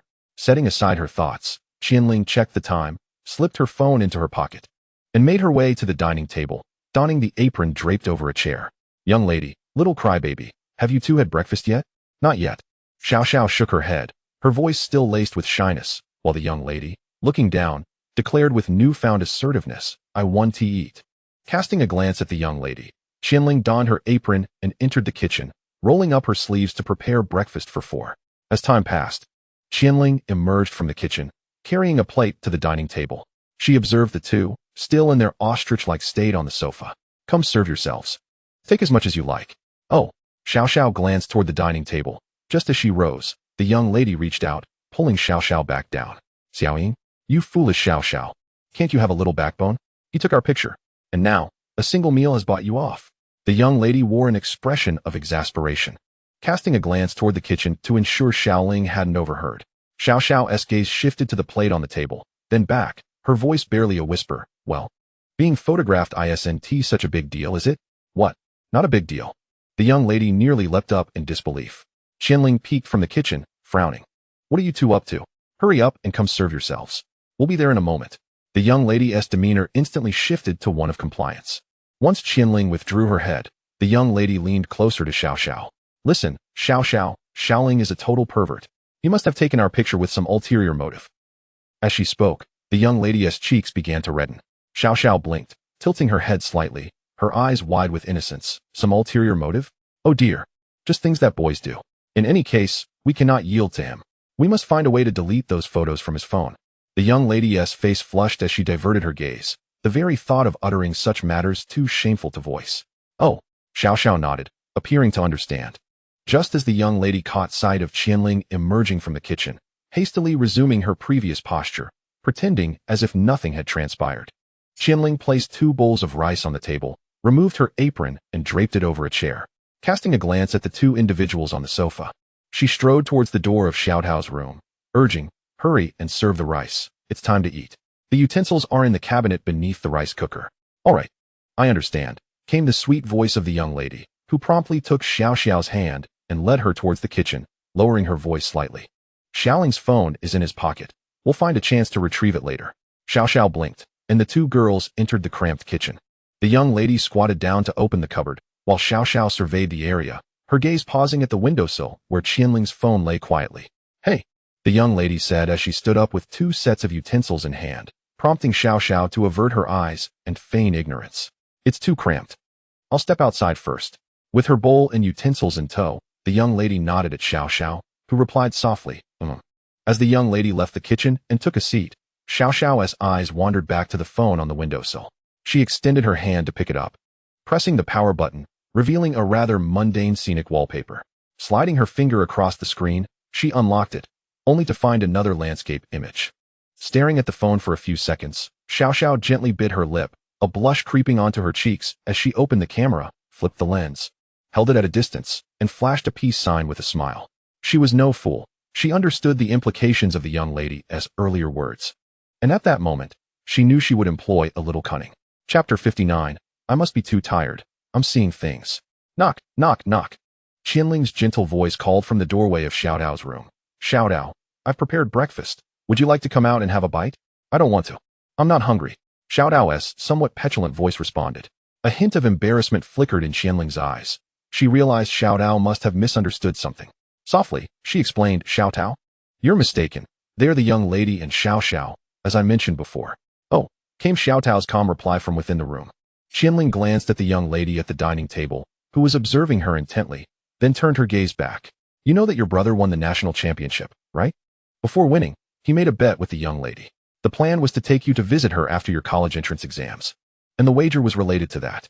If I won the championship, the young lady would indulge my every whim. Conversely, if I lost, I would be at her beck and call.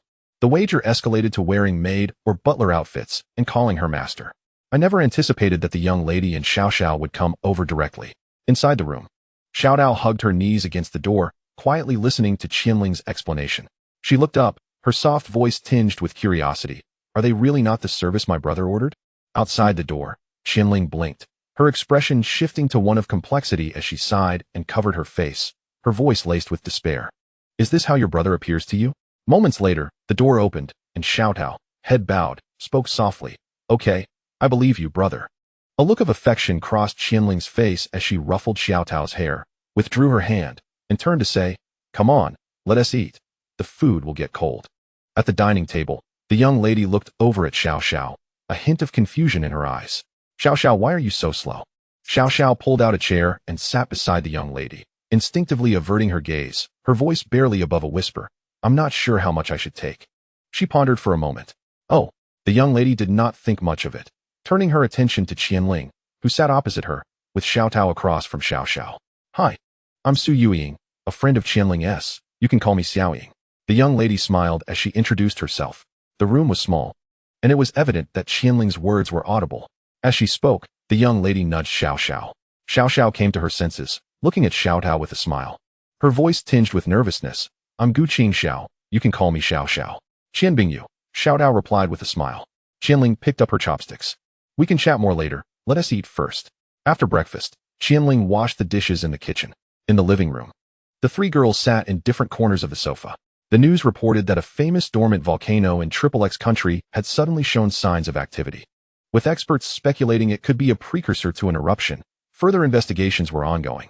Citizens currently traveling or vacationing in XXX country, please return to the country promptly to avoid any unforeseen circumstances.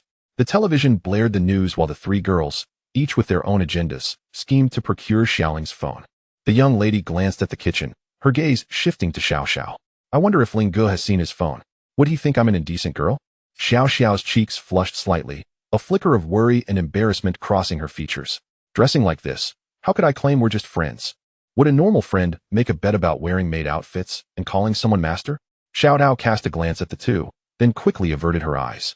The atmosphere growing palpably awkward. Time ticked by, and Qian Ling emerged from the kitchen, drying her hands. What is going on?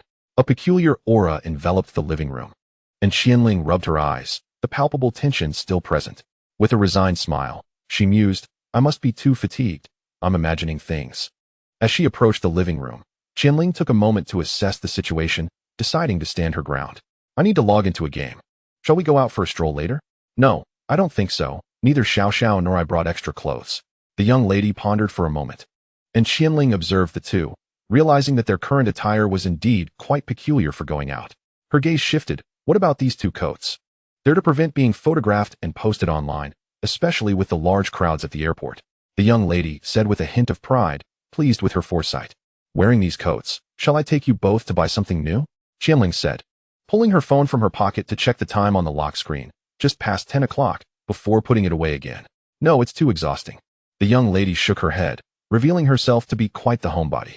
Qian Ling turned her gaze to Xiao Xiao. Don't you want to go out? No, I don't want to go out, Xiao Xiao nodded, and in that instant, her intelligence soared to 249. If I say I want to go out, it might lead to a solo outing with Qian Ling, and Xiao Tao would surely insist on tagging along. However, Qian Ling would consider that Xiao Ying is home alone and would leave Xiao Tao behind. No way, that would be too obvious. Xiao Xiao discreetly glanced at the expressionless Xiao Tao, who was engrossed in the television. She had no intention of leaving a bad impression. All right then, suit yourselves. Qian Ling picked up her phone, her finger gliding across the screen. With a wink, she said, Xiao Tao, I'll transfer you some money. You can buy what you need. The young lady and Xiao Tao exchanged puzzled looks, while Xiao Xiao silently lowered her head, her face burning with embarrassment. Qian Ling quickly blinked a few times, glancing at the downcast Xiao Xiao, whose wallpaper had been changed to a selfie of someone. Following Qian Ling's gaze, Xiao Tao and the young lady looked at Xiao Xiao, their heads now adorned with another question mark. Cough. Xiao Tao, please buy some milk tea, desserts, and fruits. I'll send you money. Qian Ling opened the chat application and swiftly transferred 1,000 to Xiao Tao. Retrieving her phone, she turned and strode toward her room, messaging, if anything arises, send me a message. The door clicked shut behind her. The young lady squinted slightly, scrutinizing the bowed head of Xiao Xiao, sensing an undercurrent of suspicion. Something was amiss. Xiao Tao shared the same sentiment, her voice absent and her gaze clouded with questions. Unable to endure the weight of their scrutinizing stares, Xiao Xiao abruptly rose, lowering her head as she made her way to the washroom. I am just going to wash my face. Chapter 60. The night approaching the new year. Location unknown, time unknown. In the early morning, within a quaint three-story villa. In the kitchen, Xiao Tao donned loungewear and an apron, her hair styled in an adorable bun. Today, she wondered if her brother would return. Her eyes brimmed with longing and solitude, but after a moment, those emotions faded. Wiping her hands dry, she extracted her phone from her pocket and proceeded to the balcony of the living room. Beep, beep, beep. Hello. The user you are trying to reach is currently unavailable. Please try again later. Is he busy? Xiao Tao retracted her phone, gazing out the window for a while before shifting her attention back to the kitchen. In the forest, clad in black and wearing a headset, Qian Ling commanded her Zoroark, which sported a black scarf around its neck. Zoroark unsheathed its sharp claws, pressing them against a nearby stone, producing a piercing sound. Hiss! The Arbok flicked its tongue, opening its gaping maw to unleash a caustic torrent of corrosive liquid toward Zoroark. Shadow Ball. Qian Ling's voice echoed, as Zoroark's palms came together, instantly condensing a blue-purple, volatile sphere, which it hurled at the incoming acidic spray. Boom! The two forces collided with a resounding explosion, shrouding the area in thick smoke. Hiss! Arbok flicked its tongue, its serpentine eyes fixated on the plume, as Qian Ling commanded, Shadow Claw. Zoroark burst forth from the smoke, appearing before Arbok in the blink of an eye, its golden eyes cold, extending its violet claws. Bam! Arbok was sent flying, crashing through several trees before collapsing, its eyes resembling spirals. "Well done," Qian Ling remarked, stepping past Zoroark toward the fallen Arbok. Zoroark blinked, following closely behind Qian Ling for precaution. Confirming Arbok's incapacitated state, Qian Ling pressed her headset. "This is the Demon King. An unexpected situation has arisen in Area A1. An Arbok has intruded and is now incapacitated. Please send non-combat personnel to clean up the scene." A male voice responded from the headset. "Received. Please remain on site, Demon King, and ensure your safety." "Copy that." Qian Ling withdrew her hand from the headset, exhaling. "This dreadful weather is freezing." She released a breath of warmth, one hand slipping into her pocket while the other adjusted her scarf. "Such a pity about my newly purchased phone. It's now utterly ruined. I wonder if I can seek reimbursement from the higher-ups." Qian Ling's gaze fell upon the mangled phone lying on the ground. She had been patrolling Area A1 when the Arbok had suddenly charged at her. In that instant, Zoroark had emerged from its pokeball to intercept Arbok, but unfortunately, her phone had fallen from her pocket and met its untimely demise in the fray. Time passed slowly as Qian Ling leaned against a large tree, her hands tucked in her pockets, while Zoroark stood vigilant beside her. The rumble of a truck approached, and Qian Ling's eyes shifted as she took a couple of steps forward, stretching her limbs. Finally, the arrived. I nearly froze to death. The truck came to a halt, and two men in white uniforms exited the cab, straightening as they approached Qian Ling. "Reporting. We are from the C1 logistics team under a squadron, here to check in." "X2. Qian Ling nodded, glancing at Zoroark. "Assist them in loading Arbok onto the vehicle." Zoroark slightly inclined its head and stepped toward the unconscious Arbok. The two men exchanged glances at Zoroark's imposing figure. "Is that the Demon King?" one whispered in astonishment, only to be silenced by a sharp glare from his partner. He quickly straightened, averting his gaze. Qian Ling smiled but said nothing. She had naturally overheard. Before long, Zoroark approached, dragging Arbok by its tail. Each step seemed to exert pressure on their sanity. Swallowing hard, the new recruit from the logistics team felt a tinge of fear, but more so excitement. His fascination with Pokémon had drawn him to join the organization. Zoroark dragged Arbok past them and to the side of the truck, tossing it onto the vehicle with a resounding thud. Zoroark was quite forceful. It would likely take half an hour for Arbok to regain consciousness, but it still needed to be secured to prevent any surprises. Qian Ling's voice rang out, prompting the two men to look at her. "Understood." X2. As time continued to slip by, the two men quickly secured Arbok with specialized ropes and climbed aboard, preparing to transport it to the designated ecological park. Inside the truck, the new recruit in the passenger seat was visibly trembling with excitement, his voice brimming with enthusiasm. "Captain, did you feel that oppressive aura? I can't seem to stop shaking." The captain glanced at the recruit, then returned his gaze to the road, starting the engine and pressing the accelerator. "You fool. I warned you before coming not to gawk or react too strongly. If it happens again, you'll be writing a 10,000-word reflection." He got it. The mention of a 10,000-word reflection gradually calmed the overly excited recruit, who scratched his head sheepishly. As the vehicle departed, Qian Ling pressed her headset. "This is the Demon King. The C1 logistics team has successfully transported Arbok to the ecological park." "Received. We are coordinating their route checkpoints to grant passage." Releasing her finger from the button, Qian Ling rubbed her hands together, bringing them to her mouth to exhale warmth. "Huh." Zoroark stood beside her, its dual ghost and normal types unable to provide warmth. Being close would only make her feel colder. Sensing something, Zoroark raised its head, delicate snowflakes landing on its flowing fur. "Is it snowing? With this dreadful weather, it would be strange if it didn't." Qian Ling also noticed the falling snowflakes. Lifting her gaze and recalling something, her pupils constricting. "Wait, today seems to be." As night fell within the three-story villa, in the kitchen. "Oh, if only Xiaoling were here, then this lady could recline on the sofa and await a grand feast without lifting a finger." The young lady, adorned with an apron, was washing vegetables, while Xiao, also wearing an apron, entered the kitchen from outside. Wouldn't it be tiring for Ling Ji to manage everything alone? Let him tire himself out. He doesn't even come home on such an important day."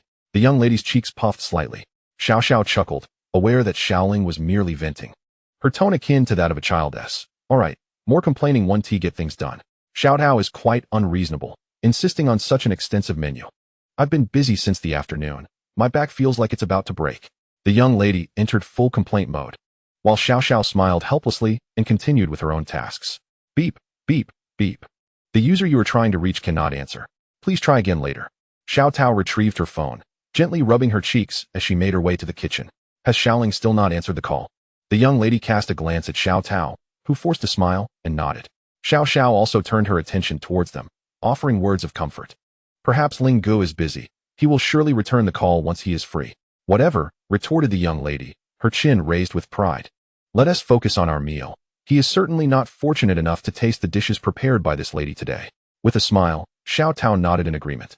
And the three young ones busily engaged in their designated tasks in the kitchen. Ding dong, ding dong. The doorbell rang, causing the trio to pause, exchanging puzzled glances. Xiao Tao, did you invite a friend? The young lady inquired, to which Xiao Tao blinked in surprise. Xiaoyi, wasn't she unable to come out today? Could it be that Ling Gu has returned? Xiao Zhao's eyes sparkled with anticipation. Xiao Tao and the young lady turned towards Xiao, and in the next moment, they dashed out of the kitchen. Xiao blinked slowly, following behind them. The young lady reached for the doorknob and turned it with a click. Xiaoling, welcome, shouted the two eagerly. Brother, welcome. Their joyous voices faded as they stepped outside, only to find the space empty. Is this some kind of prank? How strange. Xiao tilted her head slightly, while the young lady stepped outside, scanning both sides with a puffed-up cheek. Damn it. Whoever is behind this prank had better not let me find out. She huffed. And how could he return without answering any calls? Xiao Tao offered a wry smile as the villa door closed, the moods of both the young lady and Xiao Tao growing somewhat somber. Xiao, usually the more optimistic of the trio, mirrored their disappointment in her expression. The three returned to the kitchen, determined to continue preparing dinner, though the light-hearted atmosphere had dissipated. Meanwhile, at the dining table, a certain individual was smiling, propping his chin in his hand as he watched the trio. His golden eyes sparkled with amusement and affection. In the living room, Solgaleo lounged on the sofa, his gaze shifting towards someone with a mischievous streak. Retracting his gaze, Solgaleo noticed Cosmog, who was drooling over some candy. He reached for the wrapped sweets on the table, opened it, and offered it to Cosmog, who instantly lit up, devouring the candy with a look of sheer satisfaction. Solgaleo took another piece of candy, and as he indulged, Cosmog emitted a contented sound, Kaku. In the tranquil villa, Cosmog's voice rang out distinctly. The three in the kitchen halted their movements, exchanging glances filled with curiosity that gradually transformed into joy. That sound is... Cosmog. Is it really Xiao Ling who has returned? It's New Year's Eve today. How could I not come home? Also, I forgot to bring gifts. You all won't hold it against me, will you? Came the cheerful voice of Qian Ling as the trio turned towards the kitchen door, where Qian Ling stood with a smile, raising one hand in greeting. Hi, I'm back. Chapter 61. The peculiar places in a room. Qian Ling sat in a chair, flipping through an album, admiring the additional photographs. When did this little crybaby become so bold? She switched off her phone, recalling how Xiao had always been shy and bashful, resembling a little rabbit. It was only natural for her to change a bit after several years apart. Shaking off her thoughts, Qian Ling donned her headset, eager to log in and send a ball to the Kuro fellows, especially since their auction had just concluded. In the game world, at the edge of a forest, the system announced, the update has been completed. A new pocket for mobile phones has been added to your belt. Glancing down at her waist, Qian Ling noticed a small pocket beside her two shining charms. She unzipped it and pulled out her phone, realizing that all functionalities had transferred to the device. After a brief review, she tapped on her friend's list, locating the recent message from Sleepy. Sleepy, transferring 35 for 162 Pokecoins. Peach Spirit, 35 for 162 Pokecoins received. Peach Spirit, transferred a valuable ball X1. How convenient, Qian Ling thought, her fingers gliding across the screen. In the next moment, a prompt appeared. Sleepy, valuable ball X1 received. Sleepy, thank you. Peach Spirit, no need for thanks. It's just a normal transaction. After replying to Sleepy, Qian Ling exited the chat and opened the free store, searching for Leafstone Fragments. Item, Leafstone Fragment X1. Price, 105. Seller, hidden. Item, Leafstone Fragment X2. Price, 195. Seller, listening to music and herding cattle. These prices seem much more reasonable compared to a few days ago when a single fragment was selling for several thousand. Was that price gouging? Qian Ling glanced at her account balance, which was nearly 120,000 Pokecoins. Since 9 fragments can synthesize 1 leaf stone, it's fair to sell 1 for 200 Pokecoins, right? With that thought, a smile graced her lips as her fingers tapped, preparing to indulge in some shopping. Purchasing Leaf Stone Fragment X1, 105 Pokecoins deducted from account. Purchasing Leaf Stone Fragment X1, 100 Pokecoins deducted from account. Purchasing Leaf Stone Fragment X2, 195 Pokecoins deducted from account. Purchasing Leaf Stone Fragment X2, 180 Pokecoins deducted from account. Purchasing Leaf Stone Fragment X1, 110 Pokecoins deducted from account. Wait, if I buy everything and find out I can't synthesize a leaf stone, wouldn't I be the fool? Qian Ling paused her shopping, swiftly exiting the free store to check her inventory, which conveniently held 9 leaf stone fragments. Upon clicking, the system prompted, "Would you like to use 9 leaf stone fragments to synthesize 1 leaf stone? Note, a synthesis fee of 10 Pokecoins will be charged." Thank goodness. I wouldn't be a fool after all. Time to continue shopping. With confirmation that synthesis was possible, Qian Ling felt relieved and reopened the free store to resume her shopping. Purchasing Waterstone Fragment X1, 105 Pokecoins deducted from account. Purchasing Leaf Stone Fragment X1, 85 Pokecoins deducted from account. Purchasing Leaf Stone. As time ticked by, approximately 10 minutes later, Qian Ling completed her shopping spree. Would you like to consume 90 leaf stone fragments to synthesize 10 leaf stones? This synthesis will cost 100 Pokecoins. Yes, 100 Pokecoins have been automatically deducted. You have lost 90 leaf stone fragments. Congratulations. You have received 10 leaf stones. With the leaf stones synthesized, it was now time for the water stones. Would you like to consume 45 water stone fragments to synthesize 5 water stones? This synthesis will cost 50 Pokecoins. Her account balance was still around 110,000. Glancing at her remaining balance, Qian Ling closed the free store and adjusted her sensory function to 100. You have set the sensory function to 100. Pokemon experience acquisition rate increased by 5. Note, please take care of yourself to avoid unnecessary pain experiences. If the system determines you cannot endure the pain, it will automatically assist you in exiting the game. Qian Ling pondered for a moment, diverting her gaze from her phone. She crouched down and extended her hand to grasp the ground, her fingers gradually applying pressure. A slight furrow appeared on her brow as she rose, observing her reddened, slightly trembling fingers, which mirrored the sensation of real pain. She wiped her fingers on her pants and resumed her attention to her phone. Noticing the message, "The World Auction House has yet to commence. Notifications will be sent prior to its opening. Please remain attentive to your mobile notifications." With an estimated 110,000 Pokecoins, it seemed unlikely she could acquire anything at the auction. Qian Ling let out a soft sigh, her fingers gliding across the screen as she exited the World Auction House and accessed her Pokemon information. Pokemon name, Shiny Zoroark. Type, Normal Ghost. Classification, Illusion Fox Pokemon. Ability, Illusion. Gender, Level, 31. Moves, Foul Play, Hex, Shadow Claw, Shadow Sneak, Scratch, Leer, Taunt, U-Turn, Swords Dance, Provocation, Vengeance, Payback. Friendship, 171, Max 255. All forgotten moves had returned. Briefly scanning the information, Qian Ling swiped to view the panel for Cosmog.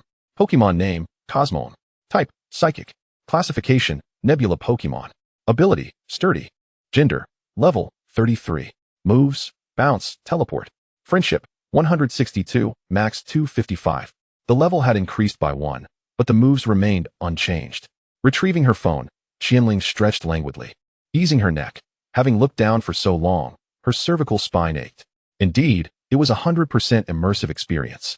She had perused all the updates, yet there lingered an unsettling feeling of something amiss. Chapter 62, Vengeance Returns. After gazing at the plane for a while, Qian Ling once more produced her phone. Reopening the Pokemon information panel, her eyes swept over the details of Shiny Zoroark. Pokemon name, Shiny Zoroark. Type, Normal Ghost. Classification, Illusion Fox Pokemon. Ability, Illusion.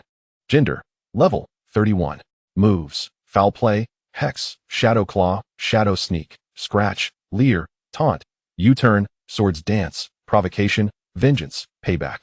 Friendship, 171, Max 255. Her gaze lingered on the moves as her other hand caressed her chin. Was U-Turn considered a forgotten move? Having multiple skills was indeed advantageous, yet Qian Ling narrowed her eyes. Summoning the system. System, are you certain this isn't a bug? Checking. The system has detected no bugs. Friendly reminder. This system is free of any bugs. Please rest assured, players. Oh, the system has no bugs, huh? Are you trying to deceive me? Explain how a level 31 Zoroark can learn the level 44 move. Vengeance. Unknown, please explore on your own. Qian Ling clicked her tongue, vexed by the system. The notion of discovering a bug had tantalized her, as extorting the system would have yielded substantial rewards. Nonetheless, since it was not a bug contemplating, she stowed her phone in her pocket, removed the Pokeball containing Zoroark from her belt, and pressed the button. A flash of red light enveloped the area as Zoroark materialized. Qian Ling recalled the Pokeball and slightly tilted her head, speaking, Zoroark, will you automatically learn vengeance upon evolution?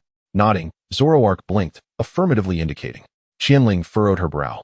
Although Zoroark would automatically learn the exclusive move vengeance upon evolution, why hadn't the system provided a skill notification? During a battle, if I command you to use vengeance, will you be able to execute it? Qian Ling inquired, observing Zoroark, who nodded in affirmation. So that peculiar field wasn't Zoroark's ability, but rather the aura generated by vengeance being activated at will. When Zoroark evolved from Zorua, that eerie field had enveloped them instantly. At the time, Qian Ling had presumed it was Zoroark's ability, especially since the system hadn't prompted her with a skill acquisition notification. Looking towards the expansive plain, she extended her hand. Zoroark, direct it forward, vengeance. Zoroark gazed in the direction Qian Ling indicated, and in the next instant, a hum resonated as a bizarre, terrifying energy emanated from it, rapidly enveloping the surroundings and obscuring the sky. An all-too-familiar eerie field reappeared. Zoroark's eyes flickered slightly as the ominous energy converged toward the direction of Qian Ling's finger. Boom! A towering, eerie purple beam shot upward, accompanied by a terrifying explosion and the rush of wind. Qian Ling's pupils constricted as she instinctively raised a hand to shield herself from the oncoming gust. What the hell? Ding! The Pokeball containing Cosmog at her waist opened, and Cosmog floated into the air, its expression radiating joy. Cacnea? Before the opening remarks could conclude, Cosmog's expression shifted to one of terror as the whirlwind swept the cloud away. Zoroark's pupils shifted, swiftly raising a hand to catch Cosmog, who had nearly been blown away, cradling it in his palm while shielding it from the turbulent air with his other hand. Cacnea? Cosmog blinked, looking up at Zoroark, its expression brightening. Cacnea. Zoroark lifted its gaze towards the still-rising purple beam in the distance. Qian Ling shielded herself with both hands, her pupils trembling. She too was watching. As time passed, the towering eerie purple beam gradually dissipated. Zoroark lowered its hand, which had been protecting Cosmog from the wind. Qian Ling's legs weakened, and she sank onto the ground. Her heart racing, beads of sweat forming on her forehead, her expression a mix of terror and exhilaration. I can't believe how incredibly real this is. The moment vengeance was activated, Qian Ling felt every hair on her body stand on end, the shockwave from the explosion resonating through her. The force of the wind crashing against her body creating a visceral impact, and every cell within her urged her to flee. Run. For goodness sake, run. If I don't, I might die here. Cacnea? Cosmog blinked, and Qian Ling raised a hand to wipe the cold sweat from her forehead, shaking her head slightly. It's nothing. I'm just a bit shaken. Zoroark blinked, taking a step forward, one hand still cradling Cosmog, while extending the other towards Qian Ling. Thank you, Zoroark. Qian Ling smiled faintly, grasping Zoroark's outstretched hand, which gently pulled her up. Releasing Zoroark's hand, she gazed towards the distant plain where the large crater lay, wisps of eerie purple energy gradually dissipating. Such overwhelming power. Cosmog's gaze followed, blinking in surprise, its expression shifting to one of astonishment, emitting a sound of shock. Cacnea. Qian Ling looked at Cosmog, extending her hand to stroke it, her voice laced with mirth. You truly are remarkable. Cosmog must strive to surpass Zoroark. Cosmog gazed at Qian Ling, its expression one of disbelief. Cacnea. Yes, you shall surpass Zoroark. Look at you now, you are still quite weak. Zoroark is shielding you from harm, caring for you, and protecting you. Qian Ling spoke with a sense of earnestness, her fingers gently caressing Cosmog. One must admit, after achieving a perfect tactile experience, the sensation truly is exquisite. Listening to Qian Ling, Cosmog turned its gaze back, while Zoroark remained calm, neither speaking nor moving. Qian Ling withdrew her hand, casually placing one into her pocket, and continued her heartfelt discourse. However, if one day you encounter a formidable adversary that Zoroark cannot overcome, will it not fall upon you, Cosmog, to protect Zoroark?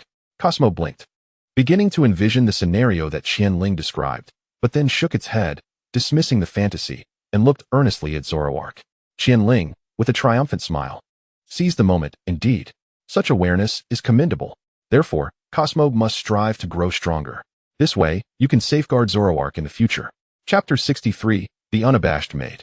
In the washroom, the young lady cornered Xiao Xiao against the wall, narrowing her eyes and leaning in closer. Xiao Xiao, confess to me honestly. Are you conspiring with Xiaoling behind my back? Xiao Xiao, feeling guilty, averted her gaze and attempted to push the young lady away, exclaiming, how could that be? You're too close, Xiaoying. Xiao Xiao, we are the best of sisters, and thus, We must present a united front. You must not be swayed by Xiaoling. Yes, yes. A united front. Xiao quickly nodded, pushing the young lady away from her. I'll step out first. The young lady pondered, stroking her chin, feeling that Xiao seemed somewhat unreliable. In the living room, Qian Ling lounged on the sofa, one hand grasping her phone while the other indulged in takeout snacks. Has Ling Gu already finished? Xiao's voice chimed in as she naturally sat beside her, smiling. Qian Ling glanced at Xiao before returning her attention to her phone, replying, Yes, I've completed it. Xiao Tao quietly observed the two seated together, then rose to sit beside Qian Ling. Xiao Tao? Qian Ling instinctively raised her hand, while Xiao Tao slightly lowered her head, slipped off her shoes, and curled up into a small ball. Cold. Cold. A question mark appeared above Qian Ling's head as she quickly devoured the snack in her hand, set her phone aside, and reached towards Xiao Tao's forehead. The temperature seems quite pleasant today. Are you feeling unwell? I don't know. Xiao Tao squinted her eyes. Qian Ling withdrew her hand and checked her own forehead. I don't have a fever either. Xiao, could you check Xiao Tao's forehead while I fetch a thermometer? As she spoke, Qian Ling swiftly made her way to the room. Xiao blinked, looking at Xiao Tao. She bent down, brushing aside the hair that fell over Xiao Tao's forehead.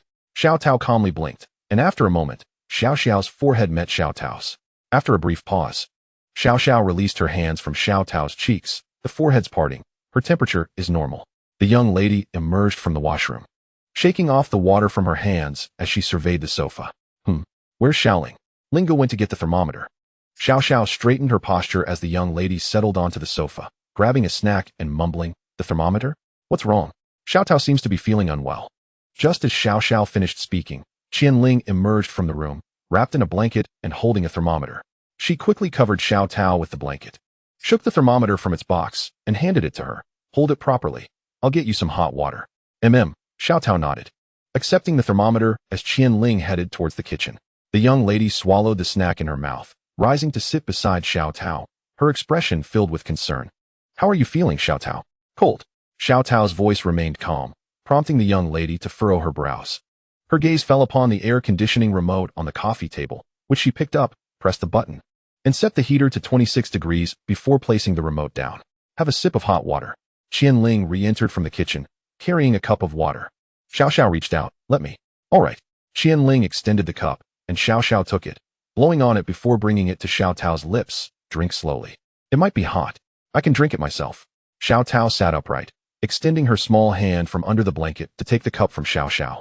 Sipping a few small mouthfuls, Qian Ling glanced at the air conditioning, then returned her gaze to Xiao Tao. Let me see the thermometer.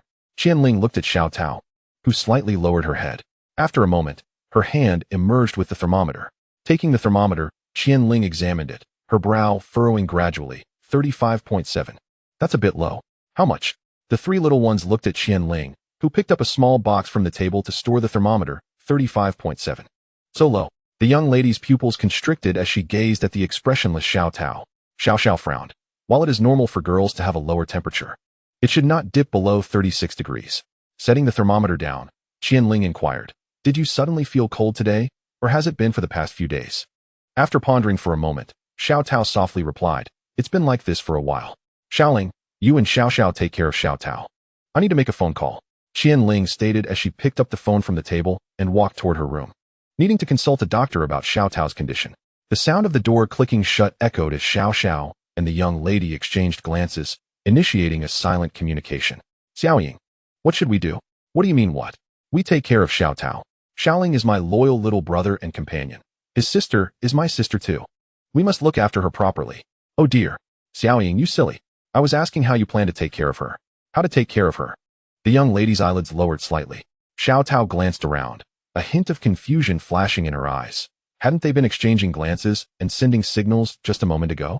The young lady's expression brightened as she raised an eyebrow at Xiao, then turned to Xiao Tao. I have an idea. Since Xiao Tao has a low temperature, we should hug her. That way, she will warm up quickly. Will that work? Xiao looked at the young lady skeptically. The young lady raised her brow, gazing at Xiao Tao. Oh, come on. We won't know until we try. All right. Xiao looked at Xiao Tao, who blinked in surprise at the two of them, sensing their mischievous intentions. A question mark appeared above her head. What are you planning? Xiao Tao eyed them warily, pulling the blanket tighter around herself. The young lady smiled and extended her hand. Xiao Tao, since you're feeling cold, Xiao and I have a method that can help you warm up quickly. What method? Body heat. With that, the young lady pulled back the blanket, kicked off her shoes, and dove into the blanket, wrapping her arms around Xiao Tao. Xiao Tao's pupils dilated as she instinctively tried to struggle. The young lady held on to Xiao Tao, playfully squeezing her arm, her expression one of curiosity, so soft. It feels like there's no bone at all. Get off. Stop touching. Xiao Tao gritted her teeth, her cheeks flushed, unsure if it was from anger or from being tickled. Don't be shy. You'll warm up in no time. The young lady nestled against Xiao Tao, for who could resist the allure of a soft and fragrant girl? Xiao Xiao also crawled into the small quilt, pressing close to Xiao Tao, feeling the coolness of her skin, which indeed was rather low in temperature. You too. Xiao Tao's cheeks flushed crimson. She never anticipated that these two audacious maids would have the gall not only to entice her brother, but also to invade her cozy space. Chapter 64. The young lady's unseemly gesture. There appeared to be no significant issue. Perhaps she had merely caught a chill. In the room, Qian Ling held the phone to her ear, her anxious heart finally at ease. Is that so? Good to hear she is fine. You're just overly sensitive. Your little girl is quite healthy. Make sure to take her out for some fresh air. After the call ended, Qian Ling lowered her eyelids slightly, put away her phone, and walked toward the door. Click. The sound of the door opening echoed as Qian Ling stepped into the living room and spoke. Xiao Tao is fine. The doctor suggested it might just be. She halted mid-sentence, pausing in her tracks. On the sofa, the three little ones were nestled together, their expressions serene as they drifted into slumber. It was hardly reliable for you two to care for Xiao Tao, yet here you are, all fast asleep. Qian Ling's lips curled into a slight smile as she glanced at the time, pondering to herself that it was getting late, and Xiao Xiao and the young lady would likely need to go out to buy some ingredients either tonight or tomorrow morning. With a newfound resolve, Qian Ling quietly returned to her room, grabbed her coat, and headed to the living room. Ding! Lowering the temperature by 2 degrees. She placed the air conditioner remote down and made her way to the door, changing into her shoes. Just then, a thought struck her. She withdrew her hand from the doorknob and returned to the living room to fetch her phone, opening the camera app. Ah, this is perfect. After capturing a heartwarming photo of the three little ones in their peaceful sleep, she put her phone away and left the house, heading out to buy groceries to prepare a grand feast. As dusk settled within Qian Ling's small abode, the faint sound of a door creaking open was heard as she entered. Carrying 2 large bags, she closed the door behind her. That was close. I almost got recognized again. Back in the familiar space of her home, Qian Ling felt her heart settle, especially after a nearby couple had tentatively remarked while she was selecting ingredients. Is that the spirit of love for Peaches? The Demon King? Upon hearing this, Qian Ling felt her social life flash before her eyes. The Demon King? Me? How utterly juvenile. Thankfully, embarrassment prevented her from looking over immediately. She adjusted her expression into a smile. Are you referring to the champion of the Little Fire Dragon Welcome Cup? I am not him. I merely bear a slight resemblance. My apologies. Sorry, mate, you look just like him. The couple offered their apologies, to which Qian Ling smiled and reassured them that since the spirit of love for Peaches won, many had mistaken her for him. After they departed, she faintly overheard their conversation. See, I told you he wasn't him. Thank goodness he didn't mind. Otherwise, that would have been so embarrassing. Haha, that guy's profile is just too similar, and with the same black hair and golden eyes, if it were really him. Could we have asked for an autograph? Once this little interlude concluded, Qian Ling quickly finished her grocery shopping, keeping her head down as she returned home. Are they still sleeping? She glanced at the dimly lit living room, where the three little ones remained huddled together, peacefully slumbering. I'll call them for dinner later. With that thought, Qian Ling carried the 2 bags of groceries into the kitchen, shutting the small door behind her to avoid waking the trio with the sounds of cooking. As time passed, night fell, and one of the little ones stirred from their sleep. Xiao Xiao opened her eyes, loosening her embrace around Xiao Tao, her gaze clouded with drowsiness and confusion. Whereas Lingji, Xiao Xiao scanned the dim living room, her eyes landing on the glow from the small kitchen, where a figure was busy. Is she cooking? With a foggy mind, Xiao Xiao mistakenly gave an incorrect order to her body, tossing off the covers and padding barefoot toward the kitchen. Inside, Qian Ling donned an apron, holding a ladle as she scooped a bit of the stewing old hen from the pot. Just a bit longer, and it will be perfect. After tasting it, she covered the pot again, just as the kitchen door swung open. Click. Xiao Xiao. Qian Ling looked over to see Xiao Xiao squinting, dressed in her maid outfit and barefoot, stepping into the kitchen and extending her small hands. Dinner still has to wait. Before she could finish, Xiao Xiao wrapped her arms around Qian Ling. Qian Ling raised the ladle and lifted her other hand, her expression one of bewilderment. Sniff, sniff. Am I dreaming? Xiao Xiao's soft voice echoed, and Qian Ling blinked, realizing what was happening. This little crybaby must have been half asleep. Gently, Qian Ling patted Xiao Xiao's head, her voice warm and laced with amusement. Yes, yes, Xiao Xiao is dreaming. I still need to continue cooking. Could you let go of me? Cooking is good. Dazed, Xiao Xiao released her hold on Qian Ling, who turned down the heat a little. Set the ladle aside, and looked at the slightly swaying Xiao Xiao, extending her hand. Bang! Ouch! Xiao Xiao covered her forehead, while Qian Ling stole a glance at Xiao Xiao's bare feet. Retracting her gaze. Wobbling around in the kitchen is dangerous. Remember to wear shoes. The floor is cold. The bump to her forehead snapped Xiao Xiao back to clarity. And she realized what she had just done, lowering her head in embarrassment. Oh, just like Xiao Tao, she too woke up in a daze. I wonder if the young lady would also exhibit such sleepy behavior? Qian Ling watched Xiao Xiao's retreating figure, her lips curling into a slight smile as she resumed her cooking. In the living room, Xiao Xiao obediently slipped on her slippers and lay on the sofa, pulling the corner of the blanket over her flushed face. How utterly embarrassing. Meanwhile, on the other side, the young lady, still asleep, furrowed her brow slightly, squinting her eyes as she reached out beside her. Where's my blanket? She pinched at the soft object, realizing it wasn't her duvet. Gradually, the young lady drifted back into slumber as Xiao Tao opened her eyes. Her gaze shifting to the inappropriate hand resting on her chest, her expression unreadable. She picked it up and tossed it aside. After discarding the young lady's indiscreet hand, Xiao Tao sat up, rubbed her eyes, and yawned. I didn't even notice I fell asleep. Where's my brother? Chapter 65, Waterlord. What time is it? The young lady groggily rose, glancing around before her eyes fell on Xiao Tao beside her, extending her arms to embrace her. Feeling the weight upon her, Xiao Tao blinked and turned her gaze, exhaling softly. Xiao Xiao was still fast asleep. Xiao Tao withdrew her gaze and leaned back against the sofa. It's about time.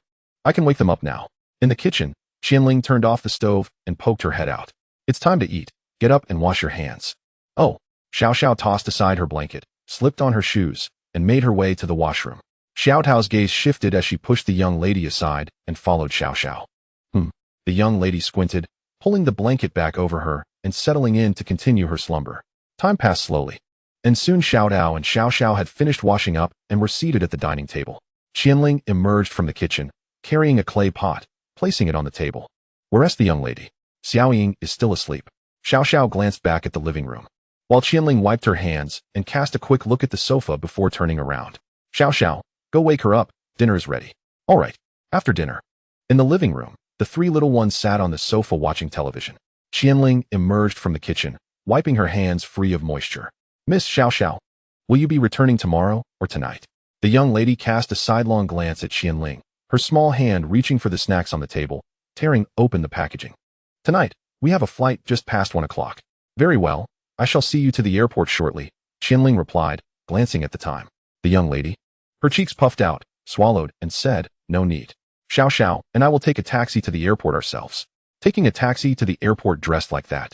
You certainly have a lot of confidence. Qian Ling sighed inwardly but refrained from voicing her thoughts, striding toward her room. I need to attend to some matters in the game. Message me if anything comes up. In the realm of gaming, at the edge of the forest under the cover of night, Qian Ling surveyed her surroundings and looked up, noticing the clouds obscuring the Milky Way. It's quite dark. I should prepare a flashlight or a lantern. The detective mentioned a new combat explanation video. Whose performance would be best to showcase? She retrieved her phone from her pocket, reviewing the transmitted footage. Nearly all the finalists were present, save for a particular Dark Lord. Which one should I use? Perhaps the Eastern and landscape-themed Lapras and Heracross would suffice. An idea began to form in her mind as Qian Ling withdrew her phone, accessed her character profile, removed the 2 charms from her waist, and donned the attire of Peach Pits. Time slipped away swiftly, and Qian Ling soon completed her recording, saving it to her phone to send to the detective later. Sensing something, she powered down her system phone and tucked it back into her pocket, her gaze drifting to the plains as the wind began to stir.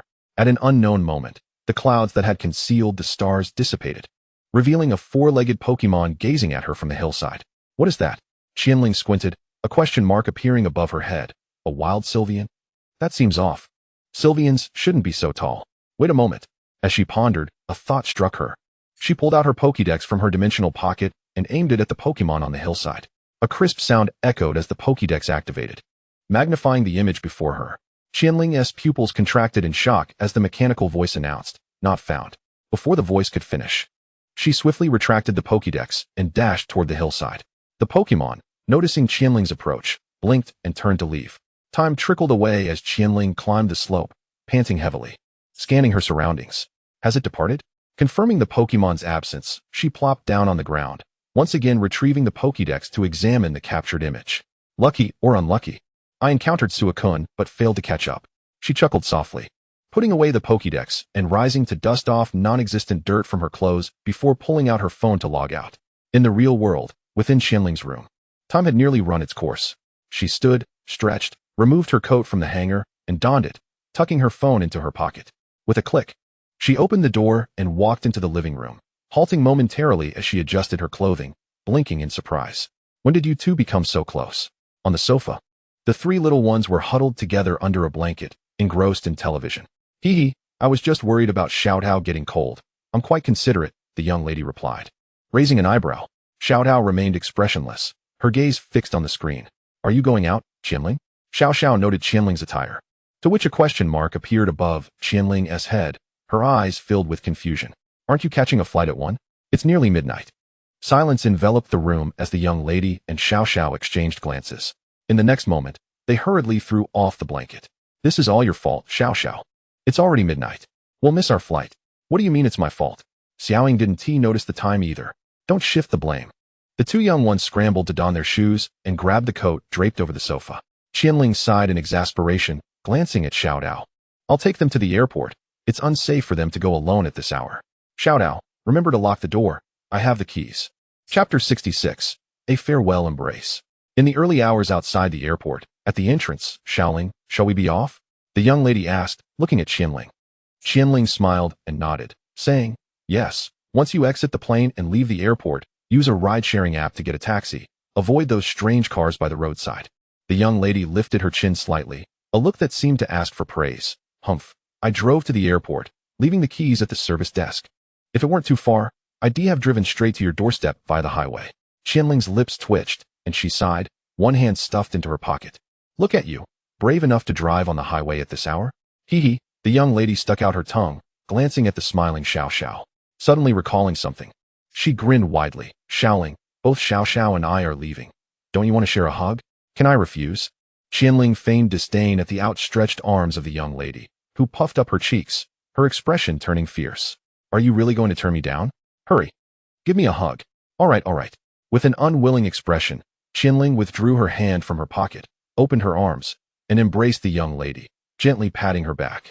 5 seconds later, the young lady released Qian Ling and turned to Xiao with a cheerful expression.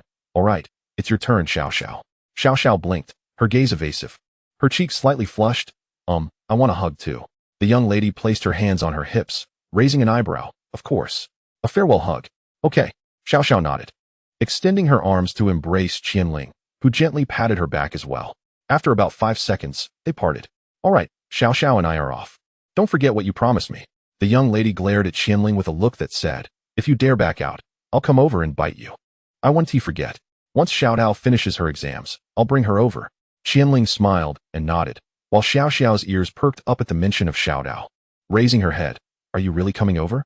Yes, once Xiao Tao's exams are done. Yay. Xiao's eyes sparkled, but the next moment, the young lady tugged at her sleeve. Hurry up, silly Xiao. We'll really miss our boarding. Don't pull my clothes. People will see. With a smile, Qian Ling watched as the two entered the airport, waving her hand vigorously. Inside the airport, Xiao and the young lady waved back at Qian Ling, who raised her hand in return before the two little ones held hands and made their way to security. With a click, the door opened, and Qian Ling stepped inside, placing her keys down. Brother, a soft, drowsy voice called out from Xiao Tao. Qian Ling turned toward the source of the voice. In the living room, Xiao Tao sat on the sofa, rubbing her eyes. This girl, Qian Ling thought, a sense of helplessness washing over her as she walked over to sit beside Xiao Tao, patting her little head. Didn't I tell you not to wait for me? If you're tired, just go to bed. Xiao Tao slightly lowered her head, leaning against Qian Ling. Her voice tinged with a hint of grievance. I'm afraid that if I fall asleep, my brother will disappear. Qian Ling was momentarily taken aback, then gently lowered his head and caressed Xiao Tao's hair, his tone softening. What are you talking about, silly girl? Xiao Tao remained silent, wrapping her arms around Qian Ling, burying her face in his chest, her body trembling slightly. Sensing Xiao Tao's unease, Qian Ling's gaze softened as he lowered his eyelids, reaching for a nearby blanket to cover them both. Sleep now, Xiao Tao, Your brother will always be here. Xiao Tao emitted a nasal sound, gripped by genuine fear. Fear that Qian Ling would leave with those two maids. Fear that taking them to the airport was a cruel deception of abandonment. As time gradually passed, Qian Ling's unfocused gaze became sharper. He slightly tilted his head, breathing steadily. Xiao Tao, nestled against him, exhaled softly in rhythm. A smile graced Qian Ling's lips. His eyes filled with tenderness as he gazed at Xiao Tao for a moment before carefully rising and lifting her into his arms. A soft click resonated as the door closed behind him. Qian Ling stretched, easing his stiff body as he made his way to the living room. Picking up his phone to glance at the time. It was nearing morning. The young lady and Xiao should be landing soon. He returned his phone to his pocket and headed towards his room, opening the door to enter. Meanwhile, on another side, the young lady and Xiao were aboard their flight home. The young lady, her head tilted back, was sound asleep, while Xiao sat beside her, also in slumber. Approaching noon in the kitchen, Qian Ling donned an apron, wielding a spatula in one hand while his phone rested in the other. In the group chat of the initial trio, messages flowed. The invincible beauty of the world, fully revived. It's Qian Ling, not Qian Ling. Young lady, you woke up so early? The invincible beauty of the world, Xiaoling. You're awake too? It's Qian Ling, not Qian Ling. Yes, I naturally awakened, currently preparing a meal. It's Qian Ling, not Qian Ling. Have you eaten yet, young lady? The invincible beauty of the world. I had instant noodles. The invincible beauty of the world. I'm deceased, JPG. It's Qian Ling, not Qian Ling. Instant noodles are quite good, convenient. It's Qian Ling, not Qian Ling. I'm signing off for now. I need to continue cooking. The invincible beauty of the world. The invincible beauty of the world. Farewell. This lady is off to level up. Putting his phone away, Qian Ling resumed his bustling activities as time slipped swiftly by. It was nearly time to rouse Xiao Tao for breakfast. After placing the dishes on the table, he glanced at the clock on the wall, removed his apron, and approached Xiao Tao's bedroom door, knocking gently. Xiao Tao, it's time to wake up for breakfast. Chapter 67, The Snowy Mountains and the Sea. At midday, within the gaming world, the local channel buzzed. Oh my, brothers. Never trespass into someone else's home. What happened? Spill it. I was about to go in to hunt for treasures, but the owner was home. I almost got zapped by the yellow electric rodent across the street. No way, no way. Are there still people who don't check the official announcements? LOL. You're lucky. I saw someone who trespassed and ended up in jail. Their Pokemon confiscated, their account basically rendered useless. I've seen that too. The person who caught them seemed to be from some league, sentenced to 2 years, indeed a waste. If you don't court disaster, you one team meet it. Meanwhile, while discussions flourished in the local channel, on the plane, a streamer called out, Streamer, look at that tree to your left. That Pokemon has wings like clouds. And it has a tuft on its head. A barrage of comments flew by as Xiaoyi, cradling her EV, blinked and looked up to see a blue avian Pokemon preening its cloud-like feathers. I've never seen such a Pokemon. How adorable. It seems a bit dopey. Not very formidable. As comments flooded in, Xiaoyi held her EV with one hand and retrieved her Pokédex from her waist, aiming it at the blue bird. Ding. Name, Qingtian bird. Classification, cotton bird Pokemon. Description, the Qingtian bird has a sky blue body and wings that feel fluffy, infused with air. It has 2 long blue feathers atop its head, and its tail is also blue. It's called Qingtian bird. Xiaoyi gazed at the Pokédex's description as comments streamed through the semi-transparent live room. Qingtian bird. I want it. It seems to be a rare Pokemon. Streamer. Throw a ball at it. Streamer, catch it. I'll pay a high price for this Qingtian bird. I'll pay top dollar too. Transfer funds directly upon capture. Observing the plethora of high-price offers and gifts, Xiaoyi retracted her Pokédex, embracing her EV, her expression resolute and voice firm. I'm sorry, like the esteemed Tao. I do not accept any form of Pokemon capture commissions or sales. EV. The EV nestled in Xiaoyi's arms also expressed its determination. Though it could not see the comments in the live room, it understood the implications of Pokemon trading. Seriously? You're still thinking of buying Pokemon? Haven't you seen the videos online of Pokemon going haywire after trades? TSK, there are still people bold enough to buy Pokemon? Aren't you afraid your account will be ruined? Streamer, high price offer, 5,000. Reward for capture. The purchase offers continued, followed by monetary gifts. Xiaoyi shook her head. No matter the price, I want to do it. I'll return any gifts you send after the stream. The streamer has principles. Love it, love it. I'm now a fan. If you want to do it, there are plenty of others who will. What a fool to turn down money. As comments swirled, Xiaoyi glanced at the Qingtian bird, innocently preening its feathers atop the tree, then turned her attention back to the semi-transparent live room. Then you go find someone else. I absolutely refuse to partake. With that, Xiaoyi cradled her EV and walked away, comments flashing past, some inquiring why she wouldn't accept. Streamer. You could make 5,000 just by catching one Pokemon. Why not do it? No ulterior motive, just curious. I cannot, and should not, do it. If I did, EV would be heartbroken, and I cannot let money come between us. As Xiaoyi spoke, she looked down at her EV, a smile gracing her face. She had few friends, apart from the one who bullied her, and her only companion was the EV in her arms. EV. The EV blinked, nuzzling Xiaoyi's chin. Xiaoyi smiled and lifted her head, pride glimmering in her expression. Humph, my EV is quite clever. It understands what streaming means and knows I'm live. EV. The EV affirmed with a sound of agreement. However, as comments flooded in, Xiaoyi's smile gradually faded. Has the streamer lost their mind playing games? Taking virtual things so seriously? Not making any money? What is wrong with being virtual? Do you understand what it means to uphold one's principles? Anyone who can say such things surely lacks boundaries. As the comments continued to flow, Xiaoyi averted her gaze, slightly lowering her head, her eyelids drooping. On the plane, Qian Ling walked forward, contemplating. Even with the enhancements of experience charms and lucky eggs, the experience gained from defeating lower-level Pokemon is pitiful.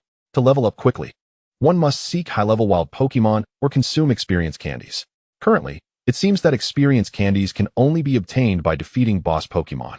As thoughts came to an end, Qian Ling paused in her tracks, retrieving her phone from the pocket at her waist to consult the map. Currently, she found herself on a plain, with a stream ahead leading towards the towering mountains, beyond which lay the snowy peaks. Lifting her gaze, Qian Ling confirmed the stream's direction before returning her attention to her phone, contemplating whether to continue along the plain towards the coastal city, to find a port for a boat to other destinations, or to venture towards the snow-capped mountains. After a moment's reflection, she swiped her finger and opened the group chat. Peach Blossom's spirit, the world's most invincible beautiful girl, spring sleep unaware of dawn. Peach Blossom's spirit. Ladies, if you had to choose, would you prefer to take a boat to another location, or head towards the snowy mountains? Upon sending the message, Qian Ling was about to retract her phone when two responses appeared. The world's most invincible beautiful girl. Huh. Spring sleep unaware of dawn.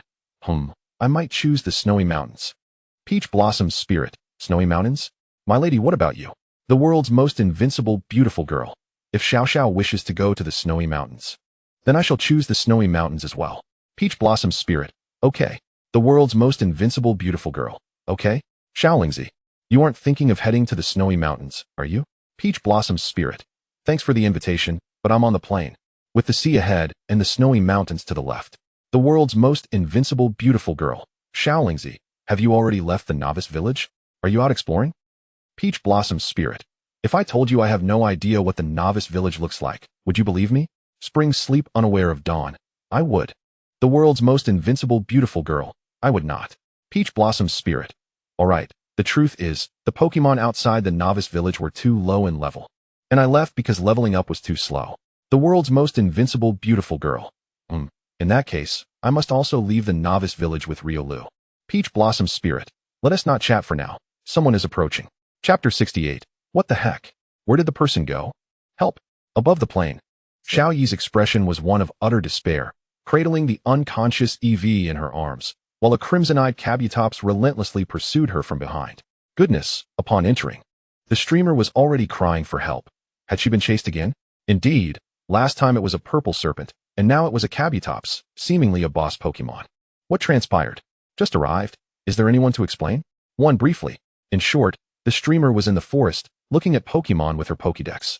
When a commotion arose in the distance, spurred on by our encouragement, she ventured forth.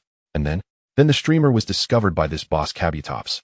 And in a moment of danger, the EV in her arms bravely stepped forward. What happened next? It was knocked away by Kabutops in an instant. And now it remains unconscious in the streamer's embrace. Truly a tragic tale. Ha ha ha. Go, streamer, you can surely outrun it. Go, streamer. You can definitely outrun it. Go, streamer. You can tire it out. Go, streamer. You can surely escape it. A harmonious wave of comments flowed through, yet Xiao Yi, in her frantic flight, had no time to glance at them, her focus solely on evading capture. On a hillside, Qian Ling adjusted her black cap, squinting her eyes in confusion as she spoke. What sort of audacious act could lead a Kabutops to chase someone from the forest to the plain? Due to the distance, Qian Ling could barely discern that Kabutops was pursuing someone, but the individual's features, whether male or female, remained unclear. Streamer, there is someone on the hillside to your left. Wait. Buddy, what is your eyesight like? If you hadn't mentioned it, I would have thought that was just a rock. The dynamic vision and static vision of netizens have always remained a mystery, much like their identities. In the live stream, a keen-eyed viewer spotted Qian Ling observing from the hillside. But Xiaoyi had no time to check the comments. She was desperately attempting to call for help. Help! Is anyone there?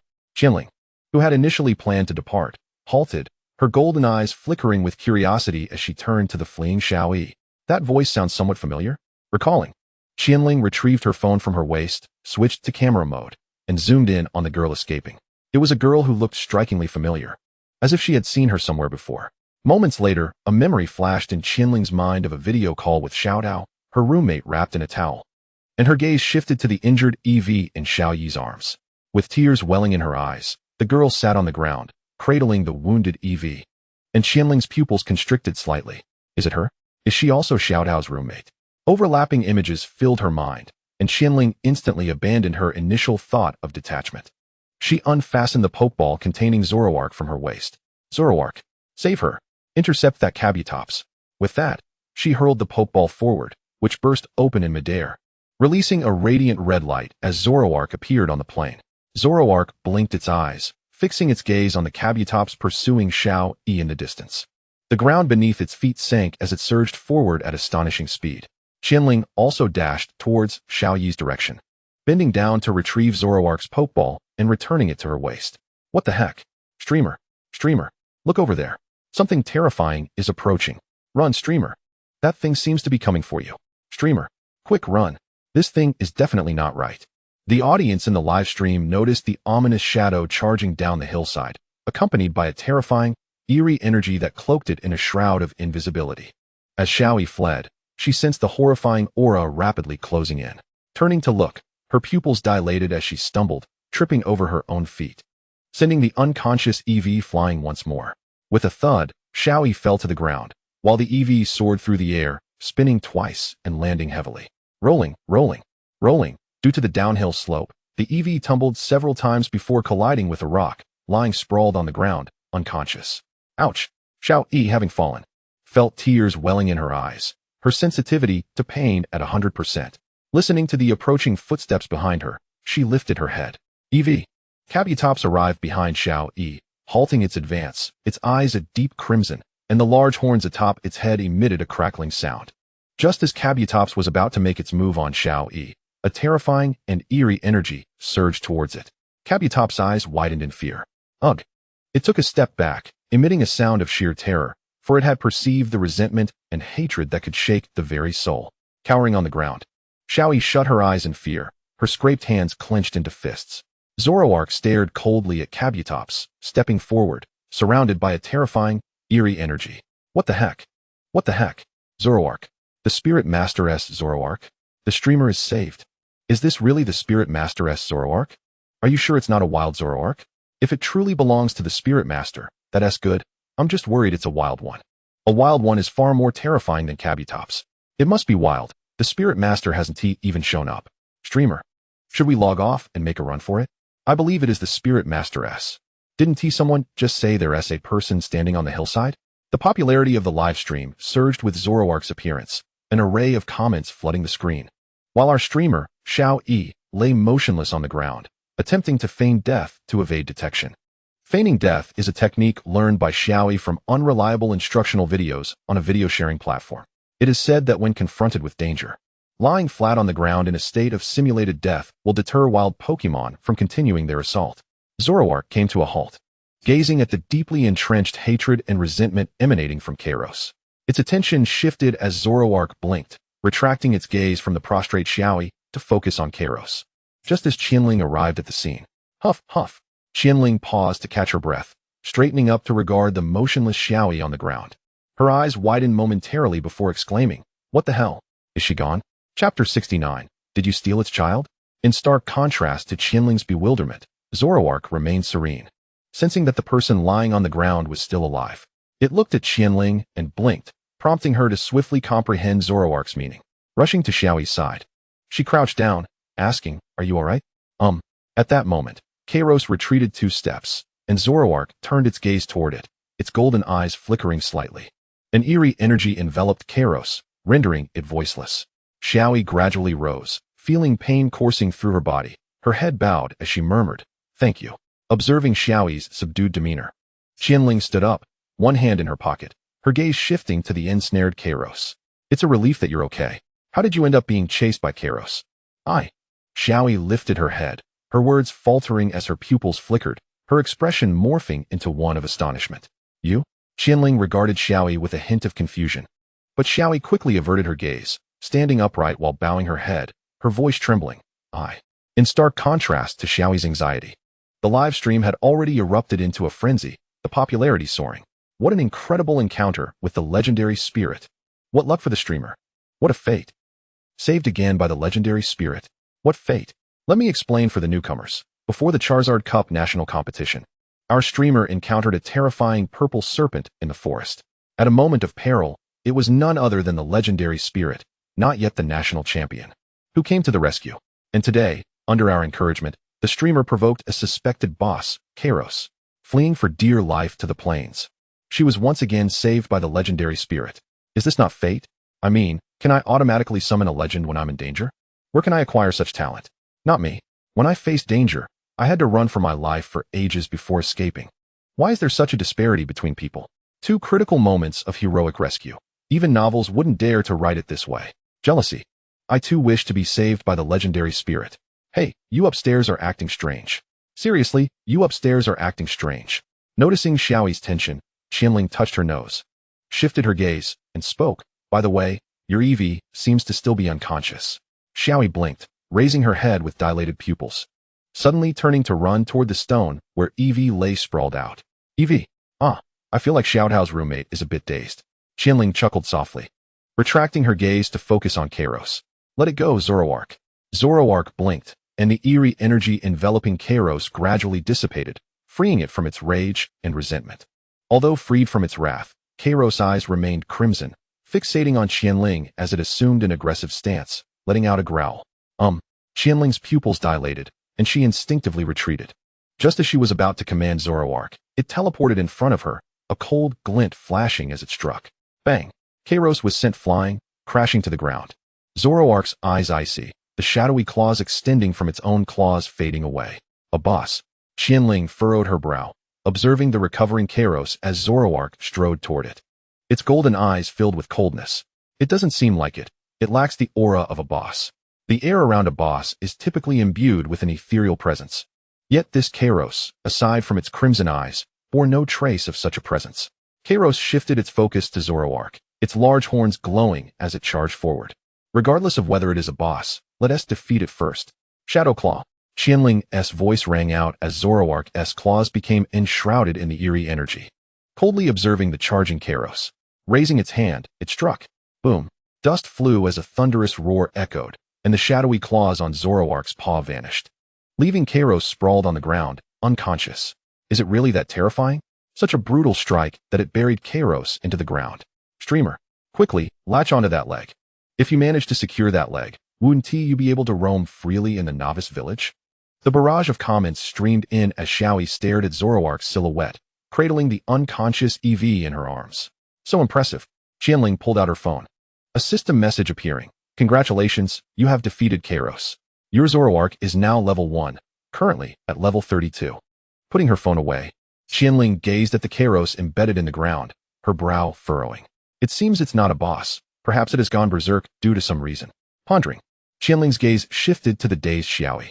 After a moment of contemplation, she inquired, "Did you steal Kairos' child?" Upon hearing Qian Ling's puzzled tone, Xiaoi blinked several times, her expression blank. What? You didn't steal its child? It must have gone berserk because it was chasing you to the plains. Oh, Xiaoi nodded, somewhat understanding, but then shook her head vehemently. I didn't steal its child. Can't stop laughing. The streamer only went to check things out because we encouraged her. Yet now she's accused of stealing its child. From the start, the streamer's first reaction to the noise was to run away. Had it not been for our prodding, she wouldn't have been chased at all. So you all are the true culprits. Our beautiful and lovely streamer is unfortunate to have encountered you lot. Teasing comments flooded the chat, while Xiaoi seemed to momentarily forget she was live streaming, hastily explaining, "At first, I was in the forest using the Pokédex to look up Pokémon information when I heard a loud noise from afar. I planned to leave, but upon your encouragement, I went over and found Kairos destroying trees. Just as I was about to leave, it spotted me, and Eevee stepped up, but it couldn't handle Kairos. I had no choice but to flee with Eevee, running all the way out of the forest and onto the plains, and then you saved me." Xiao glanced at Zoroark behind Qian Ling. "Is that how it happened? Even if its child was stolen, it should seek out the thief. Why would this Kairos chase me?" Confusion filled Qian Ling's eyes as she looked back at the unconscious Kairos. Resolving her thoughts, she concluded, "Let us wait for it to wake up. I'm curious to see if it remains in a berserk state." Chapter 70. You just want to ruin us. In the game world, on the plains, Xiao sat on a stone, cradling the unconscious Eevee, her head bowed, the wounds on her body already treated with simple band-aids. "Streamer, show some restraint. Hurry up. Grab that leg. Yes, go and latch onto that leg. This is the champion of the Little Charizard Welcome Cup National Tournament. Listen to me, dear streamer. If you manage to cozy up to this individual, you'll soar to great heights in no time. Could you perhaps inquire whether the esteemed Qian Ling is selling friend slots?" In the live chat, an array of comments streamed by, accompanied by various monetary gifts, seemingly unceasing since Qian Ling made her appearance. There is indeed a pressing concern. With one hand planted in her pocket, Qian Ling surveyed the bustling regional chat on her phone, furrowing her brow. Currently, channels, regions, and the entire nation and world are open for discourse. To speak in the national and global channels requires a substantial amount of poke coins. Brothers, whatever you do not venture into the forest. It's a nightmare. I swear. The moment I stepped into the forest, I was quite literally thrown out. Are the Pokemon in there insane? Attacking on sight? I'm dying of laughter. I was just about to enter the forest to train when I saw some guy running out, with a caterpie biting his behind. Hiss, what on earth is happening? Have the Pokemon in our region gone berserk? What is going on over there in your forest? As she scanned the regional chat, Qian Ling's fingers glided over the screen to open a group chat with her companions. Peach Blossoms Qian Ling. Young lady, Xiao, how are things on your end? Spring sleep unaware of dawn. What do you mean, how are things? The world's most invincible beautiful girl. Peach Blossoms Qian Ling. Are you in the forest? Is something amiss? What are you up to? The world's most invincible beautiful girl. Yes, we're in the forest. Nothing seems off. I'm training with my Riolu. The world's most invincible beautiful girl. Photo, Riolu kicks a caterpie into the air. Spring sleep unaware of dawn. I'm also in the forest. Taking a break with my Ralts. Spring sleep unaware of dawn. Photo, Ralts snuggled in Xiao's arms, leaning against a large tree. Peach Blossoms Qian Ling. Understood, carry on then. The world's most invincible beautiful girl. What's wrong, Qian Ling? Spring sleep unaware of dawn. Has something happened, Qianji? Peach Blossoms Qian Ling. Yes. There are some troubling developments in my region. Qian Ling briefly informed the two of the issues arising in her expansive area, and after a moment of silence, Spring sleep unaware of dawn responded, is it really that dangerous? Qianji, please be cautious. The world's most invincible beautiful girl. If it's too perilous, Qian Ling, you should quickly leave that area. Let South find another place to train. Peach Blossoms Qian Ling. All right. If the situation is dire, I shall depart. After sending her message, Qian Ling powered down her phone and tucked it into her pocket, her gaze turning towards the small E seated on a rock. It wouldn't do to cling to someone after being saved, showing such shamelessness. That depends on how you approach the streamer. Heed my advice. Use your beauty to entice them. Agreed. Beauty as an allure. The streamer is so adorable and pretty. Just employ the charm of a lovely lady. I feel the beauty ploy might not work. I have a plan. Just slide and kneel to grasp that thigh. That's bound to succeed. What a physically literal interpretation of clinging to a thigh. However, I sense it could work better than the beauty tactic. What are these ridiculous ideas? Can we be more realistic? Just transfer some funds. Sincerity will surely impress the esteemed Qian Ling. If they decline, it's simply a lack of sincerity. He observed the scrolling comments, her cheeks flushing slightly. What absurd ideas, beauty ploys. Sliding to grasp a thigh. How could one possibly do that? As for transferring money, if she had the funds, would she even be a streamer? She would have long whisked someone away for a lavish meal. Perhaps it's best to refrain. He spoke softly, glancing at Qian Ling, blinking innocently. Qian Ling regarded her with the bemusement reserved for an alien. Who are you conversing with? Qian Ling's expression was filled with confusion. Surely this little one hasn't gone daft, babbling to herself while perched on that rock. I'm speaking to the audience in the live stream. ES face turned even redder, uncertain if Qian Ling had heard her mention clinging to a thigh, and if so, How she would confront the benefactor who had saved her twice. Qian Ling blinked, a hint of surprise in her voice. You're a streamer for the audience? Yes. A little streamer. He nodded, casting a glance at her audience, which was nearing 100,000 online viewers, most of whom had been drawn in by Qian Ling. Oh. You mentioned your foray into the live chat was spurred on by the encouragement of your viewers. Qian Ling had been too engrossed in the unfolding events to notice the trivial details, but now ES mention brought it back to her mind. A weak voice emerged, and Qian Ling turned her gaze to find Kairos attempting to rise, appearing exceptionally feeble. Has the frenzy subsided? Noticing Kairos's eyes were no longer blood red, Qian Ling approached. But Zoroark raised a hand to block her, tilting his head slightly. It's all right, he has calmed down. Qian Ling smiled gently, pressing down on Zoroark's hand that shielded her, and squatted before Kairos. How are you feeling, Kairos? Kairos suddenly grew alert, emitting a low warning growl. Attempting to assume an aggressive stance, yet his body was far too weak to even rise. He stood up, cradling the unconscious EV and moving behind Qian Ling, stealing glances at the nearby Zoroark. Zoroark tilted his head, his golden eyes shifting to meet ES' curious gaze. ES' pupils contracted, and she quickly averted her gaze, her body tensing.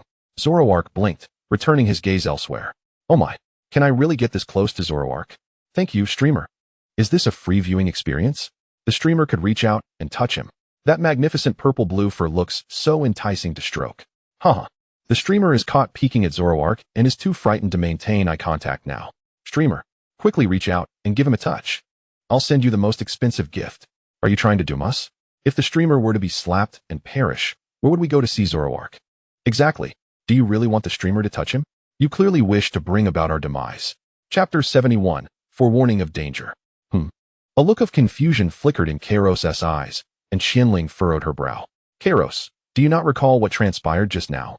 Kairos pondered for a moment, then shook his head at Qian Ling, indicating he remembered nothing. I see. Qian Ling nodded slightly, retrieving her phone from her waist and taking out a packet of universal Pokemon food from her system bag, placing it on the ground. You're quite weak now. This will help restore some of your strength. From Kairos's perspective, Qian Ling pulled out her phone, then retrieved the food from her pocket and set it before him. As Qian Ling stood, her gaze fixed on Kairos, who was curiously observing the Pokemon food, she pondered. Kairos has no memory of what occurred. The frenzy state. Meanwhile, as Qian Ling contemplated, he blinked, and the floating live chat window displayed comments. The side profile of the esteemed Qian Ling lost in thought is so handsome. I want to bear his children. You're mistaken. Your profile indicates you're male. Oh my. Same. Hiss, he's right beside me, but indeed. The side profile of the esteemed Qian Ling is quite dashing, perhaps a fraction of my own attractiveness. Are you all watching the esteemed Qian Ling? Is no one paying attention to the Zoroark behind him? Silently guarding. Absolutely stunning. Host, could you kindly inquire with the esteemed Zorua about the location where he captured his Pokemon? I, too, wish to catch one. A flurry of comments urging Xiao Yi to ask Qian Ling about the capture location of Zorua filled the screen, accompanied by a variety of gifts. Thank you all for the gifts. I shall attempt to ask, Xiao Yi replied, her gratitude tinged with uncertainty as her gaze drifted towards the contemplative Qian Ling. If memory serves me right, there exists a substance known as or that can induce a Pokemon into a frenzied state. The current condition of Kairos mirrors the descriptions following the use of this drug. My recollection of her suggests it manifests as a violet gas. Qian Ling paused her thoughts and turned her gaze towards Xiao Yi, who was busy expressing thanks for the gifts, and inquired, when you encountered this Kairos, was there any purple gas nearby? Xiao Yi blinked at Qian Ling, her mind racing to recall the moment, and uncertainly replied, it seems there wasn't. And did you see any suspicious individuals? Qian Ling pressed further. Xiao Yi furrowed her brow, straining to remember, and after a moment, shook her head, no suspicious individuals. Qian Ling nodded slightly, her gaze shifting to the Kairos, now indulging in Pokemon food. Isn't it airborne? At this moment, we cannot ascertain the cause of the Pokemon's frenzy in this forest region. However, if it truly is her eyes wandered to the vast plains where a group of Ponitas grazed leisurely, unaffected by any frenzy. An idea struck her, and she exclaimed, the water source. What? Xiao Yi gazed at Qian Ling with wide eyes, but Qian Ling did not respond. Instead, she took out her phone, opened the map, and scrolled to the forest. Zooming in. Indeed, a river flowed seamlessly through the woods. The zoomed-in map revealed a sprawling stream, all of which extended from a larger river above the forest. Water source? Has the esteemed Zorua uncovered something? A sudden sense of impending trouble washed over them. Host, you must cling to the esteemed Zorua. Host, employ your charms and secure his support. We must witness this. Host, do you not wish to seize this wave of attention? Just cling to Zorua's leg, and you shall grasp the wealth that awaits. The viewers in the live chat sensed the excitement and encouraged Xiao Yi to stay close to Qian Ling. Seeing the rising popularity of the stream, Xiao Yi found herself at a loss, clutching her EV tightly. We must investigate the river, Qian Ling declared. Retrieving a pokeball from her waist and aiming it at Zorua, pressing the button to release him in a flash of red light. I intend to explore the river above the forest. It would be unwise to enter the forest for now, as most Pokemon within have likely succumbed to frenzy. Qian Ling turned to Xiao Yi, retracting her pokeball containing Zorua. Hurry, host. The esteemed one is departing. Quick, perform a sliding kneel and beg for a ride. Host, use your charms. Quickly, just send the money. Financial backing equates to sincerity. The esteemed one will surely agree to take you. Host, you must capture this golden opportunity. The chance is right before you. As Qian Ling prepared to leave, the viewers in Xiao Yi's chat panicked. If Qian Ling departed, what would they watch? Would they be left with this clueless, unremarkable host? Xiao Yi's eyes glimmered with uncertainty as she observed Qian Ling's retreating figure. With a slight bow of her head, she looked back up and asked, "Can I accompany you?"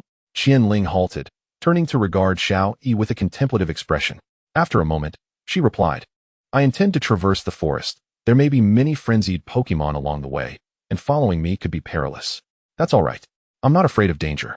My EV can sense threats and will assist you," Xiao Yi declared resolutely, raising her still unconscious EV. "Your EV possesses the ability to sense danger?" Qian Ling blinked, her eyes narrowing slightly in surprise, her voice involuntarily rising.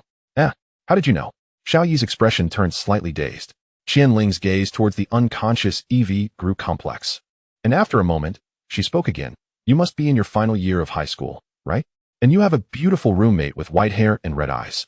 Xiao Yi's pupils dilated in shock as she clutched her EV tightly and took a step back, her expression shifting to one of alarm and wariness. Qian Ling smiled subtly. Sensing that her assumptions were correct, she turned away, stating, "In the face of danger, follow my lead. If I tell you to run, you must run."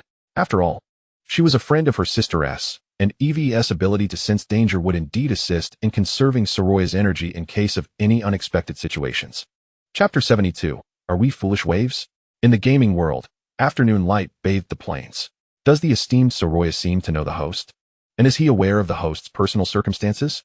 A shiver ran through Xiao Yi at this realization. The host should tread carefully. Careful? If the esteemed Zorua has intentions towards me, I would willingly reciprocate. Everyone, be cautious. Do not be deceived. Xiao Yi glanced at the comments before turning to the advancing Qian Ling, slowing her pace slightly as she tentatively spoke. Esteemed one, do you know me? Of course. I rescued you from the pursuit of the abominable creature in the forest that day. Qian Ling tilted her head slightly, a hint of confusion flickering in her eyes. Xiao Yi halted, voicing her concern. I remember, but I wish to know how you knew I was in my final year of high school and about my roommate. Qian Ling also stopped, pausing thoughtfully as she considered her response. She could hardly admit to having seen her in a video call with Xiao Tao while she was bathing. Your roommate is my sister. I saw a photo of the two of you together a few days ago. A photo of my sister and me? Xiao Yi's expression gradually morphed into confusion, as she could not recall taking any pictures with Qian Ling's sister. Yes, the photo of you two. Qian Ling tilted her head slightly. After 3 years of high school, she found it hard to believe that two roommates had never taken a picture together, especially given Xiao Tao's amiable nature, which suggested a harmonious relationship. Xiao Yi retreated a couple of steps in silence, realizing that she and the illustrious Qian Bingyu had never taken a photo together in their 3 years. He must be lying. I suddenly feel a bit unwell. Xiao Yi's eyes brimmed with wariness. Although the game had protective mechanisms, being near someone with unknown origins who possessed her personal information and lied was alarming. Qian Ling turned to Xiao Yi, her expression puzzled. It was evident that Xiao Yi was on guard. What's wrong? I'm fine. I need to leave now. Xiao Yi maintained her vigilance, slowly backing away as Qian Ling regarded her with a look of confusion. Wait, behind you. Thank you for saving me twice. However, I'm feeling unwell and must depart. Without waiting for Qian Ling to finish, Xiao Yi bowed in gratitude while clutching her EV, then turned to flee. Her foot caught on a stone, and she lost her balance, tumbling forward with her EV once again flying from her grasp. Thud. Qian Ling regarded the fallen Xiao Yi with an expression of mild exasperation, sighing, "You should watch your step. There's a rock behind you. That hurts. Xiao Yi lay prone on the ground, her eyes glistening with unshed tears. Before her, Eevee sprawled out, a faint soul seemingly drifting above its head. Qian Ling approached Xiao Yi, gently lifting her from the ground while casting a complex gaze upon her bowed head. Honestly, could you at least let me finish what I was saying? I'm sorry, Xiao Yi murmured, her voice barely above a whisper. Qian Ling stepped towards Eevee, cradling it in her arms and delicately brushing the dust from its fur. Your roommate is indeed my sister, and I harbor no ill will towards you. It's just that my first encounter with you was somewhat unconventional. As she faced Xiao Yi, Qian Ling presented the unconscious Eevee, falling silent. Xiao Yi lifted her gaze to meet Qian Ling's intricate expression, accepting the limp Eevee. Your way of meeting me. You're still live streaming, right? Please turn off the microphone in the stream. Qian Ling cast a sidelong glance, and Xiao Yi blinked, her fingers gliding across the screen to mute the microphone. In the live broadcast, Qian Ling slightly tilted her head, speaking something, appearing somewhat bashful. Meanwhile, Xiao Yi's expression momentarily dulled, her face flushing visibly as she lowered her head. Not a bro? You're actually avoiding us. Unfollowing. This is the crucial moment. You turn off the mic? You had your chance, and you blew it, streamer. What on earth did Qian Ling say? Don't panic, everyone. I can read lips. So what did Qian Ling actually say? Ahem. Qian Ling turned her head, but I couldn't see clearly. What use are you? Someone. Take them out, and chop them up. As the barrage of comments flowed, Qian Ling shot a glance at Xiao Yi, the atmosphere between them growing awkward. Qian Ling broke the silence with a smile. So, has the misunderstanding been cleared up? Xiao Yi nodded, still keeping her head down, her cheeks burning hot. She never anticipated that Lord Qian Bingyu's brother would meet her in such an embarrassing manner. Then let us proceed. Qian Ling, recognizing that prolonging the conversation would only heighten the awkwardness, turned and quickened her pace to put some distance between them. Xiao Yi raised her head to glance at her, then hurried to follow, so embarrassed that she completely forgot she had muted the microphone. Wait, isn't the microphone still off? Brothers, I deciphered it. Just now, Qian Ling said. Then let us proceed. Are you saying we are blind to the fact that they are walking? Did Qian Ling tease the streamer? The streamer's face is red as a monkey's backside. I wonder what could have been said to make a girl blush so fiercely. I can't believe it. Qian Ling is such a person, daring to speak lewd words to a girl as innocent as that? Lewd words? Why don't you try it? If you say something inappropriate, they'll just call you an idiot and blush even more. Various speculations filled the comments as Qian Ling walked ahead, and Xiao Yi followed behind with her head down, maintaining a distance, silently making their way toward the forest. Chapter 73. The Hidden Perils Within the Forest in the Afternoon. At the forest's edge, stay close to me once we enter, Qian Ling instructed, retrieving a pokeball containing Zoroark from her waist and pressing the button. A flash of red light revealing Zoroark. All right, Xiao Yi nodded, as the now-awake Eevee blinked at Zoroark. Eevee. Zoroark's golden eyes shifted, and Eevee's pupils dilated in fear. Eevee. Don't be afraid. Eevee. Zoroark won't harm you, Xiao Yi reassured, gently stroking the frightened Eevee. Eevee. Once we enter the forest, I will be relying on you, Eevee. Xiao Yi said, glancing at Qian Ling, her eyes filled with earnestness. Eevee. Streamer. Quickly turn the microphone back on. Hey, streamer. Have you forgotten about us? The comments flooded in, but Xiao Yi was oblivious as she followed closely behind Qian Ling and Zoroark into the forest. Roar. Boom. Within the forest, distant roars of Pokémon and sounds of destruction echoed. Xiao Yi's Eevee sensed something amiss, instantly bristling and watching the path ahead with a wary demeanor, emitting a cautionary sound. Eevee. Xiao Yi turned to her Eevee and asked, Eevee, is it dangerous ahead? Eevee. It nodded vigorously, its eyes wide with alarm. It's first standing on end. We should take a detour, Qian Ling suggested, glancing at the map on her phone. The river was still quite far away, and it was unnecessary to exhaust Zoroark's stamina, especially since the situation beyond the river was unknown. Okay, Xiao Yi acquiesced, trailing behind Qian Ling as they circumvented the impending danger. Time flowed steadily as Qian Ling and Xiao Yi relied on Eevee's instincts to evade most threats. However, some unavoidable dangers were swiftly dealt with by Zoroark's brutal efficiency. As they drew closer to the river, Eevee's sense of danger heightened, prompting it to issue warnings almost continuously. Looks like the streamer truly forgot about us. What about that lip reader? Hurry and translate. That one was already dragged away. Can they learn in time? Comments flitted by as Xiao Yi remained in tow behind Qian Ling and Zoroark. Sure enough, as they neared the water source, Eevee's warnings intensified. Qian Ling halted, directing her gaze at Zoroark. Zoroark, Do you need a rest? Zoroark paused, turned slightly, and shook its head, indicating it was fine. Qian Ling nodded slightly, her attention shifting to the weary Eevee in Xiao Yi's arms, contemplating. Let's take a break. There's not much activity around, and Eevee is on the verge of exhaustion. Nodding in agreement, Zoroark acknowledged her suggestion, and Qian Ling settled down on the ground, pulling out her phone. Eevee, the creature in Xiao Yi's arms, uttered determinedly. Xiao Yi's eyes sparkled with pride as she also sat down. You shouldn't push yourself, Eevee. You are already very tired. Let's rest. Qian Ling retrieved a pack of Pokemon food from the system's storage and tossed it toward Xiao Yi. Here, some universal Pokemon food. Let it have some. Thank you. Xiao Yi replied softly, removing the food from its packaging and offering it to Eevee. You're welcome, Qian Ling replied, her fingers swiping across the screen to check the map. The route was straightforward. They merely needed to continue ahead to reach the river. However, the violent Pokemon beyond the river might be numerous. So Zoroark could not afford to expend too much energy. Qian Ling's gaze shifted to Zoroark, resting against a large tree, before returning her focus to the task at hand. Ding! Her phone vibrated, and Qian Ling glanced at it, seeing a message from their trio. Spring Slumber evolved. Spring Slumber, Ralts has evolved. It has turned into Kirlia. Spring Slumber, photo, Kirlia and Xiao Xiao's picture. World's greatest beautiful girl. Congratulations. Xiao Xiao is the best. World's greatest beautiful girl. Love Peaches Qian Ling, Xiao Ling. Come out and congratulate Xiao Xiao. Love Peaches Qian Ling. Congratulations. Xiao Xiao is the best. Spring Slumber. Hee. How's it going on your side, Lingo? Peach Blossom's spirit. Fortunately, there are no significant issues. The unrivaled beauty of the world. Xiaoling, Xiao Xiao's Larvitar has already evolved.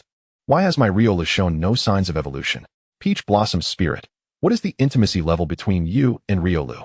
The unrivaled beauty of the world. Let me check. The unrivaled beauty of the world. 127. Peach Blossom's spirit. What level is it? The unrivaled beauty of the world. Level 22. Peach Blossom's spirit. It's still early. Riolu will evolve around level 35. The unrivaled beauty of the world. Oh. Meanwhile, as Qian Ling and the young lady Xiao Xiao were conversing, Xiao Yi noticed the live stream and quickly activated her microphone to express gratitude for the gifts. The streamer has finally remembered us. I am moved to tears. Streamer. What did the Spirit Master say that made you blush like a monkey's rear? Streamer. Quickly asked the Spirit Master where Zoroark can be caught. Various comments flooded the screen, and Xiao Yi could barely keep up, as the live stream's popularity surged past 500,000 and continued to rise. Thank you all for the gifts. Unable to discern the comments, Xiao Yi could only smile stiffly in gratitude. She never imagined that the audience, which used to number only a couple of hundred, could reach such heights, and it was still climbing. Are there still people sending you gifts? How are the earnings? Qian Ling's voice carried a hint of amusement. Xiao Yi's gaze shifted back to the live stream, her fingers scrolling. Let me see the earnings. Upon glimpsing the back-end gift revenue, Xiao Yi's expression momentarily froze, her countenance gradually becoming wooden. Noticing Xiao Yi's reaction, a question mark appeared above Qian Ling's head. Is the revenue not satisfactory? Just as Qian Ling contemplated changing the subject, Zoroark, who had been resting with eyes closed, opened them and looked ahead. X2. The Eevee nestled in Xiao Yi's arms suddenly opened its eyes, looking forward with its fur standing on end. Eevee. The sound brought Xiao Yi back to her senses, and Qian Ling immediately stood up, furrowing her brow as she gazed ahead. Xiao Yi blinked, sharing the glance forward, the atmosphere sinking into an eerie silence. Time ticked by, and Xiao Yi, seated on the ground, sensed something amiss. Glancing curiously at the ground. Huh. A slight tremor in the dust caught her attention, and she felt the ground shaking beneath her. In the next moment, the sound of collapsing trees echoed ominously. Boom, boom. Qian Ling's pupils dilated, having sensed it too. Without hesitation, she rushed to Xiao Yi's side, snatching Eevee from her arms. Zoroark. To the left. Take Eevee and clear the path. Qian Ling commanded, tossing Eevee to Zoroark, who caught the Pokemon and shielded it close to its chest as they sprinted left. Eevee. The little creature cried out in terror. Qian Ling seized Xiao Yi, who appeared dazed, gripping her wrist and following closely behind Zoroark. Hurry. That sound isn't right. Chapter 74, Overlapping Shadows. What is happening? Why are we suddenly fleeing for our lives? Did they not hear the commotion upstairs? The sound of trees collapsing echoed from afar, causing Eevee to become agitated. It certainly feels dangerous with the trees falling. It's undoubtedly perilous. The Spirit Master wouldn't have pulled the streamer to safety if he had any certainty. The Spirit Master is already at the pinnacle among players, yet even he is uncertain. How terrifying is that? Comments streamed by as Xiao Yi was led by Qian Ling, and ahead, Zoroark cradled Eevee. As moments passed, Eevee, once frantic in Zoroark's arms, gradually calmed down, prompting Zoroark to halt. Seeing Zoroark stop, Qian Ling slowed her pace, releasing Xiao Yi. Let's take a breather. Qian Ling plopped down, gasping for air, beads of sweat glistening on her handsome face. Xiao Yi also sat on the ground, catching her breath, and turned to Qian Ling. What happened? I'm not sure. But that sound was unsettling. Qian Ling shook her head, retrieving her phone, opening her inventory, and pulling out 3 bottles of water. After stowing her phone, she twisted off a cap and handed it to Xiao Yi. Here, take a moment to rest. Thank you, Xiao Yi replied, accepting the bottle and sipping from it. Qian Ling glanced at Zoroark, tossing him a bottle. Zoroark, catch. Zoroark raised a paw, catching the thrown water bottle, and Eevee hopped down from Zoroark's grasp, running towards Xiao Yi. Eevee, you should have some too, Xiao Yi said, pouring a bit of water from the cap and offering it. Eevee. The little creature stepped forward and licked the water from the cap. Zoroark raised its claw, a glint of cold light flashed, and the water bottle's opening was neatly cut, allowing it to drink thirstily. Qian Ling wiped her mouth, setting the bottle down, and looked up at the time. Is it already afternoon? Meanwhile, at the location where Qian Ling and the others had just been, a massive armored Pokémon with crimson eyes charged forward like a small mountain. Fortunately, the route hasn't deviated too much. We can still reach the river ahead. Qian Ling retrieved the water bottle back into her inventory, stowed her phone, rose, and turned to Xiao Yi. Time is of the essence. We must hasten our pace to reach the stream before nightfall. All right, Xiao Yi nodded, lifting Eevee as they continued onward, with Zoroark opening its eyes. The two of them, along with their Pokémon, pressed towards the river. Congratulations. You have defeated Beedrill, earning. Congratulations. You have defeated Pidgey, earning. Congratulations. You have defeated Oddish, earning. Congratulations. You have defeated Ledaba, earning. Congratulations. You have defeated Spinarak, earning. Congratulations. You have defeated. As Qian Ling and the others drew closer to the river, encounters with enraged Pokémon grew increasingly frequent. So much so that Eevee's warnings became almost redundant due to their sheer numbers. Eevee, quick attack. Xiao Yi commanded as Eevee battled a crimson-eyed Budew, and behind her, Zoroark prepared its Shadow Claw. Qian Ling's expression grew grave as she surveyed the scene, while Zoroark's golden eyes gleamed coldly, an eerie energy enveloping the surroundings. Boom. The ground beneath Zoroark collapsed, and in the blink of an eye, Zoroark was before the Arbok, its claws extending into a Shadow Claw. With a flash of chilling light, Arbok was sent flying, crashing into a large tree. Bang! As Arbok lost its fighting capability, Qian Ling's eyes remained filled with concern, for ahead lay not just one enraged Arbok, but a horde of furious Pokémon. The issue indeed stemmed from the water source. Qian Ling tilted her head slightly, from the forest on either side. Pairs of crimson eyes were fixated upon them. Yet, due to the eerie domain Zoroark had unleashed, their instinct for survival restrained their fury, preventing them from lunging forward recklessly. Eevee. The little creature charged at Budew, causing it to stagger back 2 steps, its leaves extending into vines aimed at Eevee. Eevee. Once more with quick attack. Xiao Yi's voice rang out, and Eevee crouched slightly, its hind legs propelling it with lightning speed to evade the incoming vines, crashing into Budew. Budew retreated 2 steps, swiftly retracting its vines, which coiled around Eevee. Eevee. Bound by restraints, the Eevee struggled violently, yet to no avail. Eevee. Xiao Yi's pupils contracted as, in the next moment, the Budew hurled the ensnared Eevee forcefully towards the ground. Bang! A cloud of dust erupted, and as Xiao Yi gazed at the rising debris, her hand instinctively clenched. As the dust gradually settled, the battered Eevee managed to stand, gritting its teeth as it glared at the Budew, letting out a fierce cry. Eevee. Observing the injured Eevee, concern faded from Xiao Yi's eyes. She raised her hand. Eevee. In a flash of electricity, the Eevee crouched low, propelling itself towards the Budew with astonishing speed. The Budew, with its crimson eyes fixated on the charging Eevee, extended its vines from beneath its leaves. The Eevee leaped, channeling all its strength to ram its head against the Budew, sending it flying into a nearby tree with a resounding crash. Bang! Lying on the ground, the Budew's eyes turned into spirals. Xiao Yi's phone vibrated at her waist, prompting her to take a step forward. Seeing the Budew incapacitated, the Eevee's footing became unsteady, and just as it was about to collapse, Xiao Yi wrapped her arms around it. You've done your best, now rest, she spoke gently, gazing at the bruised Eevee in her arms. The Eevee turned its head, its weary eyes reflecting the silhouette of Zoroark, gradually overlapping with that of another EV. Sensing something, Zoroark slightly tilted its head, its gaze locking onto the injured EV in Xiao Yi's embrace. Upon noticing Zoroark's attention, the EV smiled weakly, emitting a soft sound before gradually closing its eyes and losing consciousness. It should have succumbed to the vine strikes, but just before fainting, the image of a proud EV flashed in its mind. It could not fall. Chapter 75. The escape in progress. Zoroark withdrew its gaze, looking ahead, awaiting Qian Ling's command. The wild Budu was indeed a formidable opponent. The EV had fought with all its might. Qian Ling lowered her head slightly, aware that a frontal assault would deplete Zoroark's energy significantly, while the gathering frenzy of wild Pokémon by the river would only increase. If so many red-eyed Pokémon were to fix their gaze upon me, I fear I would be paralyzed with fear. With so many of them, my EV barely managed to take one down at the cost of its own strength. It has become terrifying. Streamer, quickly log out with the potential Spirit Master. We ought to avoid the river. Our lives are at stake. Indeed, Streamer, it's not worth it. Dying would cost us 100 points in Pokémon Affinity. Is there even a possibility that Zoroark and the potential Spirit Master could defeat them? Does anyone know the story of the ant that took down the elephant? This isn't a matter of capability, but of whether Zoroark has enough stamina.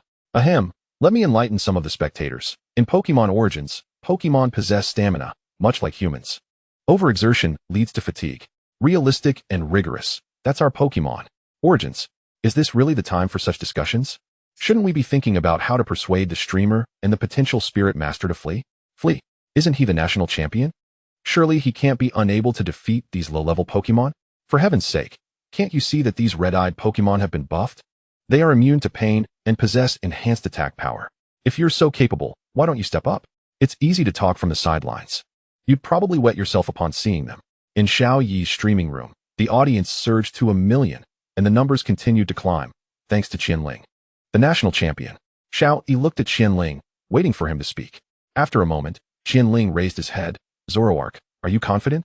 Zoroark slightly tilted its head, meeting Qian Ling's gaze, nodding before retracting its gaze, its golden eyes cold and indifferent.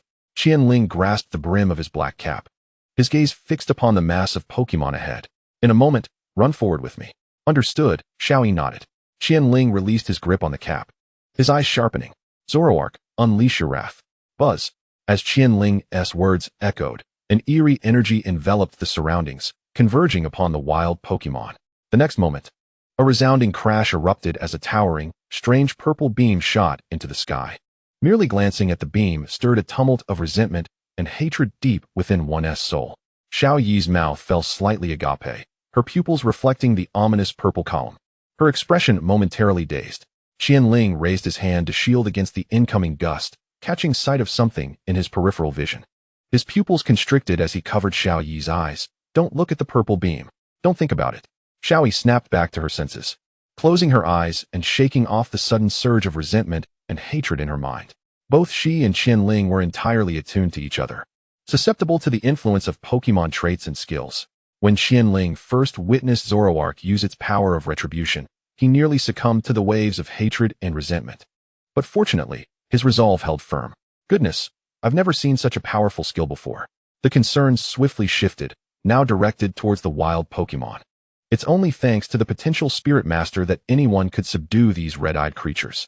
Has everyone forgotten about someone? The Peach Core Master has something to say. The Peach Core Master didn't he even participate in the national competition? Who knows if he even won a regional championship? Can his Cloud Pokémon handle so many red-eyed beasts?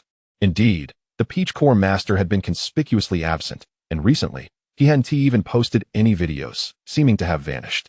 Don't jump to conclusions. The Peach Core Master and the detective have been working on a video together. It should be released soon. Rumors began to swirl. Word has it that the Peach Core Master and the detective are dating. Word has it that the Peach Core Master and the detective are about to get married. Word has it that the Peach Core Master and the detective are soon to have children. The chat became increasingly absurd as the online audience surged past 120,000 and continued to rise. Qian Ling observed the dissipating light beam, glancing at the pairs of crimson eyes on either side, before taking a step forward. Run. Xiao Yi opened her eyes, seeing Qian Ling sprinting toward the purple light beam, and quickly followed suit. They dashed past Zoroark, which blinked before turning to look back, rustling sounds echoing. The eerie energy shrouding them dissipated, revealing the wild Pokémon hidden among the trees. their crimson eyes fixated intently on Zoroark, seemingly poised to pounce at any moment. Ahead, the strange purple beam vanished, revealing a pit where the incapacitated wild Pokémon lay. Qian Ling and Xiao Yi circumvented the pit, running forward until they reached the opposite side, where Qian Ling halted. Turning around, Zoroark slightly tilted its head, observing the wild Pokémon emerging from either side of the forest, and began to retreat slowly. After 2 steps back, it turned and fled, the wild Pokémon hot on its heels. In the forefront, a few sluggish berserk Pokémon were knocked down by those behind them, resulting in a stampede. Qian Ling watched as Zoroark sprinted towards the large pit, retrieving a Pokeball and raising it high. Zoroark blinked, approached the edge of the pit, leaped into the air, and as Qian Ling pressed the button, Zoroark transformed into a beam of red light and was drawn back into the Pokeball. Run! Qian Ling swiftly stored the Pokeball, grasped Xiaoyi's wrist, and turned to flee towards the river. Behind them, a commotion ensued as Xiaoyi glanced back, witnessing the berserk Pokémon being shoved into the pit like dumplings. Chapter 76. Is that really a boss? At dusk, by the river in the forest. I can't run anymore. Xiaoyi sat on the ground, head bowed, panting heavily, beads of sweat continuously trickling down her cheeks. Streamer, get it together. Show some determination. What's wrong with you, Streamer? Stand up. The esteemed Qian Ling has already passed. Quickly get up and give us a live broadcast. The barrage of comments flowed across the screen as Xiaoyi chose to give in. Sprawled out on the ground, arms shielding her eyes, feebly murmuring, I lack the strength. Let me rest a moment.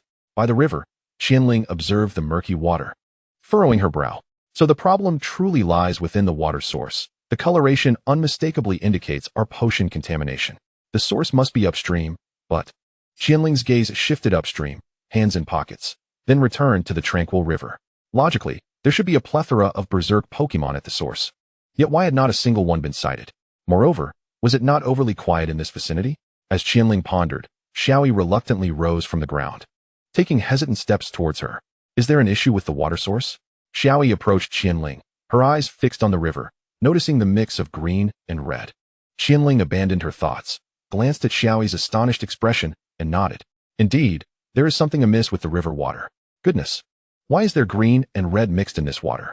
It's clearly problematic. Anyone can see that this water is off. Taking a sip might lead to immediate demise. Ugh, this water seems even murkier, rivaling a certain nation's sacred river.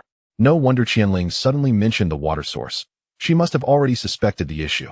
I thought of the water source right away, but you all failed to notice the comments I made. Sigh, you're acting like a hindsight expert now. Did so many people really miss your comments? A barrage of comments floated through the live stream, as Xiaoyi blinked, looking towards Qian Ling. So what do we do next? We head upstream. Qian Ling adjusted her cap and began to move. Xiaoyi froze for a moment, her expression wavering, glancing down at her trembling legs, wrestling internally with her thoughts. No, I can't. If I'm pulled along again, my frail body surely won't withstand it. Perhaps. As Xiaoyi hesitated, she looked up at Qian Ling, noticing the barrage of comments in the live stream. Streamer, what are you planning? Do you wish to ruin yourself? Streamer, what are you planning? Do you wish to ruin yourself?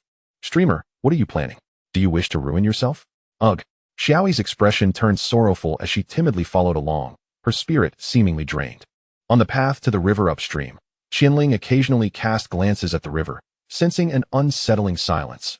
Not a single berserk Pokémon was in sight. Meanwhile, Xiaoyi trailed behind, head bowed, wearing a pitiable expression as she watched Qian Ling grow ever more distant, her quaking legs unable to keep pace. Buzz, buzz. A strange sound emanated from the river, causing Qian Ling's pupils to constrict as she halted, swiftly turning to face the water, her expression grave, simultaneously unfastening Zoroark's Pokeball. The river remained tranquil, the peculiar sound seemingly a figment of Qian Ling's imagination. Was it merely an illusion born of tension? Qian Ling's gaze fixated on the placid waters, her brow slightly furrowing. What has happened to the esteemed Qian Ling? Why is she suddenly so vigilant? Did you all hear that strange sound just now? I heard it. It sounded like something swimming beneath the water. You heard it too? I thought it was just my imagination. What the hell? Streamer, quickly take esteemed Qian Ling and run. I've heard that sound before. There's something in the water, and it's not small. Is that for real?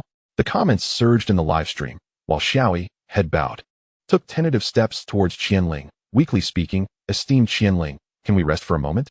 I'm about to collapse. Qian Ling turned her gaze to Xiaoyi, and the next moment, the calm river suddenly rippled, the strange sound echoing from afar.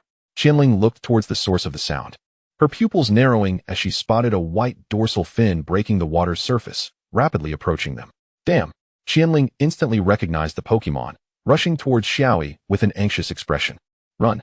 Once again, the same scene unfolded as Qian Ling, without waiting for Xiaoyi to speak, grasped her wrist and dashed back the way they had come. Wow! Esteemed Qian Ling runs so decisively. Esteemed Qian Ling is even dashing while fleeing. How I wish I were the one being whisked away. Room manager. Where's the room manager? Quickly throw this fellow out. I'm terrified. What are you afraid of? It's targeting esteemed Qian Ling, not you. The one who should be scared is esteemed Qian Ling. Let us observe a moment of silence for esteemed Qian Ling. Silence. Silence for 3 seconds. In stark contrast to Qian Ling's frantic escape, the atmosphere in the livestream grew increasingly tense and peculiar. What is happening? Xiaoyi looked ahead at Qian Ling, who briefly shifted her gaze before about to speak when their phones vibrated, emitting the system's friendly alert tone. Warning, a high-level boss has been detected in your vicinity. The system assesses that with your current strength, victory is unlikely. Evacuation is recommended. Warning, a high-level boss has been detected in your vicinity.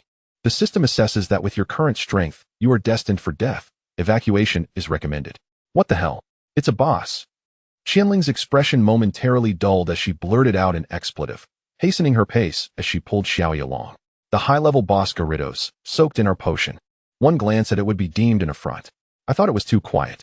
Turns out it had already dispatched everything. What berserk Pokemon could possibly contend with it? Chapter 77, Legendary Pokemon? Did esteemed Qian Ling just curse? Did I hear wrong? You heard correctly. She indeed cursed, and with immense astonishment. Look, the streamer appears dazed. Newcomers, why does esteemed Qian Ling's livestream thumbnail feature an EV? It also states new streamer, daring to explore. Ah, this isn't esteemed Qian Ling's stream. It's the live stream of that weakling being dragged along by her. Oh, I see. Then I won't follow just yet. Is this really the time to discuss whose livestream it is? Shouldn't we be pondering why esteemed Qian Ling cursed? That was the system alert. It detected a high-level boss nearby. Certain death. Anyone would curse in such a situation. Correction, the weakling streamer's alert states certain death, while esteemed Qian Ling's indicates a difficult battle. Curiosity piqued. One wonders what kind of Pokemon could induce such panic in the esteemed shallow spirit.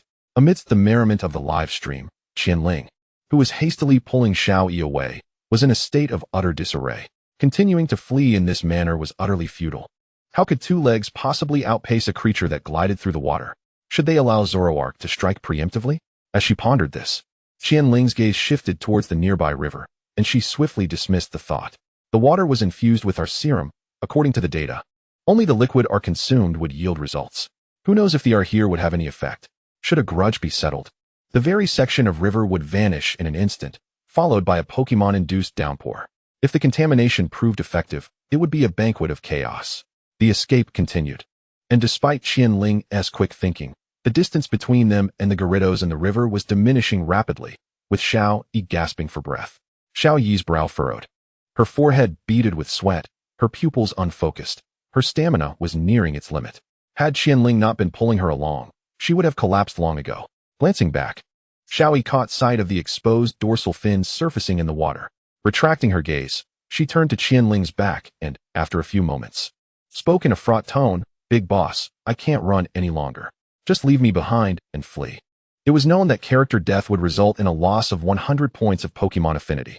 Should the affinity plummet to 0, the Pokemon would abandon the player, effectively rendering the account useless.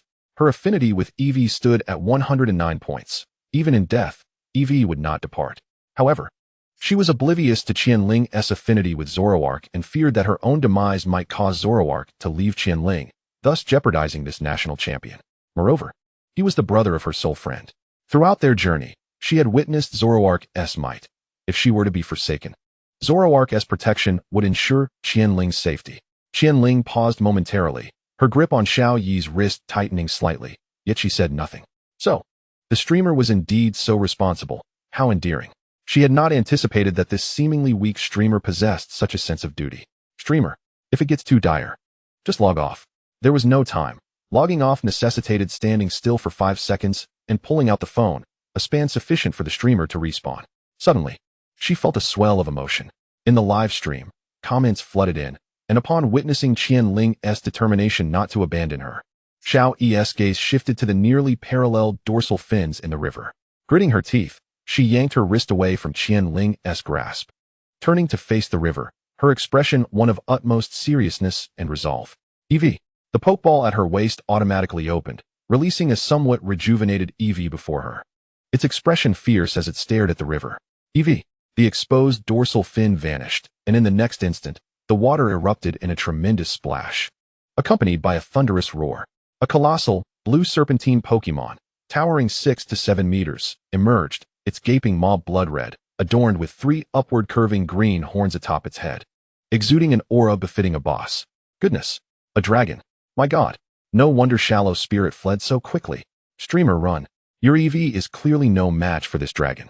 What a magnificent dragon! This must be a legendary Pokémon. Uncertain, but it certainly appears formidable. Is this truly the time to be discussing whether it's a legendary Pokémon? The streamer is on the brink of being devoured. The live chat was filled with astonishment, excitement, and concern as the Gyarados turned its gaze towards Xiao and Eevee, opening its gaping maw with a fearsome roar. Xiao's complexion paled, instinctively taking a step back, her legs giving way as she sank to the ground, her body trembling slightly. Eevee's expression shifted to one of terror, yet upon noticing Xiao seated behind, it steeled itself. Eevee. Roar. The Gyarados unleashed another thunderous roar, its massive body lunging forward, its blood-red mouth aimed directly at Eevee. Snapped from her reverie, Qian Ling quickly retrieved a pokeball from her waist. Eevee stared vacantly at the approaching Gyarados. Eevee, just as the Gyarados was about to clamp down on Eevee, the pokeball soared through the air, opening to release Zoroark. With a fierce glint in its eyes, it raised its paw, and Eevee's pupils dilated as it mirrored Zoroark's shadowy claw. The next moment, bang! The Gyarados was sent crashing into the river, sending up a massive spray of water. Zoroark stood protectively before Eevee, its shadowy claw dissipating gradually. Eevee took a step forward, while Zoroark slightly tilted its head, its gaze shifting towards Qian Ling, who was cradling Xiao before returning its focus. Boom! The once calm surface of the water exploded into chaos as the Gyarados glared at Zoroark, sporting several wounds from the earlier Shadow Claw attack. Qian Ling gently set Xiao down behind a large rock, gazing at her tear-filled eyes. Stay hidden, and remain silent. With that, Qian Ling dashed towards the riverbank, while Xiao lowered her head, wiping her tears and softly sobbing. At just 18, facing the intimidation of a Gyarados was already an extraordinary display of courage. Thank goodness. The streamer's Eevee almost met a grim fate. It was terrifying. Being confronted by such an imposing dragon and not bursting into tears. The streamer is indeed brave. Are we safe now? I need to change my pants. That was frightful. Is this even a horror game? Streamer. I want to see Zoroark. Shift your position. Me too. The comments continued to flow as time passed slowly. The sounds of the Gyarados roaring and battling echoed from behind the rock, accompanied by Qian Ling's commanding voice. Xiao gradually ceased her tears, inhaling deeply, her expression now resolute as she steadied herself against the rock, her gaze fixed on the riverbank with widened pupils. Zoroark. Let us settle the score. Chapter 78, Self-Reproach. Roar. The Gyarados bellowed, surrounding itself with swirling blue energy.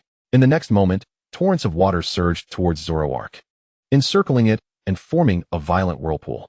Eevee, now caught in the swirling waters, emitted a sound of alarm. Qian Ling halted. Zoroark. Jump out.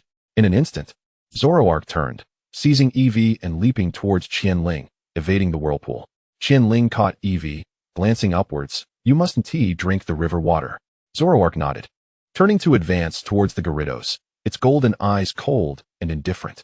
Eevee, nestled in Qian Ling's arms, voiced its concern. Eevee with a reassuring smile. Qian Ling patted Eevee, placing it on her shoulder. Don't worry, Zoroark is incredibly strong. Just hold on tight and don't fall. Stop. Zoroark halted, raising its gaze to the Gyarados, which opened its gaping maw wide, roaring fiercely. Zoroark blinked, its golden eyes radiating calmness and detachment, while Qian Ling gripped her black cap, glaring defiantly back. Ding! Zoroark's entire being erupted with a terrifying, eerie aura, its gaze fixed upon the Gyarados, filled with brutality and resentment. The Gyarados appeared momentarily daunted by Zoroark's fierce gaze, instinctively attempting to retreat, but its savage instincts triumphed over fear. Roar. The Gyarados coalesced several spheres of water around its body, and in the next instant, they surged towards Zoroark with great speed. Shadow Claw, intercept, came the command from Qian Ling, as Zoroark's descending claws instantaneously extended into Shadow Claws, swiping through the air. Bang, bang, bang. The incoming water spheres were sliced apart, subsequently veering towards Zoroark's flank, creating small craters upon impact. Eevee gazed in awe at Zoroark's agile maneuvers, while Qian Ling, feeling a tinge of anxiety, clenched her fists. The boss's attributes had been enhanced by the art potion. Invoking sorcery was fraught with peril. What if a mistake occurred, or an unforeseen event transpired? Zoroark deftly parried the water spheres with its shadow claws, leaving the ground around them marred with depressions. There was no room for panic or trepidation. Maintaining composure was paramount. Watching Zoroark's silhouette, Qian Ling gradually relaxed her clenched fists, closed her eyes, and took a gentle breath. Upon reopening her eyes, the tension within her gaze dissipated as she sharpened her claws. In an instant, Zoroark's shadow claws vanished, its paws crossing in front of its chest. With a forceful motion, sparks erupted amidst a piercing sound. Zing! Roar! The Gyarados, with its crimson eyes fixed on Zoroark, propelled itself forward, soaring into the air. Its tail enveloped in aquamarine energy. Qian Ling looked up, her pupils constricting as she directed her gaze towards Zoroark. Water tail. Retreat, evade. In the next moment, the airborne Gyarados raised its tail, descending towards Zoroark. Boom! An explosion resounded, dust billowing into the air, the gusts scattering debris. Qian Ling shielded her eyes with her hand, her heart racing. Had she failed to evade? Eevee closed its eyes tightly, gripping Qian Ling's collar to prevent being swept away by the force of the wind. As the gust subsided and the dust settled, Qian Ling lowered her hand and gazed up. Seeing Zoroark with minor injuries, slightly lifting its head to stare at the Gyarados in the crater. It had not fully evaded and had sustained some residual damage. Observing the scars on Zoroark, Qian Ling swiftly spoke. Once more. Sharpen those claws. Zing. The shrill sound echoed again as the Gyarados, grounded, launched itself towards Zoroark. Its fangs cloaked in icy blue energy. Dodged to the side. In the blink of an eye, the Gyarados reached Zoroark, attempting to bite down. Zoroark's eyes narrowed, vanishing from sight, reappearing beside the Gyarados. Shadow Claw. As Zoroark raised its paw, the shadow claw enveloped it, its golden eyes radiating a chilling intensity.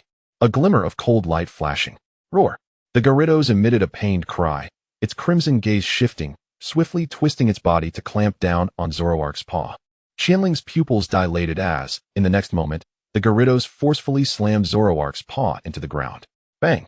Immediately thereafter, the Gyarados stood upright, vigorously shaking its head, flinging Zoroark away, crashing it into a nearby tree. Crash! The sound of the tree collapsing echoed, and Qian Ling stared blankly at the dust that rose. A sense of helplessness flooding her heart, her mouth agape. Eevee! The Eevee on her shoulder emitted a worried sound. As the Gyarados threw its head back and roared, roar. The disparity in attributes was overwhelming, if only they were of the same level. Qian Ling gazed at the Gyarados, which was bellowing in fury, and in the next moment, she released her clenched fist, lowering her head slightly. It was not my fault. Knowing the vast difference in attributes, I had still attempted to let Zoroark engage up close, without considering the Gyarados' nimbleness. Should I escape with Cosmog and Eevee? What if she remained hidden behind the rocks? While Qian Ling pondered, the Gyarados ceased its roar, its crimson gaze locking onto Qian Ling and Eevee. Noticing the Gyarados' fierce stare, Qian Ling gritted her teeth and reached for the pokeball containing Cosmog at her waist. There was no time to lose. Just as her hand brushed the pokeball, Eevee glared fiercely at the Gyarados, leaping down from Qian Ling's shoulder.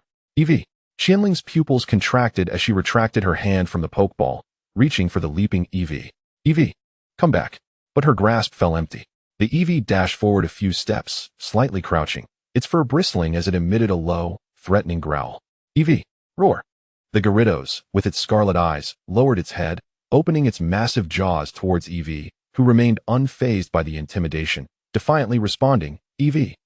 The enraged sound of Eevee echoed in Qian Ling's ears, and as she watched the furious Eevee, visions flitted through her mind. She gradually lowered her outstretched hand, bowing her head slightly, and clenched her fist tightly.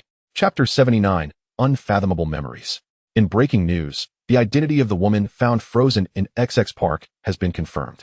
The autopsy report indicates that the woman bore multiple injuries, likely resulting from prolonged abuse, given the perpetrator's severe mental illness and advanced age, which indirectly contributed to the victim's demise. A sentence of 3 years in prison was imposed. In a dimly lit room, a figure shrouded in a blanket sat on the floor beside the bed, head bowed, their lifeless golden eyes fixated on a chibi Eevee keychain on the floor. Why did I gift you this? Didn't you say that Eevee is a timid and cautious Pokemon? Just like your own disposition? A serious voice echoed in her ears. And the figure's eyelids drooped slightly as they softly replied, I'm sorry. In the summer, at the park, a boy clad in black held 2 cups of milk tea. His golden eyes filled with curiosity as he looked at the girl seated on a bench. Why are you wearing long sleeves in summer? The girl shivered slightly, nonchalantly straightening her collar, glancing up at him, and extending her arm.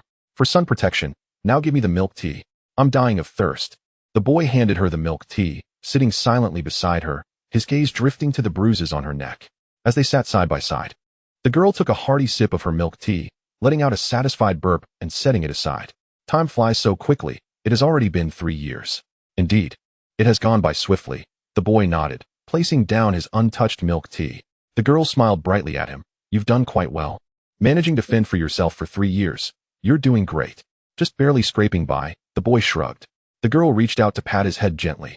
Her voice soothing. You're already amazing. Just like that. Good boy. Pat pat. The boy remained silent, allowing the girl's small hand to roam over his head. After a moment, he said, once I earn a bit more money, I'll come to take you away. The girl stiffened, retracting her hand and placing it on her lap, lowering her head slightly, her voice barely above a whisper. Take me away? The boy looked at her, his golden eyes brimming with determination, his tone serious. Yes, I will take you away. I will support you. Uffed. The girl looked up, her gaze fixed on the boy's earnest expression, and playfully pinched his cheek, her voice gentle. You're going to support me? Aren't you just barely making ends meet yourself? Supporting both of us won't be a problem. The boy blinked, and the girl, still pinching his face, replied softly, you don't have to support me. I'm doing well living with my grandmother. The young man remained silent, while a fleeting emotion glimmered in the gentle eyes of the young woman. She released his hand, picked up the milk tea beside her, and stood up. All right, it's getting late. I must return to prepare dinner. Thank you for the milk tea. The young man gazed at her retreating figure, and for a brief moment, he contemplated chasing after her, yet he held back, thinking, just wait a little longer. I need to save up some more money. In the winter, at the familiar park, the girl, clad in a thin long-sleeve shirt, sat on a bench. Her small nose reddened by the cold. Why are you dressed so lightly? The boy's voice broke the silence as he observed her lost in thought. She turned to see him, brows furrowed, as he began to remove his coat. The girl stood up and gently grasped his hand, shaking her head slightly. Don't take it off. I'm not cold. Not cold. Your hands and nose are both frostbitten. The boy's golden eyes narrowed in concern as he disregarded her protest and insisted on draping his coat over her shoulders. Watching him earnestly adjust the coat, her eyes glistened with unshed tears, and her numbed fingers reached out. Let me embrace you.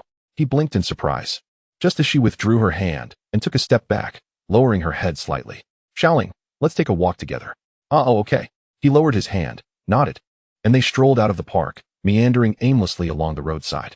Xiao Ling, I might not be able to come out anymore. What? The boy halted. Confusion etched on his face, while the girl turned to him, smiling as she explained, my grandmother isn't in good health. I have to take care of her. Then why can't you come out? There are many chores to attend to at home. Cleaning, laundry, cooking. She maintained her smile, while his brows furrowed deeper, and a profound silence enveloped them. As time passed slowly, the boy suddenly spoke. I've saved up a lot of money. I can take care of you. That's not possible. My grandmother is the one who adopted me, and my custody lies with her. I cannot leave. She gently shook her head, interrupting him. He lowered his gaze. Both had emerged from an orphanage. She had been adopted by an elderly grandmother, while he chose to venture out to forge his own path. The girl gazed tenderly at him, her eyes reflecting a mix of reluctance and affection, only to vanish the next moment. I must return now. Let's meet again next time. As she spoke, she removed the coat draped over her and stepped forward to place it on him, her frozen fingers meticulously arranging it. The boy observed her, his somewhat stiff hand lifting slightly, yearning to embrace her, yet he hesitated. All right, goodbye, Xiao Ling. She took a step back, casting a lingering glance at him before turning to leave. In that fleeting moment, a solitary tear cascaded down her cheek, her silent parting words echoing in the air. Take care of yourself from now on, Xiao Ling. The boy remained unaware of her tear, oblivious to her unspoken words, standing still as he watched her figure fade into the distance. Chase after her. Chase after her. Chase after her. Thoughts of pursuit raced through his mind. Yet he remained rooted in place until she vanished at the corner. BRR, it's truly freezing today. Chapter 80, well done. Yi. Eevee sprang into action, darting towards Gyarados, its speed gradually increasing. Roar. Gyarados lifted its tail, twisting its body to strike down at Eevee. Eevee swiftly halted, retreating to evade the attack, but still suffered from the residual impact. Boom. Qian Ling lifted his gaze, the explosion jolting his thoughts back to reality. His golden eyes locked onto the entangled EV and Gyarados. As a battered Zoroark approached him, tilting its head slightly, its golden eyes flickering.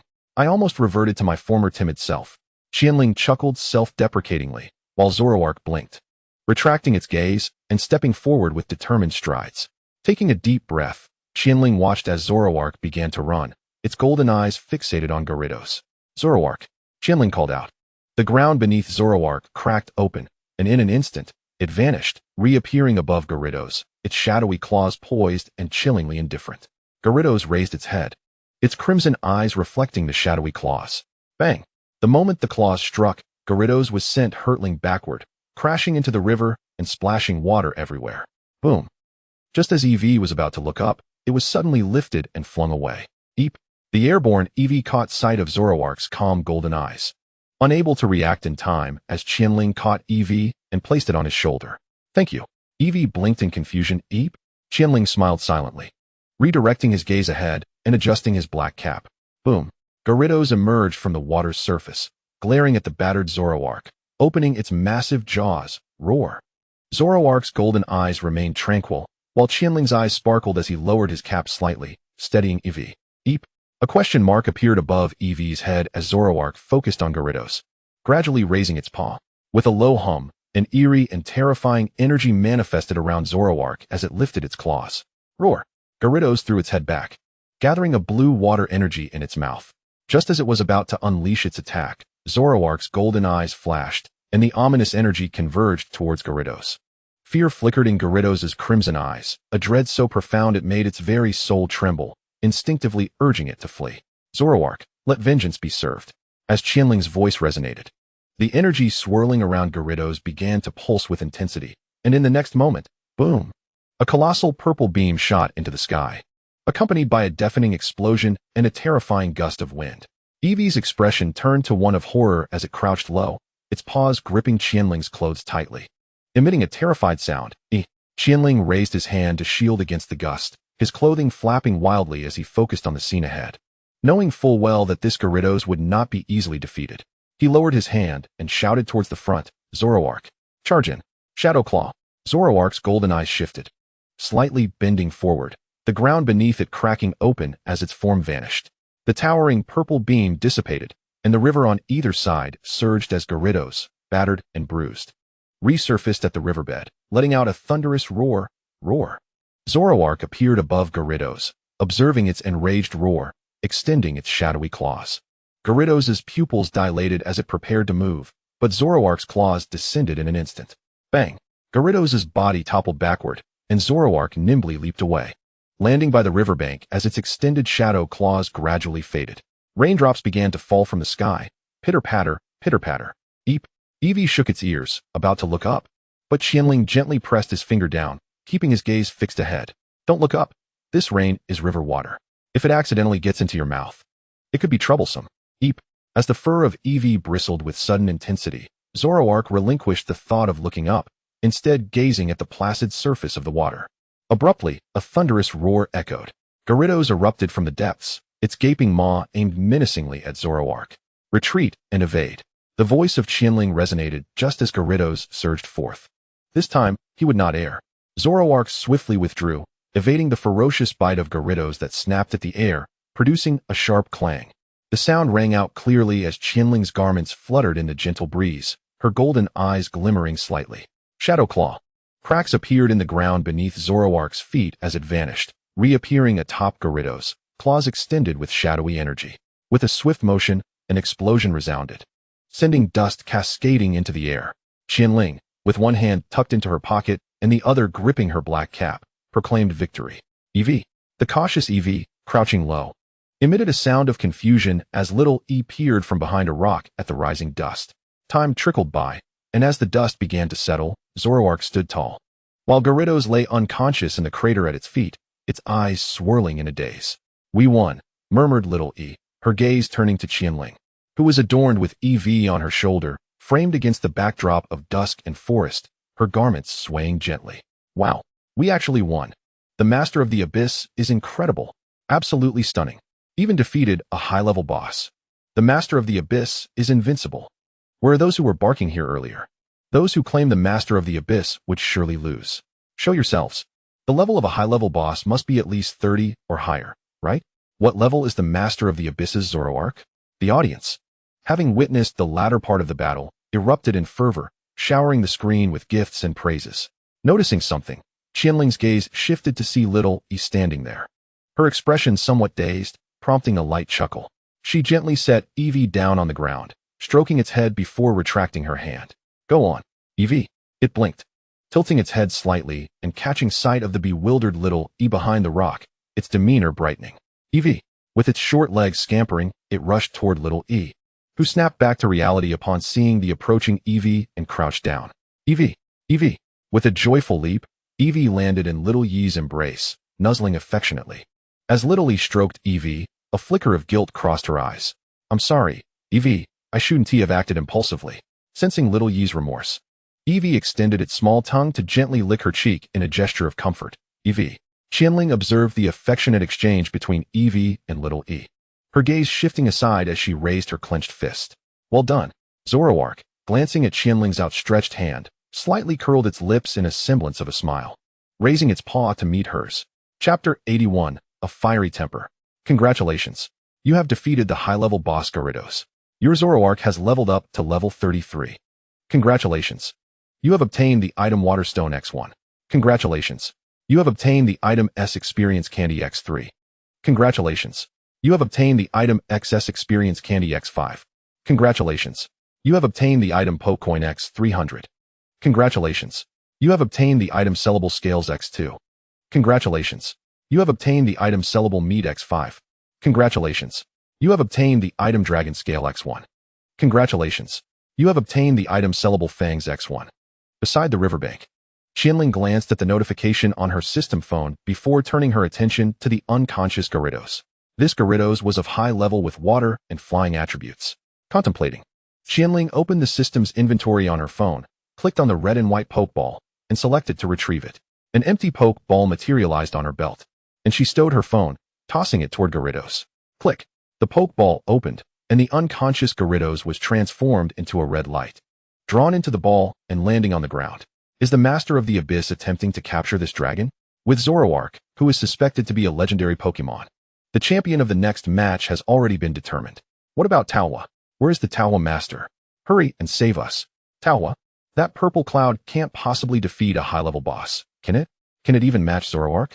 Taowa's origins are of legendary Pokemon. Do you comprehend the significance of legends? Taowa has barely shown itself, while the Master of the Abyss is a genuine powerhouse. Why the incessant boasting of Taowa? The direction of the livestream began to shift, with most comments debating who was superior, Taowa or the Master of the Abyss. The Pokeball that had fallen to the ground quivered momentarily, causing little E to clutch Eevee tighter, her expression tense. Click! A crisp sound rang out as the red and white ball shattered, and Gyarados reappeared, still in a state of unconsciousness. Oh no! It broke! Little E exclaimed, staring at the shattered Pokeball surrounding Gyarados. Qian Ling pondered briefly. Is it that boss cannot be captured? Or is it merely my bad luck?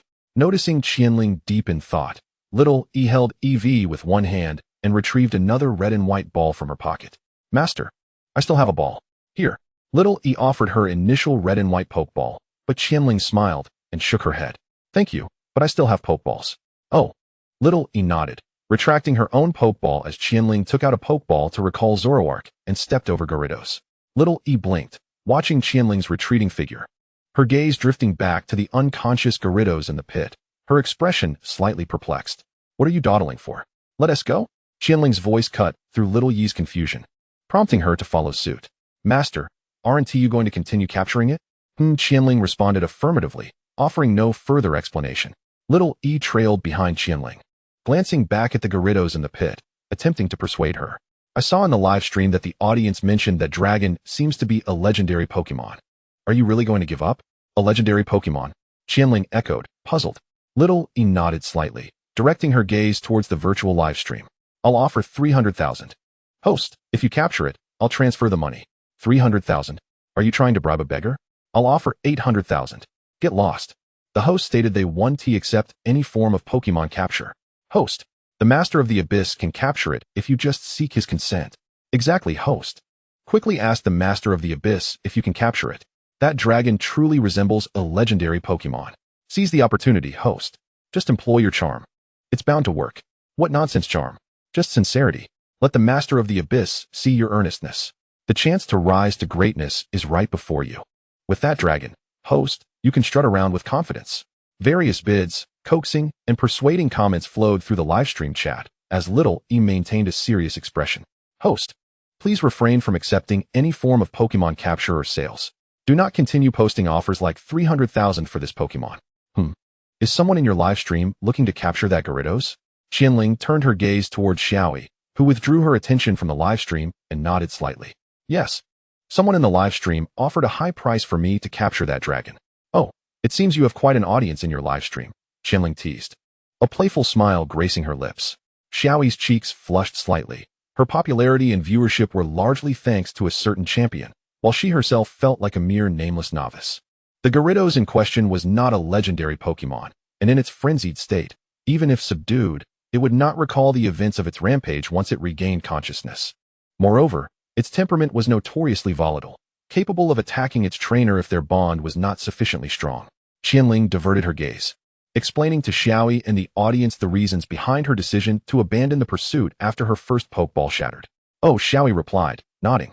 Though her comprehension was limited to grasping that Gyarados was not a legendary Pokemon and had a fierce temperament. Chapter 82, The Incarnation of the North Wind. As they journeyed upstream, Xiaoi cradled her EV beside Qian Ling, her voice barely above a whisper. What do you think of Taowa? Taowa? Qian Ling blinked, turning her attention to Xiaoi, who tightened her embrace around EV. The viewers in the livestream wanted me to ask about your opinion on Taowa. I shall ponder my thoughts on Taowa, Qian Ling mused, her gaze drifting as she reflected on her impressions of her alternate account. That fellow has quite an eccentric personality, at times playful, yet knowledgeable about Pokemon, making him generally reliable. After a moment of contemplation, Qian Ling provided a thoughtful response. Xiaoi blinked, her mind beginning to absorb Qian Ling's assessment. Doesn't this evaluation sound akin to someone with whom I share a close relationship? She pondered. Does Qian Ling know Taowa? Their tone suggests a certain familiarity. Indeed. I often speak of my friends in such terms to outsiders. Did you not find anything odd in that? The viewers noted a hint of disdain in Qian Ling's tone regarding Taowa. Isn't that quite normal? I too express mild grievances when mentioning my friends, given our close ties. Quickly, make the connection. I wish to see Taowa and Qian Ling interact. Streamer, hurry and ask Qian Ling if she knows about that legendary nebulous Pokemon. Hiss. If Qian Ling and Taowa share a strong bond, could we glean insights about that legendary Pokemon from her? The barrage of comments began to meander, and Xiaoi observed the chat with a hesitant expression. Sensing her uncertainty, Qian Ling inquired, what troubles you? Xiaoi instinctively tightened her hold on the slumbering EV, stammering. The viewers in the livestream urged me to inquire about Taowa's legendary Pokemon. I don't know much about that particular legendary Pokemon. After all, he has been quite secretive with me. Qian Ling's casual tone belied a hint of frustration, as if she too wished to know, yet her friend remained tight-lipped. Oh, Xiaoi nodded, realizing she was merely a messenger. Rather than focusing on those legendary creatures, she cherished the company of her beloved EV. With her diversion successfully executed, Qian Ling redirected her thoughts, a peculiar notion surfacing in her mind. Is it possible that this naive demeanor is quite easy to manipulate? Something feels off, something profoundly off. Why do you say that? Qian Ling's previous remarks had a distinct air of evasiveness, appearing vexed and resigned while ultimately masking a dismissive attitude. Is it true? Could there be hidden truths? Absolutely. There must be a secret. Just now, I noticed Qian Ling's gaze wandering during her speech. 666. This generation of viewers is indeed astute detectives. Does this imply that Qian Ling is aware? Of course. With her close ties to Taowa, how could she not know? She's merely brushing us off. A pang of heartbreak struck as the viewers realized the depth of Qian Ling's cunning. I feel a connection with her. She has skewered my heart. Skewered? What do you mean by skewered? I prefer my spice without cumin. The chat veered off course once more, viewers lamenting their misguided affections. Xiaoi observed their theatrics, casting a glance at Qian Ling's striking profile, and murmured, perhaps Qian Ling truly doesn't know. Streamer, you're far too naive. Being associated with a scheming boy like Qian Ling, you might not even realize when you've been sold out. Exactly. Isn't it just heroic to save you twice? Isn't it heroic to appear in times of crisis? Isn't it true that he prioritizes your safety? Enough. I feel a pang of jealousy. Why is it the streamer and not me? I too wish to be saved by Qian Ling's heroism. Streamer, open your eyes. Qian Ling is a master manipulator. Perhaps this is all part of his elaborate scheme to win your heart. Consider the implications. I was here when the streamer first encountered danger. Since then, she has faced few threats, yet every time there is peril, Qian Ling appears. The implications are chilling. Honestly, do you think Qian Ling and the streamer might have a chance? After all, she is adorably naive, while he is slyly cunning. Imagining them together feels plausible. Their appearances are striking, and their attributes surprisingly complement one another. Shipping them could lead to disaster. But then again, it might not be entirely out of the question. Rather than ship the streamer with Qian Ling, I would prefer to ship Taohua and Qian Ling. Hahaha. Impossible. Taohua is already bound to a detective. If Qian Ling were to come into the picture, she would be the third party, and that's simply unacceptable. What on earth is wrong with this live stream? Moderators, come and restore order. The topics in the live stream took a dramatic turn, spiraling into absurdity. Xiaoyi stared at the rapidly scrolling comments, overwhelmed by the sheer volume of participants, making it difficult for her to keep up. Qian Ling halted, her pupils narrowing slightly as she beheld a figure standing upon the water's surface, a white ribbon fluttering in the breeze. Noticing Qian Ling's pause, Xiaoyi withdrew her gaze from the live stream, concerned by Qian Ling's astonished expression. What is it, big shot? Taking a deep breath, Qian Ling adjusted her black cap, her voice barely above a whisper, the incarnation of the north wind. As Qian Ling's words lingered in the air, a gentle breeze swept from the north, tousling Xiaoyi's hair. The incarnation of the north wind? Xiaoyi blinked in bewilderment, a question mark forming in her mind. Qian Ling smiled, maintaining her silence while subtly nodding, urging her to look ahead. Xiaoyi's gaze shifted to the Pokémon standing upon the river's surface. With a body of aquamarine, its limbs grounded, adorned with white patterns, and a tail of floating ribbons, crowned with a sapphire-like ornament, it was none other than Suicune. As Suicune's eyes met Xiaoyi's, she felt an overwhelming warmth enveloping her weary body, as though she were embraced by a soothing spring. Ah, Xiaoyi exclaimed, her eyes brimming with confusion and wonder. Her fatigue had inexplicably vanished, replaced by a comforting warmth. What a magnificent creature! It can walk upon water. Is that white ribbon its tail? The incarnation of the north wind. Does Qian Ling know this Pokémon? Oh my goodness. Brothers, what is this? What is this? Why can't I even type clearly? Oh my goodness. A legendary Pokémon. I can't believe it. This is truly a legendary Pokémon. What legendary Pokémon is this? What's going on with you all? It's as if you've been injected with a stimulant. This creature is a legendary Pokémon. Its name is Suicune. Within the live stream, players in the game consulted the Pokédex and discovered that this is indeed a legendary Pokémon, causing the popularity of the stream to soar like a rocket. Meanwhile, Suicune diverted its gaze, closed its eyes, and stood upon the river's surface, its body gradually emanating a gentle, water-blue energy. Xiaoyi gazed at Suicune, who stood on the water, surrounded by a soothing blue aura, her eyes shimmering slightly. How beautiful. Qian Ling, with her hands in her pockets, observed Sun purifying the river water, her skirt fluttering in the north wind, softly speaking. Sun, a Pokémon that harbors the gentleness of spring water, seeks out the places where clear waters flow, with the power to instantly purify filthy water. It is said that its appearance brings forth a mysterious north wind, and it departs with the wind, embodying the essence of the north. As the energy emanating from Suicune gradually faded, the mixed red and green hues in the river disappeared. Qian Ling looked at the now clear water, her gaze shifting to Suicune, realizing it was about to leave. Leaving? Xiaoyi looked at Qian Ling, who nodded slightly, confirming that Suicune's purpose here was to purify the river. Suicune glanced at Qian Ling and Xiaoyi, blinked, then turned and dashed across the water's surface. Qian Ling and Xiaoyi watched as Suicune departed, along with the gentle breeze that had arisen. Are we really just letting it go like that? Shouldn't we throw a Pokeball and try? What the heck? What are the streamer and the expert doing? Isn't this a missed opportunity? Use your brains. This creature appears both majestic and gentle, but do you think it's easy to capture? Do you truly believe that the title of legendary is just for show? Exactly, and besides, Zoroark hasn't fully recovered yet. Wouldn't that be a reckless move? Statistically speaking, one could take advantage of its moment of turning to throw a Pokeball unexpectedly. With a bit of luck, it might just work. And then what? With low friendship, it could turn around and bite you to death? The live chat was filled with various comments, and Qian Ling pondered as she watched Suicune disappear into the distance, then took a step forward. Hey! Xiaoyi was momentarily taken aback, but quickly followed, the two arriving at the riverbank, gazing into the crystal-clear depths. Qian Ling's eyes scanned the area as if searching for something, and her gaze paused. Sure enough, it was her potions. Observing the shattered metallic bottles at the riverbed, Qian Ling furrowed her brow, wondering if they were deliberately placed there or accidentally broken during transport. Big shot, what are you looking at? Xiao Yi inquired. Peering curiously into the clear water, Qian Ling's contemplative expression vanished as she withdrew her gaze. It's nothing. You can just call me Qian Ling. Oh, all right, Qian Ling. Xiao Yi nodded, and Qian Ling gave her a helpless glance before checking the time on her phone. I've got to get to work. Where's the artist? I want to see fan art on XX website tomorrow. I'm working on it. Don't rush me. I need to finish the drawings for Tao He and the detective first. How obvious. She took out her phone to pretend to check the time, but in reality, she was looking for a chance to connect with this naive streamer. Sigh, it's clearly a premeditated scheme, yet I find myself envying the streamer. Woe is me. Qian Ling, please pay attention to me. I am willing to be willingly deceived by you. I can handle it. If, and I mean if, Qian Ling had to choose between a knife and a stick, which would she prefer to be stabbed in the back with? Brothers, this live stream is off. Either they are in a trance or something's wrong.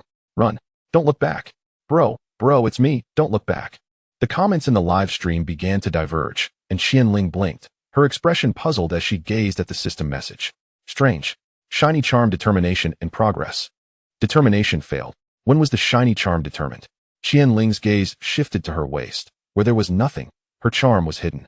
Xiao Yi hugged her Eevee tightly, her voice barely above a whisper as she looked down. Can I add Qian Ling as a friend? What did you say? Qian Ling turned to Xiao Yi, unable to hear her due to her faint voice. Add, as a friend. Xiao Yi stammered, her cheeks slightly flushed, feeling bold despite being just a burden. I'll add you. Qian Ling nodded, her finger gliding over her phone screen to open the chat app and click on Add Friend. Thank you so much. Xiao Yi cradled her EV with one arm and quickly pulled out her phone with the other, revealing her friend code. Ding. Your friend request to EEE has been sent.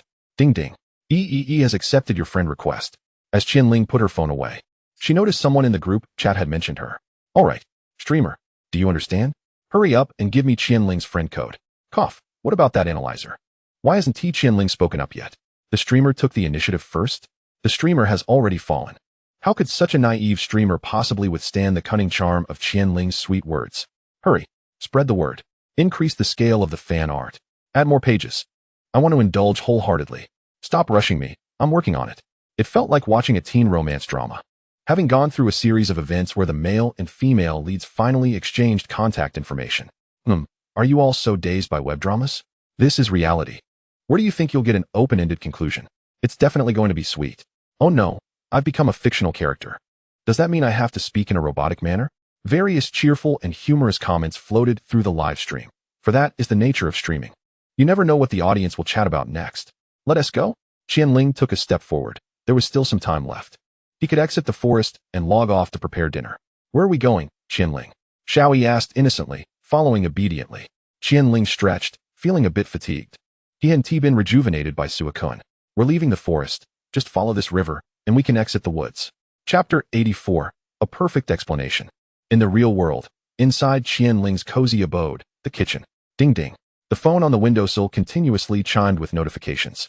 Qian Ling, holding a spatula, raised an eyebrow in confusion and picked up his phone. In the group chat of the three-person team, world's #1 invincible beautiful girl, Xiao Lingzi. What are you doing?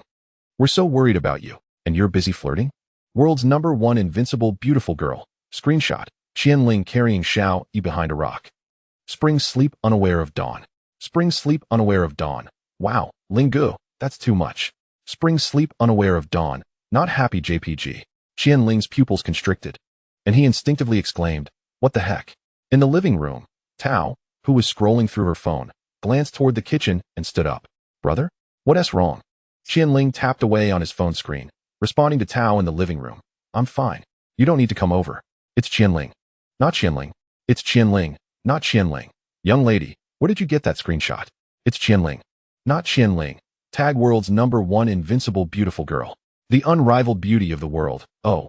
Can our illustrious champion of the Little Fire Dragon Welcome Cup still remember me? The unrivaled beauty of the world.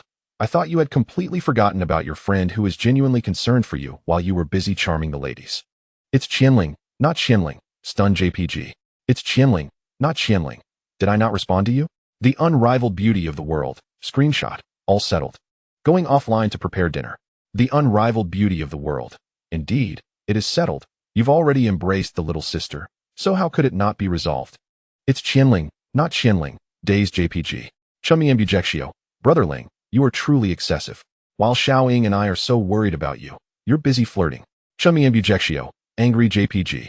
It's Qian Ling, not Qian Ling. I didn't mean to. Where did you get that screenshot, young lady? The unrivaled beauty of the world. You're getting flustered, Xiao. Look at him panicking. The unrivaled beauty of the world. Guess for yourself, Xiao. Get dressed. I'll drive to pick you up for dinner.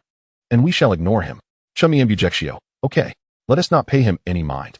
It's Qian Ling, not Qian Ling. It's Qian Ling, not Qian Ling. Why am I panicking? I'm not denying anything. I did not flirt. That screenshot was an accident. I can explain. It's Qian Ling, not Qian Ling, hey?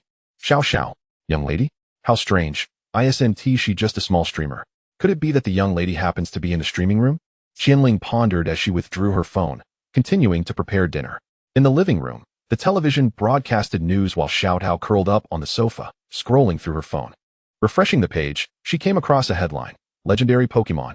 The marvelous journey of Qian Ling and an unknown female streamer.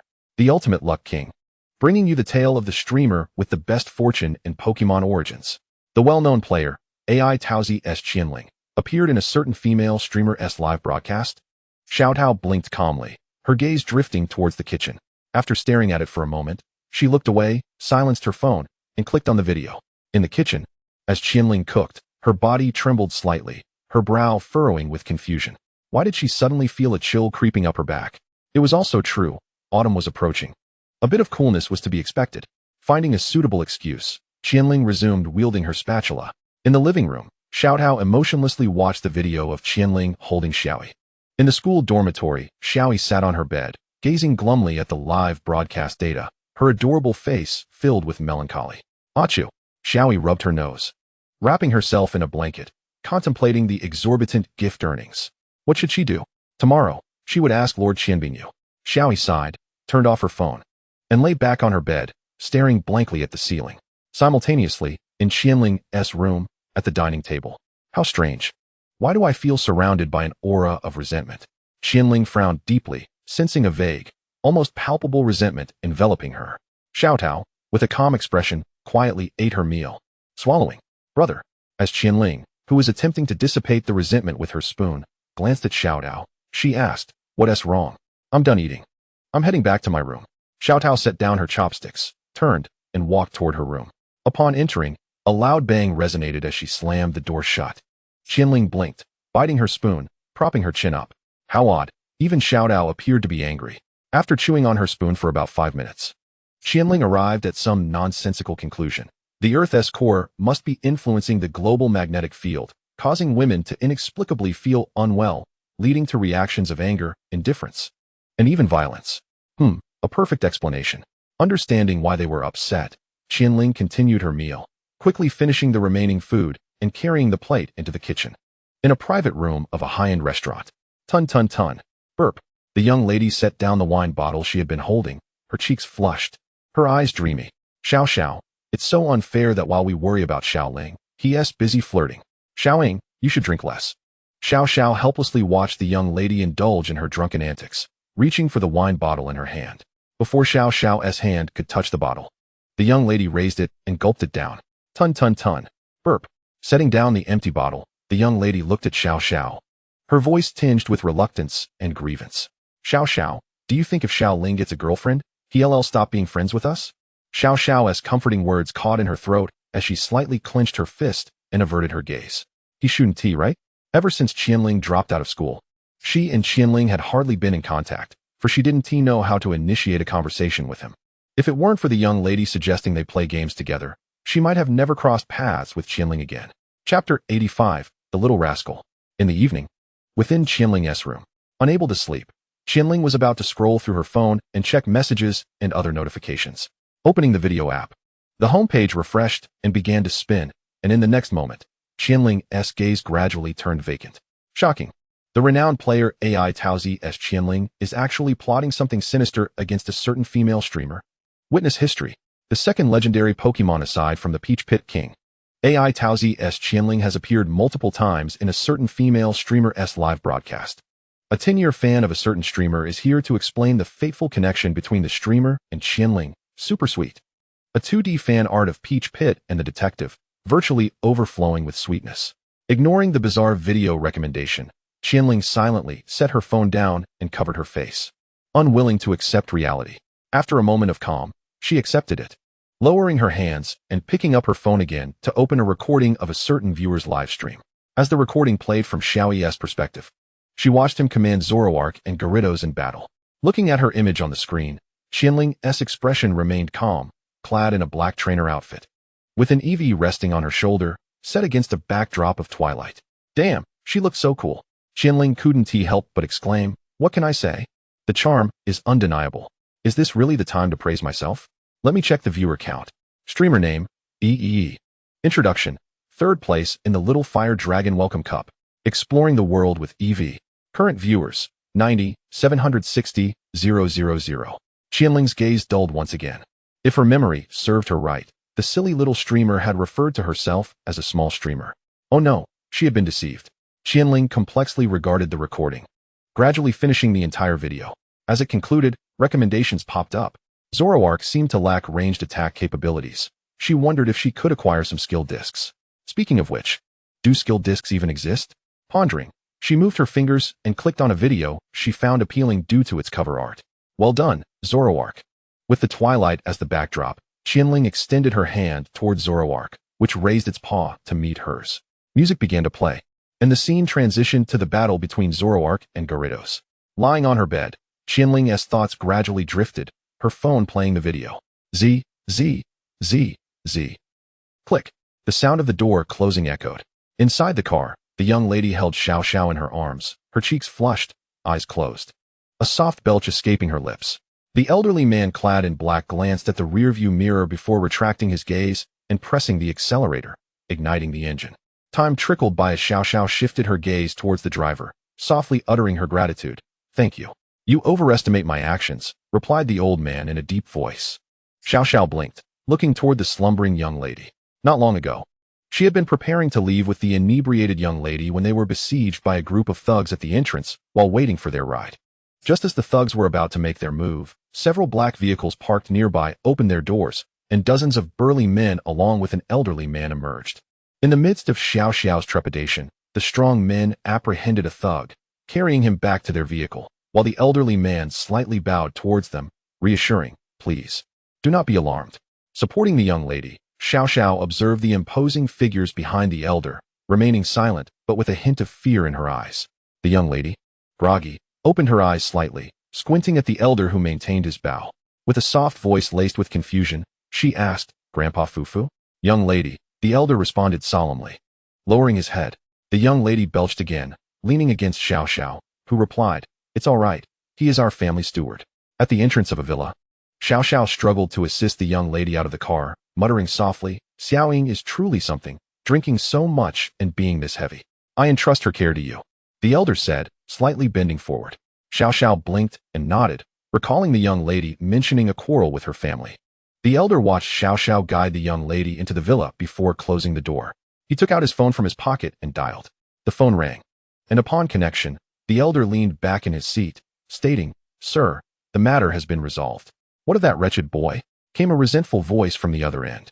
The elder paused for a moment. "He is not beside the young lady. It is Gu Qingxiao who is with her." "Humph. Investigate what that boastful brat is up to lately." "Understood." After the call ended, the elder glanced at the villa where lights flickered, a glimmer of something passing through his eyes. Years ago, in the countryside, amidst the ruins of a dilapidated house, they found the young lady, filthy and weeping, unconscious. Beside her stood a young girl with icy golden eyes, clutching a rusty fruit knife. Threatening, "Are you not here to capture her and threaten her father? Do you believe I will give you 2 corpses? We'll all die together. Please remain calm. We are," the elder attempted to explain. But the young girl's eyes hardened, her arm bending, the knife's back pressed against the unconscious young lady's neck. "Get out."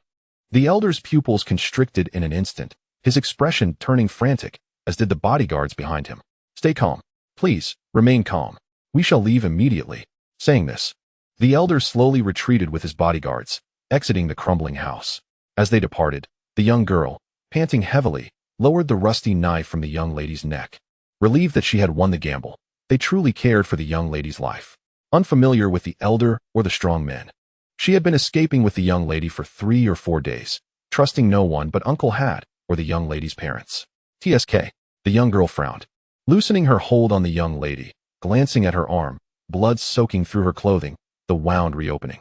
With this frail body, it is difficult enough. And yet I encounter such a hot potato. The young girl chuckled helplessly, looking at the unconscious young lady. After a moment's contemplation, she made a decision. Young lady, wake up.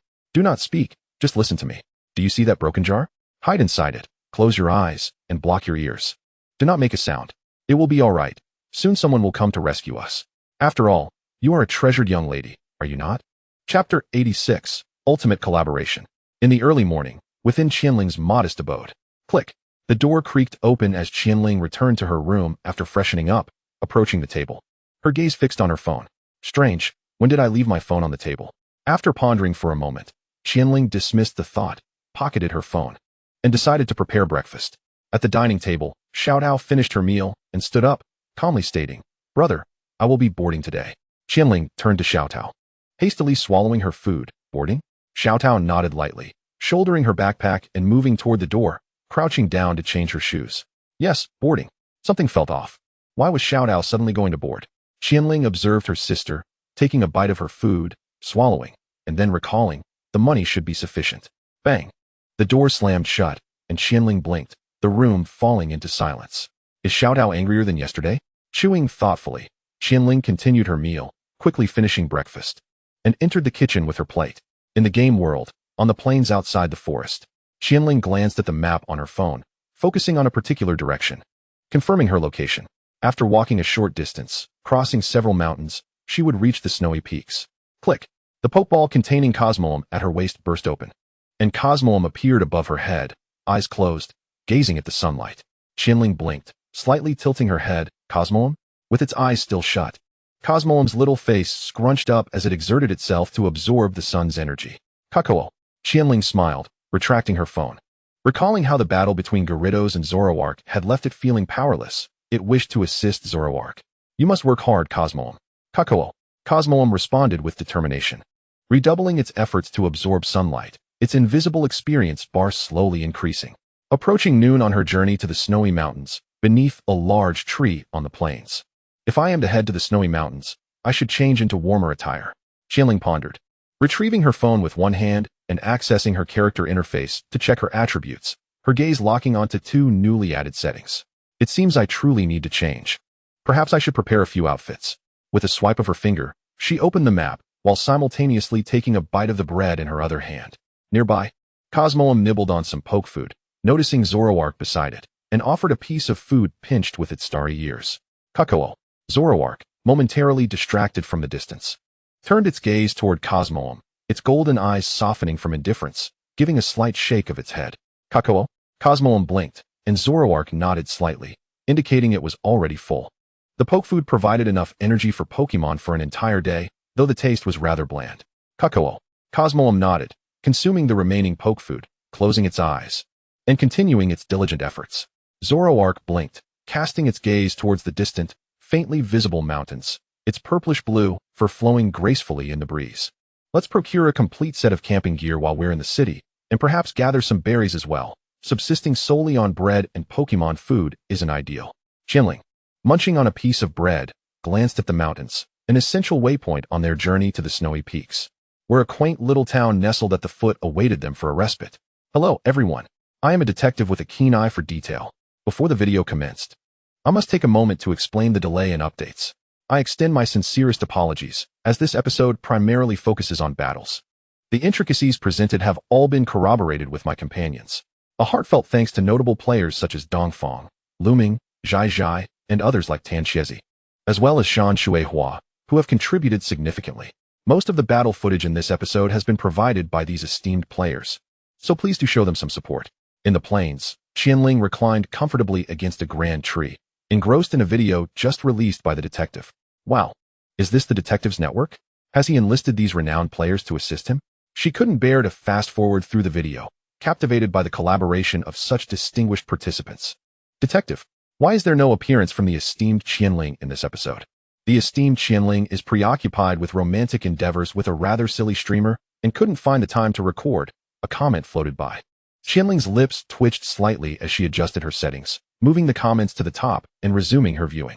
This episode is brimming with valuable insights that will benefit players, whether they are fervent battlers or explorers seeking scenic vistas. First, let us delve into some lesser-known facts about Pokémon.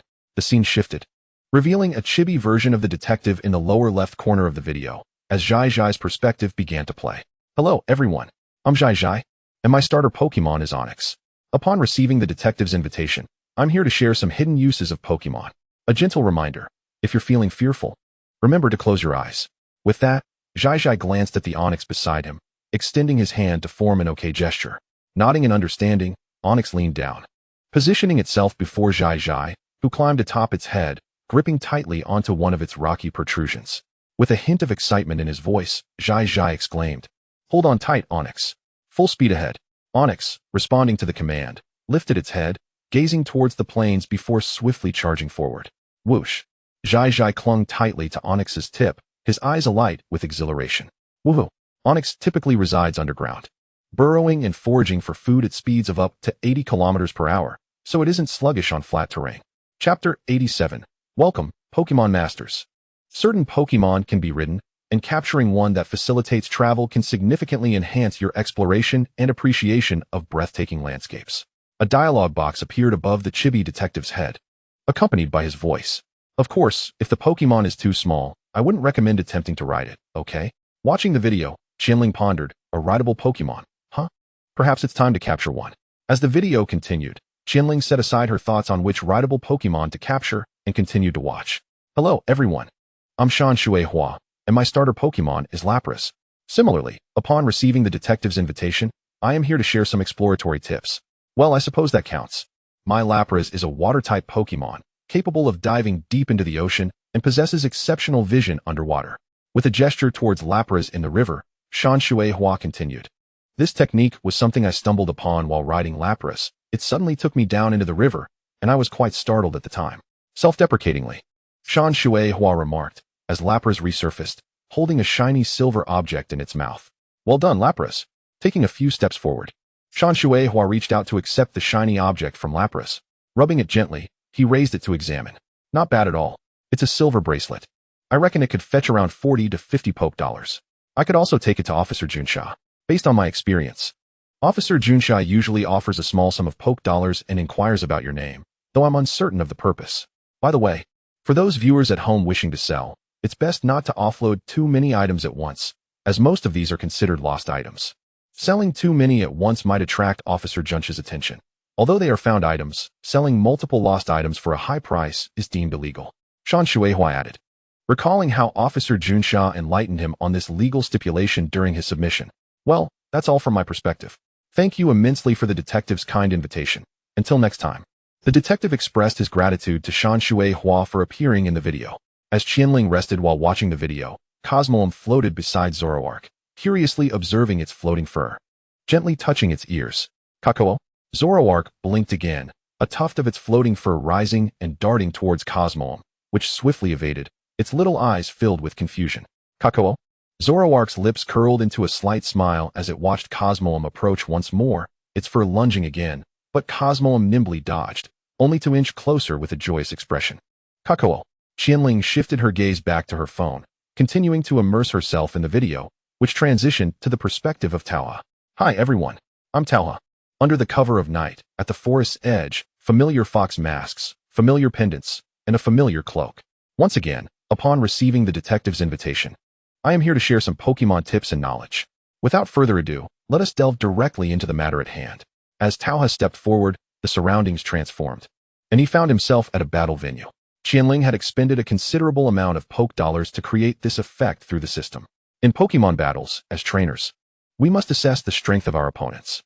Tao continued walking, as the commanding voices of Dongfang and Luming echoed, Heracross, Horn Attack, Pinsir, Seismic Toss. The battle scene replayed, and Tao observed the two Pokémon poised to clash. This strength isn't solely defined by levels, it also encompasses type advantages and size differences. From a size perspective, Dongfang's Heracross and Luming's Pinsir were nearly identical, with little variation in type. But why did Dongfang's Heracross triumph in the battle? Tao pondered, his hands tucked into his pockets. Watching the two Pokemon engage in a fierce struggle as Dongfang and Luming's voices resonated continuously. Is it due to a level disparity? Due to the high level of the Heracross from the east, will it inevitably triumph? In battles between Pokemon of the same type, does a higher level confer a greater advantage? With a hint of uncertainty, Tao gazed at the two Pokemon, refraining from further comment. Certainly, a higher level signifies superior attributes. It's a complete domination, do you understand? Absolutely.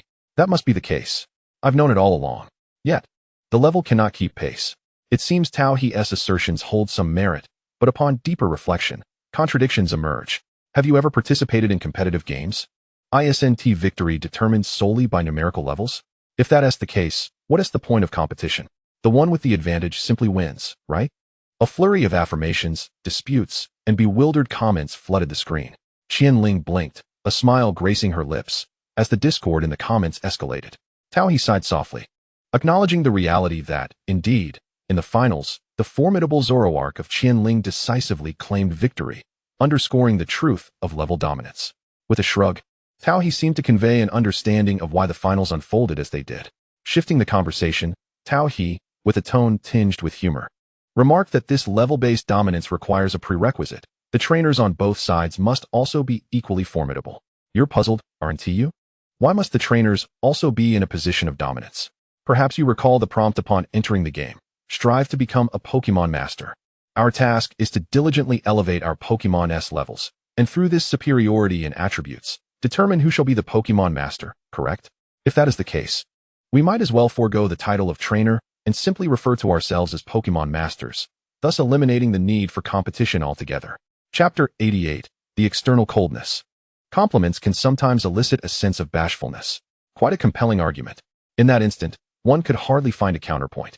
Quickly, let us contact the officials to revise the game's entry prompt to welcome, Pokemon Masters. Is this the understanding of a seasoned player? Ultimately, the one who prevails is Zoroark, who is undeniably impressive. All this discussion seems superfluous. Isn't it Zoroark's prowess that leads to victory? What connection does it have with Qian Ling herself? Hand me Zoroark. I could do it too. Various comments flew by, and Tao shifted his gaze to the two battling Pokemon, continuing, let me make a simple guess. When I mention Qian Ling, there will undoubtedly be those who say, it's Zoroark who is impressive. What does Qian Ling have to do with it? Hand me Zoroark. I could handle it too. Wrong. As a trainer, the strength of a Pokemon entirely hinges on you, the trainer. I've stated before, there are no weak Pokemon, only incompetent trainers. Oh, and allow me to reveal a small tidbit. Zoroark is already in its evolved second form. With a gentle tone, Tao snapped his fingers, and with a resounding pop, the battle scene shifted, the two battling Pokemon vanished, replaced by another match. While recording the video, Qian Ling had gazed at the two combatants for quite some time without finding anything to articulate. After pondering for a moment, she decided to switch to another match, serendipitously discovering a video featuring someone who had gained popularity. Qian Ling had chosen this match primarily for Xiao's battle skills, which were suitable for explanation. EV. Retreat to avoid. Xiao's voice rang out, as Eevee leaped backward, narrowly dodging Meowth's claw strike. Tao interjected. The battles between Pokemon involve more than just skills. There are also commands for movements. And what the trainer must do is, do not give it a chance to breathe. Once more, use quick attack. Xiao's voice synchronized, as Eevee lunged forward with astonishing speed, colliding with Meowth. Seizing this opportunity, Meowth lost its fighting capability, leading to Eevee's victory. The referee, Rotom, subsequently announced, and as the scene froze, Tao waved at the camera, smiling. My perspective concludes here. Until next time. Thank you for the invitation, Detective. As the screen faded to black, a dialogue box appeared above the Q-version detective figure. Wow. Thanks to Tao for bringing us this. The text in the dialogue box disappeared, and the Q-version figure underwent some changes, sporting dark circles under its eyes, as new text emerged. Haha. Everyone must be wondering why the progress bar is still so long, right? In fact, there were only a few minutes left in the video, which consisted of the detective analyzing Tao's remarks. However, a voice filled with excitement and fatigue interrupted, contrasting sharply with the previous video. As the screen went black with electrical static. Big boss, I can't run anymore. You should leave me and escape. A familiar voice echoed. As the scene of Qian Ling fleeing with Xiao reappeared. As Qian Ling watched the video, her pupils dilated, and her lips twitched slightly. You shouldn't have started from this part. That night, she had taken the time to send the first-person perspective video to the detective using Tao He's account, saying, "I feel that segment lacks persuasive power. Is there still time? Could you possibly add this? How did you manage to get the first-person perspective from Qian Ling?" I simply asked for it.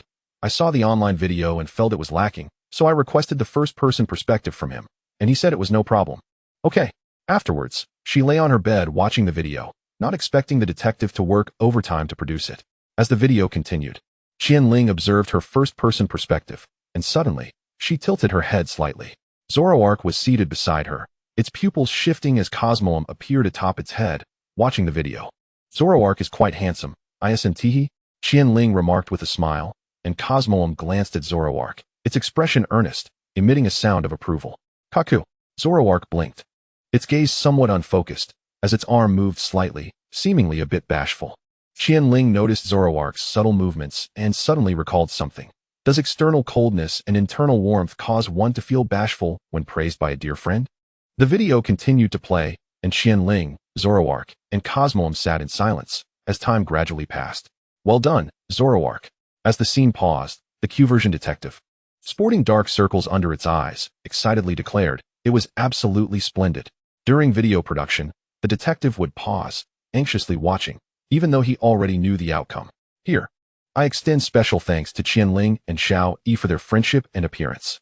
As a subtle hint, this segment was sent to the detective by the illustrious Tao He. Ahem, the detective has said nothing. I hope that when the detective wakes up, Tao He still keeps him on his friends list.